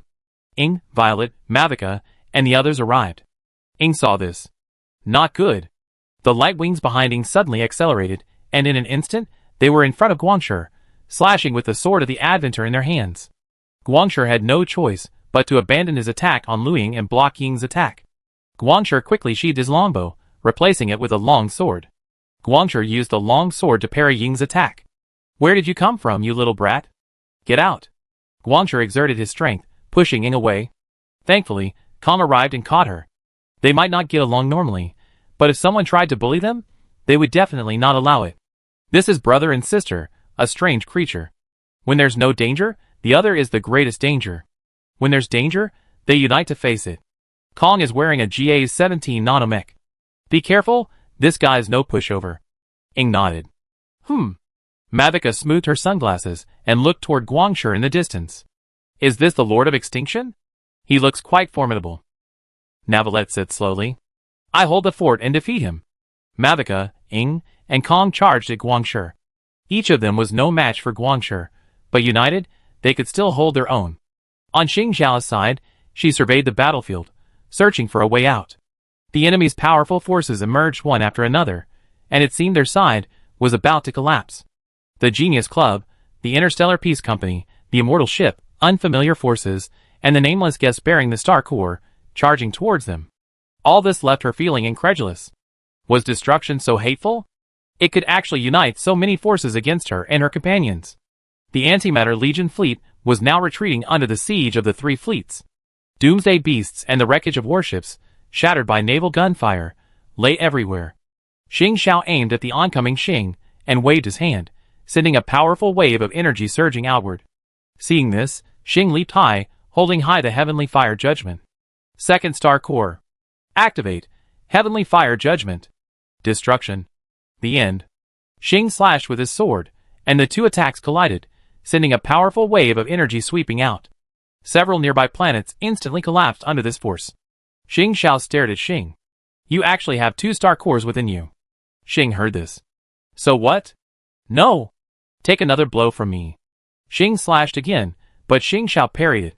Perhaps there's no need for you and me to fight each other. Xing frowned. No need? It's necessary. I'm the nameless guest, you're the Lord of Extinction. We're destined to be enemies. You destroy the world, we save it. Hearing this, Xing Xiao stopped holding back. Is that so? Xing Xiao rubbed the star core in his hand and attacked Xing. Seeing this, Xing shattered it with a single blow of his sword. After shattering the star core, Xing looked at Xing Xiao in disbelief. You can create star cores? Xing Xiao said. Isn't that obvious? I'm the one who spread the star cores throughout the universe. Xing heard this. Then I can't let you go. It's because of the star cores you spread that so many tragedies have occurred in the universe. Die! Xing Xiao. Xing Kuang charged at Xing Xiao, and the two engaged in a fierce battle. Xing's strength was no match for Xing Xiao, and he quickly fell behind. Thankfully, Qiana arrived to support him. Xing! I help you! Chinese meat bun fist. Qiana punched Xing Xiao, knocking him back. Xing Xiao looked at Qiana. Unfamiliar power. You have something very interesting within you, somewhat similar to a star core. Qiana heard this. Huh? What did you say? Why are you talking so much in a fight? Take my stick. Ramen golden cudgel. With Qiana joining in, Xing charged at Xing Xiao again. This time, with Qiana's help, the two were evenly matched. In the fleet battlefield not far away, Walter, Zhongli, Wendy, and Yi arrived and stood on the deck of the Spear of Aiden. Walter slammed the scepter in his hand to the ground. Eden Star. Zeroth rated power. Unleash. Heaven shakes all. Poem of the Wind. 10,000 swords returned to their origin. The four unleashed their attacks, instantly clearing a small area of antimatter troops. The area surrounding the train was under attack from a small force of antimatter troops. The train was located in the rear, but in such a vast star region, some antimatter troops would inevitably slip in. Misha stood atop the train, smiling slightly at the approaching voids. No unwelcome guests on this train. Misha removed his hat and tossed it at the voids. The hat bounced back and forth between the voids, instantly killing any struck by it. Pam and Elio encountered two voids in the observation car. Without a word, the cat and the rabbit charged forward. Final kick. Pioneering headbutt. The two voids were instantly dispatched. Elio landed gracefully. You idiot rabbit, you're not good enough? You're still not as fast as me. Pam rolled her eyes at Elio. Ha, this conductor doesn't have time for a fight right now, pa. Chapter 548. Ling, Zhe, Nicole, Ambi, Nicomeda, and Billy were inside Yi Yun's shop. Looking out the window, they were horrified by the battle unfolding in the starry sky. This battle completely overturned their concept of war. The mere aftermath of the collision shattered countless stars. Nicole now felt that all her years of fighting Yi Hai had been like playing house. Billy shook his head. We said we were here to help, but we're completely incapable of a battle of this magnitude. Jeezy thought for a moment and suggested. You can go to the observation car. There's a small incursion of void soldiers there, and Senior Mikhail is handling it there. You can go and help. Ambi heard this, her right hand grasping the sword hanging behind her back, and looked at Nicole. Nicole picked up her suitcase. Let's go! Everyone's fighting for the train's safety. We can't just sit here and do nothing. That's not our style at Cunning Rabbit House. Jeezy, I won't charge you for this commission. Cunning Rabbit House. Attack! Nicole, Ambi, and Billy rushed towards the observation car with high morale. Nicomeda followed suit. I help too, meow. Ling looked at Zhe. Brother, how about we get IES? It should have no problem dealing with the void soldiers, right? Zhe nodded. It should be no problem. Meanwhile, on the space battlefield, the Lords of Extinction were all at a disadvantage. Illusion had somehow obtained another product of abundance and recreated the physical body he had forged in Luofu. Jingyuan and Huayan, using their divine lords, could only engage her in a back-and-forth fight. Huanlong sneered. Is this all the strength of the immortal boat's generals? They have no way of dealing with Fengrao. Jingyuan smiled. Little pawn of destruction, do you really think we have no means of dealing with you? Mona Lisa, it's up to you. As Jingyuan finished speaking, Mona Lisa appeared beside him. Super Drain. Mona Lisa immediately used Super Drain, wrapping her entire body in dense vines, frantically draining her life force. Huanlong was instantly enraged and reached out to tear off the vines, but there were too many. As soon as she broke one, another appeared. Annoying thing. Break it. Huanlong's aura erupted, shattering the vines. Just when Huanlong thought he had broken through this move, Mona Lisa used Super Drain again. Seeing this, Huanlong abandoned his defense and attacked Mona Lisa. Jingyuan and Huayan immediately attacked, blocking Huanlong. Huanlong could clearly sense the life force draining from his body, indicating that this body possessed abundant strength. Any other body would have been drained of it long ago. Huanlong grasped 2 stars and flung them at Jing Yuan and Huai Yin. Taking advantage of the moment they were defending, Huanlong reached in front of Mona Lisa and pressed down on her. Mona Lisa withstood the blow, rapidly recovering with the life force she absorbed. Huanlong struck again, causing Mona Lisa to spit out a mouthful of liquid. Huanlong smirked at this. That's it. Die! Huanlong struck again. Jing Yuan and Huai Yin were already defending, but it was too late. At this moment, the shadowy figure of a woman appeared behind Mona Lisa. She was tall and majestic, emanating a divine aura of life. Huanlong stared at her in disbelief. Abundance. Jing Yuan and Huai Yin's attacks arrived, repelling Huanlong. The two looked at the abundant star god behind Mona Lisa, their eyes widening. The pharmacist actually glanced at Mona Lisa. Jing Yuan was surprised. But then he thought, Mona Lisa was indeed well suited to the abundance fate, relying on her immense vitality to fight. Blessed by abundance, Mona Lisa's aura surged, and the injuries Huanlong had just inflicted were instantly healed. Mona Lisa no longer held back, and attacked alongside Jing Yuan and Huai Yin, pinning Huanlong to the ground. The two deities pinned Huanlong to the ground, while Mona Lisa frantically drained his vitality. After receiving the abundance blessing, Mona Lisa's superabsorption became even more outrageous. Before, he'd been drinking in small sips, but now, he was guzzling it down in huge gulps. Feng wasn't having a good time either. Huang Quan and Fei Xiao were both top-tier members of the order. He hadn't gained a single advantage since the start of the battle, having been beaten the entire time. Feng could sense something was amiss. If he'd known these people and the train were on the same page, he wouldn't have considered destroying the star train. Now, at this rate, the Antimatter Legion would be defeated. Because, just now, Pinocchio's fleet had arrived at the battlefield, and the 4 fleets had completely surrounded the Antimatter Legion's fleet. There was no time to wait. They had to retreat, or else, his few Extinction Lords and the Antimatter Legion would be wiped out. As the saying goes, if you have green mountains, you won't be short of firewood. Then Feng unleashed his full force, forcing Huang Quan and Fei Xiao back. He then immediately withdrew and rushed towards the fleet battlefield, attempting to open a gap for the Antimatter Legion's fleet to break through. Alas, Fei Xiao clung to him again. Want to escape? Impossible. Today, I will shoot you down. You're my hunting target. Then Feng was stunned.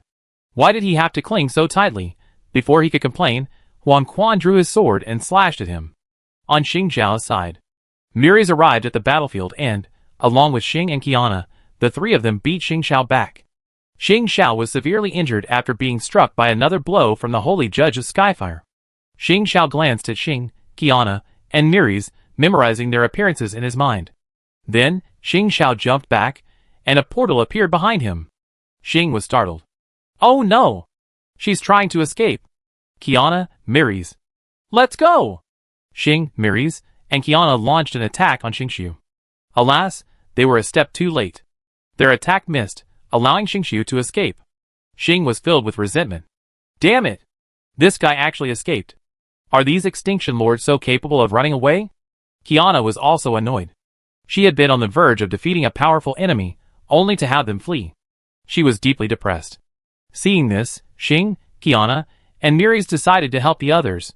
Just then Nanook, the star god of destruction, descended upon the battlefield and pulled all the forces of destruction and their fleets into a portal, taking them away.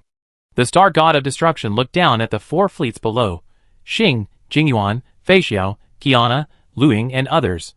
Just as he was about to say something impressive, a tentacle suddenly flew over, and Puti's voice was heard. What are you looking at? If you can't even take a fight seriously, what's the point of you living? Come, look at me! Fight me! Chapter 549.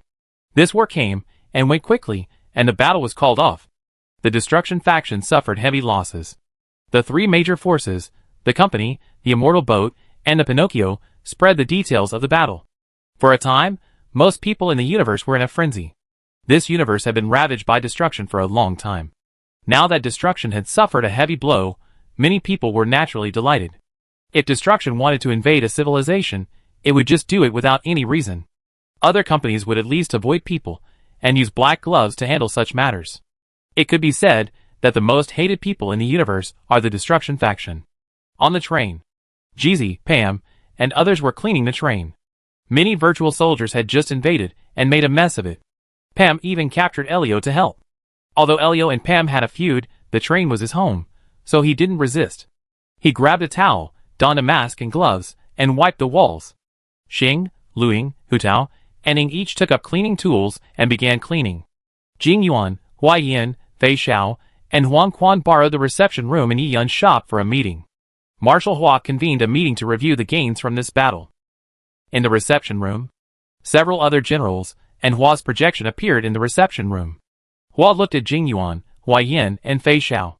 This time, our Xianzhou-connected families and companies collided with the destructive antimatter army. Let the parties involved tell the details. Hua Yin stroked his beard and looked at Jing Yuan. Let General Shinsu tell the story. Fei Xiao had no objection. Jing Yuan, observing this, walked to the center and spoke slowly. This time, the cause of the conflict was the Extinction Lord's desire to destroy the Star Train. All of the opposing Extinction Lords were present. Elder Yan, I, and the Grass Spirit King were fighting Huanlong together. Speaking of which, there's something we need to investigate.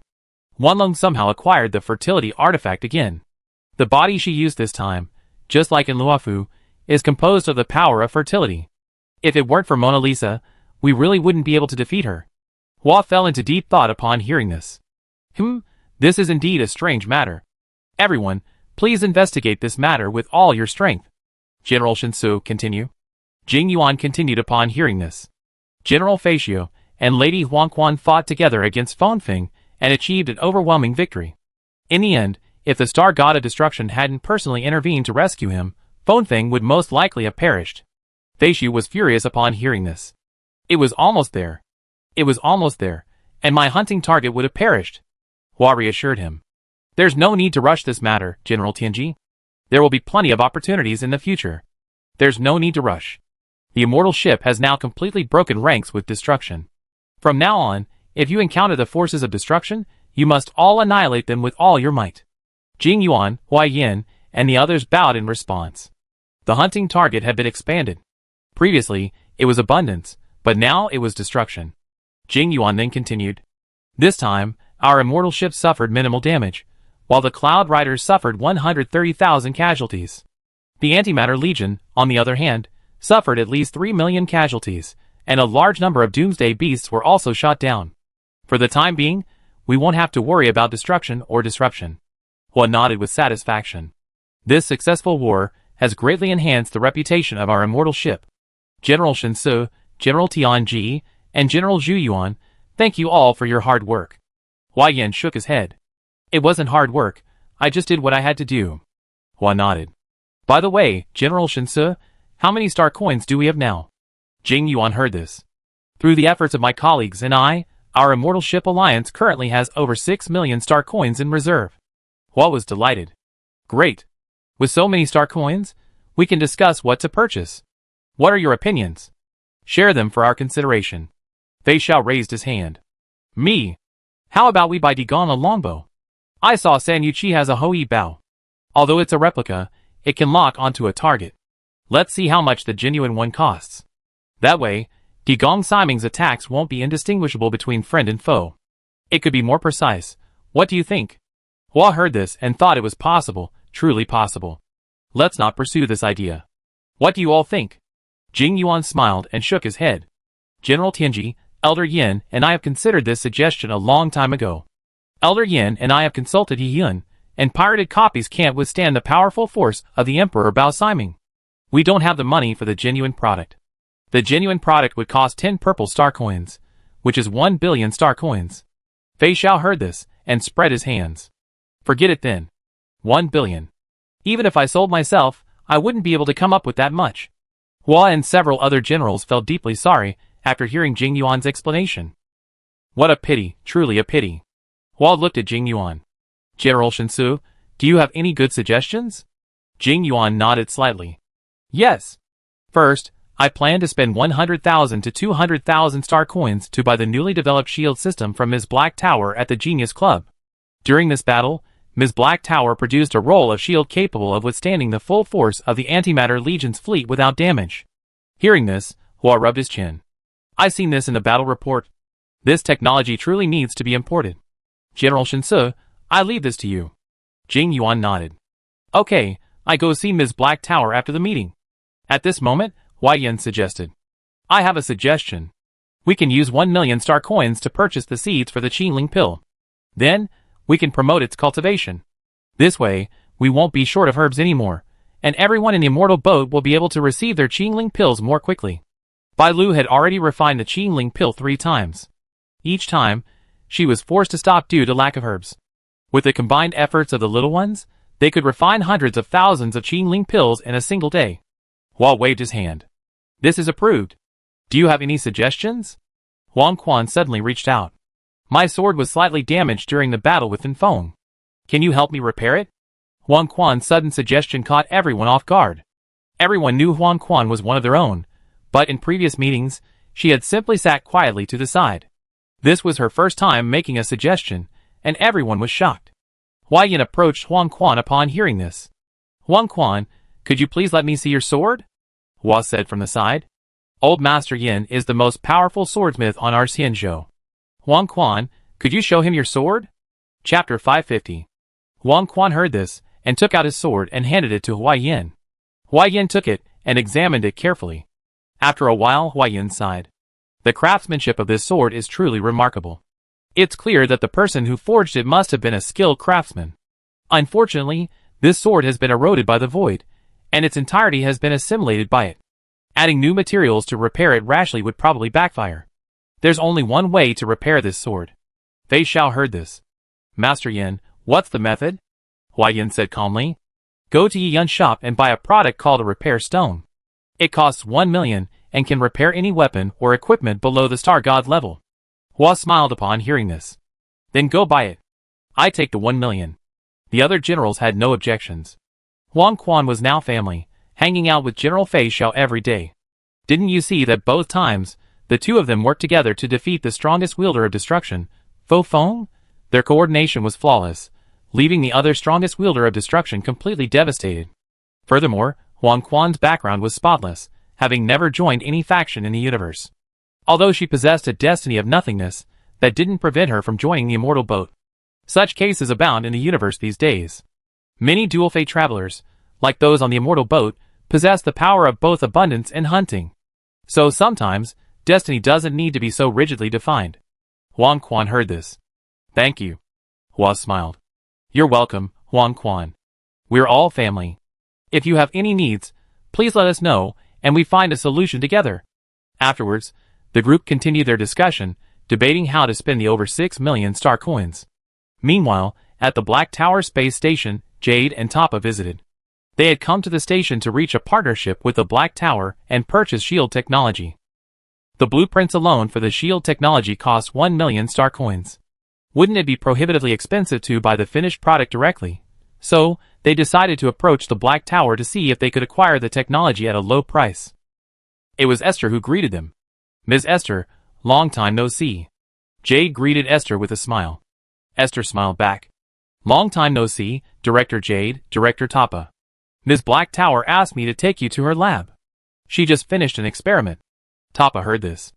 As expected of Black Tower. They just finished a battle and are already diving into the lab without even taking a break, Esther said. Ms. Black Tower said she was improving the shield system. She noticed some flaws during the recent battle. Emerald sighed. A genius is a true genius, Miss Esther. Take us to see Ms. Black Tower first. Then, Esther led the two to Black Tower's laboratory. Black Tower glanced at them and got straight to the point. For 400,000 star coins, I sell you a set of shields. Emerald, upon hearing this, was about to exchange pleasantries, but decided against it. Okay, 400,000. I send it to you shortly. Black Tower nodded and tossed a round ball to Emerald. The red button on top is the start button. Press it to activate. The defense range is the size of a large star system. If you have nothing else to do, just go back where you came from. I don't have time to chat with you. Esther, show me around. Esther gave an awkward smile. Excuse me, both of you. Emerald shook her head, indicating that she was alright. It's okay, Esther. Emerald wasn't upset with Black Tower's rude attitude. Geniuses are just like that. Black Tower is relatively good, you can still communicate with her. Some geniuses won't even bother communicating with you. Just as the two of them left, Jing Yuan and Mockingbird arrived at the Black Tower space station. They approached Esther and presented their request. Ms. Esther, we're looking for Black Tower. Before Jing Yuan could finish, Esther produced 2 balls. Ms. Black Tower said 300,000 each. Upon hearing this, Jing Yuan and Mockingbird unhesitatingly handed Esther 300,000 star coins. Then, the two of them left the Black Tower space station with the sphere. Esther looked at the 600,000 star coins in her hand, put them away, and prepared to give them to the Black Tower lady. At that moment, Clara poked her head out of the portal. Senior sister? Esther turned and saw Clara. Clara, how did you find time to come here? Aren't you busy with research lately? Clara put her hands behind her and smiled. Senior sister, Clara came to see you. Esther asked, puzzled. What do you want from me, Clara? Clara said. It's a secret. You find out if you come with Clara. Hurry, hurry. Clara took Esther's hand and pulled her into the portal. Clara brought Estelle to Yi Yun's shop. As soon as they landed, Clara pulled Estelle towards her lab. Inside, Clara pointed to a box on the table. Sister, open this box quickly. This is a gift Clara prepared for you. Estelle was delighted. Ah? Clara, you prepared a gift for me. This is such a surprise. I didn't even know it was possible. Clara put her hands behind her back and smiled. Sister, you often help me find experimental materials, and I want to thank you. Estelle reached out and ruffled Clara's hair. Don't be so polite. We're sisters after all. Clara nudged Estelle. Sister, open it quickly. Estelle walked over to the box and opened it. The box opened, revealing a square Rubik's Cube. What is this? A space folding device? Estelle recognized the Rubik's Cube before her. It was called a space folding device, a new technology recently developed by the Black Tower. The Star Rail world originally had space folding devices, but the Black Tower's was different. This space folding device could even fit the sun. Everything except living things could be folded inside. Clara nodded. Yes. There's a little gift inside. Sister, take it back and remember to find an open space to open it. Estelle smiled and nodded in agreement. After returning to the space station, Estelle went to the platform and opened the Rubik's Cube. In an instant, the flagship of the antimatter core appeared before her. Esther's eyes widened in disbelief. She pulled out her phone and called Clara. Clara, where did you get this battleship? Clara said with a grin. This was pulled back by the family. The family participated in the war, and this flagship is a trophy. Do you like it, senior sister? Esther heard. I like it. Thank you, Clara. Chapter 551. Esther looked at the antimatter core flagship in front of her with great fondness. Now I have another piece in my collection, great. Esther called over several researchers and had them crack the flagship's operating system. Afterward, Esther left the platform to deliver star coins to Black Tower. In the Zero World, in the video store, Nicole, Ling, Zhe, Ambi, Billy, and Nicometa sat in a booth outside the store, enjoying afternoon tea. Ling sipped on a straw. Honestly, if we had commander-level power, we wouldn't have to worry about hollows, right? Nicole was surprised. Commander-level power? If I had commander-level power, my cunning rabbit house could roam freely in our world. What hole wouldn't we be able to enter? Billy then sighed. Yeah, look at that fight between Xing, Hutao, and Kiana just now. They were constantly exploding stars, while our world is just a small planet. Zhe put down his coffee cup. I rest for a bit, then go to the island. Sister, you watch the shop for a while. Ling refused repeatedly. No, I also have an appointment with Xing and Ying to go to the island. They're taking me to the secret dam. The two siblings, seeing this, turned their gaze to the people from the cunning rabbit house. Nicole took one look and instantly understood what they meant. No, we're going to the Dead End Hollow soon, Ling asked, puzzled. What are you doing in the Dead End Hollow? Mamata said. I sent them a commission to help me retrieve a relic from the Dead End Hollow. Nicole nodded. Yes, we rest for a bit, then get ready to go. So we can't help you run the store. Ling heard this and looked at Zhe. Brother, let me go and play the continent. Your skills will earn you as many star coins as mine. Zhe was speechless for a moment, unwilling to speak. Although this was the truth, please don't say it out loud, it hurts. Okay, I stay in the store then. After a short rest, the group dispersed to attend to their respective tasks. Ling ran to the train to find Xing, Ying left the Delta dungeon, and the group from Cunning Rabbit House led Nicometa to the Dead End Hollow. Inside the Dead End Hollow, Nicometa, Nicole, Ambi, and Billy were aimlessly searching for Nicomeda's family belongings. Nicomeda looked at the three men rummaging through boxes and observed them silently. After spending the past 2 days together, she realized that the people from Cunning Rabbit House weren't bad people. She abandoned her original idea and directly shared the details of her family belongings. It was a pocket watch with a photo inside. According to her original plan, she would. Nicole and the others led them to the vicinity of the high-ranking butcher, the Dead Road Butcher. Then, they had him eliminate them, avenging Shiro. Yes, Nicomeda was from the Red Fawn Gang, the former Red Fawn Gang. Back then, the Red Fawn Gang had ideals, protecting their homeland and the vulnerable. But later, as the Red Fawn Gang grew, its purity began to fade, and it began to dabble in shady businesses. Nicomeda truly disliked that kind of life, so she left the Red Fawn Gang and wandered the world. But Shiro was her benefactor, having once taken her in. After learning that it was the Cunning Rabbit House who had killed Shiro, she began to seek revenge for him. Now, that thought had vanished. The guys at Cunning Rabbit House were people with a sense of justice. Nicole opened an empty box and found nothing. She turned back to look at Nicomeda. Nicomeda was standing not far away, lost in thought. Nicole saw this. Nicomeda, come help us look. Nicomeda heard this. I'm the client. Why should I help you? Meow. Nicole glanced at Nicomeda speechlessly. Hurry! Find it sooner, so we can get to Yi Yun's shop. We're having a celebration dinner tonight. Xiangling said they have delicious grilled gobi.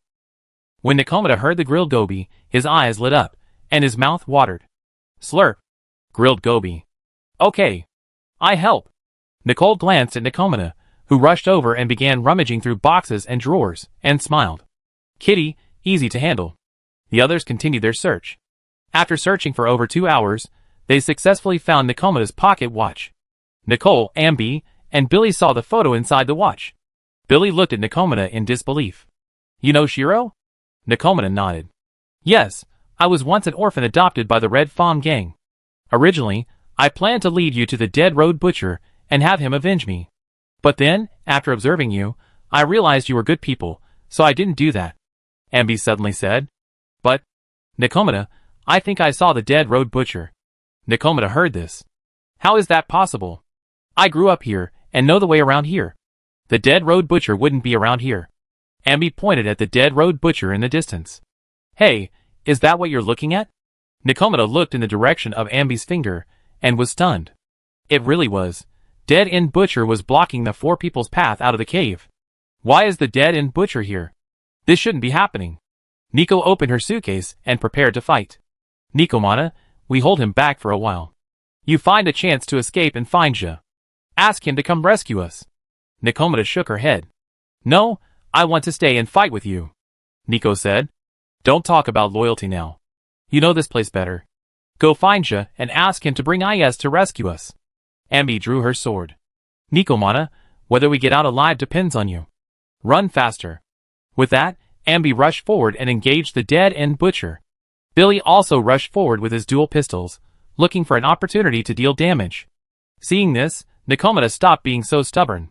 While the Dead End Butcher's attention was focused on Ambi and the others, he slipped through the cave's exit. After emerging, Nicomeda headed straight for the video store. Arriving inside, Nicomeda kicked the door open, startling Tetsu, who was cleaning inside. Nicomeda? Can't you be a little gentler?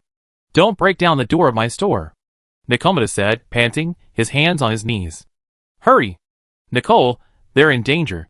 Tetsu frowned. Nicole, and the others are in danger? What's going on? Nicomeda said. We encountered the Dead End Butcher. Nicole, and the others covered me, allowing me to escape and call for help. Tetsu heard this. Take IS with you. IS should be able to take care of the Dead End Butcher. Nicomeda had number 18 pour him a glass of water, gulped it down, then picked up IS and rushed out of the store. On his side, he went to the HDD and prepared to link IS into the Dead End hole to deal with the Dead End Butcher. Chapter 552. Inside the Dead End Cave. Nicole, Ambi, and Billy were engaged in a fierce battle with the Dead End Butcher. The Dead End Butcher was formidable, and without their ultimate power, the 3 of them would have been no match for him. Ambi charged forward, engaging the Dead End Butcher in close combat. Nicole and Billy provided range support. Their coordination was seamless, leaving the Dead End Butcher helpless. Nicole blasted the Dead End Butcher with a single cannon. I wonder where the cat is now. I hope it's quick. I'm running out of energy. Billy heard this. Boss, you step back and leave it to Ambi and me. Nicole shook her head. Who runs first in a fight? As Nicole finished speaking, Zha's voice reached the side. Nicole, you're acting like a boss. Nicole turned and saw Is standing on top of an abandoned truck, speaking to her. Zha! You're finally here. Help! The Dead Road Butcher is too tough to deal with. The Dead Road Butcher is incredibly dangerous. In the original story, he survived numerous explosions, demonstrating just how tough he is. Zha controlled Is. Leave it to me next. It just so happens that Is hasn't faced a decent opponent since upgrading. Is, combat mode, activate. Is' eyes instantly turned red, and 4 cannon barrels emerged from behind him, a sword appearing in his hand. The cannon barrels behind Is opened fire rapidly, their powerful firepower driving the Dead Road Butcher back. A minute later, the barrage ceased, and Zha, controlling Is, charged forward and engaged in close combat. Is' sword slashed at the Dead Road Butcher, successfully leaving a hideous wound. Not waiting for the Butcher to react, Zha controlled Is and struck him again and again. Is was small and agile, making it impossible for the Butcher to catch him. Under Is' attack, the Butcher was quickly at his wit's end. Zha watched the Butcher through Is' perspective. It's time to end it. Zha controlled Is and delivered the final blow. The Butcher's massive body slammed heavily to the ground. Nicole, watching this, made a decision. I'm going to spend some money. I want to become stronger too. Look at Is. After leveling up, he can pin the Butcher to the ground and beat him. Like a father beating his son, with utter brutality, Dead Road Butcher, as powerful and infamous as he was, looked like a chicken in front of Is. Just when they thought the battle was over, the Butcher suddenly stood up, a vast amount of etheric energy gathering at his shoulders. 2 sturdy arms sprouted from his shoulders, and he was revived to full health. Billy scratched his hair. Hey. This guy is still alive? He can even be revived? Seeing this, Zha controlled Is and charged forward again. Just as Zha was about to control Is to attack the Butcher, the link between Zha and Is suddenly broke. Zha stared at HDD, lost in thought. What was going on? HDD had never experienced anything like this before. Just as Zha was puzzled, the HDD screen suddenly flashed. Phaeton, right? Zha looked at the masked figure's image displayed on the HDD screen and realized the HDD's situation. It had been hacked. Zha was about to try to regain control of the HDD when the intruder spoke. Don't waste your time. I advise you to stay put. Otherwise, I can't guarantee that your system won't be destroyed. Zha withdrew his hands. Tell me, what are you trying to do by going to all that trouble to hack into my system? The intruder heard this. I just want to make a deal with you. If you tell me the combination to the safe, I return your system intact. How's that? Zha thought of the safe Nicole had stolen from White Man. Safe? What safe? I don't know. The intruder snorted. Don't play dumb. You and I both know the truth. Make your choice, cooperate or not. Zha lowered his head in thought for a moment. Give me 10 minutes, I think about it, okay? The intruder heard this. Okay, I give you 10 minutes. Zha, seeing the intruder agree, turned and walked out of the studio, heading for the garage. Yes, she was going to get help. Zha passed through the portal and arrived on the train. Zha looked around and found Jeezy. Jeezy, I'm wondering if anyone on the train is familiar with hacking? Jeezy put down her coffee and pointed at Yin Lang, who was curled up on a sofa playing games nearby. Well, you can go find Yin Lang. She's one of the best hackers in our world. Zha thanked her and ran to find Yin Lang. Silver Wolf, can I ask you a favor? Silver Wolf and Asmodeus had just finished a game. Silver Wolf took off his headphones. Zha? What favor? Tell me, why would I need the help of the invincible Lord Silver Wolf? Zha told Silver Wolf the whole story. Silver Wolf clapped his hands and jumped up from the sofa. That's it? I happen to be free. I go with you. Asmodeus, do you want to come? Asmodeus shook his head. I play a game first, and we duo queue when you come back. Silver Wolf didn't force it. Okay, it be done soon. After saying that, Silver Wolf looked at Zha. What are you standing there for? Lead the way. Zha led Silver Wolf. Zha led Silver Wolf back to the video store and into the studio. The intruder saw the extra Silver Wolf and instantly realized that it was just reinforcement. You dare call for help. It seems you've chosen not to cooperate. In that case, I destroy your system. Silver Wolf sneered. I'm afraid you can't do it. Silver Wolf snapped his fingers, summoning the ether keyboard and beginning to operate. The intruder immediately noticed something was amiss. How could you have regained control so quickly? This doesn't make sense. Where do you get such fast hands? Doesn't typing the code take time? Silver Wolf's lips curled slightly. If you're new, practice more. If you can't handle it, don't play. Let me see who you are. Oh. So this is what you look like. I give you a gift. You're welcome. Silver Wolf quickly typed in a string of code and then pressed enter. The intruder's screams echoed instantly from the HDD. Ah! What is this beam of light? It hurts. What did you do? Silver Wolf clapped his hands. This is just a small punishment for you. If you dare come again, I won't mind wiping you out. Silver Wolf then looked at Ja. Alright, you need to work on your skills. Are you completely helpless against a weakling like this? Chapter 553. Ja scratched his head awkwardly. Yes. I plan to go to Yi Yun's shop when I have time to buy some of these items to strengthen myself. Silver Wolf nodded. Right, if you're new, just practice more. Okay, I be back now. I still have to duo queue with Asmodeus. Really? I thought you were up against a big shot, but it turned out to be just a newbie. If I had known this, I would have asked Asmodeus to wait for me. Let's go, Ghana. Silver Wolf waved and turned to leave. Ja stopped him. Silver Wolf, I need a favor. Silver Wolf turned. What else? Ja said. Nicole and the others are trapped in the cave. I need you to rescue them. Silver Wolf heard this. Send me the location. Ja heard this. How can I send it to you? On your phone? Your phone isn't from our world, so it doesn't have a map of our area, right? I take you there. Silver Wolf heard this. You can question my character, but you can't question my skills. Given the level of technology in your world, when I helped you regain control of your HDD, I also copied the information of every electronic device in your world. Ja was stunned. Is Silver Wolf so insane? This is a complete dimensionality reduction attack. There's no way around it. In the Dead End Hollow, Nicole, Nicomena, Billy, and Ambi were battling the Dead End Butcher. Nicole and Ambi provided cover for each other as they engaged the Dead End Butcher in close combat. Nicole was cradling the now dead IS, shaking him frantically. Hey! Ja! Don't let me down at the critical moment. Just then, Ja reconnected with IS. Nicole, I'm back. I was just invaded. How are you guys doing? Nicole breathed a sigh of relief at Ja's voice. Not bad. We're still fighting the Dead Road Butcher, but Nicomena and Ambi are a bit exhausted. Ja consoled him. Don't worry, reinforcements are on the way. Just hold on a little longer. Nicole was puzzled. Reinforcements? Where are they coming from? Just as Nicole asked, Silver Wolf descended from a height beside her. Reinforcements? I am the reinforcements. Nicole looked at Silver Wolf. Silver Wolf? Nicole had never expected Silver Wolf to come. She only remembered Silver Wolf as an internet addict. Then Silver Wolf swung a sword, and a long sword appeared in his hand. Everyone, get out of my way. I take care of this big guy. Now! Call me Sekiro. Silver Wolf quickly charged at the Dead End Butcher. Ambi and Nicomena distanced themselves, giving Silver Wolf space. Dead End Butcher stared at Silver Wolf charging straight at him, and slashed down with his sword. Silver Wolf's lips curled up in a smug smile. Humph. A head-on clash? Come on! I rev.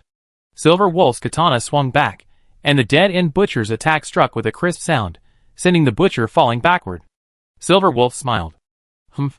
Saving you? You're still going to fight me head-on? Pin me! Silver Wolf pinned the Dead End Butcher to a stop, then, with a sudden push of his foot, vanished from the spot. Ambi, Nicomena, Nicole, and the others could only see flashes of sword light. When Silver Wolf reappeared, the katana in his hand had already been sheathed. The moment the katana was completely sheathed, countless slash marks appeared on the Dead Road Butcher's body. Silver Wolf wiped his nose. Target eliminated, calling it a day. Nicole, Ambi, and the others were once again stunned. They had just been battling the Dead Road Butcher for ages, and Silver Wolf had instantly defeated him. And what a brutal slaughter, Nicole asked. Silver Wolf, is your swordsmanship that strong? Silver Wolf was stunned. Swordsmanship? Did he even know that? Just now, he had just slashed randomly, but he was just too fast. But since we come to this, let's pretend. It's just SOSO. Not as good as Wang Quan and the others. Nicole cast an admiring glance at him. Silver Wolf. You're quite impressive. In our world, there's probably no one with a sword better than you. At least I haven't seen one. Silver Wolf heard this. It's just SOSO. Really just SOSO. Just as Silver Wolf was basking in the praise of Nicole, Ambi, and the others, a group of soldiers, armed with guns, suddenly appeared nearby. Leading them was a short, white-bearded old man. What are you all doing here? Get out of here. This is the old Capitol subway renovation site. Leave now, or we get hurt. Joe looked at the white-bearded old man. He felt familiar. Are you Mr. Charles from Vision? Charles heard this. I didn't expect someone with such good sense. Yes, this is the old Capitol subway renovation site. Leave now, or we get bombed. As soon as Charles finished speaking, the cat jumped out again. No! You can't blow it up. There are people living here. Charles rolled his eyes at Cat. Oh. It seems you're one of those thugs who keeps coming here to stop the renovation project. Soldiers, arrest them. Charles gave the order, and several soldiers rushed toward Silver Wolf and the others. Silver Wolf shook his head in disdain and snapped his fingers, halting the soldiers' movements as if hitting a pause button. Seeing this, the other soldiers immediately raised their guns and shot at Silver Wolf. Silver Wolf looked at the bullets, which seemed to be in slow motion, and she dodged them easily. She was no weak programmer. She was a renowned Star Corps hunter, having fought countless battles. Even the company's advanced firearms were useless to her, let alone the outdated firearms of the Zero Zone. Silver Wolf disappeared again. Soon, all the soldiers present fell to the ground. Charles's eyes widened in disbelief, staring at the now close to him Silver Wolf, as if he were looking at a demon. Silver Wolf looked at Charles. Let me check what's going on with your company. TSK, your company can't stand scrutiny. A simple investigation reveals so many things. With that, Silver Wolf sent out all the dirty laundry on Vision. The target was every electronic device in Zero World that could receive information. Instantly, everyone in New Eridu saw Vision's dirty laundry. The plaza's large screens, televisions, cell phones, and so on. Silver Wolf waved to Nicomita and the others. Let's go, everyone. This guy's company is finished.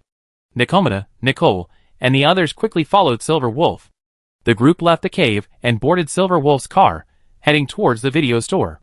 After returning to the video store, Silver Wolf said goodbye to Nicole and the others and returned to the train. Nicole, Ambi, and the others rested in just shop. After the battle, they were exhausted. Chapter 554. On the train, Jeezy emerged from the portal to Bellowburg. Behind her, a mecha carried 3 ice deer. The train was holding a celebration banquet tonight. Not only to celebrate the victory in the war, but also to thank the others for their assistance to the train crew. If the train crew were left to face this crisis alone, unless Hyun and Puni were to die, the Starry Sky train would surely crash again. Jeezy brought the 3 ice deer to the kitchen. In the kitchen, Xiangling was stewing meat. Jeezy walked over. Xiangling, I bought 3 ice deer from Bronya. Show me how to prepare them later. Xiangling was overjoyed. Ice deer. It's ice deer. Great. I haven't had ice deer in ages. Xiangling's exclamation startled the little evil god, who was washing vegetables. The little evil god came over and touched the ice deer. Wow. It's a glacier deer. There's 3 of them. Jeezy. Can I take one home? Jeezy rolled her eyes at the little evil god. Sandwich sauce, what do you think? The little evil god threw his hands helplessly. Well, if that doesn't work, then garlic birds. Garlic birds, garlic birds. I found the little evil god's words amusing. Sandwich sauce, where did you learn to talk like that? So funny. The little evil god heard this. Mobile phones, they're all the rage these days. Jeezy looked at Xiangling and asked. Here are 3. Should that be enough? Xiangling nodded. Of course, there are other dishes too. We prepared 30 dishes tonight. Braised pork with green beans, sweet and sour pork, stuffed eggplant with meat, golden shrimp balls, dry pot mixed mushrooms, seafood congee, tuna sashimi, grilled king crab, boiled chicken, roast duck, braised fish fillet, chicken tofu pudding, ham and black pork stew, poached shrimp, tomato and seafood noodles, and more. I was just wondering what to make for the main course, and you just happened to bring me some ice deer. Let's have them, Guaba. Come and carve up the deer. Guaba ran over, picked up 3 ice deer, and went to the side to cut them up. Jeezy said. Thank you for your hard work. Xiangling shook her head. It's okay. Just then, the portal to Rimuru's world flickered, and Rimuru emerged. Good afternoon, everyone. Rimuru glanced around and greeted everyone. Walter looked at Rimuru. Rimuru, long time no see. You haven't been here in ages. Rimuru spread his hands. It can't be helped. My Monster Federation is undergoing major construction lately, so I haven't had time to come. I finally have some free time, so I came to check in and report. Jing Yuan, his desk mate, heard this. How have you been lately? You've been busy with national development, haven't you? Rimuru sighed. More than busy, I'm practically exhausted. I have to worry about everything. Sigh. Jing Yuan smiled. You get used to it slowly. Rimuru shook his head. I definitely won't get used to it. I'm currently training management talent. I really envy you guys. You could all live a leisurely life every day, drinking tea, playing chess, walking your bird, listening to music. Zhongli said. Then you need to speed up the training of your subordinates. The sooner you train them, the sooner you can be liberated. Hua Yin said. I remember there's someone named Hongwan. He seems quite good at management. Rimuru nodded. Yes, Hongwan is indeed very good. However, Tarini said he's still a little immature and needs some polishing. Walter was puzzled. Taurine? That name sounds familiar, Rimuru reminded him. It's the Dryad, the one you've seen before. Walter finally remembered after hearing Rimuru's reminder. Oh. Yes, it was her. Why didn't you invite her? She's very good at management. Rimuru sighed again. It can't be helped. We're elves, and we only obey the elf queen. Walter heard this. That's really not possible. Just bear it, and you'll be fine after this. Rimuru nodded. Then he picked up the teapot, poured himself a cup of tea, and began to drink. As he drank, he discussed the issues of managing the kingdom with Jingyuan, Zhongli, and the others. Just then, a new portal appeared under everyone's gaze. After a while, it was pushed open, and a cute spider poked its head out. Masha Moshi. Is anyone there? Klee looked. Ah! There's a little spider. Klee ran over to the spider, crouching down and looking at it curiously. The spider, upon seeing Klee, sighed inwardly. Wow! What a cute little elf! Klee saw that the spider didn't respond, but just kept looking at her, so she asked. Little spider, what's your name? My name is Klee. Klee reached out and grasped the spider's front legs. The socially anxious spider's fur instantly stood up when Klee grasped it, and it jumped back. Then, in a thin, thread-like voice, it spoke. My name is Rui Jisei, just call me Rui. By the way, where are we? We're not in the maze, are we? It was Spider. The spider who had taken stand-up comedy to its extremes. Spider-Girl had just escaped from her lair, and was now ravenously hungry. Suddenly, as she was walking, she came across a door. Opening it, she arrived here. Klee scratched her head. A maze? This isn't a maze. This is Brother Yiyun's shop. Spider-Girl scratched her head, imitating Klee's example.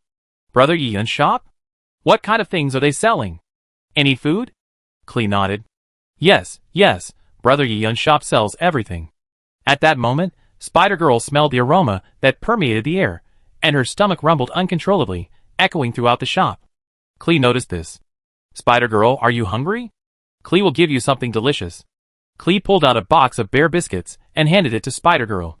Spider-Girl's mouth watered as she looked at the bear biscuits before her, but she didn't dare approach to take any. She was very socially anxious. It's cookies. Wow. It's cookies. I want to eat them, but he didn't dare reach for them. Seeing this, Klee tore open the package and stuffed the bear biscuit into Spider's mouth. Spider couldn't help but open her mouth and bite down on the bear biscuit. Wow. It's so delicious. I'm alive. Spider was eating with great pleasure, twisting her hips and squirming on the spot. Jeezy came over and looked curiously at the new customer to Yiyun's shop. Yiyun was not in the shop at the moment. He and Puni had gone to Nanook to ask for compensation. The virtual soldiers invaded the train and damaged many of the flowers and plants in his shop. Yiyun took Puni to ask Nanook for compensation. Nanook, of course, didn't agree. At that moment, Yiyun and Puni were playing mixed doubles against Nanook. Noel was helping Xiangling and the others. So, Jeezy came over to help greet the new customer. Hello, Wakaba, I'm Himiko, the train's pilot. Welcome aboard. Spider-Girl looked up at Himiko. Wow! What a beautiful older sister. Spider-Girl mustered her courage and extended her front paw. Hello, I'm Wakaba Himiko. Please be kind. Himiko smiled, took a bear biscuit from Klee's hand, and placed it in front of Spider-Girl. It just so happens that our train is having a celebration tonight. Why don't you come along? Everyone is a guest. Spider-Girl wanted to refuse, but then she smelled the aroma wafting from the kitchen. Gudong. Chapter 555. Spider-Girl swallowed hard. Damn it! Damn it! She couldn't resist the temptation of delicious food. Seeing Spider-Girl didn't refuse, she smiled. Play for a while. The celebration party hasn't started yet. Come find me if you need anything. Spider-Girl nodded, then obediently took the bear biscuits Klee had given her, and ate them stealthily behind a nearby sofa. Everyone saw this and learned about Spider-Girl's star core. Xing raised an eyebrow. This is the first time I've seen someone so socially anxious. Even Clara wasn't this socially anxious back then, right? I remember. Hu Tao nodded. Yes. Yes. I didn't expect the new guest to be a spider, but he looks quite cute. Lu Ying was curious. What's this new guest's world like? Could it be an orc world full of magical beasts like her? Ying said. Why don't we just go ask? Lu Ying scratched her head. But this new guest doesn't seem to like interacting with others. Ying waved her hand. No big deal, just watch me. With that, Ying jumped up from the sofa and ran to the kitchen, where she spoke to Xiangling. A moment later, Xiangling fished a large chicken drumstick out of the broth, placed it in a bowl, and handed it to Ying. Ying, holding the drumstick, ran over to Spider-Child. Ying lay on the sofa, looking down at Spider-Child, who was leaning against the back of the sofa, happily eating bear biscuits. Hey friend, how do you meet? Spider-Child was so frightened by Ying's sudden greeting that her soul almost left her body. Ying found the little ghost emerging from Spider-Child's mouth amusing. Wow, you can even spit out souls. Interesting. Ying flipped over and jumped in front of Spider-Girl, reaching out and nudging her. Gather your soul. I treat you to a big chicken drumstick, fresh from the oven. Spider-Girl heard the big chicken drumstick and sucked the soul back with a powerful inhalation. Big chicken drumstick? Spider-Girl looked left and right, then saw the big chicken drumstick in Ying's hand. Ying saw Spider-Girl recover and said, I ask you a few questions. Answer them, and I give you the big chicken drumstick. How about that? Spider-Girl nodded. Ying asked, seeing this. What's your world like back there? Spider-Girl shook her head. I don't know. I was just born. Ying heard. Yeah, still a little baby. Spider-Girl shook her head. No, I'm a time traveler. Ying heard. A time traveler? Wow. This is the first time I've seen someone who's traveled through time and space as a spider. Then let me ask you another question. Are there any humans back there? Spider-Girl shook her head. I don't know. Ying heard this. Okay, just 2 questions. This big chicken leg is yours. Come and try it. Ying placed the bowl of chicken leg in front of Spider-Girl. Spider-Girl looked at Ying, grabbed the bowl, and ran, hiding under a coffee table. Ying shook her head. TSK, isn't this social anxiety a bit too serious? Spider-Girl sighed. She came under the coffee table, made sure no one could see her, and then she grabbed the chicken leg and took a big bite. Wow! This is so delicious. This chicken leg. It's like a gift from the gods. Chicken leg, excuse me, I'm going to eat you. Spider-Girl devoured the chicken leg with big mouthfuls, savoring it with such relish. Ever since she hatched from her eggshell, she'd been eating inedible things. Sour frogs, and those disgusting spiders. If it weren't for her life, she wouldn't have eaten anything like that. Soon, Spider-Girl finished the large chicken leg. She poked her head out from under the coffee table, glanced around, and after making sure no one was paying attention, she took the bone and threw it into the trash can. As soon as she reached the trash can, she felt someone grab her and lift her up. Spider-Girl was horrified. She turned around and saw a gentle woman with a plum blossom tube looking at her. I never seen a spider before. The woman was Wan Mei, who had come to the celebration banquet at GZ's invitation. Spider-Girl struggled to break free from Wan Mei's clutches. Let me go! Let me go! Seeing this, Wan Mei became even more interested. Can it talk? This is the first time I've seen a talking spider. Take it back and study it. Just as Wan Mei was about to take the spider away for research, GZ, fortunately, noticed what was happening and rushed over. Ms. Wan Mei, this is Ruo Yi. She's a new customer at Yi Yun's shop. Wan Mei, far from feeling disappointed, was actually even happier. A new customer at the shop? Does that mean she's unlocked a new world? GZ nodded. Let's put Ruo Yi down first. Wan Mei placed the spider on the ground. The spider scurried behind GZ, its front paws tightly grasping her calf, staring at Wan Mei with a fearful expression. GZ, seeing this, comforted her. It's okay, Rui Yi. This is also a customer at Yi Yun's shop. Don't worry, she won't use you for experiments. Upon hearing this, Spider-Girl relaxed a little, but still maintained a distance from Wan Mei. GZ, upon seeing this, picked Spider-Girl up and placed her on a seat in the small bar. Would you like a cup of coffee? Spider-Girl nodded. Yes. GZ happily walked into the bar, turned on the coffee machine, and began to make Spider-Girl coffee. Seeing this, Spider-Girl sat on a small chair, waiting for her coffee. Unbeknownst to her, countless eyes were already fixed on her. She's going to drink Himiko's coffee. Oh my goodness. Oh my. I haven't even chatted with this new friend yet, and she's already gone. What a shame. Rest in peace, Spider-Man. May there be no Himiko's coffee in heaven. What if she ends up in hell? Hell and heaven are opposites, so may her soul rest in peace then. 666. What if someone else manages to survive? How is that possible? With her tiny body, could she handle Himiko's coffee? You're kidding. I bet her 100 star coins she can't. Then I bet her she can handle it, 100 star coins. Hoshi, Kurumi, and Kiana were whispering to each other. Spider-Man was oblivious to this, sitting leisurely on a small chair, waiting for Himiko's coffee. Spider-Man looked around. This place is so beautiful. When I get back, I make a duplicate with spider silk. When we eat later, I can secretly pack up some food without anyone noticing, right? After all, there are so many people, and so much food. Spider-Child was still thinking about how to secretly pack some food to take back.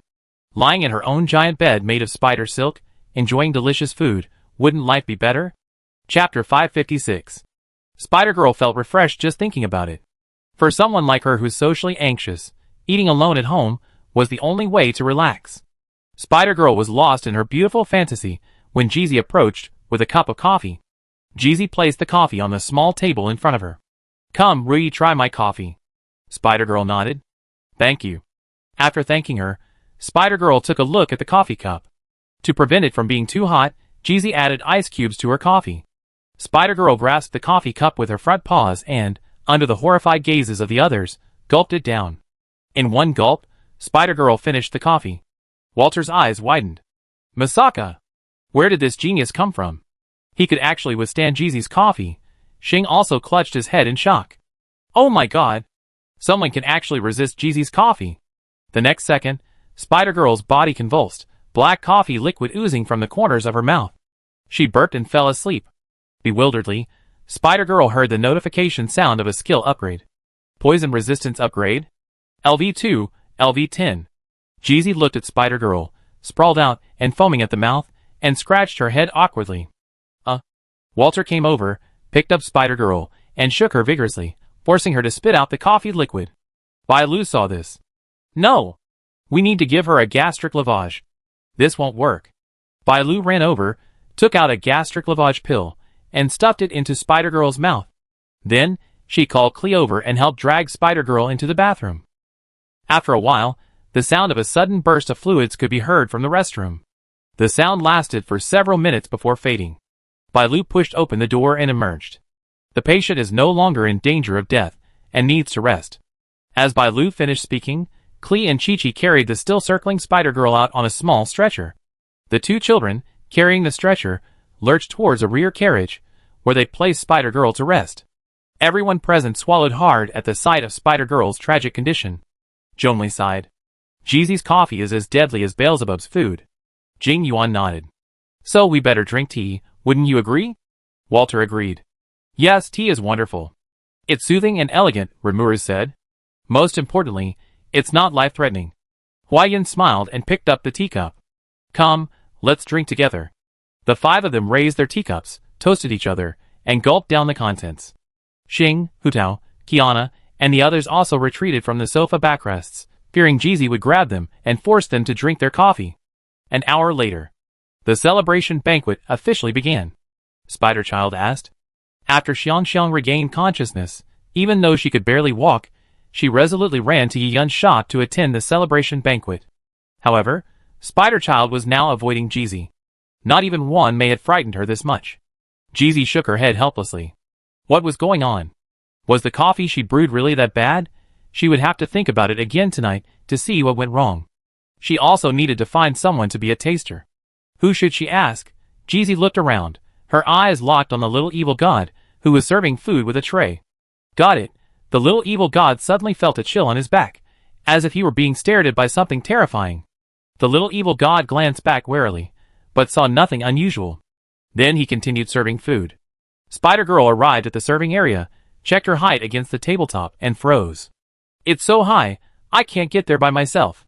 Kiana, who was standing nearby, saw this and took the tray from Spider-Girl, lifting it and placing it on her shoulder. I help you. Take a look at what you want to eat. Spider-Girl heard this, and Kiana looked like an angel in her eyes. Thank you. Kiana smiled. You're welcome. Would you like some braised fish fillets? Spider-Girl looked at the braised fish fillets. The bright red color was very tempting. Spider-Girl nodded vigorously. Yes. Kiana heard this, and gave Spider-Girl a piece. A few minutes later, Kiana helped Spider-Girl place her plate at the table with Paimon, Malim, and the others. Why there? Because Spider-Girl eats so much, Spider-Girl's plates were piled high, like a small mountain. Spider-Girl stood up and bowed to Kiana to express her gratitude. Kiana smiled, said you're welcome, and went to get her own meal.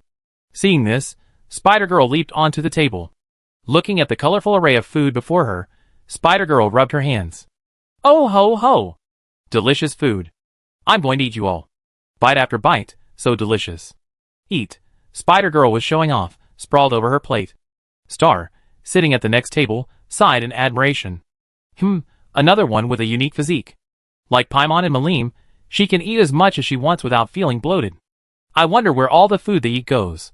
Kobayashi had also come to the restaurant today, and Thor had filled a table full of dishes for her. The two sat at the table, happily chatting and enjoying their delicious food. Kobayashi then asked, Thor, by the way, are there other dragons in our world? There aren't just you and Kana-chan, are there? Thor stared at the ceiling, thinking for a moment. Dragons? I don't think I know any. By the way, Kobayashi, I'd like to invite a few friends over to my house. Is that okay? Kobayashi replied. Sure, just invite them. Thor smiled happily. Then I go to Liyue to buy some groceries. Liyue's vegetables are cheap and healthy, all grown naturally. Shaolin nodded. Buy more so we can store them in the refrigerator. Kana sat with Klee and the others. These little ones certainly wouldn't sit still in the restaurant to eat.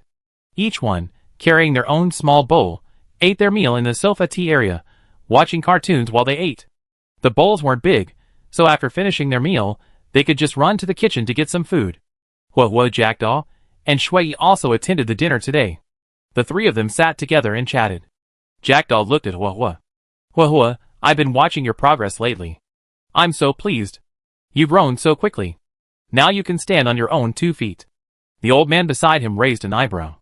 Of course. As my little henchman, isn't that par for the course? Huo glanced at Tail Uncle with annoyance. Of course not. Tail Uncle just runs around all day and never shows up.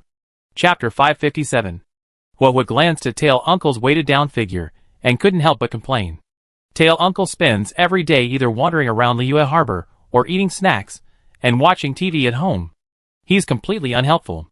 Every time we go to Wawampo to send souls to the afterlife, Tail Uncle finds various excuses to avoid going. Tail Uncle scratched his head awkwardly. What?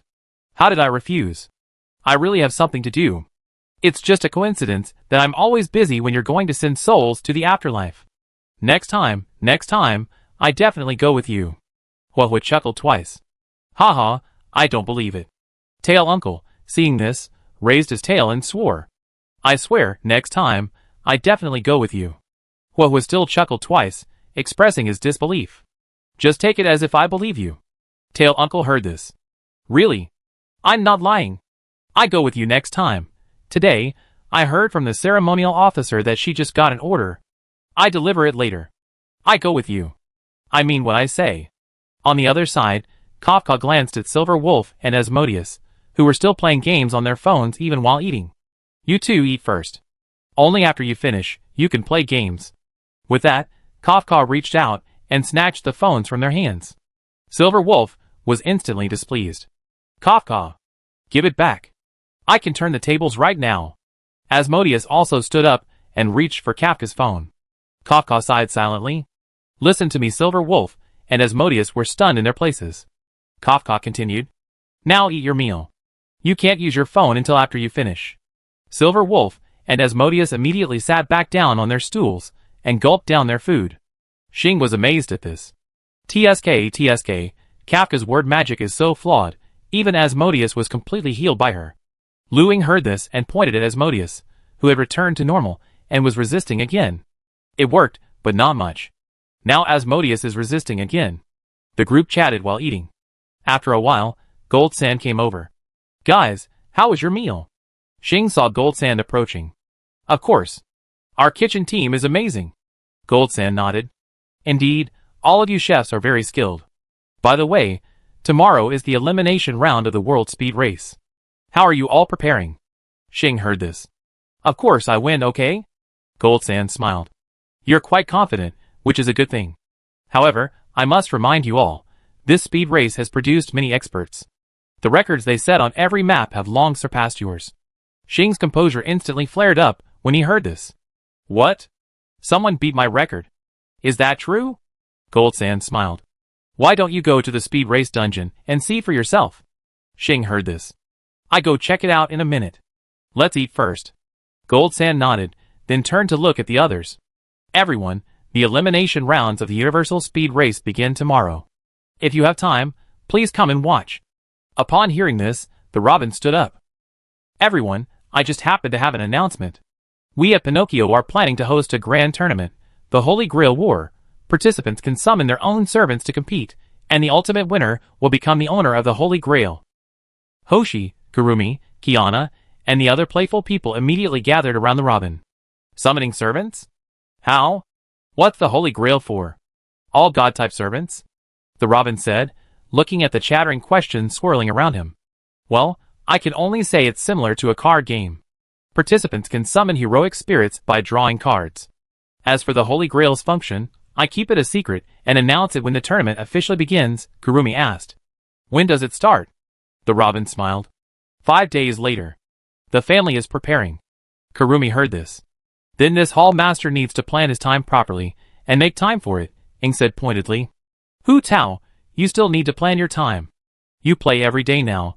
Do you still need to make time for it? Hu Tao was shocked. What are you talking about? What are you talking about?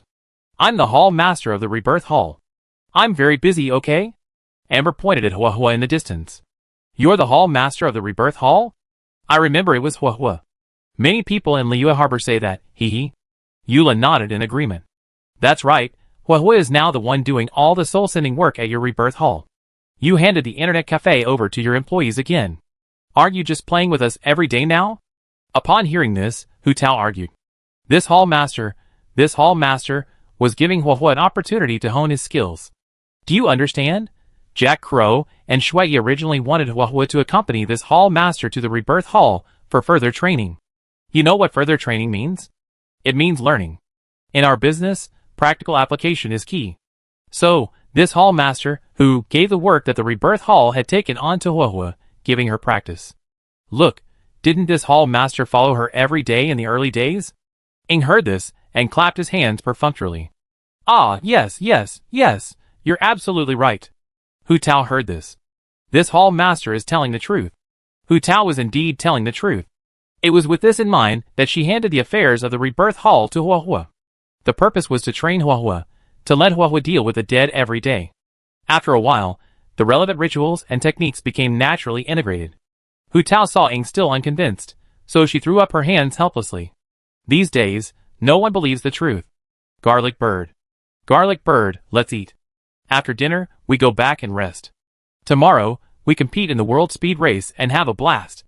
Hu Tao decided to put an advertisement for Wangsheng Hall on her car to expand its customer base.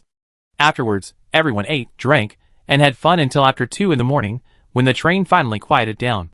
Spider Girl packed a large bag of food and happily returned to her home made of spider silk. Spider Girl hummed an unknown tune as she returned home. Tossing the snacks, she leaped up and landed precisely on the bed. Ah, it's still so comfortable at home, whatever I want. Spider Girl picked up a strawberry, plucked the buds off its bottom, and ate it in one gulp. Strawberries are so delicious. They're simply the most delicious thing on earth. Spider Girl was eating strawberries when her room suddenly began to heat up rapidly. Spider-Girl stuck her head out and looked. OMG! Fire was burning along the spider silk. Chapter 558. When Spider-Girl created this home, she laid numerous threads of spider silk to warn her of approaching creatures. The fire was now burning along these threads. Spider-Girl quickly stood up and cut the burning threads. After they fell to the ground, she stomped on them to extinguish them. When the flames were completely extinguished, Spider-Girl sat down on the ground and breathed a sigh of relief. Huh? I finally put them out. I almost lost my home. Spider-Girl was about to return to her room to rest for a while. At that moment, her ears twitched, as if she heard a sound. Spider-Girl listened carefully. It sounded human. Spider-Girl scurried over and saw a human soldier trapped in a spider web. Human! Spider-Girl was about to go up and say hello when she suddenly stopped dead in her tracks. Wait! I'm a monster now. If I charge forward like this, I'd probably be killed. Spider-Girl quickly ducked back, observing the human soldier. The human soldier swung a torch, burning the spider silk that had trapped him. As he struggled, an egg fell from the bundle on his chest. After breaking free from the silk, the human soldier, oblivious to the rest, fled for his life, leaving the egg behind. When Spider-Girl saw the human soldier walking away, she walked over, packed up the egg, and took it home. In Rimuru's world, Rimuru returned to the Monster Federation town after attending the celebration banquet. As soon as he returned, Shine walked in. Rimuru-sama, the Beast Kingdom has sent someone. Hearing this, Rimuru transformed into a human form. This time, although he didn't devour Miss Shizuka, he still created a body in her image. Rimuru sat down at his desk. Oh, bring them in. I see what they're up to. Shine nodded and left the office. A moment later, Shine entered the office with 3 beastmen. The leader was a leopard beastman wearing dark purple armor. The leopard beastman glanced at Rimuru with disdain. I am Black Panther Fong Phoebe, one of the 3 beastmen under Demon Lord Carrion. Are you the master of this town? This town is wonderful, perfectly suited to the rule of Beast Lord Carrion. So, be grateful, be thankful that you are ruled by Carrion. Rimuru looked at Phoebe, as if he were an idiot. Is this guy mentally ill? Shine, standing by, was furious. If Rimuru hadn't been there, Shine would have rushed forward with her great sword and struck Phoebe with it. Rimuru spoke to Shine. Shine, show me out. With that, Rimuru bounded out of the office. He didn't have time to play with idiots. He was going to sleep. He just had a few drinks, so he went to sleep while still tipsy. He hadn't experienced sleeping drunk since turning into a slime. Seeing Rimuru leave, Phoebe flew into a rage. Stop right there. Didn't you hear me? Rimuru turned around. I did, but I refuse. So go back. Unable to suppress his rage, Phoebe punched Rimuru. But just as his fist was about to land on Rimuru, he felt his body suddenly bound by thin threads, unable to move. Phoebe looked up and saw a blue-haired demon appear before him, bounding him with threads. A surge of energy surged through Phoebe's body, snapping the thin threads. Phoebe landed, swiftly charging at Sui. Sui drew the short sword from his back and engaged Phoebe in close combat. The two battled all the way to the street outside. Rimuru was no demon king, and Sui's strength was still no match for Phoebe. Phoebe's name was bestowed by Carrion. The stronger the name giver, the greater the power granted to the named. Sui was quickly cornered by Phoebe. Phoebe smiled triumphantly at his impending victory. Deal with your life to teach these ignorant monsters the power of orcs. At that moment, Benimaru, Shine, and Haku arrived and repelled Phoebe. Phoebe was troubled by the 3 newcomers. These 3 demons were all quite powerful. He was no match for them all at once. Just then, a voice rang out. Leave him to me. Fabio looked in the direction of the voice. At the end of the street, a young woman in a white windbreaker slowly approached. It was Miss Jing. Jing's body had fully recovered, and her strength was immense. Jing drew the long sword from her waist and swung it with force, enveloping it in a stream of flames. Jing rushed towards Fabio, and in the blink of an eye, she was behind him, slashing with her sword. Fabio was horrified and quickly dodged. Alas, he couldn't dodge.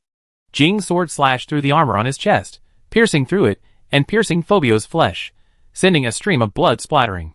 Fabio flinched in pain, looking down at his wound. The bleeding had stopped. The flames from Jing's sword had scorched the wound. Phobos looked at Jing with a serious expression. Who are you? Jing made a slashing motion with her sword. Me? Just an ordinary girl. With that, Jing charged forward again, striking Phobos with forceful blows. Phobio used his arms to block the blows, retreating. There's no such thing as an impenetrable wall, no such thing as a perfect defense. Phobio slipped, losing his balance. Jing, observing this, slashed down with her sword. Phobio's eyes rolled back, and he fell to the ground. Jing sheathed her long sword and looked at the orc warriors Phobos had brought with her. Those of you over there, take this guy away. My last strike, with the flat of my blade, only knocked him unconscious. Several orc warriors rushed over to check on Phobos's injuries. Aside from a few wounds, Phobos was not in danger of death, merely unconscious. Several orcs breathed a sigh of relief, carrying Phoebe and leaving the town in disgrace. Bai Lao approached Jing. Miss Jing, your swordsmanship is improving rapidly. Jing looked at Bai Lao. Thank you, Mr. Bai, for your constant guidance. Bai Lao smiled. Guidance is fine, but I see your hard work and talent, Miss Jing. Bai Lao's reputation was quite famous. He was known as the Sword Ghost. Even the king of the Dwarf Kingdom, the renowned hero king, had sought swordsmanship from Bai Lao. This showed that Bai Lao's swordsmanship was exceptionally advanced in Rimuru's world. Humru watched the orcs depart. We must be on high alert for now. We fought this hard against these 3 beast warriors this time, and I don't think we'd be able to escape unscathed. Cheyenne heard this. Then let's fight. Are we afraid of him? Benimaru nodded and called over several goblins to clean up the scene. Chapter 559. The next day arrived. The entire Happy Sphere was bustling with activity, and the number of visitors had once again reached a peak. Because today, the Universal Speed Race would be held there, and numerous racers from various planets had arrived to compete. However, the Universal Speed Race still couldn't compare to the Pokemon race. Racing was a thing of some, and some disliked it. But the Pokemon race was different. In the world of Star Rail, the combat element was captivating, a world inherently endowed with extraordinary power. The roads throughout the Happy Sphere had been renovated with gold dust, making them wider, allowing racers to drive their cars around the city. This was a unique feature that amazed many viewers who had learned about the speed race online. At the race site, Xing, Hutao, Kiana, and others had already stepped onto the track. Xing stood on the stage near the starting point, dancing with the other 5 contestants. Follow me, left hand, right hand, slow motion, then right hand, left hand, slow motion again. This song brings you joy. Have you fallen in love with me? 6 contestants danced on stage, and the audience erupted in excitement. This scene happened at every arena, with a large-scale disco before the competition began. After the dance, Xing and the other 5 contestants climbed into their racing cars. For fairness, everyone used D-Class carts. These vehicles were all specially crafted by Sand Gold. Their cores were the racing engines, and their exteriors were modeled after the carts used in the Speed Dragon dungeon. Xing sat on the cart, enjoying the chatter around her. Look, isn't that the Light Elf King? Even if we can't find her, she's still racing. Really? I actually saw someone alive. Anyway, isn't the second elf contest about to start? It's still a while. We're still in the auditions. The company says the official competition is probably over a month away. Huh? Over a month. Damn it! I won't be able to come to the competition. My wallet has already been drained by this universal racing contest. What are you afraid of? You can just compete now. Then come as a contestant. You can even get discounts on purchases at this little ball of joy. You have a point. Alright. Let's talk about the elf contest later. Let's watch the racing first. I think this one is more fun. Xing sat on the cart, appearing quite aloof on the surface, but inwardly, she was completely delighted. Ha ha ha. Did you hear that? Someone actually recognized me. I was recognized instantly. As expected, it's me. The infamous Galaxy Skyfire Man, the Light Spirit King, the Trashcan King. Soon, as the countdown ended, Xing slammed on the accelerator for a super start. Super starts are easy in games, but they're different in the real world. You have to master the timing of the accelerator. Xing raced away, instantly taking the lead by a car length. Then, Xing drifted again to build up nitro. Seeing this, the other drivers thought they overtake Xing. At this moment, Xing ended his drift and used another small nitro boost, once again pulling a full length ahead of the other 5. Xing was racing on the Akina Mountain map. This map ranks in the top 0 of all maps in terms of difficulty. Reaching the first corner, Xing executed a stunning drift and spun through the corner to build up his nitro. Xing slammed the nitro button, sending the car into a furious acceleration, dashing hundreds of meters in the blink of an eye. The other competitors were still in the first corner. Some failed their drifts and hit the guardrail, stopping them. Some collided with others, their cars spinning uncontrollably. Xing glanced at the 5 other competitors behind him, struggling in the first corner, and tooted his tongue. Tut, tut, that's the pain of racing with a large group. Every time you turn, you have to worry about others hitting you. Xing sighed, then continued to focus on driving. Even a competitor like Xing would stumble along the Akina mountain track. The first half of the course was fine, but the second half was all downhill, with extremely fast speeds and numerous curves, putting a real test on the driver's control. A moment's carelessness could have sent the front of the car crashing into the guardrail, and stopping them dead. Thankfully, Xing managed to win the race thanks to her positional advantage. Unlike the elf contest, this time each competitor had to compete 5 times before advancing to the official elimination rounds. Xing arrived at the finish line, where Luing, Hutao, and the others had already been waiting. Luing, Hutao, and the others hadn't covered nearly as much ground, so they finished much faster than Xing. Hutao waved. Xing! Over here! Xing heard Hutao's voice, and saw Hutao, and the others waiting for her outside the course. Hutao, Luing, and the others were all sitting on their carts. In the happy ball, except for the city's pedestrian streets, cars can drive freely. Xing drove the cart to Hutao's side. Was I handsome just now? Ing waved her hand. Just SOSO. How many times have you crashed on Akina Mountain? Xing rolled her eyes at Ing. Why don't you try? This is the real world, and these roads are really hard to drive on. Ing flicked her bangs. Oh, then I'm definitely a better driver than you. After all, I'm the woman who's going to be the king of cars. Kiana was shocked when she heard this. What? Ing, you want to be the king of cars, woman? Amber and Yulo were also confused by Kiana's words. What? Ing, you're getting married? What? Ing, you want a mother? Ing looked at the crowd, who were increasingly talking in a slanted manner, speechless. What the hell are you talking about? I'm saying I want to be the king of speed. What are you thinking? Getting married? What the hell is going on? Luing smiled. Everyone, let's go to the Joyful Theater first. Huahua invited us over to see a show. Xing heard this. Show? What show? Huahua said. Huahua said it's a reenactment of the scene where Pam, the train conductor, scolded the pioneering star god Akivori and the joyful star god Aha. Xing was surprised. What? A reenactment of the famous scolding scene between Akivori and Aha? That's interesting. I have to go see it. Hutao, Amber, and the others were also intrigued. Let's go to the Joyful Theater. Oh, and we should buy some popcorn, ice cream, and sunflower seeds so we can eat and drink while we watch the show. Xing raised her hand. I want milk. I have ice milk. Kiana also raised her hand. I want some milk too. I haven't had milk in ages, and I'm craving some. Then, a group of people drove a cart toward the Joy Theater. Chapter 560. Xing and his group arrived at the Joyful Theater in a cart. After so many years of development, the actors at the Joyful Theater have grown from a handful at the beginning to several hundred today. Huahua was preparing a large-scale play, Alliance and the Horde. Otto led the actors previously recruited from the company to portray the well-equipped and well-trained Alliance army. Hu Lei, meanwhile, led the actors recently sent from other planets to play the savage and brutal orc tribe. Xing, Hutao, and the others arrived at the entrance of the Joyful Theater, parked the cart, and made their way to the main door. As the group was about to enter, a clown-clad soldier appeared before them. Show me your tickets. Xing glanced. Hey, isn't that the silly soldier? Long time no see. The soldier took a closer look and realized it was Xing. His face is darkened. It's the soldier. Not the silly soldier.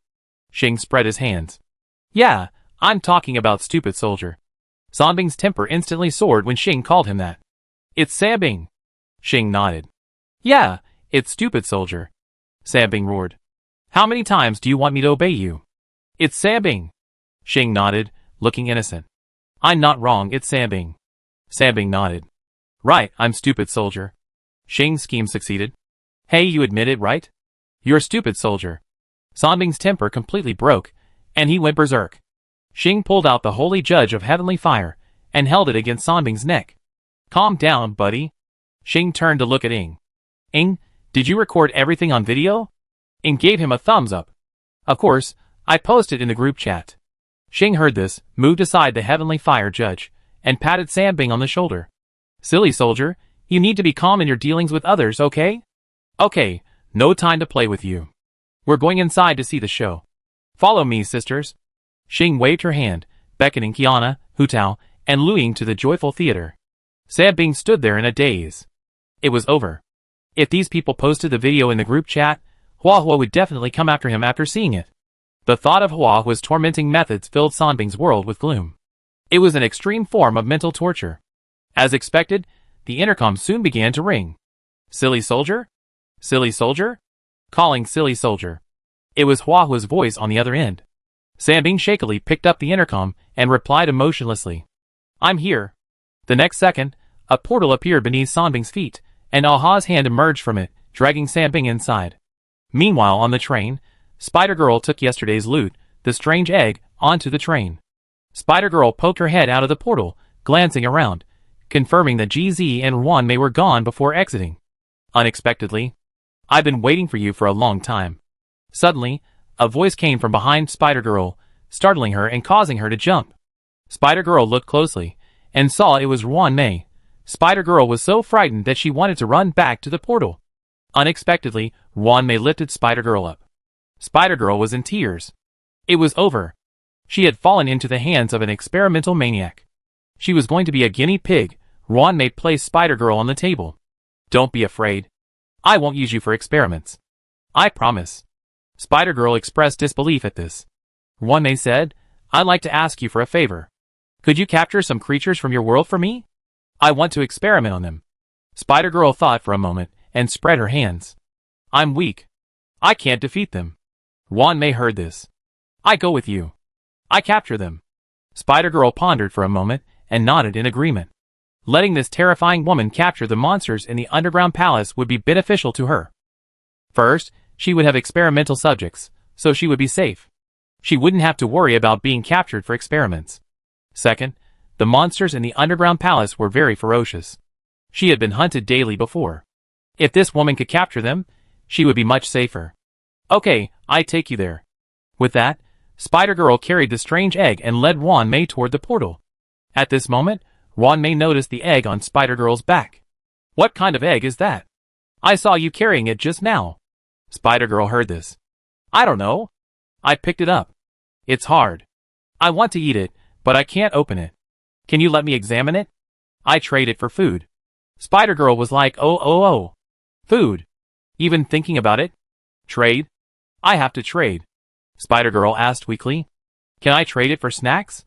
Wanmei heard this, and took out her phone to contact Estelle. Estelle, please order some snacks for me. I need them. Estelle, who was standing opposite her, quickly agreed. Unsure how much Wanmei needed, she simply placed an order for 100 million credit points worth of snacks. It's always a good idea to buy more. After finishing her snacks, Wanmei looked at Spider-Girl. Come with me to the space station to get some later. Spider-Girl's little head was buzzing, almost blurry. Without hesitation, Spider-Girl tossed the strange egg to Wanmei. Wanmei took it and deposited it with Noelle, intending to take it back with her when she returned. Then, the two of them entered the portal to capture monsters. Inside the Elbow Labyrinth, Wanmei wandered through the labyrinth, capturing any new and unfamiliar monsters she encountered. Wanmei had brought with her the Purifier Legion of Skrugum, the super warriors of the Protoss. Purifiers were not considered living creatures, and could be stored in storage rings. The Purifiers wielded their light blades, slaughtering the monsters. Wanmei only captured 10 of each type of monster, killing the rest as she encountered them. Instantly, all the monsters in the upper areas of the Elbow Labyrinth began their escape. These monsters swarmed frantically out of the maze, attacking the defensive walls erected by the humans. Spider-Girl stood on Wanmei's shoulder, her eyes sparkling as she watched the handsome, powerful purifiers. Wow! These giant robots are so powerful. If only she had a few, she wouldn't have to fear the monsters in this underground palace. In just half an hour, Wanmei had captured over 300 different monsters. She had essentially captured every type of monster in the upper levels of the Elba Great Labyrinth. Wanmei glanced at the statistical chart in her hand, which recorded the names of all the monsters she had captured. These names were given to her by Spider-Girl. Spider-Girl had a detection skill that allowed her to obtain information about the enemy. If the enemy was too powerful, she could only see very basic information, such as their name. Watching the purifier slaughtering everyone, Spider-Girl suddenly had an idea. Couldn't she just mess around? Let these robots cripple the monsters, and then she could harvest them herself. Wouldn't that mean she could level up without even having to do anything? Chapter 561. Action speaks louder than words. Spider-Girl extended her front paw and carefully touched Wanmei's ear. Ah. Can you do me a favor, Ms. Wanmei? Wanmei turned to look at Spider-Girl. What's the matter? Feel free to tell me. Spider-Girl pointed at the purifiers in the distance. Can you tell them not to kill the monsters, and let me deal the final blow? I level up and become stronger by killing monsters. Wanmei heard this. Level up by killing monsters? Your world has such a setting. Yes, I'm interested too. I observed from the side. After saying this, Wanmei gave orders to the purifiers. After receiving the orders, the purifiers showed mercy to all the monsters they encountered, breathing a sigh of relief. Wanmei looked at Spider-Girl. Go ahead. Spider-Girl happily swung her hips and rushed over. Spider-Girl arrived in front of the armored lizard and muttered softly. Cool, cool, cool. Once, you were the boss I looked up to. Now, you're about to become the nourishment I need to grow stronger, lizard. Goodbye. Spider opened her mouth and bit down. With a crisp sound, her teeth snapped. Pain instantly ripped through her body. Ah! Spider rolled back and forth on the ground in agony. How could this happen? This stinking lizard's skin is so tough. Wanmei saw this and walked over. She bent down, took out a potion, and poured it into Spider's mouth. Visibly, Spider's teeth had returned to normal. Spider, sprawled on the ground, touched her teeth. Ah! It's all right now. Ah! It hurt so bad just now. Wanmei glanced around and pointed at a poisonous frog. It seems your level is still quite low. Let's start with these low-level monsters. Spider-Girl leaped up upon hearing this and ran towards the poisonous frog. This time, Spider-Girl learned her lesson. She poked the poisonous frog with her claws, confirming it was viable before she bit down, finishing it off. Killed LV5 poisonous frog. Level increased by LV3, LV4. Hearing the notification sound, Spider-Girl felt a sense of accomplishment. A flash of light flashed across Spider-Girl's skin, completing her molt. Spider-Girl molts every time she levels up, and all injuries are healed. Spider-Girl stood up, her claws on her hips. Ding ding. Upgrade successful. Wanmei quietly scanned Spider-Girl with a fist-sized bioscanner. Has my physical fitness increased by 10%? Is there a limit to this leveling? Wanmei pondered for a moment before issuing instructions, telling the purifiers to speed up their monster capture efforts and bring back as many as possible. Monster leveling is an area worth further research. Can low-level monsters evolve to higher levels? What are the principles of evolution and strength? Spider-Girl, after a moment of self-congratulation, returned to her leveling project. A few hours later, Wanmei had the purifiers carry one specially crafted cage after another to transport the captured monsters to the Black Tower space station. This time, a total of 6,000 monsters of all kinds were captured. Spider-Girl, now wrapped in a layer of spider silk, was in the process of evolving. Spider-Girl could begin evolving upon reaching the level cap, becoming a higher-level monster. Although her level would be reset to LV1, her strength would be significantly increased, and her basic stats would skyrocket. Wanmei placed Spider-Girl on the sofa. After informing Noelle of the situation, Wanmei returned to the Black Tower station. Before leaving, she also took with her the Earth Dragon Egg, the reincarnation of Spider-Girl's former classmate, Urashihara Miri. Yes, the life hatching within the egg was none other than the reincarnation of Urashihara Miri. Like Spider-Girl, she had been reincarnated as a monster, a high-level Earth Dragon. In Spider-Girl's world, Earth Dragons were at the top of the food chain. Wanmei returned to the Black Tower station. As soon as she arrived, she ran head-on into Black Tower. Black Tower folded his arms, looking at Wanmei speechlessly. I say, are you really planning on putting these ugly things in my station? Wanmei accepted the tea from Estelle, opened the teacup, and blew gently on the steam rising from it. Well, that's the plan. Don't worry, you won't see many of them for long. Haida heard this and looked at Wanmei. What do you mean? Wanmei said. These monsters can level up by fighting each other. I just witnessed the entire leveling journey of little Spider Rui. Each level up improves her physique to a certain extent. Haida piqued his interest. Fighting to level up? Isn't that just like those childish online games? Wanmei nodded. That's right. I go do the experiment first. Haida followed. I take a look too. It's quite interesting. Then, the two of them reached the lowest level of the Black Tower space station. This is Wanmei's laboratory at the Black Tower space station. The entire floor is Wanmei's, housing many of her creations. Ronne first removed the egg from Urashihara Meilei's reincarnation and placed it on the scanner. The scanner flickered, quickly projecting the entire egg onto the large screen. On the screen, a half-grown earth dragon cub curled up in a ball, sound asleep. Black Tower took a look. This little creature is quite unique, with quite large ears. Ronne removed it from the equipment and placed it in the incubator used for incubating eggs. Then, Ronne began studying other monsters. Pinnaconine. Old Odi met with Scott. Scott was puzzled.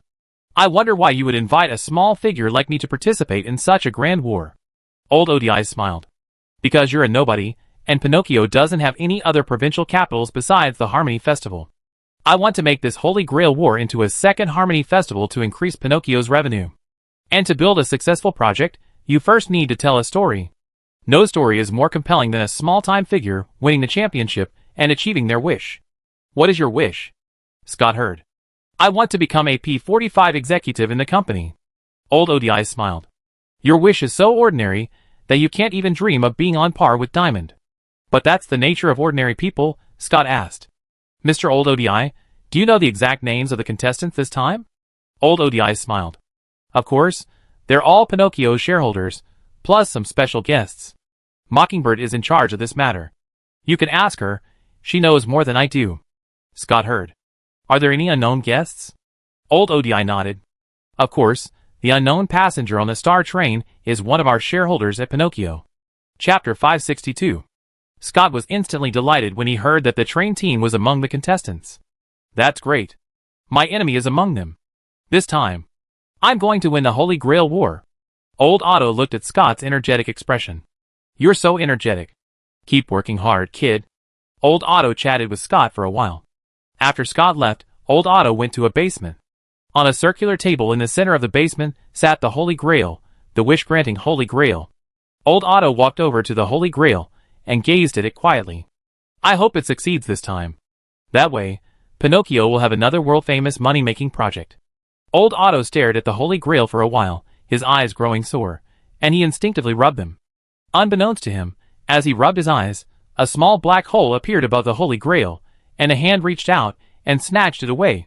When Old Otto opened his eyes, he was completely stunned. Where's the Holy Grail? I was just rubbing my eyes, and it disappeared.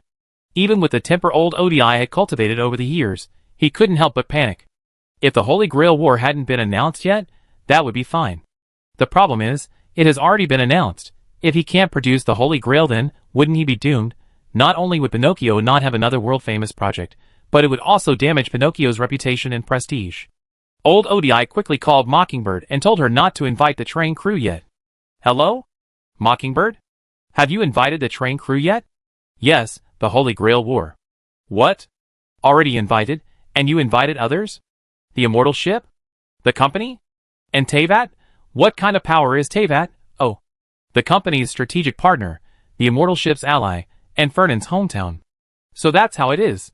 Back to the point, something happened with the Holy Grail. The Holy Grail War may not be able to proceed. Please go and apologize. Old Odi hung up the phone and immediately ordered someone to find the Holy Grail. They must find it. All of the Pinocchio family members went out to search for the Holy Grail. Meanwhile on the train, Robin hung up the phone and apologized sheepishly to everyone. Everyone, the Holy Grail has been stolen. The Holy Grail War may not be able to proceed. Xing felt lost upon hearing this. Ah? You're not going to start? I was just wondering what kind of servant I could summon. Kiana was also disappointed. Yeah, I just used this excuse to ask for leave for my period. I have to go back to school, woo-woo. At this moment, Hu Dao suddenly held out her hand. Everyone, don't worry. The Holy Grail War will still take place. But the organizer has changed. As soon as Hu Dao said this, everyone turned their attention. Ing asked, What's going on, Hu Dao? Hu Dao pointed to her phone. Open the group chat and you see. Everyone took out their phones and opened the group chat. As soon as they opened it, they saw a message from Aha. Aha, big news. Big news. Registration is now open for the Holy Grail War, independently developed and organized by the Happy Little Ball. Do you know a master? Do you want to be a master? Then join the Holy Grail War. Here, you can summon the heroic spirits of your ancestors to serve as your servants. The winner will receive the opportunity to make a wish for the Holy Grail. The Holy Grail is omnipotent and can grant any wish. This event is open to everyone. Registration requirements. 1 person only. Number limit 999999999 plus. Venue, Happy Little Ball. Servant summoning location, Happy Grand Theater, Hall 5.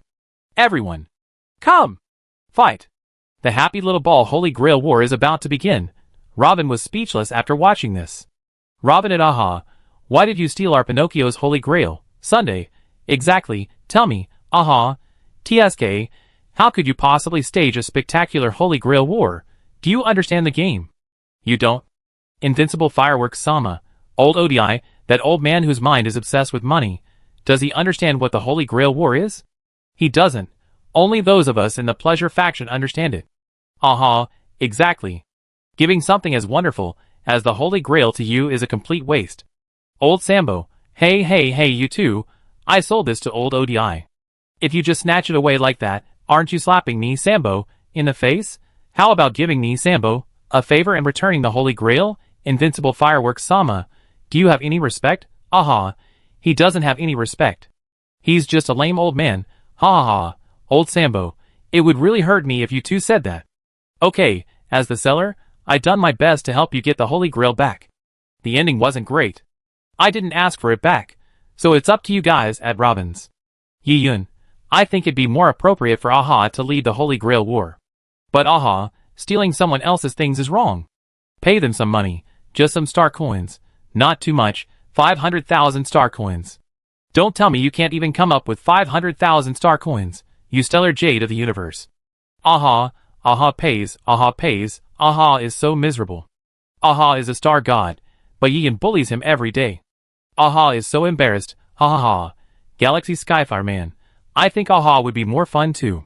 Aha, sign me up, Aha, okay. Contestant number 1 is already in place, Master of the Rebirth Hall, I'm signing up too. When can I draw a servant?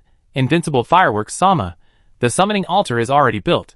Everyone, come anytime, welcome. Jing Yuan smiled and shook his head. As expected of the Lord of Joy, this is something he could do. Where there's joy, there's bound to be joyful eyes. That saying is truly true. Huaiyan smiled. I think this matter should be left to Lord of Joy. Only a joyful approach can lead to such a grand competition. Fei Xiao was less fussy. I don't care.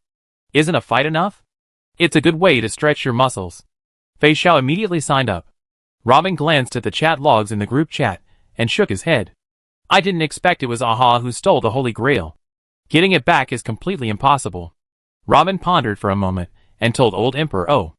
After learning it was Aha who stole the Holy Grail, old Emperor O could only shake his head helplessly. This joyful star god is not someone to be trifled with. If the Holy Grail falls into his hands alone, he will definitely not be able to get it back until he's tired of playing with it. Old ODI sighed helplessly and ordered the family members responsible for the Holy Grail search to seize. Old ODI thought for a moment and decided he would win the Holy Grail back, no matter what. So, old ODI assembled a team to participate. Chapter 563. Old ODI sat in his chair, sighed helplessly, and shook his head. What kind of a deal? A star god actually came down to steal something from a mere old man like him. But on second thought, this did fit in with the style of the joyful star god Aha. Now, they could only form a team to compete. If they won, it would also give Pinocchio some publicity. Enter the joyful little ball. Hoshi, Kurumi, Jingyuan, Walter, Jizi, Teresa, Natasha, and a group of hundreds gathered in Hall 5 of the joyful theater. Aha and Hanabi stood on the stage. Aha coughed lightly into the microphone. Hey. Ladies and gentlemen. Welcome to the joyful theater for the Holy Grail War. Next, please welcome the host of the joyful theater, the invincible Hanabi Sama, to speak. Applause. After that, Aha led the applause, clapping loudly. The crowd below the stage burst into applause. Good. Hurry up, I need to summon a servant. I hope the servant summoning isn't too outrageous. Just don't make fun of us, Aha. Maybe the servant summoning ritual involves a striptease? A few minutes later, Hanabi took the microphone. Everyone, first of all, welcome to the joyful theater. Next, I tell you about the joyful little ball version of the Holy Grail War. First, how to summon a servant. Everyone will receive a free summoning ticket. Simply place the summoning ticket into the magic circle to summon a servant. Xing raised her hand, interrupting Hanabi. One isn't enough? Give me more. Hanabi reached down and pressed down. Don't worry. Xing, listen to me and ask any questions after I finish. Summoning tickets can also be purchased. They only cost 10,000 star coins. Isn't that a good deal? The summon servants are ranked from lowest to highest. D, C, B, A, S, SS, SSS, and SSR. The higher the level, the harder it is to draw a servant. The rules of the competition. 7 days, each player only gets one chance. Failure will result in elimination. Everyone, start drawing your servant. Yiyan couldn't help but smile, and shook his head, as he listened to Hanabi's explanation. Wow, these two have turned the Holy Grail War into a card-drawing game similar to Amaoji. Yiyan couldn't imagine how many star coins Aha and Hanabi could earn this time. Aha had already plundered most of the treasure chests in the universe. Now, once the Holy Grail War lottery tickets are released, a large portion of the stellar jade or star coins that were scattered around will fall into Aha's hands. Xing was stunned. 10,000 star coins per draw? So expensive? Is there a guaranteed payout? Hanabi shook her head. No. It's purely based on luck. So would you like a few? Xing thought for a moment, and made her choice. Give me a 10 draw. Hanabi was delighted and handed 10 summoning scrolls to Xing, then took the 100,000 star coins from Xing. Xing took the summoning scrolls, and looked at the summoning altar on the stage. I give you an example, Xing said, walking onto the stage and standing in front of the summoning altar. Aha pointed at the magic circle on the altar. Just throw anything in there. It worked. Upon hearing this, Xing threw all 10 summoning scrolls into the magic circle. The magic circle flickered, and 10 figures appeared on the altar. D-rank heroic spirit, farmer. D-rank heroic spirit, slime. D-rank heroic spirit, lumberjack. D-rank heroic spirit, thief.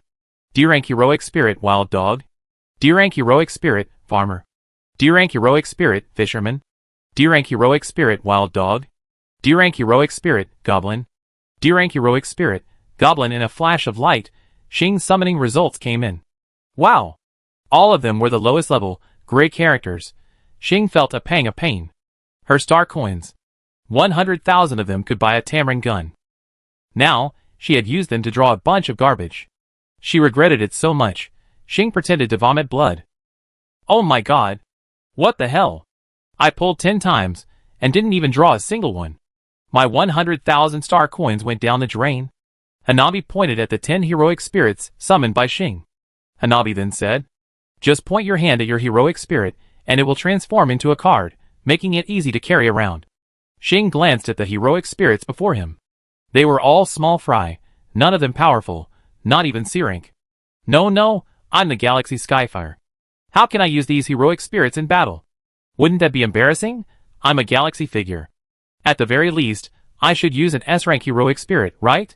Xing steeled herself, and took out 1,000,000 star coins, and handed them to Hanabi. Give me 100 pulls. I don't believe 100 pulls won't yield anything. Hanabi excitedly rushed over, and handed Xing a stack of summoning scrolls. I have 101 of them. I said I'd give you one, so I give them all to you. Hanabi handed the 101 summoning scrolls to Xing, then happily accepted the 1,000,000 star coins, and pocketed them. Seeing this, the others also bought some summoning scrolls. They had realized that the probability of summoning a high-quality heroic spirit was ridiculously low. If they didn't buy more, they might end up fighting with only D-rank servants. Aha, seeing so many people trying to summon servants, picked up his chalk and drew a few more magic circles on the stage. Ladies and gentlemen, please don't crowd. You can summon here too. The crowd dispersed, no longer gathering around Xing's summoning altar. Returning their attention to Xing, Xing pulled out 100 scrolls and tossed them into the magic circle. The magic circle flickered, this time revealing 2 different lights. In addition to the green light representing D-rank characters, blue and purple lights also flashed. The final result. A-rank heroic spirit, Knight Commander. B-rank heroic spirit, Knight. D-rank heroic spirit, XX1 A-rank, 1 B-rank, and the rest were all D-rank. Xing was stunned. Hannah! How could your odds be so low? Hannah, happily collecting money, ran over. Oh, Xing, how can you say that? My odds are already very high. Could it be that you're just unlucky? Look at that other person, Kiana. Someone else single pull out an SS rank servant, the archer Sun Shangxiang. Xing looked over and saw that Kiana had actually pulled out an SS rank servant. The names above their heads were all red. SS rank servant, the archer Sun Shanxiang. Class, Archer Xing was envious. Frog fun. Kiana's luck is truly incredible. Yi Yun was stunned the moment he saw Sun Shanxiang. What the hell? Haha, what the hell did you modify? You can even summon characters from the Three Kingdoms. Is this still the Holy Grail War I'm familiar with? Yi Yun thought it was outrageous. Chapter 564. Xing was about to ask for another summoning scroll worth 1 million star coins, when she saw her only remaining one. This one was a gift. Xing thought, why not try a single one? Maybe a miracle would happen? With a try, Xing tossed the scroll into the magic circle. The moment the scroll landed, the entire circle shimmered. Then, a shockwave erupted. Xing was blinded by the strong wind, and instinctively shielded her face with her hands. After a while, the wind began to weaken, and Xing forced her eyes open to look at the magic circle. She saw a girl with blonde hair, and a determined look in her eyes, leaning on a large sword formed from blue wind. The girl locked her gaze with Xing and asked, "Are you my master?" Xing glanced at the girl's head. SSR Class Heroic Spirit, Artoria Pendragon. Class, Saber. Holy crap. A single draw can really work wonders. What a dazzling name. So cool. Yes, I'm your master. My name is Xing. Xing was already beaming with joy. SSR. One of the most powerful heroic spirits. Wahahaha. From now on, I'm invincible. Do whatever you want. Hearing this, Artoria walked over to Xing. Master, please stand behind me. I sense a lot of other servants nearby. Hearing this, Xing patted Artoria's shoulder. Don't worry. The Holy Grail War hasn't officially begun yet, so relax. Come on, I take you to meet some friends. With a wave of his hand, Xing took Artoria to meet Kurumi, Firefly, and the others. A group of people gathered, introducing each other's heroic spirits. Not far away, Bronya from Bellowberg looked at Artoria, trailing behind Xing, with a hint of envy in her eyes. Xing had such good luck, having immediately drawn one of the most powerful heroic spirits. Bronya looked at the summoning scroll in her hand, wondering what heroic spirit she could summon. Soon, Bronya's turn came up in line. Bronya stood before the magic circle and cast the summoning scroll. In an instant, a single moment, the same gust of wind that had just summoned Artoria swept across. Bronya, lacking Xing's strength, was blown back a long way. Bronya immediately drew her rifle, stabbing the sharp blade at the muzzle into the ground to stop herself from retreating. Everyone's attention was drawn to her. Ing, who had drawn 200 times without a heroic spirit above S rank, was stunned. Frog fun. Another SSR. Why haven't I gotten one after 200 draws? I can't even see an S rank? A young girl holding a banner slowly emerged from the magic circle. A line of colorful text appeared above her head. SSR level heroic spirit Jean Dark. Class, Ruler Jean Dark looked at Bronya. Nice to meet you, master. Let's fight side by side. Jean Dark looked at Bronya and extended her hand. Bronya stared at Jean Dark in disbelief. Has she also achieved a one-shot success? Directly summoning an SSR-level servant, Bronya stepped forward and shook Jean Dark's outstretched hand. Yi Yun took a look. TSK, Jean Dark has appeared. Let's see what other masters are there. This Holy Grail War hosted by Aha is likely to be very intense. As expected, Gold Sand quickly summoned Red A. Poshio soon summoned Lancer, Siyu Chulin. Not long after, Jing Yuan's side also swept out in a whirlwind, summoning an SSR-level heroic spirit, General Li Shimin of Divine Strategy. The Divine Strategy General and the General of Divine Strategy are quite a pairing. After over an hour, everyone had summoned their heroic spirits. Yi Yun also tried his luck, summoning a D-rank servant, the waiter. Yi Yun didn't plan to play around, so he just used the scroll Hanabi had given him. The waiter would be fine too, he could be employed in the store. After chatting for a while, everyone returned to their homes. It was already night, and it was time to go back to rest. Xing took Artoria back to the train. As soon as they returned, Artoria's stomach rumbled unpredictably. Artoria touched her stomach. Master, is there any food here? This world has very little mana, and I can't rely on it to replenish my energy. Xing waved his hand. Food? I go check the kitchen. Xiangling and the others often put unfinished food in the refrigerator. I go check. Xing led Artoria to the kitchen and opened the refrigerator. Let me see.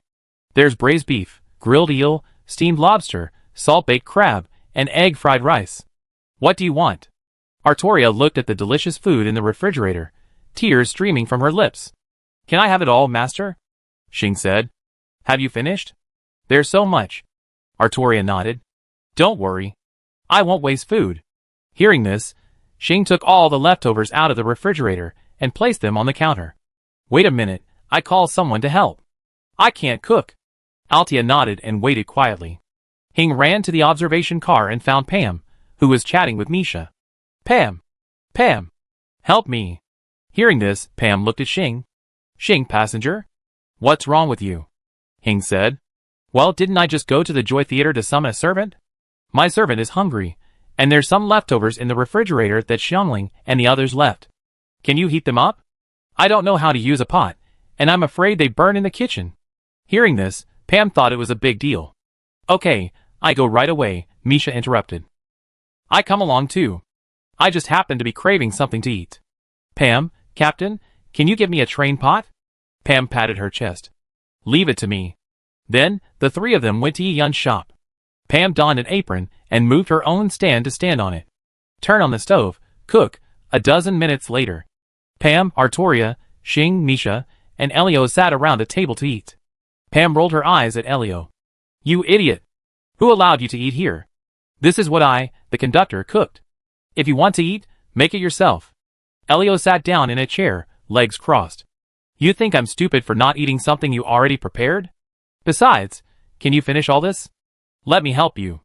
Pam instantly lost the will to speak. Xing ran to the bar and brought out a few bottles of Salada. Opening one, Xing handed it to Artoria.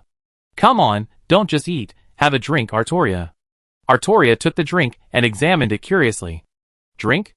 Is this water? Xing nodded. It's a very nice water. Try it, it's definitely delicious. Chapter 565. Altria took the Salada, opened the bottle like Xing, and took a sip. The moment the Salada soda entered her mouth, her eyes widened. Delicious. This is delicious. With that, Altria took another swig. Then, Altria began to enjoy her food and drink. A moment later, Noelle emerged from the portal to Rimura's world and returned to Yi Yun's shop.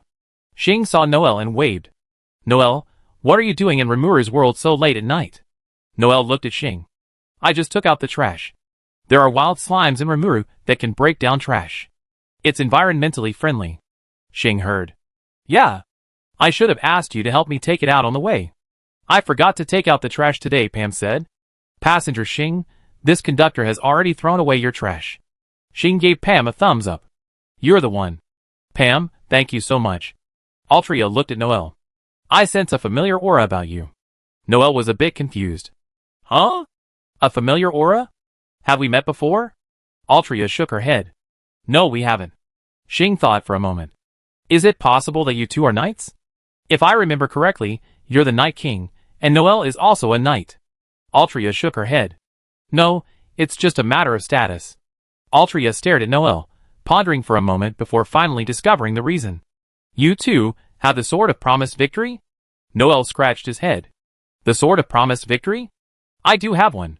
The store manager gave it to me. I love it, and it's very easy to use. Noelle then took out the Sword of Promised Victory, and the standard great sword of the Knights of Favonius. The moment Artoria saw the Sword of Promised Victory, she leaped to her feet. That's it. It's the Sword of Promised Victory. I didn't expect you to possess this weapon. Noelle heard this. Is it possible I'm seeing things? Is it really such a coincidence? Artoria shook her head. Of course I'm right. I'm very familiar with the aura of the Sword of Promised Victory. Yours is exactly the same as the one I have. There's no way I could be mistaken. Artoria then took out her own Sword of Promised Victory. Xing and Pam compared them. Really? Exactly the same. Could Yi Yun have stolen it from Artoria? Xing's mind raced, and she came up with a completely unconvincing excuse. Pam rolled her eyes at Xing. Xing, passenger Xing, your shop sells goods from all over the universe. How could you possibly steal them? Xing chuckled. I was just kidding. How could such a coincidence happen? Xing was intrigued. It was too much of a coincidence. Noelle's weapon was exactly the same as Artoria's. Yi Yun had said that there were countless worlds in this world. What a coincidence! Noelle's weapon was exactly the same as Artoria's. Fate. Fate. Noelle's gaze suddenly grew firm as she stared at the Sword of Promised Victory in Artoria's hand. Ms. Artoria, can you teach me how to use this weapon? Please! Noelle wanted Artoria to teach her how to properly wield the Sword of Promised Victory. This way, her strength would improve, and perhaps she would pass the next night's trial. Artoria looked around. It's hard to practice here. Is there a more open space? Noel nodded and pointed to the portal leading to Rimuru's world. Over there, through this portal, there's a forest. Artoria looked at Xing. Master, may I teach this knight? Xing waved his hand nonchalantly. Go ahead, go ahead. Noel is my good friend. Artoria understood Xing's meaning. Then, they ran to a deserted wasteland north of Rimuru's town. Bai Lao, Benimaru, Rimuru, and Shizuka followed to watch the fun. Xing was munching on a bag of sunflower seeds. Rimuru ran over and asked Xing for a handful. Xing, who's that person across from Noel? Xing asked. That's my servant. Artoria. Didn't you see the words above her head? Rimuru looked and saw that there were indeed large words above Artoria's head. SSR level heroic spirit? Artoria? What's going on? A guest from the New World? Xing shook his head. No, this is what Aha created with the Holy Grail. Xing told Rimuru about the Holy Grail War, and Rimuru became interested and planned to go check it out early tomorrow morning. In the open space, Artoria and Noel's training had already begun. Artoria said, Noel, attack like me. Noel's body sank at the words. Sorry. Noel rushed out in the blink of an eye, slashing at Artoria with her sword. Artoria gently nudged the blade of the sword of promised victory in Noel's hand. Noel's strike deflected, landing beside Artoria. Again, your resolve wasn't strong enough. Noel continued to attack, but Artoria easily parried it. It's the same old problem.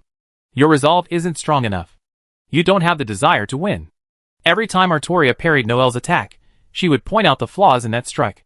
Under Artoria's guidance, Noel's swordsmanship improved rapidly. Old Bai watched this scene. Miss Altria's swordsmanship is exceptionally high. She's been guiding Noel's skills. Noel's skills are improving rapidly, each strike stronger than the last. Xing, standing nearby, heard this. Is that so? I feel the same way. Noel's attack still can't hit Altria. Old Bai stroked his beard with a smile. Although Noel's attack still can't hit Altria, her fighting spirit and swordsmanship have greatly improved. The reason she can't hit Miss Altria is because the difference in swordsmanship between us is too great. Xing raised an eyebrow upon hearing this. Really? I don't think swordsmanship matters. Like Boss Puni, as long as you're strong enough. A single slap is enough to end the fight. In the face of absolute power, all schemes, all tricks, all techniques are meaningless. Misha, standing nearby, smiled upon hearing Xing's words. Chapter 566. Misha said, Xing, there's a point to what you said, but that only applies if you're overwhelmingly strong. What if the opponent's strength is equal to or even greater than yours? Then, I'm afraid you'd be in for a tough fight. Just like that lady Huang Quan, her swordsmanship is exquisite, every strike perfectly placed. Xing heard this. Senior Mikhail, you don't understand. Don't I still have star coins? Can't beat me? I keep spending. Wait until I upgrade it, and then I come back to fight you. The things we bought from Yi Yun's shop right now are all very low level. Misha smiled, shook her head helplessly, and said nothing more. As time went by, Noel's swordsmanship improved. Bellowbird. Bronya took Jean back to her office. Jean looked around. This world is truly all ice and snow. Bronya nodded. Yes, due to the damage done by the core, our planet is covered in snow. Even though the core has been destroyed, there are still vast tundras outside the city. Joan of Arc heard this. This world is truly filled with disasters. Bronya nodded. Stay at my house tonight. I have some documents to review. You can sit here for a while, or maybe take a stroll. Joan of Arc sat down on the sofa nearby. I wait for you here. Bronya nodded, poured Jean a cup of tea, and then returned to her desk, took out some documents, and began reviewing them. A moment later, a silver-maned iron guard suddenly knocked on Bronya's office door. Lady Bronya. This is bad? A massive antimatter army is charging towards us from outside the city. Bronya's expression grew serious upon hearing this, and she immediately drew her rifle. Sound the alarm immediately. Tell all residents in the city to stay in their homes, and don't move around. Also, have Japard rush to the city walls to defend them. The silver-maned iron guard heard this. Captain Japard is already here. He was the one who sent me to inform you. Bronya nodded upon hearing this. Okay, follow me to the scene. We defend against the antimatter army. Jean stood up upon hearing this. I go with you. Bronya nodded in agreement upon hearing this. Okay, thank you, Jean. Jean shook her head. This is my duty, master. Half an hour later, in the Bellowberg plantation area. The plantation area was located on the easternmost edge of Bellowberg. At this moment, the antimatter army, swarming across the mountains, was attacking the plantation area. Bronya, Gepard, Natasha, Swarovski, Seal, and others were leading the Silver Main Guards on the city walls, repelling the attacks of the Antimatter Legion. Bronya fired frantically with her rifle, each shot finding a precise spot on the head of a Void soldier, killing him. Seal darted across the city walls, swiftly picking off the Void soldiers that scaled the walls. Swarovski led his mecha unit in a fierce exchange of fire with the Antimatter Legion's ranged units. The artillery fire was relentless, and the battle was intense.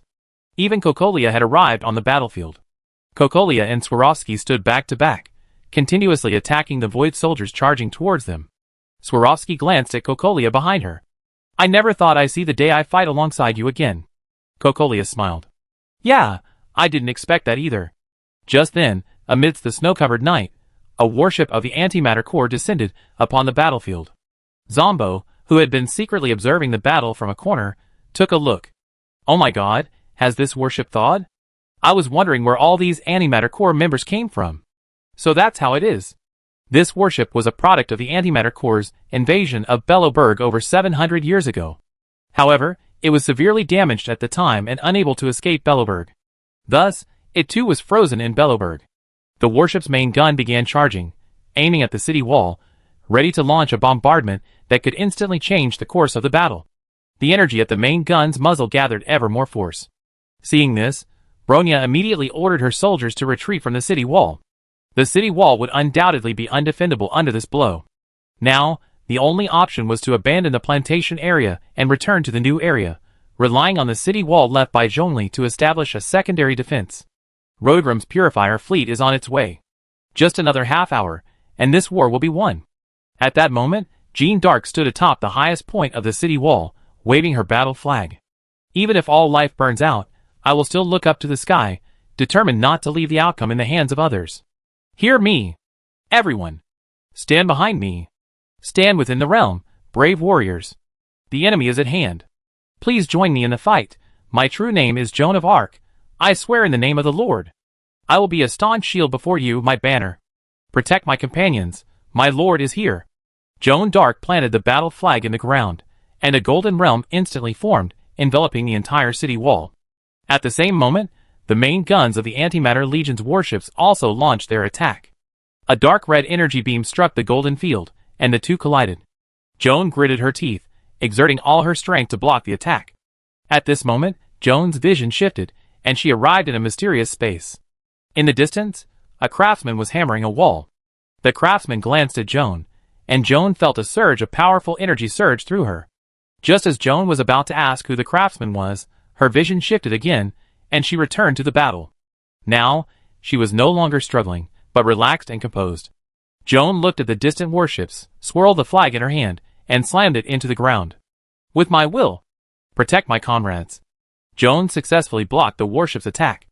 Joan waved her battle flag. Everyone! Follow me! Charge! Joan leaped from the wall and charged towards the Antimatter Legion. The Silvermane Guards, Bronya, Gepard, and the others were all influenced by Jeanne's influence and launched a counterattack against the Antimatter Legion. With Jeanne's domain in place, the Antimatter Legion soldiers were powerless to harm Bellowberg and his men. In this way, Bellowberg miraculously held the plantation. Half an hour later, with the support of the Purifier fleet, which had arrived on the scene, they launched a campaign to annihilate the Antimatter Legion. The Antimatter Legion's warships attempted to escape, but were directly locked onto by 3 storm warships and shot down. Screwgum gazed at Jeanne, charging at the forefront of the battlefield. Is this what you call a hero? Perhaps I can participate in this Holy Grail war. What kind of heroic spirit can I summon? The Antimatter Legion's attack was fierce and sudden. If Jeanne hadn't intervened, Bellowberg would have suffered heavy losses. Bronya estimated that Bellowberg's new district would be undefendable, and the city walls would likely not be able to withstand the advance of the Antimatter Legion. Fortunately, with Jeanne's presence, she successfully turned the tide of the war. On the battlefield, Silva, Gepard, and the others, along with the Silvermane Guards, were cleaning up the battlefield. Bronya looked around and found Jeanne resting against a large tree. Bronya walked over and was about to express her gratitude when Jean suddenly became weak and sat down. Bronya quickly helped her up. "Jean, are you okay?" Jean shook her head. "I'm fine. I just ran out of magic power." Chapter 567. Bronya heard this. "Then how can I replenish your magic?" Joan of Arc stood up with Bronya's help. "Magic doesn't exist in this world, but I can replenish it through food." Bronya heard this and called Pella over. "Pella, send a glacier deer from the Glacier Deer Ranch. Joan of Arc has consumed too much magic and needs to replenish her magic." Pella nodded seriously and led several Silvermane guards towards the Glacier Deer Ranch. Bronya ordered Japar to clean up the battlefield, and then Bronya helped Joan of Arc back into the city. Cocolia and Silva greeted Screwgum. Cocolia bowed slightly. "Thank you for your help, Mr. Screwgum." Screwgum shook his head slightly. "You're welcome, Ms. Cocolia. Friends should help each other. Belloberg is a beautiful world, home to a group of aspiring individuals. It shouldn't be destroyed. Ms. Wanmei has captured many rare creatures from her new friends. I go ahead. Ladies, we see you again." Screwgum bid farewell to Cocolia and Shaluva and returned with the Purifier fleet. Just now, Black Tower sent him a message, asking him to see the creatures Wanmei had captured from the world of the Little Spider Rui. While it wasn't his area of research, it didn't stop him from being interested in seeing these creatures. Screwgum returned to the Spear of Aiden and issued the order.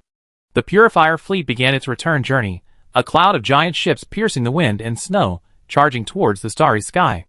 This time, Screwgum brought only a small portion of the Purifier fleet. The majority was stationed near Black Tower Space Station. After so much development, the Purifier fleet has now become a legion. There are 12 spears of Aden alone. The number of other warships is even more astonishing. There are 10,000 aircraft carriers, 80,000 storm warships, and 500,000 void warships. Not to mention fighters like the Prophet and the Phoenix, whose numbers have long since exceeded 100 million. The ground forces are even more astonishing, totaling over 10 billion. This is the incredible development capacity of the mechanics. Given sufficient resources, fleets and mechanized armor can be produced like dumplings, unstoppable. It's no exaggeration to say that if Screwgum wanted to start another Emperor's War, all it would take is a thought. The Purifier Legion, plus his own status as the Emperor of the Onyx. After Screwgum left with the Purifier fleet, Cocolia and Silva summoned Belloberg's engineers to repair the damaged city walls. Sambo, hiding in the shadows, was amazed. "Oh my goodness! Are the heroic spirits from the Holy Grail War that Aha created so formidable? They're holding their own against a battleship's main guns. Holy crap!" Zambwa pondered and decided to go check out the little ball of joy. Over an hour later, at Bronya's house, the ice deer had arrived. To help Jean replenish her magic quickly, Bronya opted for hot pot. Boil the pot, then add the thinly sliced ice deer meat, and blanch for just 10 seconds before serving. Jean gulped down the ice deer meat with big mouthfuls. This hot pot was Xiongling special, and the flavor was incredible. Bronya was constantly helping to cook the meat, but her speed couldn't keep up with Jean's. In just half an hour, Jean had devoured the entire deer. Jean looked unsatisfied. Seeing this, Bronya had the Ice Deer Ranch send another one. This time, Jean was finally full and her magic power fully restored. On the Luofu Immortal boat, Jing Yuan and Li Shimin sat in the pavilion of the general's mansion, drinking tea. Li Shimin glanced around. "I never imagined such a miraculous thing existed in the world. A giant ship the size of a planet, sailing through the starry sky." Li Shimin was a heroic spirit, naturally summoned to the technological world before, and had a certain understanding of the starry sky and technology. Jing Yuan smiled. In the past, people looked up at the stars. Now people conquer them. Thanks to the efforts of the unknown travelers on the path of pioneering, navigating the universe has become much easier. They have opened up the galaxy's silver rails, providing safe routes for all civilizations. Upon hearing this, Li Shimin became interested in pioneering. "Oh, are there still such people in this universe?" Jing Yuan nodded, then explained to Li Shimin the familiar history of the Star Rail world. Inside the Taibu division, Fu Xian was chatting with a white-bearded old man. "Taishang Lao Jun, how is my Qiongwan formation?" The heroic spirit Fu Xian summoned was none other than Taishang Lao Jun, an SSR-level heroic spirit. However, this Taishang Lao Jun only had Taishang Lao Jun's memories, not Taishang Lao Jun's powers. Taishang Lao Jun stroked his beard and glanced casually. "It's passable. It's fine for general deductions. But if you want to deduce something more advanced, you need to make a few changes." Fu Xian heard this. Oh! Changes? Tell me about them. Upon hearing this, Taishang Laojun shook his head. Forget it. If I help modify the formation, it will be too powerful in your world. I'd rather not get involved in karma. Fu Xian glanced at Taishang Laojun suspiciously. Is Yi Yan kidding? Is this man truly powerful? He doesn't seem like that. This Taishang Laojun gave him the impression of a Khan-style Taoist monk, a vagrant who relies on his words to defraud others. Yi Yan even claimed that he was incredibly lucky and would go back to see if his ancestral graves were emitting smoke, having summoned such a powerful being. Although he lacked physical strength, Taishang Laojun's greatest strength lay in his mind. Alchemy, formations, deduction, and so on. Yi Yan told him to consult Taishang Laojun more. Learning even a little would be a boon. Taishang Laojun smiled at Fu Xian's doubts about his abilities. While I can't help you with the formation, I can still teach you a few things about deduction. This deduction is about. Taishang Laojun came to teach Fu Xian about the art of deduction. Fu Xian listened carefully and, following Taishang Laojun's instructions, discovered that her deduction skills had become even stronger than before. Clearly, the things she deduced were clearer than before. Just like before, she could only deduce whether a person was male or female. Now, she could not only deduce gender, but also their appearance and other aspects. At this moment, Fu Xian finally believed Yi Yan's words. He had truly summoned a remarkable figure. Fu Xian decided to spend the time explaining the Taibusi affairs to Qi while he studied diligently with Taishang Laojun. At that moment, Qi was playing to Yuan Qingyu with Gui Naifan, Ing, and Yilan. Qi sat at the card table, a smile on his face that never faltered. Little did he know that this smile would soon disappear. Chapter 568. Qi successfully won another round thanks to his superb card skills. Qi happily spread his hands and hooked his 4 fingers together. Come on, all the same. 800 star coins each. Shengwei, Gui Naifan, Ing, and Yilan each handed 800 star coins to Qi upon hearing this. Yilan would play a few rounds of the Yuan Qingyu with Qi whenever he had free time. It was mainly because they were evenly matched. It was rare to meet someone who could surpass him in card skills, so why not challenge him? Yilan was currently in charge of public security in Liyue. Spies weren't needed in Teyvat right now. Aside from some friction with the company's development department and a war with the Antimatter Legion of Destruction, Teyvat had no enemies. Yilan had some free time and was now spending his days in Liyue Harbor personally training spies. Spies weren't needed right now, but who knows?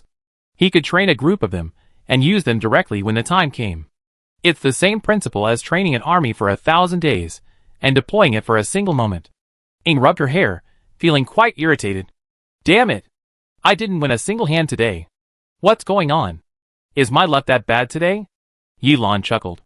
Is it possible that your card skills aren't good enough? Ing waved her hand. Impossible. Absolutely impossible. My card skills. Strong. Unrivaled. Yilan shook her head secretly at this. Forget it, let's not talk about it. There are winners and losers in a card game. Isn't it good for someone to be a loser? Gui Naifan said. Stop talking. I lost badly too. I only won 1 hand today. I almost lost all the star coins I earned from the Delta dungeon. Qi counted the money with a smile. Luck? For an expert, luck is nothing. It all depends on card skill. Ing chuckled at this. Then why don't you go find Kiana? If you're capable, go find Kiana and play with you. Qingchua's heart instantly sank at the mention of Kiana's name. Kiana doesn't count. Her luck can't be measured by common sense. To use a popular internet term, she's got Gui. How can I play? Qi pushed the scattered cards on the table into the shuffler. Come on, enough small talk, and on to the next round. Speed, time is of the essence. Ing, Yilan, and Gui Naifan pushed all their cards into the shuffler. The Diyuan Jade table began to shuffle automatically. After the shuffle, Qi pressed the dice shake button. The dice spun and jumped rapidly, then slowly settled. Just as Qi was about to check the number on the dice, her phone rang. Qi was instantly horrified. Master Taibu? It's over. It's over. Are you here to assign me a job? The phone kept ringing. Qi swallowed hard, then reached out tremblingly and pressed the answer button. The moment the call connected, Fu Xian's voice came from the other end. Hello, Qi? What are you doing now? I'll be away from the Taibu division for the next few days, so I appointed you as temporary Taibu, in charge of its affairs. During this time, Chike, you must maintain the Taibu division. If anything goes wrong, I transfer you back from the train. With that, Fu Xian hung up the phone, giving Chike no chance to shirk responsibility. As Chike listened to the beeping sound of the phone being hung up, she felt her life sink into darkness. Chike clutched her head and wept bitterly. Ah! I be the temporary Grand Soothsayer for the next few days. With the Lord Soothsayer's workload, I have to get off work overtime until midnight every day. No! I don't want this kind of life, woo-woo. It's so hard for me. Chike wept bitterly as she began to pick up her cards. Ing saw this. Chike, you're in this state, and you still have the heart to play cards? Chike shouted. Play. Why not? While there's still time, every round counts. In the next few days, I be saying goodbye to the Yuan Qiongyu. Wubbing Ing, draw your cards quickly. It's your turn. Don't waste time. Play quickly, I can still play a few more rounds. Ing heard this, and picked up her cards, and resumed her game. Fondan Courtyard, Mamong Palace. Fukuros had just finished processing the last document submitted today. Fukuros sat in his chair, and stretched heavily. After stretching, Fukuros looked out the window. It was already late at night, and the streets of Mamong Palace were largely deserted, save for patrolling mechas and knights of the order. Most of the people of Fontaine had already returned home to sleep. Fukuros thought for a moment, deciding to stroll through the streets before returning to rest. As he left the office, 8 knights of the Order of Lancelot immediately followed to protect Fukuros. The leading knight bowed slightly. Lord Fukuros, please allow us to accompany you and protect your safety. Fukuros smiled and nodded. Well, thank you for your hard work. These 8 Lancelot knights were specifically assigned to protect Fukuros. Speaking of which, the original 32 knights of the Order of Lancelot, including Lancelot, have all embarked on the path of preservation, becoming Fatewalkers. Lancelot even caught Crib's eye, having now reached the high-level Fatewalker. Adding to his inherent strength, he could hold off even a lord for a while. At the very least, it would buy time for Finina or Fukuros to escape. Fukuros arrived on the street. The night was quiet. The only sounds were the chirping of insects, and the gurgling of the fountain. Fukuros approached the fountain, and scooped up a pool of water. At that moment, a voice echoed nearby. Meow. Fukuros looked up, and saw a black cat had appeared around him. The 8 Lancelot knights, observing this, immediately formed a protective circle around Fukuros. Lord Fukuros. Be careful.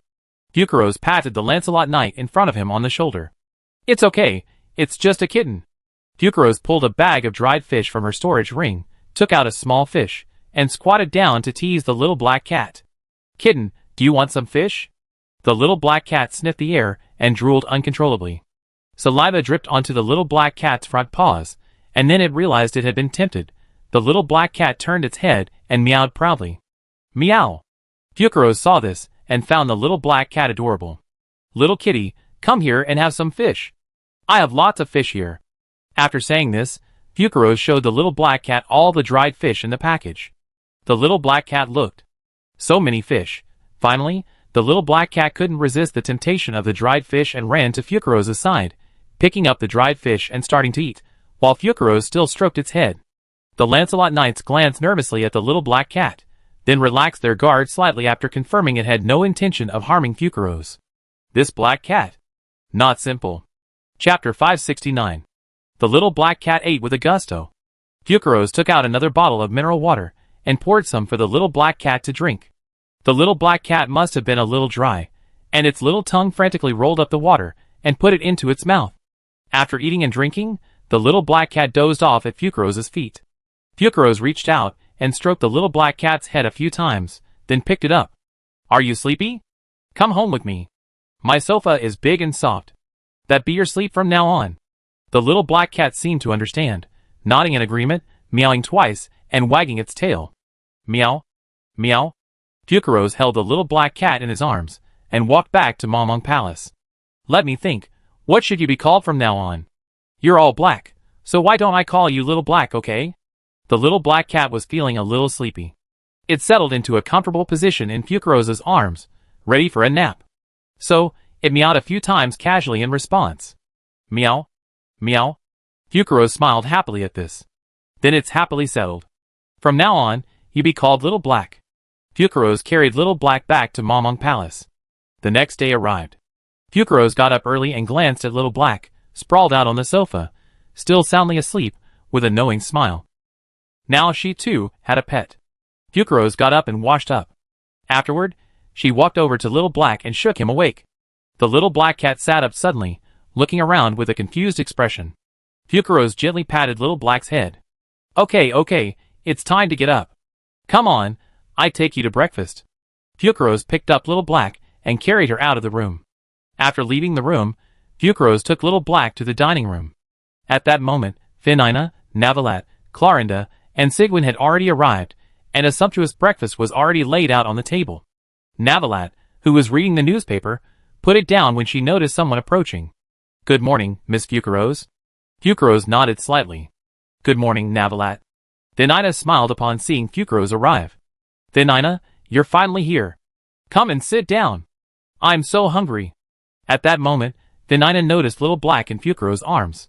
Wow! Where did this little kitty come from? Finina's eyes lit up, and she reached out to snatch Little Black from Fukurose's arms. Xiaohei glanced at Finina and sniffed her scent, which was similar to Fukurose's, so he didn't show his teeth. Finina rubbed Xiaohei's head, and Xiaohei closed his eyes in pleasure. Fukurose sat down and said, I found it while I was out strolling last night. I plan to keep it. Finina nodded repeatedly. Great. I wanted a kitten for a long time. Billet said then. Now that everyone's here, let's eat, everyone. Finina and the others nodded and began to eat breakfast. Finina picked up a fried egg, placed it in a small bowl, and placed it in front of Xiaohei. Xiaohei sniffed it, his eyes lighting up, and he took a deep bite. Finina and Fukurose kept feeding Xiaohei. Xiaohei's belly was so full that he lay on the dining table, unable to move. Navril said then, This little black cat doesn't seem ordinary. I vaguely sense a powerful force within it. Sigwin nodded. Yes, I felt something was amiss just now. This little black cat must be more than ordinary. Fukurose, hearing this, looked closely at Little Black. Only after a closer look did she realize that Little Black indeed seemed to possess some very powerful force. Finina, who was eating a red bean paste bun, was a little confused. Huh? Little Black is very powerful. Kralin nodded. Yes. Finina, hearing this, looked at Little Black and suddenly picked him up. Wow. Little Black. They all say you're powerful. How powerful are you? Let me see. Little Black reached out and pulled out a novel titled The Wonderful Life of Melissan, which appeared in his paw. Little Black handed it to Finina, who took it. Wow. Xiaohei, you're amazing. You can actually perform magic. Create things out of thin air. So impressive. Kronline, standing by, shook his head. It's not creation, but spatial ability. This novel, The Wonderful Life of Melissan, is a very popular novel in Fontaine recently. Fukurose nodded. That's right. And this novel didn't just suddenly appear, but rather grew into a whole from little by little. It was like it was pulled out of a pocket. Finina, hearing this, asked Xiaohei. Xiaohei, is that a spatial ability? If yes, nod. If not, shake your head. Xiaohei nodded. Finina took a look and picked up Xiaohei, giving him a smooch. Wow. Xiaohei, you're amazing. You can actually use spatial abilities. I'm planning to go back to my room to get my bag. Can you help me get it? Xiaohei sniffed, confirming where Funina's room was, then reached out with his paw and fished. Funina's bag appeared in his hand. Finina took it and looked. Wow. It's really my bag? Xiaohei. You're amazing. Xiaohei waved his paw, indicating that it was no big deal. Xiaohei suddenly called out to Violet, pointing to the book The Wonderful Life of Melusine placed in front of Finina. Violet immediately realized that this novel, it seemed, was hers. Violet was instantly embarrassed. What if Finina and Fukurose knew that she liked reading books like this? No! This couldn't happen. Violet frowned slightly. I found this little blackie yesterday. Fukurose, did you give him a bath? Fukurose shook her head. No, said Finina. Then I take him to a bath later. Fukurose, you have to get busy. Fukurose nodded. Little Black looked at everyone present in confusion. A bath? What is a bath? Violet breathed a sigh of relief, seeing that she had successfully changed the subject. Then, everyone continued eating. After dinner, everyone went their separate ways. Finina called Lancelot and took Little Black out. She remembered there was a pretty large pet shop in Bailu district, usually packed with customers. Finina planned to take Little Black there for a nice bath. As soon as Finina left Mamong Palace, the surrounding residents greeted her. Good morning, Lady Fernina. Greetings, Lady Fernina. Isn't this Lady Fernina? Have you had breakfast? Would you like to try some hot dogs at Old Pat's? Chapter 570. Fernina greeted everyone with a good morning. Little Black watched this scene, looking at Fernina curiously. This woman seems quite popular. Over half an hour later, Fernina brought Little Black to the pet shop. The pet shop was called Heartland Pet House. Yes, it was owned by Linny and Linnet, a brother and sister. The employees were all orphans from Heartland Pet House. The farm on the island had earned them a good amount of money, more than enough to cover Heartland Pet House's daily expenses. So, the siblings thought about it, and decided to open another business, and Heartland Pet House was born. Heartland Pet House's main business was a wide range of services, covering pet therapy, pet grooming, pet boarding, pet adoption, and pet sales. Furthermore, it was the largest store in the entire Fontaine courtyard, a 3-story, standalone shop. Then Ina brought Blackie to the door, and Linnet, the receptionist, immediately came forward. Miss Fernina, hello? Fernina glanced. It's you, Linnet. Long time no see. What brings you here? Linnet said. This pet shop is owned by Hearth House. I'm the receptionist here. Madam Fernina, would you like to give your kitten a bath? Linnet immediately noticed Blackie in Fernina's arms. Blackie looked very energetic, and seemed to be in good health. That's why she came here for a bath. Fernina nodded. Yes, Blackie is Fucarose's adopted pet. Fucarose is busy with government affairs, so I took him here to give him a bath while I had some free time. Thank you for your help. Linnet heard this. It's okay, this is what we do. Please come in, I arranged for someone to give your pet a bath right away. Fernina smiled and nodded, leading Lancelot into the pet shop. On entering the first floor, they saw many residents waiting for their pets. The first floor was decorated like a cafe, allowing pet owners to enjoy a drink while their pets were serviced. Fernina, led by a staff member, sat down at a window-side tea table. The staff member brought a menu with prices for various baths and treatments. Fernina looked over it, and immediately ordered the most expensive bath and treatment package, worth 18,888 credits. Fernina patted Xiaohei's head. Xiaohei, you go with this sister to take a bath later. Be good and don't be mean. Do you understand? Xiaohei nodded, and was taken away by the staff. Not long after, suddenly, a staff member screamed from the second floor. Ah! A monster! Fernina heard this, and immediately took Lancelot upstairs. Oh no! Xiaohei is still upstairs. Fernina reached the second floor and looked around, but couldn't find Xiaohei. She called out anxiously. Xiaohei! Where are you? Xiaohei! Come out! As soon as Fernina finished her words, a little boy with a cat appeared at her feet. Sister Fernina, I'm here. Fernina looked down and saw the boy. Are you Xiaohei? Fernina stared at Xiaohei with wide eyes. Xiaohei nodded. Yes, I am Xiaohei's sister Fernina. Then Nina was bewildered. How did you become like this? Xiaohei, you can actually transform into a human. Xiaohei was also puzzled. I was just taking a nice bath, and then I suddenly became like this. Then Nina couldn't figure it out either. After pondering for a moment, then Nina decisively gave up. Forget it. I can't figure it out. As long as you're not hurt, Xiaohei. Xiaohei, can you transform back? Xiaohei scratched the back of his head. I don't know. I try. Then, with a thought, Xiaohei transformed back into his black cat form. Then Nina saw this. You can transform back. Let's get out of here first. There seems to be a monster. As soon as Fernina finished speaking, Lancelot warned. My lord, Xiaohei seems to be that monster. Then Nina heard this. How is that possible? Our Xiaohei is so cute and well-behaved. Lancelot pointed at the staff around him. Then Nina looked around, and saw the staff all staring at Xiaohei with fear. Nina then realized what was happening. Damn, these people really thought Xiaohei was a monster.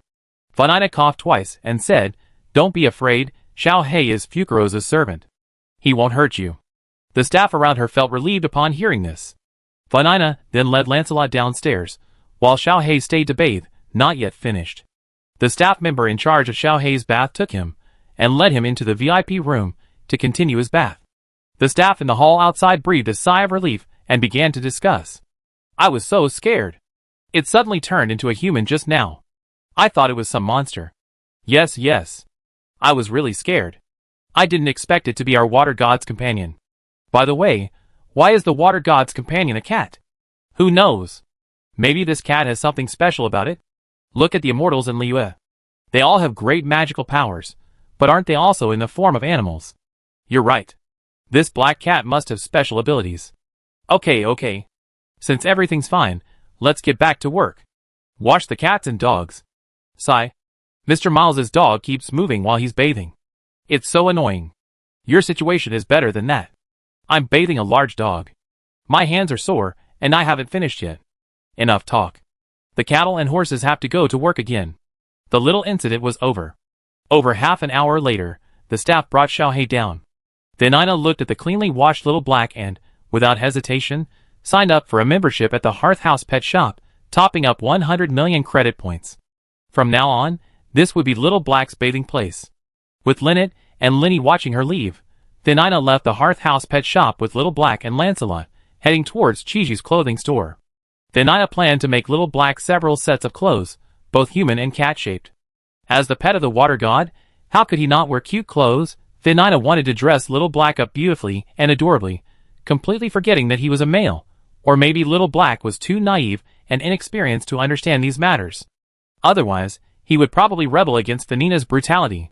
He's a boy. How could he wear a pretty little dress? If he had to wear anything, he had to wear stylish, boyish clothes. Chapter 571. The news that the water god had gained a new cat-shaped familiar quickly spread throughout Fontaine. Why so quickly? Because Fontaine has such a small population, wouldn't it spread quickly? Fucaros, who was meeting with citizens in her office, was questioned by the people of Fontaine who had come to see her.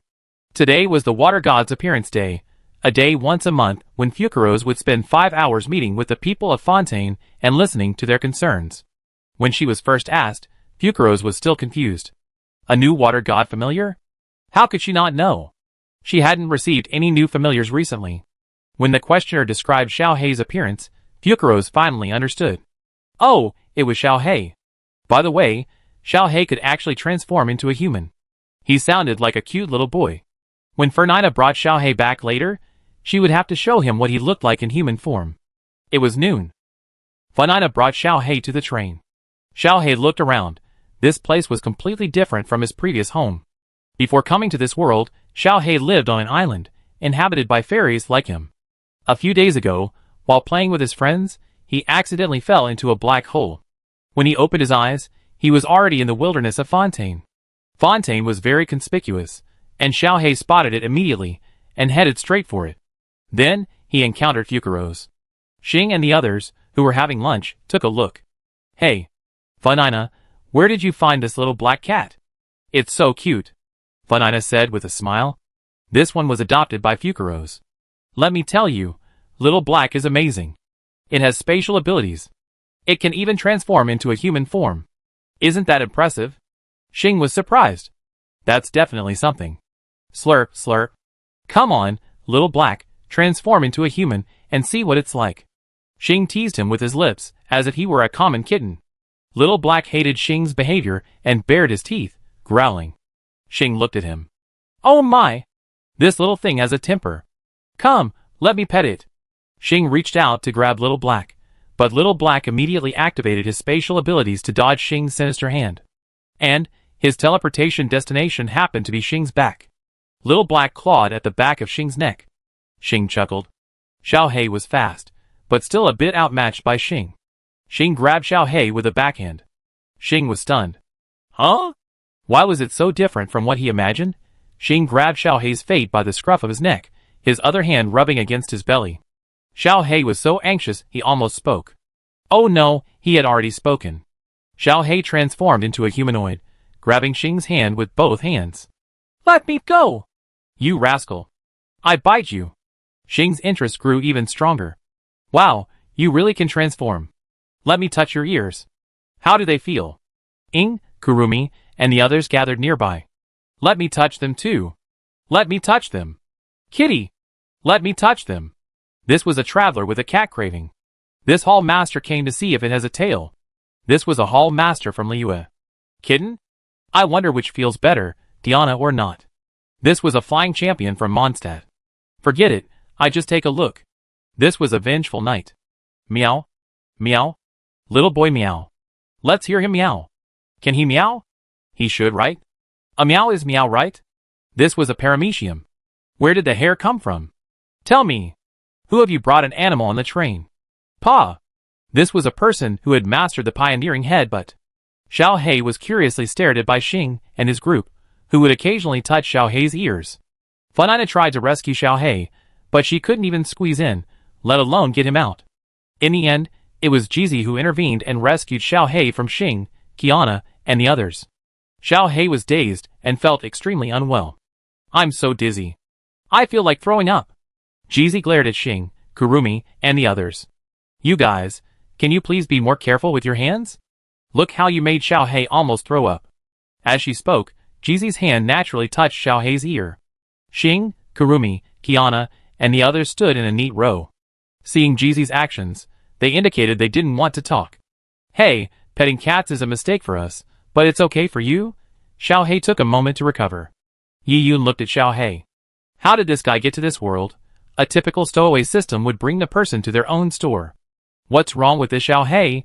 Yi Yun communicated with the system in his mind. Tongzi, how did Luo Xiaohei come to the Star Rail world? Information. He was invited by this world, not a stowaway. Yi Yun was stunned. Huh? Luo Xiaohei was invited by the Star Rail world. Information. Every world uses various methods to invite people from other worlds to its own. This allows its world to have more complete laws, more diverse power systems, and a richer biodiversity. Yi Yun understood. In other words, Luo Xiaohei wasn't a stowaway, he was a legitimate time traveler, one with an official status. Yi Yun looked at Luo Xiaohei, who had transformed back into cat form, and was playing with a ball of fur on the ground. Xiaohei, do you want to go back to your original world? Xiaohei was surprised. Meow? Meow. Yi Yun didn't understand cat language, and a drop of sweat ran down his forehead. Xiaohei, you should transform into human form and speak. I don't understand cat language. Xing, standing nearby, heard this. Oh. Our all-powerful store manager doesn't know cat language. Yi Yun rolled his eyes at Xing. You sound like you do. Xing spread his hands honestly. I don't know, but that doesn't stop me from teasing you, Yi Yun ignored Xing and turned to look at his human form, Luo Xiaohei. Xiaohei, do you want to go back to your original world? Fanina was surprised. Huh? Isn't Xiaohei from this world? Yi Yun nodded. Yes, he's not from the Star Rail world. Like you, he's from another world. Fanina heard this. Is that so? I didn't know that yet. Xiaohei thought for a moment and answered Yi Yun's question. I want to go back, but I don't know how. Will I be able to play with Sister Fukuros and Sister Fukuros again after I go back? Chapter 572. Yi Yun nodded and asked Noel to bring a portal. Yi Yun pointed at the portal and said, Xiaohei, I can take you back later. When you get back, place this portal somewhere hidden. Then, you can come to me through this door in the future. And then, you can go through the door you and your sister Fanina just came through to find your sister Fanina and Sister Fukuros. Xiaohei understood the general idea. So we just need to put this door on the ground when we get back, right?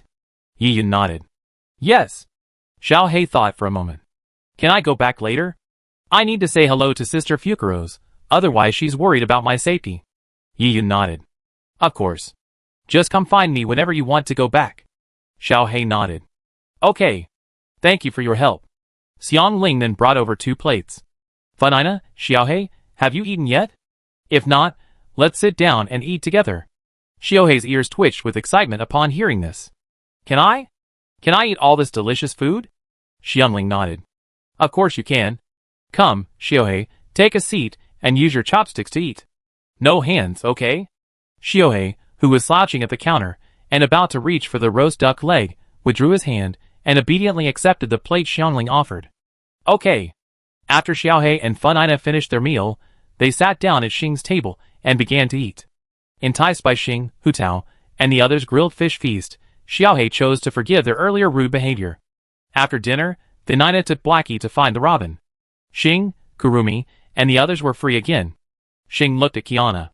Qiana, do you have any suggestions? I'm bored right now, and could use some time for a good activity. Qiana pondered. How about we go fight, Zhou? Xing shook her head. I don't want to fight right now. Any other suggestions? Altria said from the side. Master, how about we find a place to train? The Holy Grail War begins in a few days. Xing waved her hand. No need. There's no point in cramming. Unless you have a special opportunity, it's impossible to significantly improve your strength in such a short period of time. Kurumi pondered. How about we go to Omphalos now? Aren't Shilian and Bai planning to set up a small reincarnation there? Xing thought it was feasible. Okay, let's do this. The Holy Grail War isn't due for another few days. Let's go to Omphalos first, and come back later to play a few continents. No one objected. Then, a large group of people entered the portal to Omphalos to see how Bai and Shilian were preparing. Omphalos, the ruins of Hanging Blade City. Aglaia, Tion, Bai, Shilian, Cypher, and Wandi were busy in Hanging Blade City. Aglaia was weaving a golden weave, isolating the entire ruins of Hanging Blade City from the outside world. Shilian and Bai were sorting through their memories, carefully recording those that needed to be retrieved to avoid any problems. Wandi, Xiaodia, and the two sisters, Pelagia, were responsible for clearing out the nearby black tie creatures. Tion was setting up the 100 Realms Gate, trapping all the memories within the Xiefeng City area. Sunday and Black Swan were also here. Black Swan stood in the ruins of the Xiefeng City arena, examining a fragment of a mural. Sunday was talking to Aglaia. Xing and his group ran over. Long time no see. Everyone from Omphalos. Xiaodia and Pelagia looked at each other. Xing. Hu Tao. Ing. It's you? Xing nodded. Long time no see, Xiaodia, Pelagia. Why haven't you been to the shop lately? I haven't seen you all come to fight in the Delta. Xiaodia smiled slightly. My sister and I are responsible for clearing out any nearby black tide artifacts and safeguarding the recreation. Pelagia followed suit. Everyone, we definitely come visit you guys after we're done. I heard you took my sister to Pinocchio last time, and I want to go too. Xing patted his chest. Okay, come find me anytime you want, and I take you all out. I'm telling you, I'm a Pinocchio shareholder. All expenses will be on my account. Pelagia nodded. Thank you, Xing. I be in your care then. Xing waved. It's okay. How are things going here? Wandi spoke from the side. Everything's going smoothly. The quarantine is almost complete. Now, it's up to Bai and Shilian. This time, the recreation of the Earth only needs to happen at a specific time, not by restarting the entire Ompharos. Therefore, this will be a real test of Bai's memory, to see if he can compile the correct memories. Xing nodded. That's fine. Sanyu has been lying in bed for a long time. We've been waiting for her to wake up, so we can go play together. Hu Tao nodded. That's right. This hall master also loves playing with Sanyu. With her around, there's never a dull moment. She's so lively. Wandi asked. I'm curious, why don't you go to Yiyun to resolve this? Xing spread his hands. Because we don't have the money, even on credit, it's too expensive. Yiyun said that Sanyueki's condition is called an out-of-body experience in the universe. He does have a method to bring back a person's soul, but the price is too high, we can't afford it. Tens of millions. We're embarrassed to ask Yiyun for credit.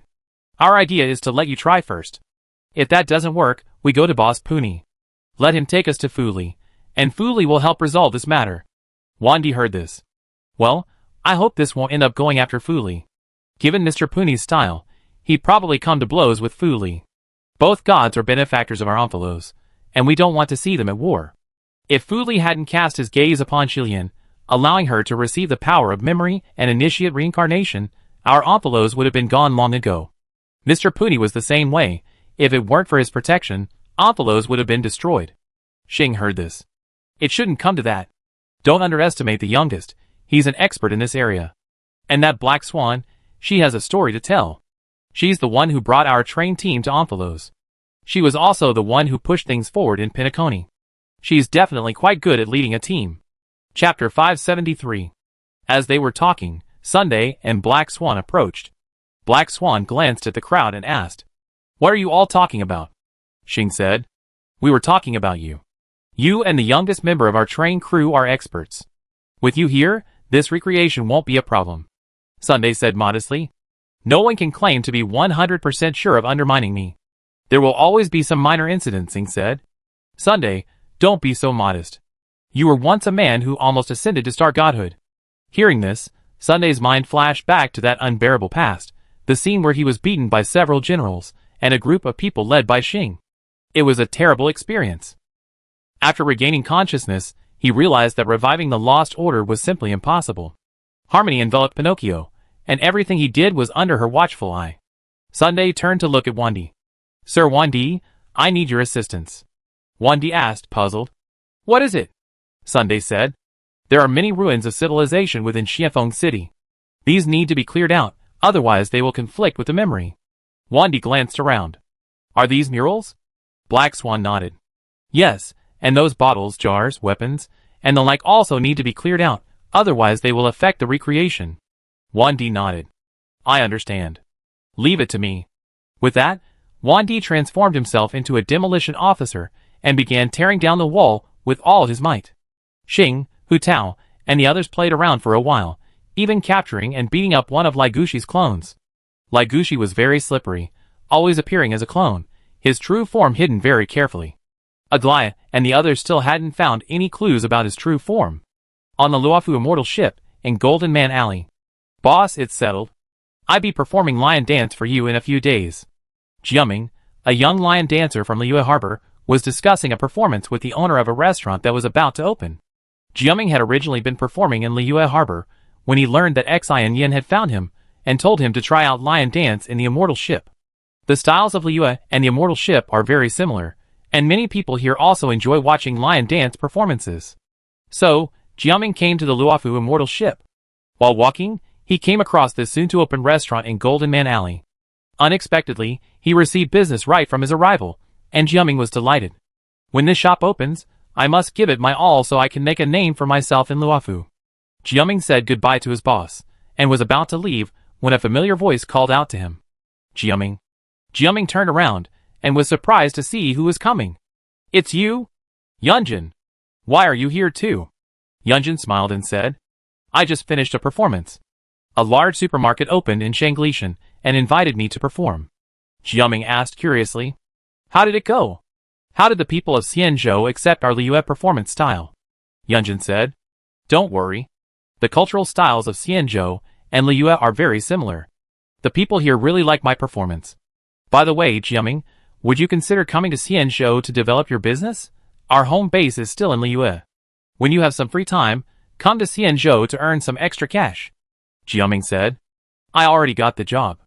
I have a grand opening performance in a few days. Yunjin was delighted. Congratulations, then. Have you eaten yet? Do you want to join us? Xianzhou has a very rich selection of refreshments. Jiaming nodded. He was indeed hungry. Then, the two of them headed for a tea house. Tea houses are everywhere on the Xianzhou. Many Xianzhou locals enjoy sitting in them, ordering snacks and a pot of tea, eating and chatting, and they could spend the entire day there. The two of them entered the tea house, and Yunjin spotted Fu Xian the moment they entered. Fu Xian was chatting with an old man with a white beard while enjoying snacks. Yunjin pointed at Fu Xian and whispered to Jiaming. Jiaming, that's Master Fu Xian, the head of the Luofu Xianzhou Taibusi. Jiaming was surprised. Taibusi? I remember it being a very important official institution in Luofu. Yunjin nodded. Yes, she looks like she's talking about something. Let's not disturb her. Let's find a more secluded seat. Jiaming was a little surprised when he heard this. Yunjin, do you know her? Yunjin nodded. Well, you haven't been to Yi Yun's restaurant. Lord Fu Xian often goes there, and I've been there a few times too. We got to know each other. Then, the two found a secluded spot and sat down to order. Fu Xian, who was consulting Taishang Laojun, suddenly turned and called out to a passing waiter. Young man, that table over there is mine. The waiter nodded in agreement. Fu Xian had noticed Yunjin the moment she entered, and with his strength, he naturally overheard the conversation between Yunjin and Jiaming. Now that she truly couldn't leave, she raced against time to ask Taishang Laojun questions, wishing she could crack open his brain and scoop out all his knowledge. Not only was he proficient in formations, but he was also skilled in alchemy, weapon forging, divination, and so on, seemingly omnipotent. Fu Xian took out the Qingling pill recipe. She had requested it from the marshal, asking Taishang Laojun to see if it could be improved to make it simpler. This would free Bai Lu. Bai Lu had always been the one refining the Qingling pill for the immortal boat, leaving the other sorcerers in the Danding division helpless. Laojun, could you help me see if there are any improvements to this recipe? Taishang Laojun took it and examined it. Improvements? This recipe is incredibly complete, with few flaws. However, the only difficulty lies in the skill required to refine it. You're asking if it can be made simpler, right? Fu Xian nodded. That's right. Currently, only Lady Dragon Girl can refine this recipe on such a large immortal ship. Lady Dragon Girl is still young, so she's naturally incapable of high-intensity alchemy. However, our immortal ship has a huge demand for this elixir. Taishan Laojun heard this. Then I understand. Have you considered breaking down the steps? Since your alchemists can't complete the entire process in one sitting, why not separate the steps? That way, each alchemist only needs to focus on one step and complete it perfectly. Fu Xian's eyes lit up at this. Yes. Why didn't I think of that? Taishan Laojun smiled. With your intelligence, you figure it out sooner or later. These shrimp dumplings taste quite good. Chapter 574. Fu Xian shook his head. Laojun, please don't mock me. If I were truly intelligent, I would have thought of this idea long ago. Taishan Laojun smiled. No, I'm sincerely praising you. By the way, I finished these shrimp dumplings. Could you give me another helping? Hearing this, Fu Xian called the waiter over and asked for another helping of shrimp dumplings. Taishan Laojun was now addicted to this morning tea. It tasted very good. And it was perfect for an old man like him. Soon, the waiter brought another serving of shrimp dumplings and placed it in front of Taishan Laojun. Fu Xian then asked, Laojun, you are proficient in alchemy. Could you start refining the medicine? I have the alchemists from the Danding division come and learn from you. Of course, you can ask me for a reward for your help. Taishan Laojun smiled and pointed at the shrimp dumplings with his chopsticks. Then let me, an old man, have more shrimp dumplings. I won't be able to take anything you have here with me when I go back. Fu Xian heard this. Don't worry, they're just shrimp dumplings. Eat as many as you want. Taishan Laojun happily nodded and agreed. An hour later, the entire Danding division was under martial law. The alchemists from the three immortal ships, Luofu, Yaoqing, and Zhu Ming, gathered at the Luofu Danding division. Taishan Laojun was about to begin refining medicine, and these people came to observe.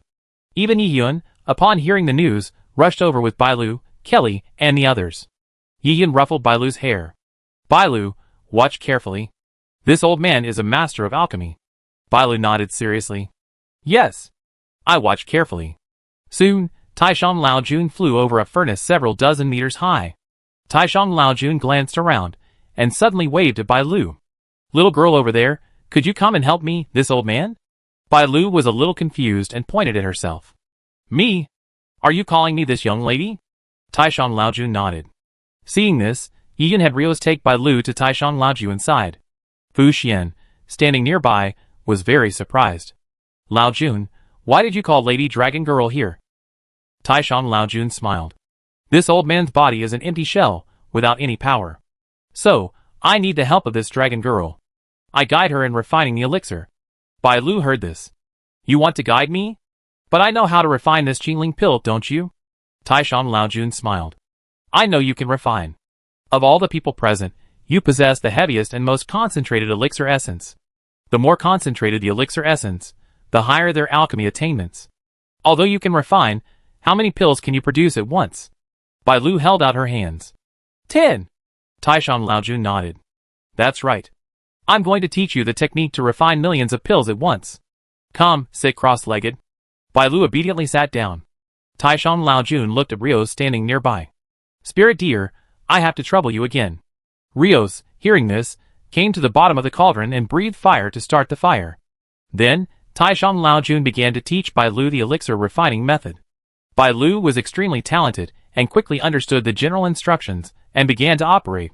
Bailu lifted her hands, and the lid of the massive alchemy furnace rose. Taishan Laojun began explaining behind her.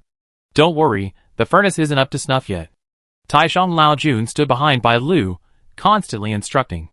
Under Taishan Laojun's guidance, Bailu began refining the elixir. She used the very same alchemy method Taishan Laojun had taught her. As the furnace refined the elixir, cold sweat streamed down Bailu's forehead. Taishan Laojun said, Hold on. Don't let your guard down midway through refining the elixir. To refine a flawless elixir, the process must be smooth and flowing.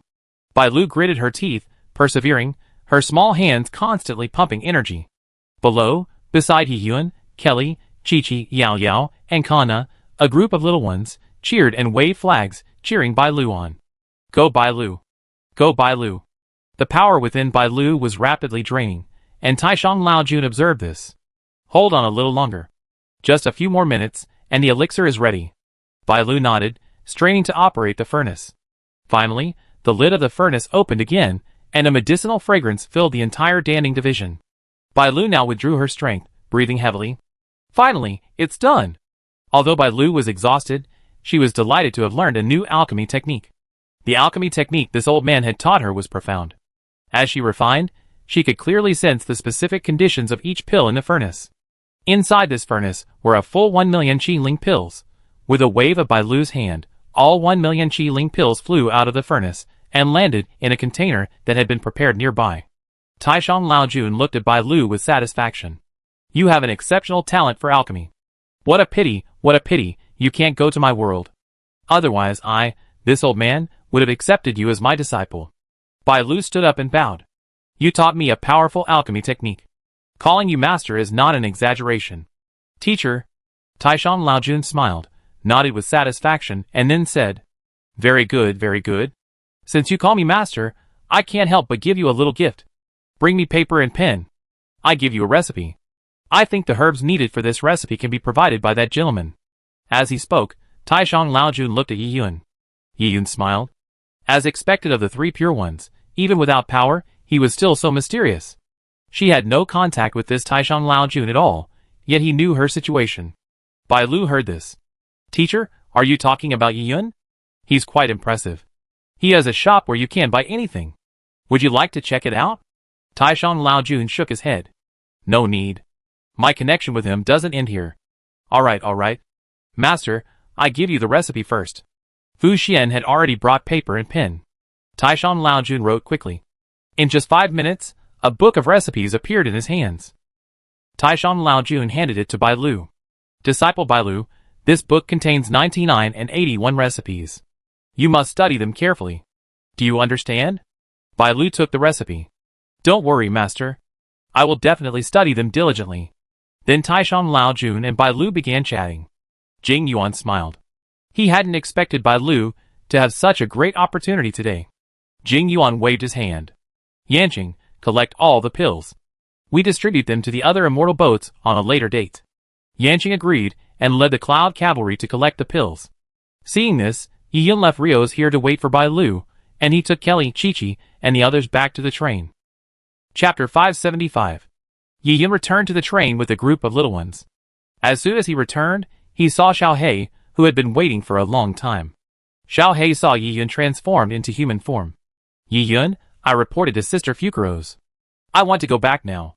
Yi Yun nodded and asked the system to help send Xiao Hei back to his original world. As soon as Xiao Hei left, Puni's voice echoed in Yi Yun's mind. Boss, there's a guy named Tree who wants to talk to you about something. Yi Yun frowned. Tree? Who is he? Puni said. Well, he seems to be the owner of this universe. He just found me and said he has something to discuss with you. Yi Yun pondered this. The owner of the Star Rail World? Tree? Could this be the imaginary number Tree? Puni, ask him if it's the imaginary number Tree. There was a moment of silence on Puni's end, then he quickly replied. Yes, boss. He says he's the tree of imaginary numbers that many creatures talk about. Do you know him, boss? Yi Yun shook his head. No, but I heard of him. Where is he? Puni said. From what I observed, his true form isn't in this universe, it's beyond it. However, he has a clone right next to me. This guy's quite powerful, boss. How about I be the messenger? Although I can't do anything to him, he can't do anything to me either. Give me 2 months at most. Then you see how I give him a slap in the face. Yi Yun thought for a moment, about to agree to Puni's suggestion, when the system's voice suddenly rang in his mind. Information. Host, please invite this world master to the store. The system would like to discuss cooperation with him. Please rest assured, this guy won't cause any trouble in the store. Yi Yun was a little surprised upon hearing this. I didn't expect the system to proactively invite the imaginary tree to the store, and even discuss cooperation? Interesting. Immediately, Yi Yun contacted Puni in his mind. Puni, please bring him to the train. Puni was astonished. Boss, do you really need to bring this guy to the store? If he starts to go on the rampage, I won't be able to protect everyone on the train. Puni's strength was currently slightly inferior to the imaginary tree's clone. Puni could withstand a single blow from the imaginary tree, but it would be difficult for him to protect others from its attacks. Yi Yun said. Don't worry, He won't cause any trouble in the store. Pooty said nothing more upon hearing this. I understand, boss. I take him back right away. Then, Pooty's voice faded, and Yi-Yun looked at the little ones playing nearby, Kelly, Chi-Chi, and Kanna. Kelly, Chi-Chi, you all, go back to Rose Castle for a while. I have an important guest coming soon. Kelly, Chi-Chi, Zalyo, and the other little ones agreed in unison. Half an hour later, inside Yi-Yun's shop, a woman with waist-length white hair, exuding a sacred aura, sat with Yi-Yun in a tea room. The woman was the incarnation of the imaginary tree. Yi-Yun poured the imaginary tree a cup of tea and asked slowly, "What's your name?" The imaginary tree took a sip from the teacup. "Just call me Tree." Yi-Yun nodded. "Hello, Shu. I don't need to introduce myself, do I?" "You already come here." Shu nodded slowly. "Well, I come here to ask you something. Where did you send the spirit cat I invited to this world?" Yi-Yun heard this. "Where did it come from? Where did it go back to? Why? Is it important to you?" Shu nodded in agreement. "Its existence is very important. It's related to the advancement of this world." Yi-Yun's interest piqued. "Advancement? Interesting. Advancement? Is Xiaohei that important?" Shu picked up the teacup, his eyes devoid of emotion. "What's important isn't it, but the power system within it. Across the myriad worlds, each realm is divided into different tiers. The strongest, naturally, are the fantasy and Xianxiu worlds. Next, come the worlds of supernatural power systems, and those of advanced technological civilizations. Further down, come the ordinary worlds. The spirit cat possesses the power system known as the fantasy world. Although it's weak, it's still the power of the fantasy world. As long as it develops a sense of belonging to this world, its power system will merge with the star rail world. With a little guidance, I can expand this power system and thereby elevate the world." Yi-Yun finally understood. It turned out that Shu was interested in the power system within Xiaohei. No wonder this guy came to her. It turned out that sending Xiaohei back had impacted her plans. "Is that so? Don't worry. Xiaohei brought a portal with him before he returned. He can use it to reach the star rail world at any time." Shu nodded slightly. "Well, I have a favor to ask of you. Help me strengthen that spirit cat's sense of belonging to the star rail world. In return, I give you 1,000,000 stellar jade." Yi-Yun heard this. Strengthen Xiaohei's sense of belonging? That's easy. He already loves Fukuro's and Fernina from Teyvat, so we can start with them. Shu waved his hand, and the entire shop instantly became vibrant, with the floor covered in stellar jade. Yi-Yun was amazed. My goodness, he's worthy of being the lord of the world, handing out stellar jade like it's free. Shu said, seeing Yi-Yun's astonishment. I can't create this stellar jade either. It's formed from people's wishes. Only when the wishes are strong enough can stellar jade be formed. That's right, everyone in front of the screen, your heart isn't sincere enough, so you're drawing cards incorrectly. Hee. I haven't drawn incorrectly for 26 consecutive times, hee. Yi-Yun nodded in understanding. By the way, there's one more thing I want to ask you. What's with Xiaohei's spatial ability? From what I know about him, he probably doesn't know he has it yet. Shu said. Yes, I did it. I made him have a very real dream. Yi-Yun heard this and thought, so that's how it is. That makes sense. Luo Xiaohei's timeline is clearly still in the forest. After the forest was flattened by humans, he wandered into the city, where he met Feng Shi and then Infinity. In the forest where Xiaohei lives. Xiaohei returned here, and as soon as he returned, he called his clone, Miao, over. He hadn't brought Miao with him when he went to the Star Rail World before. Or rather, there was no time to bring them. Xiaohei was dragged along by force. Xiaohei caught Miao as it flew towards him. I'm back. I brought a lot of delicious food. Xiaohei transformed into human form and pulled out a bunch of snacks from his storage ring, placing them on the ground. Xiaohei picked up a pack of bear biscuits. Let's eat together. Chapter 576. With a meow, he bit into a bear biscuit and began to eat. The two little ones were eating. Suddenly, there was a violent tremor on the ground. Little Black turned around and saw several strange giants destroying the forest. Little Black's fur instantly exploded, furious. I won't allow you to destroy the forest. Little Black immediately activated his spatial ability and rushed towards a bulldozer. As he approached the bulldozer, Little Black suddenly transforming into a giant cat and pouncing on it. The driver inside the bulldozer saw Little Black and was so frightened that he slammed on the brakes. Little Black climbed onto the bulldozer and swung a claw at the driver. The driver was startled, thinking he was about to die. To his surprise, Little Black's claws stopped a few dozen centimeters away from him. The driver glanced at the giant paw beside him and swallowed unconsciously. At that moment, Little Black's voice rang out. "Get out!" The driver, terrified by Xiao Hei's roar, instantly scrambled out of the bulldozer and ran for the forest. The drivers of the other bulldozers were also terrified by this scene, abandoning their bulldozers and running as fast as they could. After the group of humans left, Xiao Hei returned to his original form. Glancing at the bulldozers, Xiao Hei left them where they were. Then, Xiao Hei and Miao Wu returned to the depths of the forest.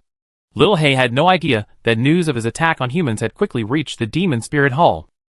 Wuxian, who was en route to an island to capture Fengxi, received the notification. Wuxian pulled out his phone and pressed the connect button. "Hello? It's me. What's up? Okay, I stopped by on my way." With that, Wuxian hung up the phone and turned toward the forest where Xiao Hei was. On the train, inside Yi Yun's shop, Wendy sat alone at the bar drinking. Just then, Istru approached. "Barbados, when are you planning to bring back the souls from the Sea of Silence?" Wendy looked at Istru. "I planned to go there 2 days ago, but Mavika's been gone for the past few days. I was thinking of collaborating with her to help open a passage to the true Sea of Silence. That way, I could get in and retrieve the souls I left behind."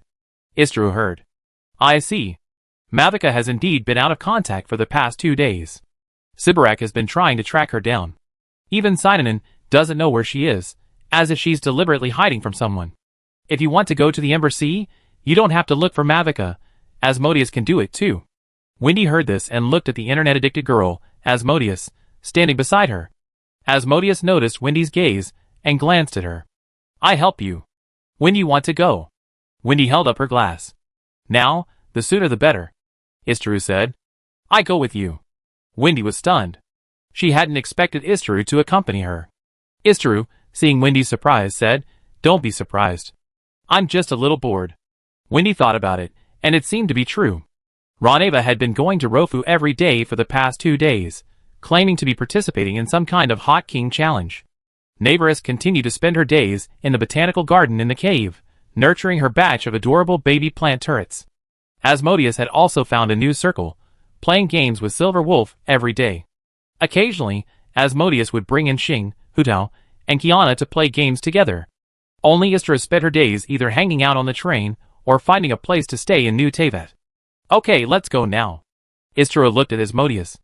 "Asmodeus, let's go together and help open the passage to the Sea of Silence." Asmodeus heard this. "Don't worry, wait until I finish this round." Soon, Asmodeus finished his game and, along with Istru and Wendy, entered the long-forgotten portal to Old Tevat. Old Tevat, Nada ruins. Nada City in New Tevat was built with materials from Liyue. When Nada relocated, most of the old Nada's buildings remained, leaving it as a ruin.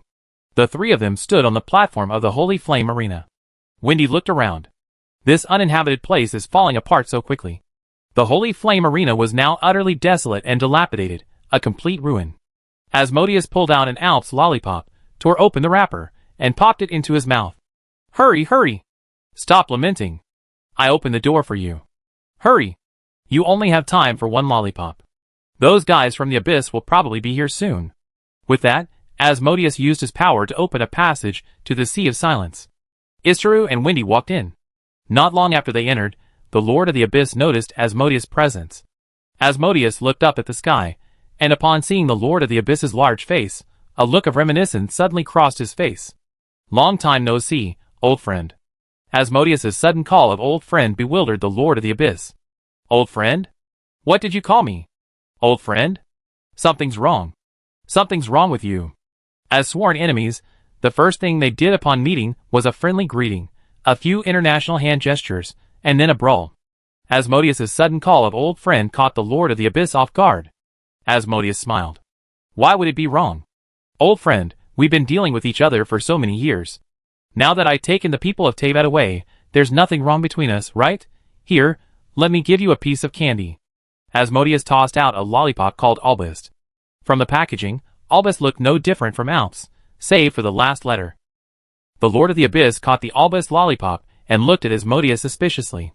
Is this guy truly mentally ill? Treating himself to candy? He wouldn't even dream of such a thing. Asmodeus waved his hand. Eat it, eat it. This candy is delicious. The Lord of the Abyss, though unsure of Asmodeus's ulterior motives, decided to try the candy first. How could he know what Asmodeus was up to without a try? The Lord of the Abyss tore open the packaging and sniffed the Albus lollipop. Strawberry flavor? It smelled really good, with a hint of milk. The Lord of the Abyss placed Albion in his mouth, licked it twice, and then his expression suddenly darkened, and he clamped his buttocks together. You? You poisoned me.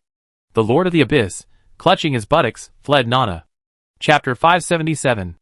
Asmodeus looked at the Abyss Lord, who was hurling along with his buttocks clamped between his legs, and extended his right hand with his middle finger raised. You little jerk, you still want to fight me? I can't kill you, done. The most troublesome guy is taken care of. Now, I should be able to play games in peace. This lousy Teyvat doesn't even have internet. It's so rural. I play some single-player games for a while. Then, Asmodeus casually repaired the barrier that the Abyss Lord had previously destroyed, found a seat, and pulled out his phone to play a game. These album lollipops were something Asmodeus accidentally bought when she bought Alp's lollipops. After bringing them back, she accidentally ate one, and then, she spent hours in the bathroom. These album lollipops are incredibly effective. Today, I just happened to use them. In Spider-Man's world, Spider-Girl was eventually hunted down by humans, and accidentally fell to the lowest level of the El Great Maze. The monsters here were terrifying, and Spider-Girl treaded cautiously, fearing she would provoke the powerful monsters and cause her to choke. Spider-Girl hid in a corner, and made a loud noise alone. Gurgle. Spider-Girl sighed, and rubbed her stomach. Oh, I'm so hungry. I should have brought those snacks when I was being chased. The portal was in the upper levels of the El Great Maze. She didn't even know how to navigate the maze, and now she couldn't get back, which was frustrating. Spider-Girl sighed. Thankfully, her strength had increased significantly after her evolution. The lowest level of the El Great Maze wasn't entirely filled with high-level monsters. There were also some low-level monsters. Now, Spider-Girl spotted a low-level monster, a cockroach-like insect. Spider-Girl poked her head out and used her detect skill to scan the surroundings. After confirming there were no high-level monsters, she lunged at a cockroach and, with a thud, bit it. Suddenly, Spider-Girl froze in place, motionless. A few seconds later, Spider-Girl dodged to the side, vomiting a rainbow of colors. What is this? It's disgusting. Worse than a poisonous frog. Ugh. Spider-Girl was completely sick, vomiting and vomiting, unable to stop. Spider-Girl retreated to a corner, leaning against the wall, feeling hopeless. By now, everyone on the train should be having lunch, right? Xianlingchan's delicious creations. Chicken drumsticks, grilled fish, braised pork, tuna sashimi. Ah, I'm craving this. Spider-Girl was hallucinating from hunger, and memories of eating on the train kept resurfacing in her mind. A few minutes later, Spider-Girl suddenly opened her eyes and jumped to her feet. No! I can't fall here. Xianlingchan's delicious food is waiting for me. It's just a maze. I fight today. I definitely get back. I will. Spider-Girl's fighting spirit suddenly rekindled, and she left her little corner, searching for a way back to the upper levels. Spider-Girl was like that. Even in the midst of a vast, treacherous maze, she maintained a remarkably positive attitude. Even when she felt discouraged, she quickly regained her fighting spirit. This was one of the factors that would ultimately lead to Spider-Girl's divine attainment, a truly excellent mindset. Spider-Girl embarked on her own path of cultivation, a path to becoming stronger. Unbeknownst to Spider-Girl, somewhere in the corner, a girl named Evil God D was watching her. Have you regained your fighting spirit so quickly? I'm counting on you, little spider. I hope you can bring me more fun. Is there another world out there? I really like to go check it out, but I can't seem to open that door. I don't know why. The portal created by the system is also user-specific. Some people will be barred from the system. In the Black Tower space station, Ruanmei, Screwgumu, and Black Tower were quietly watching the monsters fighting each other in the enclosed area below. Ruanmei was taking notes in a notebook. So, Spider-Girl is a special case, and only she can evolve through leveling up. Black Tower yawned. You're wasting my time. I'd be going back now. Screwgumu also lost interest. Ms. Ruanmei, I take my leave too. With that, the two were about to leave. Just then, the Earth Dragon, the reincarnation of Spider's classmate, Urashihara Mary, made a sound. Urashihara Mary looked around. A strange world? This place, it seems, is in space? Is that the universe outside the window? Finally, Yurishihara Meili set her sights on Wanmei, Screwgum, and Haida. "Hello, where are we?" Haida paused and looked at Yurishihara Meili with a hint of interest. "Wow, there's a talking creature here. Interesting." Wanmei looked at Yurishihara Meili, and a flash of inspiration struck her mind. "Do you think she can evolve like the little spider?" Haida heard this. "You could try. Maybe. This little creature is a ground dragon, right? It should be considered a high-level species. At least higher than these frogs, birds, wild dogs, and the like." Wanmei nodded, then lifted Yurishihara Meili and placed her in the enclosed space below. The moment Yurishihara Meili entered the enclosed space, she was immediately struck by the pungent smell of blood. Yurishihara Meili looked around, seeing the walls covered in a riot of blood. At this moment, Wanmei released a low-level cockroach monster, only level 1. The moment the cockroach saw Yurishihara Meili, it fell to the ground in shock. Yurishihara Meili was also startled by the giant cockroach. Seeing this, Wanmei controlled the machine, forcibly pulling up Yurishihara Meili's claws and slashing the cockroach's body. Then, Wanmei continued to release cockroaches for Yurishihara Meili to kill. After killing the 100th cockroach, the instrument in front of Wanmei, which was used to monitor Yurishihara Meili's health, changed. Yurishihara Meili's body had become even stronger. The Black Tower observed this. "This guy is good? This must be what you call an upgrade, right?" Wanmei nodded. Her situation is exactly the same as when Spider-Man leveled up. Down below, Yurishihara Meili also felt the changes in her body. Yurishihara Meili looked up at Wanmei, Screwgum, and Haida, who were chatting at the observation deck. Because Yurishihara Meili wasn't a customer of the shop, the system hadn't added automatic language translation for her.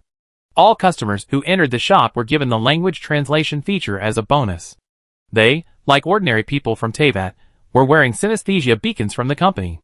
Thus, Yurishihara Meili couldn't understand what Wanmei and the others were saying. She only knew that she had entered a different world, that she had become a non-human species, and that she had fallen into some horrific experiment. For now, she could only cooperate with the experiments of the 3 men above. Chapter 578. Then, Wanmei released higher-level monsters for Yurishihara Meili to kill. Yurishihara Meili's strength continued to grow through killing monsters. At first, Yurishihara Meili killed monsters with ease. The opposing monsters were low-level and had low bloodlines. Yurishihara Meili, after all, had the bloodline of an earth dragon and was naturally intimidated by such low-level monsters. However, the levels and bloodlines of the monsters that appeared later began to rise, and Yurishihara Meili had to fight hard to kill them. Her injuries healed directly as her level increased. 2 hours later, Yurishihara Meili felt completely exhausted. Physical fatigue could be recovered through leveling up, but mental fatigue could not be recovered through such means. Rest was necessary. Above, Screwgum detected a hint of fatigue in Yurishihara Meili's eyes. So Screwgum turned and looked at Wanmei. "Ms. Wanmei, she seems very exhausted. To avoid affecting the experimental data, I suggest she rest for a while. What do you think?" Wanmei nodded and released Yurishihara Meili. Yurishihara Meili stared at Wanmei with a worried look. Wanmei ignored Yurishihara Meili's gaze and took out a specially made iron cage to place her inside. Then, she took Yurishihara Meili to Yi Yun's shop. She wanted to find Spider-Girl to compare and see if the upgrades they had received were the same. A few minutes later, Wanmei brought Yurishihara Meili to Yi Yun's shop. It was afternoon, and the little evil god was bored and dazed on the train. "Oh, so boring. Everyone's out, and I'm the only one left on the train." At this moment, Wanmei walked in, carrying the cage containing Yurishihara Meili. The little evil god took one look and waved. "Hey. Good afternoon, Wanmei-chan. What's that thing you're carrying? Your new pet?" Wanmei shook her head. "No, it's just a test subject. Have you seen the little spider-Ri?" The little evil god spread his hands. "No. I haven't seen her around all day." Yurishihara Meili's eyes widened in the cage when she heard the little evil god speak. She understood what the little evil god was saying. He was speaking in Japanese. Yurishihara Meili, her face lit with anticipation, asked the little evil god, Are you Japanese?" The little evil god was surprised. "Huh? Japanese? No, I'm the invincible and irritable little devil." "A devil? Huh? This little thing can actually talk?" Wanmei asked the little evil god. "Sandwich, do you understand what she's saying?" The little evil god nodded. "Yes, she's saying the same thing as the neon country where Lily Ling lives." Wanmei heard this and looked at Urashihara Meili, who lowered her head in thought. Is that so? She and Spider-Man Rui are from the same world. Can you ask her if she knows Spider-Man Rui? The little evil god suddenly gave a sly smile and silently extended his hand. Wanmei saw this and took out 100 star coins and placed them in the little evil god's hand. The little evil god received the star coins and began to work. The little evil god looked at Urashihara Meili. This woman is asking you if you know Spider-Man Rui? Urashihara Meili thought for a moment. Spider-Man Rui? I don't know her, but I do know a classmate named Rui. Upon hearing this, the little evil god relayed Urashihara Meili's words verbatim to Wanmei. The little evil god was a bit of a jerk, but as long as the money was in place, he was very reliable. Upon hearing this, Wanmei left Urashihara Meili in the care of the little evil god, while she journeyed to the Spider-Girl's world to find her. However, she soon returned, only to discover that the Spider-Girl's lair had been destroyed, with traces of fire, clearly man-made. So, Wanmei left 20 purifier mechs there, tasked with searching for the Spider-Girl within the El Great Labyrinth. The 20 purifier mechs were now searching the El Great Labyrinth for the Spider-Girl, crushing every monster they encountered with a single blow. The power system of the otherworldly world inhabited by the Spider-Girl was extremely weak. The elves, the ultimate boss, possessed only the most powerful weapons, the mechs, which were only at the modern level. The purifiers, on the other hand, were vastly superior in technology. The purifier's shield alone is enough to render 99.99% of monsters invulnerable. The little evil god was feeding Urashihara Meili, offering her a small cake. The little evil god said, "Don't worry. Wanmei may enjoy biological experiments, but she's a very kind person. Don't worry. Just cooperate with her, and at least your life will be safe." Urashihara Meili nodded, chewing her cake. Okay, I understand. Just then, Wanmei returned from the spider world. The little evil god saw Wanmei and said, "Wanmei-chan, I just spoke with Miss Urashihara Meili. She won't run away. Can you release her from the cage? She used to be human too. Like Spider-Man Rui, she was reincarnated into another world." Wanmei nodded and released Urashihara Meili. After she emerged, Urashihara Meili followed Wanmei obediently. Wanmei then said goodbye to Spider-Girl and returned to the Black Tower Station with Urashihara Meili. Old Teyvat Continent. With Istru there, Wendy easily retrieved the souls willing to return to Mondstadt. Asmodeus, guarding the entrance, jumped up from his seat, dusted himself off, and put his phone away. Done? Asmodeus looked at Istru. Istru nodded slightly. Well, all the souls willing to return home have been retrieved. Let's go to New Teyvat. Asmodeus nodded. At this moment, a voice rang out. Asmodeus. You shameless fellow. You're lying. You're trying to trick a man who's been around for tens of thousands of years. You actually gave me a laxative. The Lord of the Abyss reappeared in the sight of Asmodeus, Istru, and Wendy. As soon as the Lord of the Abyss finished speaking, his buttocks involuntarily clenched, and he quickly reached out to block his grip. Asmodeus chuckled at this. You're the one who tricked me, you old bastard. How's it? Is my album Lollipop delicious? Why don't you thank me now? These album lollipops are incredibly valuable, costing 10,000 credits each, while my alps only cost 1,000 credits. Be content. Upon hearing this, the Lord of the Abyss was furious. Asmodeus. You're so shameless. If you're brave, challenge me one-on-one. Asmodeus chuckled, and gave the Lord of the Abyss a look full of caring. I'm busy. I still have games to play with Silver Wolf. You should go back and spray. Just a reminder, it's leaking through your fingers. Chapter 579. Upon hearing this, the Lord of the Abyss quickly raised his hand and checked. It was clean. No, Asmodeus. You're lying to me again. Asmodeus shook his head. I didn't lie to you. The Lord of the Abyss was about to retort, but, without his hand to hold his buttocks in place, the floodgates opened wide, and the water flowed freely. A rare flicker of disdain crossed Istru's otherwise impassive face. Barbados, blow some fresh air. The wind around here is filthy. Wendy nodded, then played her harp, summoning fresh air from elsewhere. The Lord of the Abyss wished he could find a crack to slip through. Asmodeus chuckled and raised the international sign to the Lord of the Abyss in the sky. Fool. Istru, Wendy, let's go. Asmodeus, leading Istru and Wendy, turned and headed towards the portal.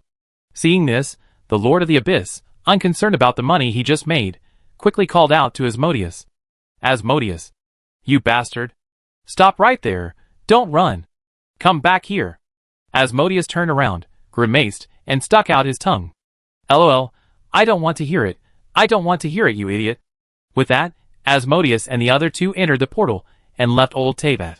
The Lord of the Abyss was furious. Damn it! Asmodeus. I stay here this time. Wait until you come out. Just wait and see how I beat you. The Lord of the Abyss broke the barrier Asmodeus had set and crouched down beside the portal.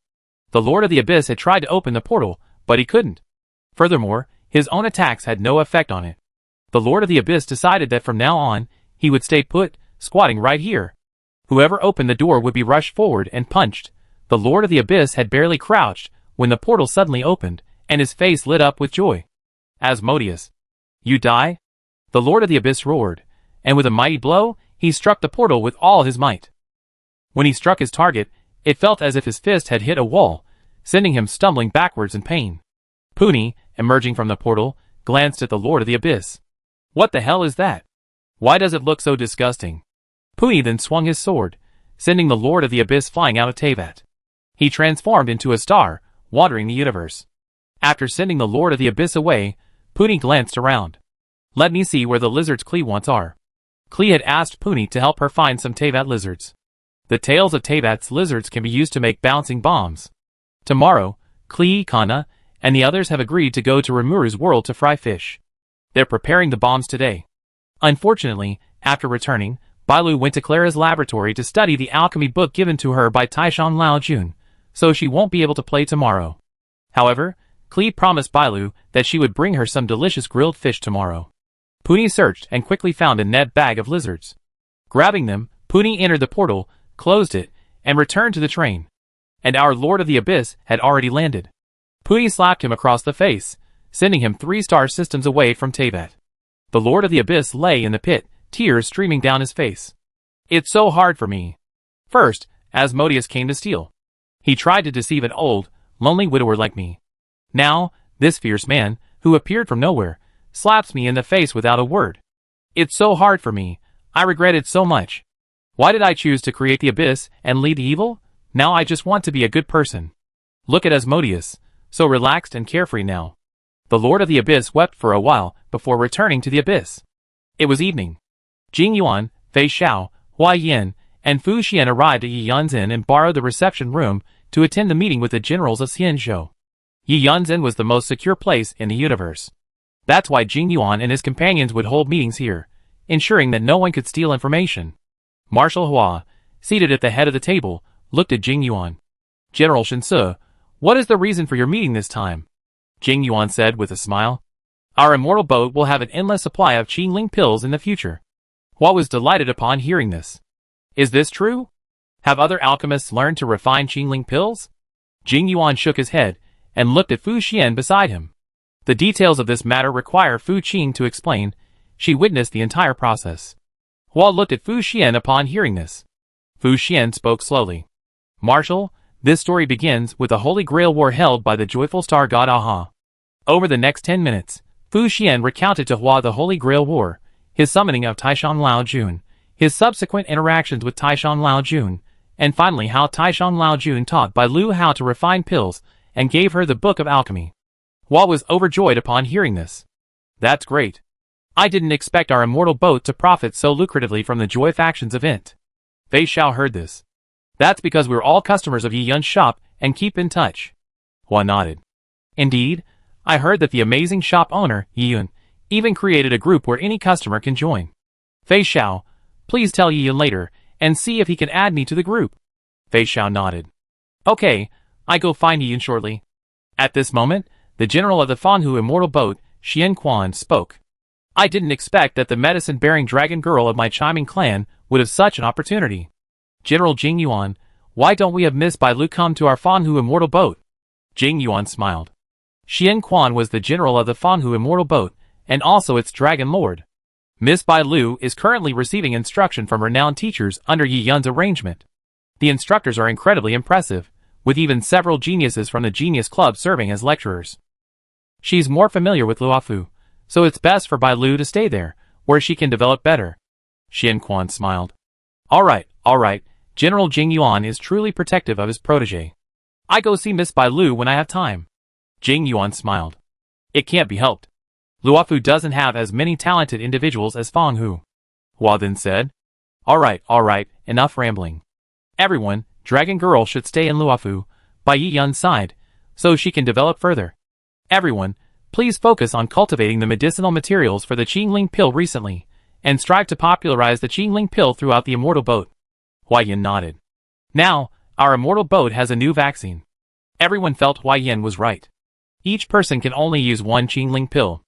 Isn't this just like a vaccination? Hua concluded with a summary and then announced. Meeting adjourned. Chapter 580. Fei Xiu left the reception room after the meeting. As soon as he emerged, he saw Huang Quan sitting with Ying, enjoying a bowl of milk and dumplings. Huang Quan was consuming the milk with great pleasure, unable to stop. Ying wasn't stingy either, and immediately placed a large pile of milk and dumplings on the table, along with a bag of flour cakes. Huang Quan took a sip of the milk and dumplings, his face radiating with enjoyment. Ying noticed Huang Quan sipping the milk and dumplings, and handed him a flour cake. Try this. It's delicious too. It goes perfectly with the milk and dumplings. Huang Quan took the flour cake and tasted it. It was delicious, and paired with the milk and dumplings, it was simply a feast. Fei Xiu walked over and looked at Ying. Ying, long time no see. How did you find time to come here today? It's so rare to see you in the store. Ying stared blankly at Fei Xiu. You really let me come out for a stroll. Currently, New Teyvat was peaceful and harmonious, and Ying couldn't help with government affairs at all. As a result, Ying has been sitting idle in the castle tower lately, successfully evolving into a true homebody. I can't stand it anymore, so I tell Ying to go out for a walk, explore more, and see the scenery. So, Ying ran to the train. That counts as a long trip, right? Ying looked at Fei Xiu and handed him a bottle of dango milk. Come on, cheers! Fei Xiu chuckled awkwardly and declined Ying's offer. He'd rather not eat something this high in calories himself. I don't eat anything too sweet. I appreciate your kindness, Ying.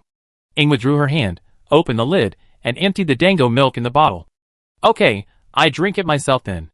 Fei Xiu looked at Huang Quan. I'm going back to Yaoqing now. What do you say? Do you want to play on the train for a while? Huang Quan nodded. Okay, you go back first. Ying and I will stay for a while, and come find you later. Fei Xiao nodded, then ran to find Yi Yun to tell him about Hua joining the group. Fei Xiao searched around and found Yi Yun in the Qing bar. Yi Yun and Shu had already finished their discussion, and the cooperation between Shu and the system had been reached. The system was dissatisfied with the speed of its seizure of power in the Delta world.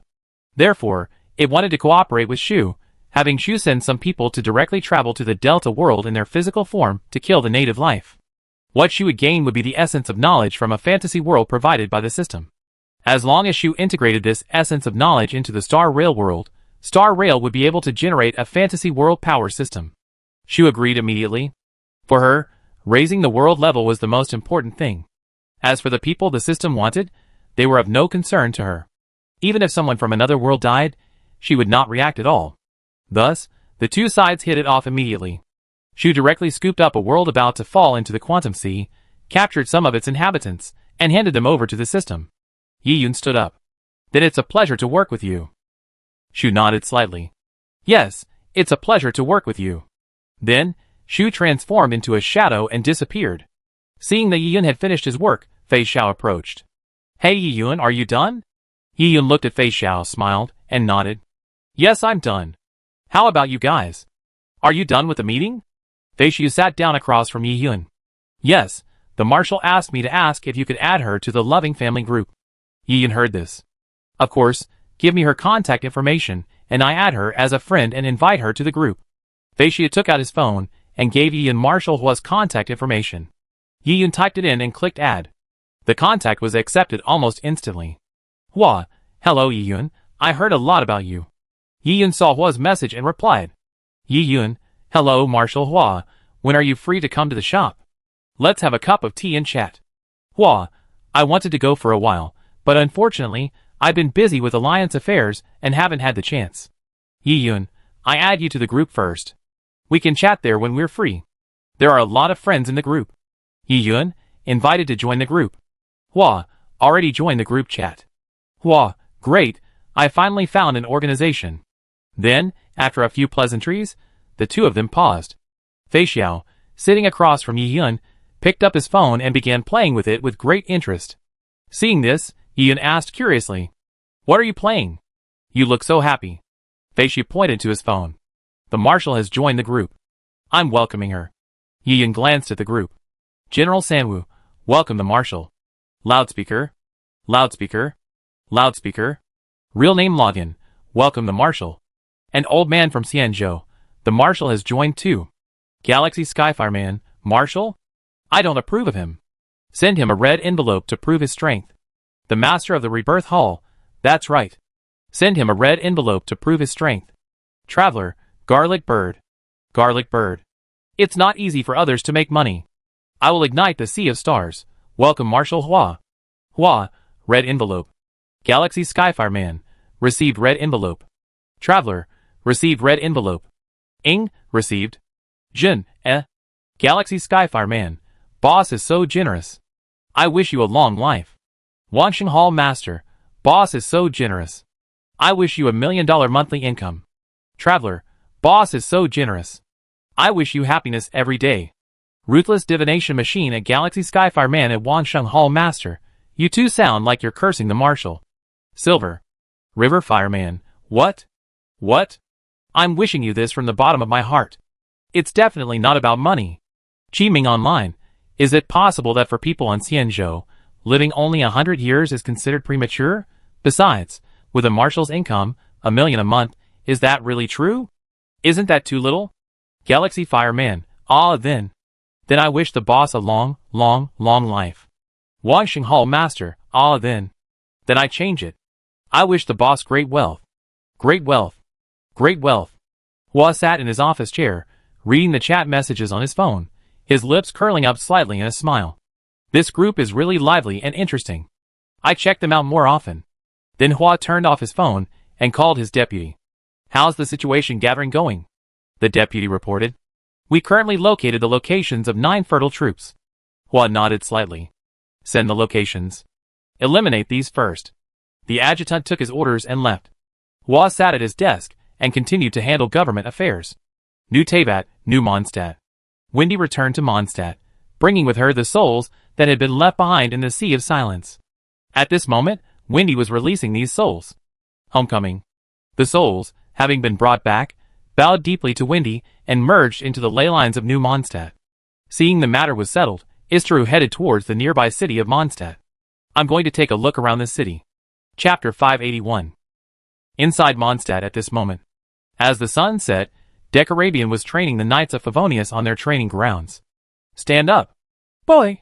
As long as you have a shred of strength left, you must swing your sword at the enemy. Even if you are no match for the enemy, you must attack with all your might. Even if you can only inflict a small wound, even if you can only spit at them, only with this faith can you truly protect Mondstadt. Come! Stand up. Swing your sword. Attack me. A young knight, spurred by Decarabian's words, shouted with his last remaining strength as he slashed at Decarabian. Decarabian caught the knight's sword with one hand, and with the other, he held the knight steady, preventing him from collapsing and falling to his knees. Excellent. A knight should have this kind of awareness. Come on. Next. It's you? You're the cavalry captain, right? How can a captain be so weak? Come on. Run 100 laps around the training ground. Diacalpian lifted Kia out with one hand like a chick and kicked him in the butt, sending him running. At the edge of the training ground, Dialek was recording Beautiful Life on his phone, capturing Kia being disciplined by Diacalpian. Throughout the process, Dialek's face was beaming with a bright smile. Now, he had become Diacalpian's loyal supporter. Mondstadt needed a tyrant like Diacalpian. Only with a tyrant like Diacalpian could the people of Mondstadt overcome their inherent laziness. Look at Kia, he barely looks like a knight now. Before, he just slack off at work and drink after get off work. Nothing like a knight. No wonder the Holy Grail War didn't summon any heroic spirits like knights, only peasants and the like. Serves me right. Kia sprinted across the training grounds, Diacalpian's gaze fixed on him. If he dared to slack off, he'd come over and kick him in the ass. Kia was about to cry, but there were no tears. What the hell was going on? A tyrant? How could this tyrant be resurrected? Freedom. I want freedom. I want freedom to get off work. I want freedom to leave work. I want freedom to drink. I want freedom to train. Now, Kia deeply understood the Mon people's longing for freedom, and understood why they believed so deeply in Venti. Just then, Istra wandered over. Istaru stood outside the training grounds, quietly observing the people training inside. Diacalpian's resurrection has brought many new trends to Mond. Diacalpian noticed Istaru. Decarapian was startled and ran over. Your Highness Istaru. Istara nodded slightly, her face still expressionless. In her eyes, all beings seemed the same. You're busy, don't worry about me. I just stroll around for a bit and be back. With that, Istara left the training ground and headed towards the city's commercial street. Istaru arrived at the Deer Hunter restaurant, ordered a sweet flour stuffed chicken, and found a seat near the square, quietly observing the passers-by. Speaking of which, this Mond and herself were inextricably linked. This place not only houses the Temple of the Thousand Winds, but also contains many things related to time and wind. Furthermore, Windy, who helped the people of Mond overthrow the Decalapian, also gained power from him. Back then, he had given Windy a portion of his own power fragments. As she was absorbed in the scene, a loud noise arose, breaking her trance. Istaru looked over and saw Xing, Ing, Hutao, and Kiana, each holding 2 pigeons, running towards the bar. Xing tossed the pigeons onto the bar. Misha, can you help us prepare them? We like to have sweet flour stuffed chicken. Misha, the cashier at the Deer Hunter restaurant, saw this. Yes, but we charge a small processing fee. Is that okay with you? Xing gestured with an okay sign. Okay. It's time to take it. Thank you. Then Hutao, Kiana, and the others also tossed their pigeons onto the bar. After Misha collected the processing fee, the others ran off to find seats. Kiana was walking when she spotted Istar and waved. Look everyone! Istar is over there. Let's sit with her. Xing looked over. Okay, we know someone. Let's go! A group of people swarmed over and sat down next to Istar. Kiana said with a smile. Istar, let's eat together. We just got a lot of pigeons and had the deer hunters process them. We eat together later. Istar nodded. Yes. I have a question. Where do your pigeons come from? They feel strangely familiar. Xing raised an eyebrow and pointed casually toward the city gate. That's on the bridge at the city gate. Let me tell you, those pigeons are so fat, they'd be squawking deliciously soon. Istar's face flickered with surprise at this. The city gate? No wonder he knew it so well. He even fed them rice when he entered the city just now. These pigeons seemed to be raised by a little boy, right? Instantly, Istaru was intrigued by the delicious pigeon dishes he soon make. He rather stick to his sweet, flour-stuffed chicken. The group chatted and laughed, and soon the waiter brought a table of delicious food. Xing wiped his hands with a wet tissue, picked up a roasted pigeon, and took a deep bite, his mouth drooling with the delicious flavor. Watch you. This pigeon is delicious. So fragrant. Ing picked one up and tasted it. It tastes good, but it's still not as good as Xiangling's. It's probably because Xiangling's busy today because Wanmintang took a big order. Otherwise, we'd probably give it to Xiangling, and it would be even better. Istra heard this. Wanmintang? Xiangling's shop? Ing looked at Istaru. Yes, Xiangling's shop, a restaurant. They had a banquet today. Xiangling brought sandwich sauce, Thor, Ikefai, and the others to cook. Otherwise, why do you think we came out to eat? Istaru nodded. Is that so? A banquet? Can I go? Actually, I never been to one before. Ing scratched her head. I'm afraid that wouldn't be a good idea. Banquets are usually hosted by the host, and guests attend with invitations. Going there rashly wouldn't make a good impression. Hutao heard this. Wait a minute, I ask who's hosting the banquet, and see if I can get you an invitation.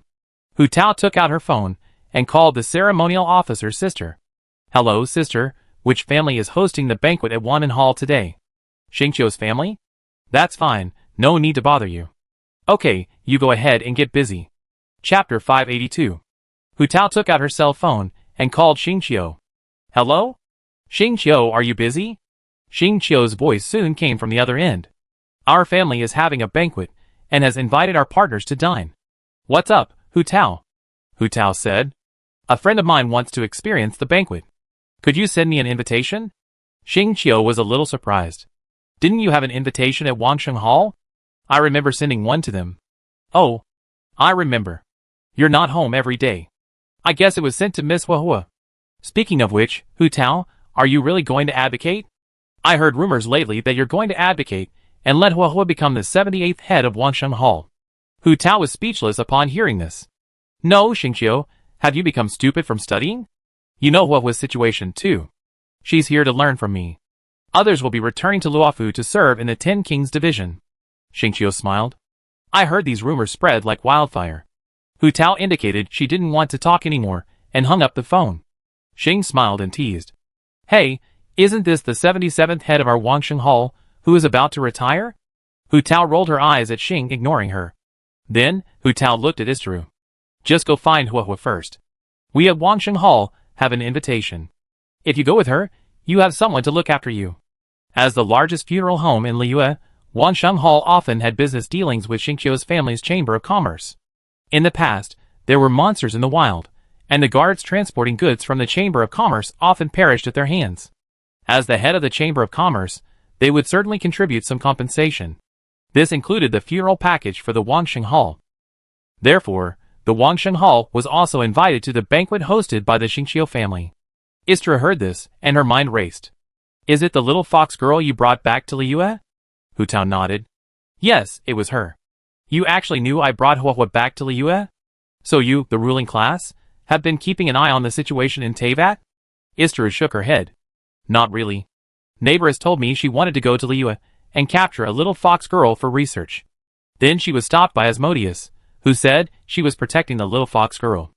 After that, Neighboress didn't go looking for her. Hu Tao was surprised. Is that so? Then go find her directly. I sent her a message now. Hu Tao sent a message to Huahua, telling her that Istra had gone looking for her. Huahua quickly replied with an emoji message. Alright, the hall master has already told Huahua. She's just about to leave. Just go find her at the Hall of the Dead. Istra nodded, stood up, and disappeared in an instant. Hu Tao, Xing, and the others continued eating the pigeons. Just then, a little boy named Timmy walked down the street, mumbling something. His expression and movement seemed as if he was searching for something. Where are the pigeons? Where are all my pigeons? Lord Barbados, I hope you can trick them. What Timmy didn't know was that the little pigeons he'd been so longing for were now placed on a dining table not far away. Inside Liyue Harbor, a banquet was being held at Wanmin Hall. Xingqiu stood at the entrance, entertaining the guests. Uncle Li, long time no see. Please come in. Brother Wang, welcome, welcome. Very well, let's chat later. Uncle Chong, please come in. Chong Yun is already inside. Xingqiu entertained the guests one by one, though he didn't really want to take on this task.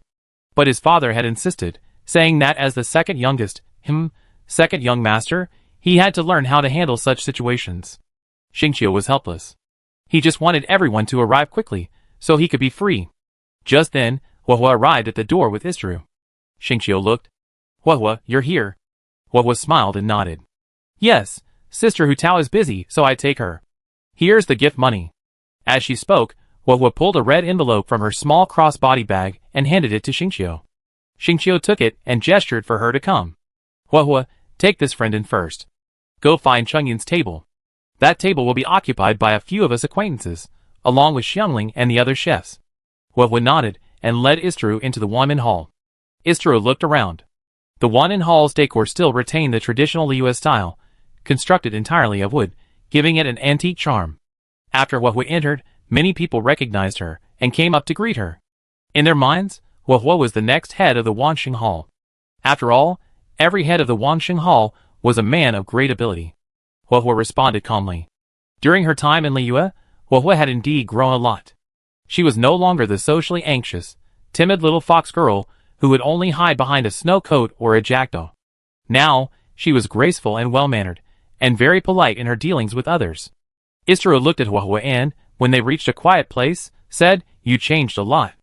I remember, not long after you came to Liyue, I saw you being taken to Wuwang Slope by Hu Tao. You hid behind Hu Tao the entire time. Now?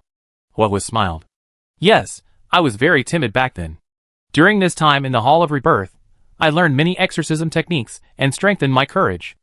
I don't even want to leave here now. I become accustomed to life in the Hall of Rebirth. Istru looked puzzled upon hearing this. You're leaving the Hall of Rebirth? Huahua nodded. Well, Lord Jackdaw said it's time for me to return. The Ten Kings division is short-handed lately, and he asked me to go back and help. Besides, I haven't seen my family in ages. Istru nodded. I see. Istru felt a little sorry that Huahua didn't stay in Teyvat, but she wouldn't stop him. Huahua was, after all, from the Luofu immortal ship. She came to the Liyue Rebirth Hall only to learn, and would return sooner or later. However, she hadn't expected that day to come so soon. Istru suddenly thought, if Huohuo returned, Hu Tao wouldn't be able to hang out with Xing and the others every day. Then, Hu Tao would have to take care of the affairs of the rebirth hall. Huohuo smiled. I found Chongyun. Let's go, Sister Istru. Istra nodded and followed Huohuo towards Chongyun's dining table. Chongyun was currently alone at the dining table. Chongyun sat at the table, bored and eating a popsicle. Chapter 583. The next day arrived. At the entrance of the rebirth hall, Hu Tao and the staff of the rebirth hall were bidding farewell to Huohuo. Huohuo was supposed to return to Luofu for a few days, but after the banquet last night, she received another message from Jackdaw, asking her to return today. Hu Tao patted Huohuo on the shoulder and handed her a graduation certificate. The certificate read Outstanding Graduate of the Rebirth Hall in bold letters. Huohuo, congratulations on graduating from the Rebirth Hall. I hope you will have smooth sailing in the 10 Kings Division and a bright future. The ceremonial officer was a little reluctant to let her go. Huohuo, come back more often when you have time. We will all miss you. The other staff members responded in unison. Yes, Huohuo, you're leaving so suddenly. We're so sad to see you go. That's right, we didn't even have time to throw you a farewell dinner. Look at what this has turned out to be. Huohuo, don't forget your Uncle Zhao. Come back more often when you have time. If you're bullied outside, just come back. The uncles will support you and help you vent your anger. Huohuo looked at the people in Washing Hall who cared about her. Honestly, she was also sad to leave. Well, I remember you all. I come back to see you when I have time. Hu Tao patted Huohuo's shoulder. Go ahead, Huohuo. There'll always be a place for you in Wansheng Hall. Huohuo was moved to tears. Well, everyone, I'm leaving now. Huohuo, watched by Hu Tao and the others, left Wansheng Hall, concluding her learning journey. An hour later, Huohuo arrived at the entrance to Suiyuan. Upon arrival, he saw a group of people gathered at the gate, each holding a thick stack of documents. One of the boys spotted Huohuo and walked over. Hey! Little girl, are you here for an interview at the 10 Kings Division too? Huohuo was about to say no when the boy spoke up. You're so young, you should go back and study hard, Huohuo said. I already graduated, the boy asked curiously. Oh! I didn't realize. Which school did you graduate from? I'm a top graduate of the first technical vocational college of the Danning Division. As he spoke, the boy spotted the diploma Huohuo was holding. The boy took a look. Outstanding graduate of Wansheng Hall? Ha ha ha, what kind of fake school is Wansheng Hall? I never even heard of it. Little girl, you should know your place. I advise you to leave. There's only one opening for Suiyuan this time. Don't waste your time. The other interviewees nearby also laughed, dismissing the diploma Huohuo held. How could someone from a floppy school possibly compare to those from prestigious universities? At that moment, the gates of Suiyuan opened, and Jackdaw stepped out. The boy who had just mocked Huohuo immediately rushed forward, handing over his documents. Sir, please take a look at my resume. I'd like to join your company. Jackdaw took the resume and glanced at it casually. Sorry, your major isn't relevant. Please go back. The boy was disappointed upon hearing this. But he didn't leave. Instead, he stood aside, hoping to wait. Perhaps there wasn't anyone in this group who was better than him. Perhaps then, he would be accepted. Jackdaw reviewed the resumes of everyone present and, without a doubt, rejected them all. Seeing this, the boy stepped forward and asked, Sir, would you like to take another look at my resume? I just saw you look around and can't find a suitable candidate. Hearing this, Jackdaw glanced at the boy. Looked around? Isn't there a little girl over there? Hearing this, the boy burst out laughing. Sir, that little girl graduated from a shabby school. How could she possibly be qualified for the 10 Kings Division? Hearing this, Jackdaw walked over to Huohuo and took the diploma from her hand. Outstanding graduate of the Rebirth Hall? I didn't expect someone from the Rebirth Hall to be so talented. You're the one. Welcome to the 10 Kings Division. Come in with me. The people who had been passed over by Jackdaw were all dumbfounded. No! This little girl was actually accepted, and, from what this sir had said, the Rebirth Hall seemed like a very impressive institution. But why hadn't I heard of such a prestigious institution? Shouldn't it? Jackdaw led Huohuo into Sui Garden. After closing the gate, Huohuo asked her a question. Lord Jackdaw, has our 10 Kings Division started recruiting from the public? The 10 Kings Division's members were selected by the Alliance itself, and never openly recruited, which was why Huohuo was confused. Jackdaw shook his head. No, I guess these people must have gotten this fake news from somewhere. Huahua asked again. Then why did you even bother looking at their resumes? Jackdaw said. I was just giving you some vent. I heard everything they said just now about you mocking me. Huahua felt a warm sensation at the words. Thank you, Lord Jackdaw. Jackdaw nodded slightly and patted Huahua's head. Huahua, welcome back to the 10 Kings Division. At this moment, a voice interrupted the warm atmosphere. Hey! Isn't that the little crow? You welcome Huahua but not me? Tail Uncle appeared from the side and questioned Jackdaw. Jackdaw glanced at Tail Uncle. Huahua, we should seal this guy away. He's a bit too noisy. Tail Uncle was surprised. Noisy? Including this sentence, I only said 2 words. You call me noisy? Jackdaw nodded. Just hearing your voice makes me feel irritated. Tail Uncle was furious. Just as he was about to explode, Huahua waved his hand and sealed Tail Uncle onto his tail. Then, Jackdaw led Huahua deeper into Suiyuan, explaining the recent changes there and the tasks Huahua would be taking over. On the train, Yiyun, GZ, Xing, Kuli, and the other children were enjoying breakfast. Just then, Shu arrived again. Yiyun was a little surprised to see Shu. Shu? Shu looked at Yiyun. Yes, I wanted to buy something from you. Yiyun clapped his hands and stood up. GZ, take Kuli and the others to eat first. I go get busy. Noel, hearing this, wanted to take over. Let me do it, Master Yiyun. Yiyun shook his head. Let me handle this. You can't handle it. Noel felt a little disappointed. Yiyun saw this. Don't be disappointed, Noel. This guy is even stronger than a star god. You're already quite impressive. Everyone's eyes widened at Yiyun's words. Xing shouted. What? This woman is even stronger than a star god? Yiyun nodded slightly. I tell you later. Eat first, don't worry about this. With that, Yiyun led Shu to the bar, where they sat down and took out a tablet for Shu to choose items. Chapter 584. Xing looked at Shu and whispered to Jizi beside her. Jizi, do you know who this woman is? Jizi shook her head. I don't know either. Let's eat first. Yiyun will tell us later. Xing said, oh, and sat back down, picking up his bowl and continuing to eat. However, Xing's eyes remained fixed on Shu, his attention completely undivided. This woman is obviously no ordinary creature. This Galaxy Skyfire man wants to see what you're up to. Not only Xing, but Kiana and Kurumi also stared intently at Shu. Xing watched for a moment, then put down his bowl and strode towards the bar. Luying immediately understood what Xing was thinking. Judging from her posture, she seemed to want to get closer to see what was going on. Luying quickly grabbed Xing. Xing, don't bother them. Xing patted his chest. Don't worry, I won't bother them. I'm just going to check out the merchandise. I have money to spend. After saying that, Xing swaggered into the bar. He paused as he passed Yiyun, patted Yiyun on the shoulder, and said hello.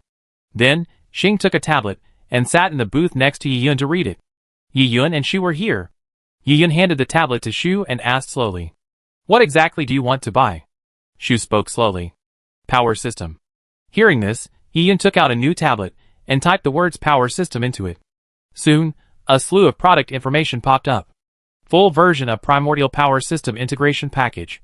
Price, 9999999999 purple star coins. Full version of Xianxia Power System Integration Package. Price, 9999999999 purple star coins. Power System Integration Package for a certain advanced fantasy world. Price, 88888888888 purple star coins. Beside the tree, she imitated Yiyun's method and brought up the same product information interface on her tablet. She looked at them one by one, wanting every one of them. But the price was beyond her reach. Yes, even for Shu, the purple star coins she could obtain were very limited. The system's currency was incredibly difficult to obtain, otherwise Xing and the others wouldn't have gone to such lengths to open treasure chests on other planets in the beginning. Shu looked for a long time, still unable to make a decision. She was now wavering between 2 power systems, one called Dolua and the other called Xianjian. These 2 worlds, one fantasy and the other Xianxia, were considered low-level in both power systems, but they were sufficient in the Star Rail world. Only by fully introducing a power system could a world be elevated. If it were scattered, such as with only a few manuals and some medicinal herbs and forging materials, it wouldn't be enough to elevate the world. A power system must be fully integrated into the world. For example, cultivating soil that can grow the plants unique to this new power system. Shu looked at the exchange scale nearby and took out the stellar jade and primo gems he had brought with him to exchange. Xing, standing nearby, took a peek, a glance that she would never forget. Frog fun. Rich woman. Xing's cry drew the attention of everyone in the shop. Everyone looked and saw Shu pull out a stellar jade roughly the size of an adult, along with several similarly sized primo gems. Ing muttered unconsciously. Holy crap! 3 months in March? And there are still several. Yi Yun was also a bit stunned. Such a massive stellar jade and primo gems. True to his name, the stellar jade and primo gems he produced were unlike anything an ordinary person could produce. Xing pounced on the giant stellar jade, caressing it with one hand. Wow! Such a massive stellar jade. It smells so good. And sparkles so beautifully. Hu Tao, Kiana, and the others gathered around. Kiana touched the massive stellar jade. A stellar jade this big, I wonder how many star coins it can be exchanged for. Shu asked, hearing this. How much can you get for your usual stellar jade? Xing lay on the giant stellar jade and raised his hand. I know. 1 for 100. Shu heard this. Then this stellar jade should be worth 100 million. The energy contained in its core is 1 million times greater than that of an ordinary stellar jade. Xing gasped upon hearing this. Huh? 100 million. Rich woman. Seeking support. Xing slid and grabbed Shu's thigh. Even Shu, with the temper he had cultivated over the years, couldn't help but feel a little overwhelmed. Yi Yun rolled his eyes at Xing, and had Rios carry Xing aside. Rios understood, walked behind Xing, and grabbed the back of her shirt, pulling it off. Yi Yun pointed to the exchange scale. Place the stellar jade and primo gems on this scale. Shu looked at the incredibly small exchange scale in front of the giant stellar jade. Yi Yun said. As long as your giant stellar jade touches the scale. Shu heard this, and waved his hand, and the giant stellar jade flew towards the exchange scale.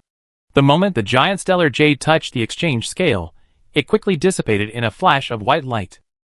At the other end of the scale, a purple crystal coin appeared out of thin air. The crystal coin was only the size of a piece of wood, with the number 1 engraved on it. Yi Yun took the purple star coin and handed it to Shu. This is a purple star coin, one worth 100 million star coins. Shu nodded expressionlessly, and took the purple star coin. Then, Shu continued to exchange the giant primo gems and giant stellar jade. A few minutes later, Shu finally exchanged all the stellar jade and primo gems he brought with him. A total of 36 purple star coins were exchanged. Shu, looking at the Dolua and Immortal Sword Power System integration packs, once again fell into hesitation. Just then, Kelly, Bailu, and the other little ones finished their meal and ran over to Yi Yun. Kelly ran over, standing obediently beside Yi Yun, curiously looking at Shu, her big, Kazalin eyes twinkling adorably. Shu noticed Kelly's gaze and looked over, locking eyes for a few seconds. Kelly asked with a grin. Big sister, what's your name? I'm Kelly, Spark Knight of the Knights of Favonius. Shu looked at Kelly's curious expression, feeling truly embarrassed to ignore her. If it were anyone else, Shu wouldn't even glance at her. Shu. Kelly heard this. Oh, Sister Shu, Klee just saw you frowning. Is something bothering you? Klee is going to fry fish soon. Would you like to come with us, Sister Shu? It's so fun, it makes you happy. Shu didn't know how to refuse. This little elf was so adorable. Such a cute elf was actually born in her own world.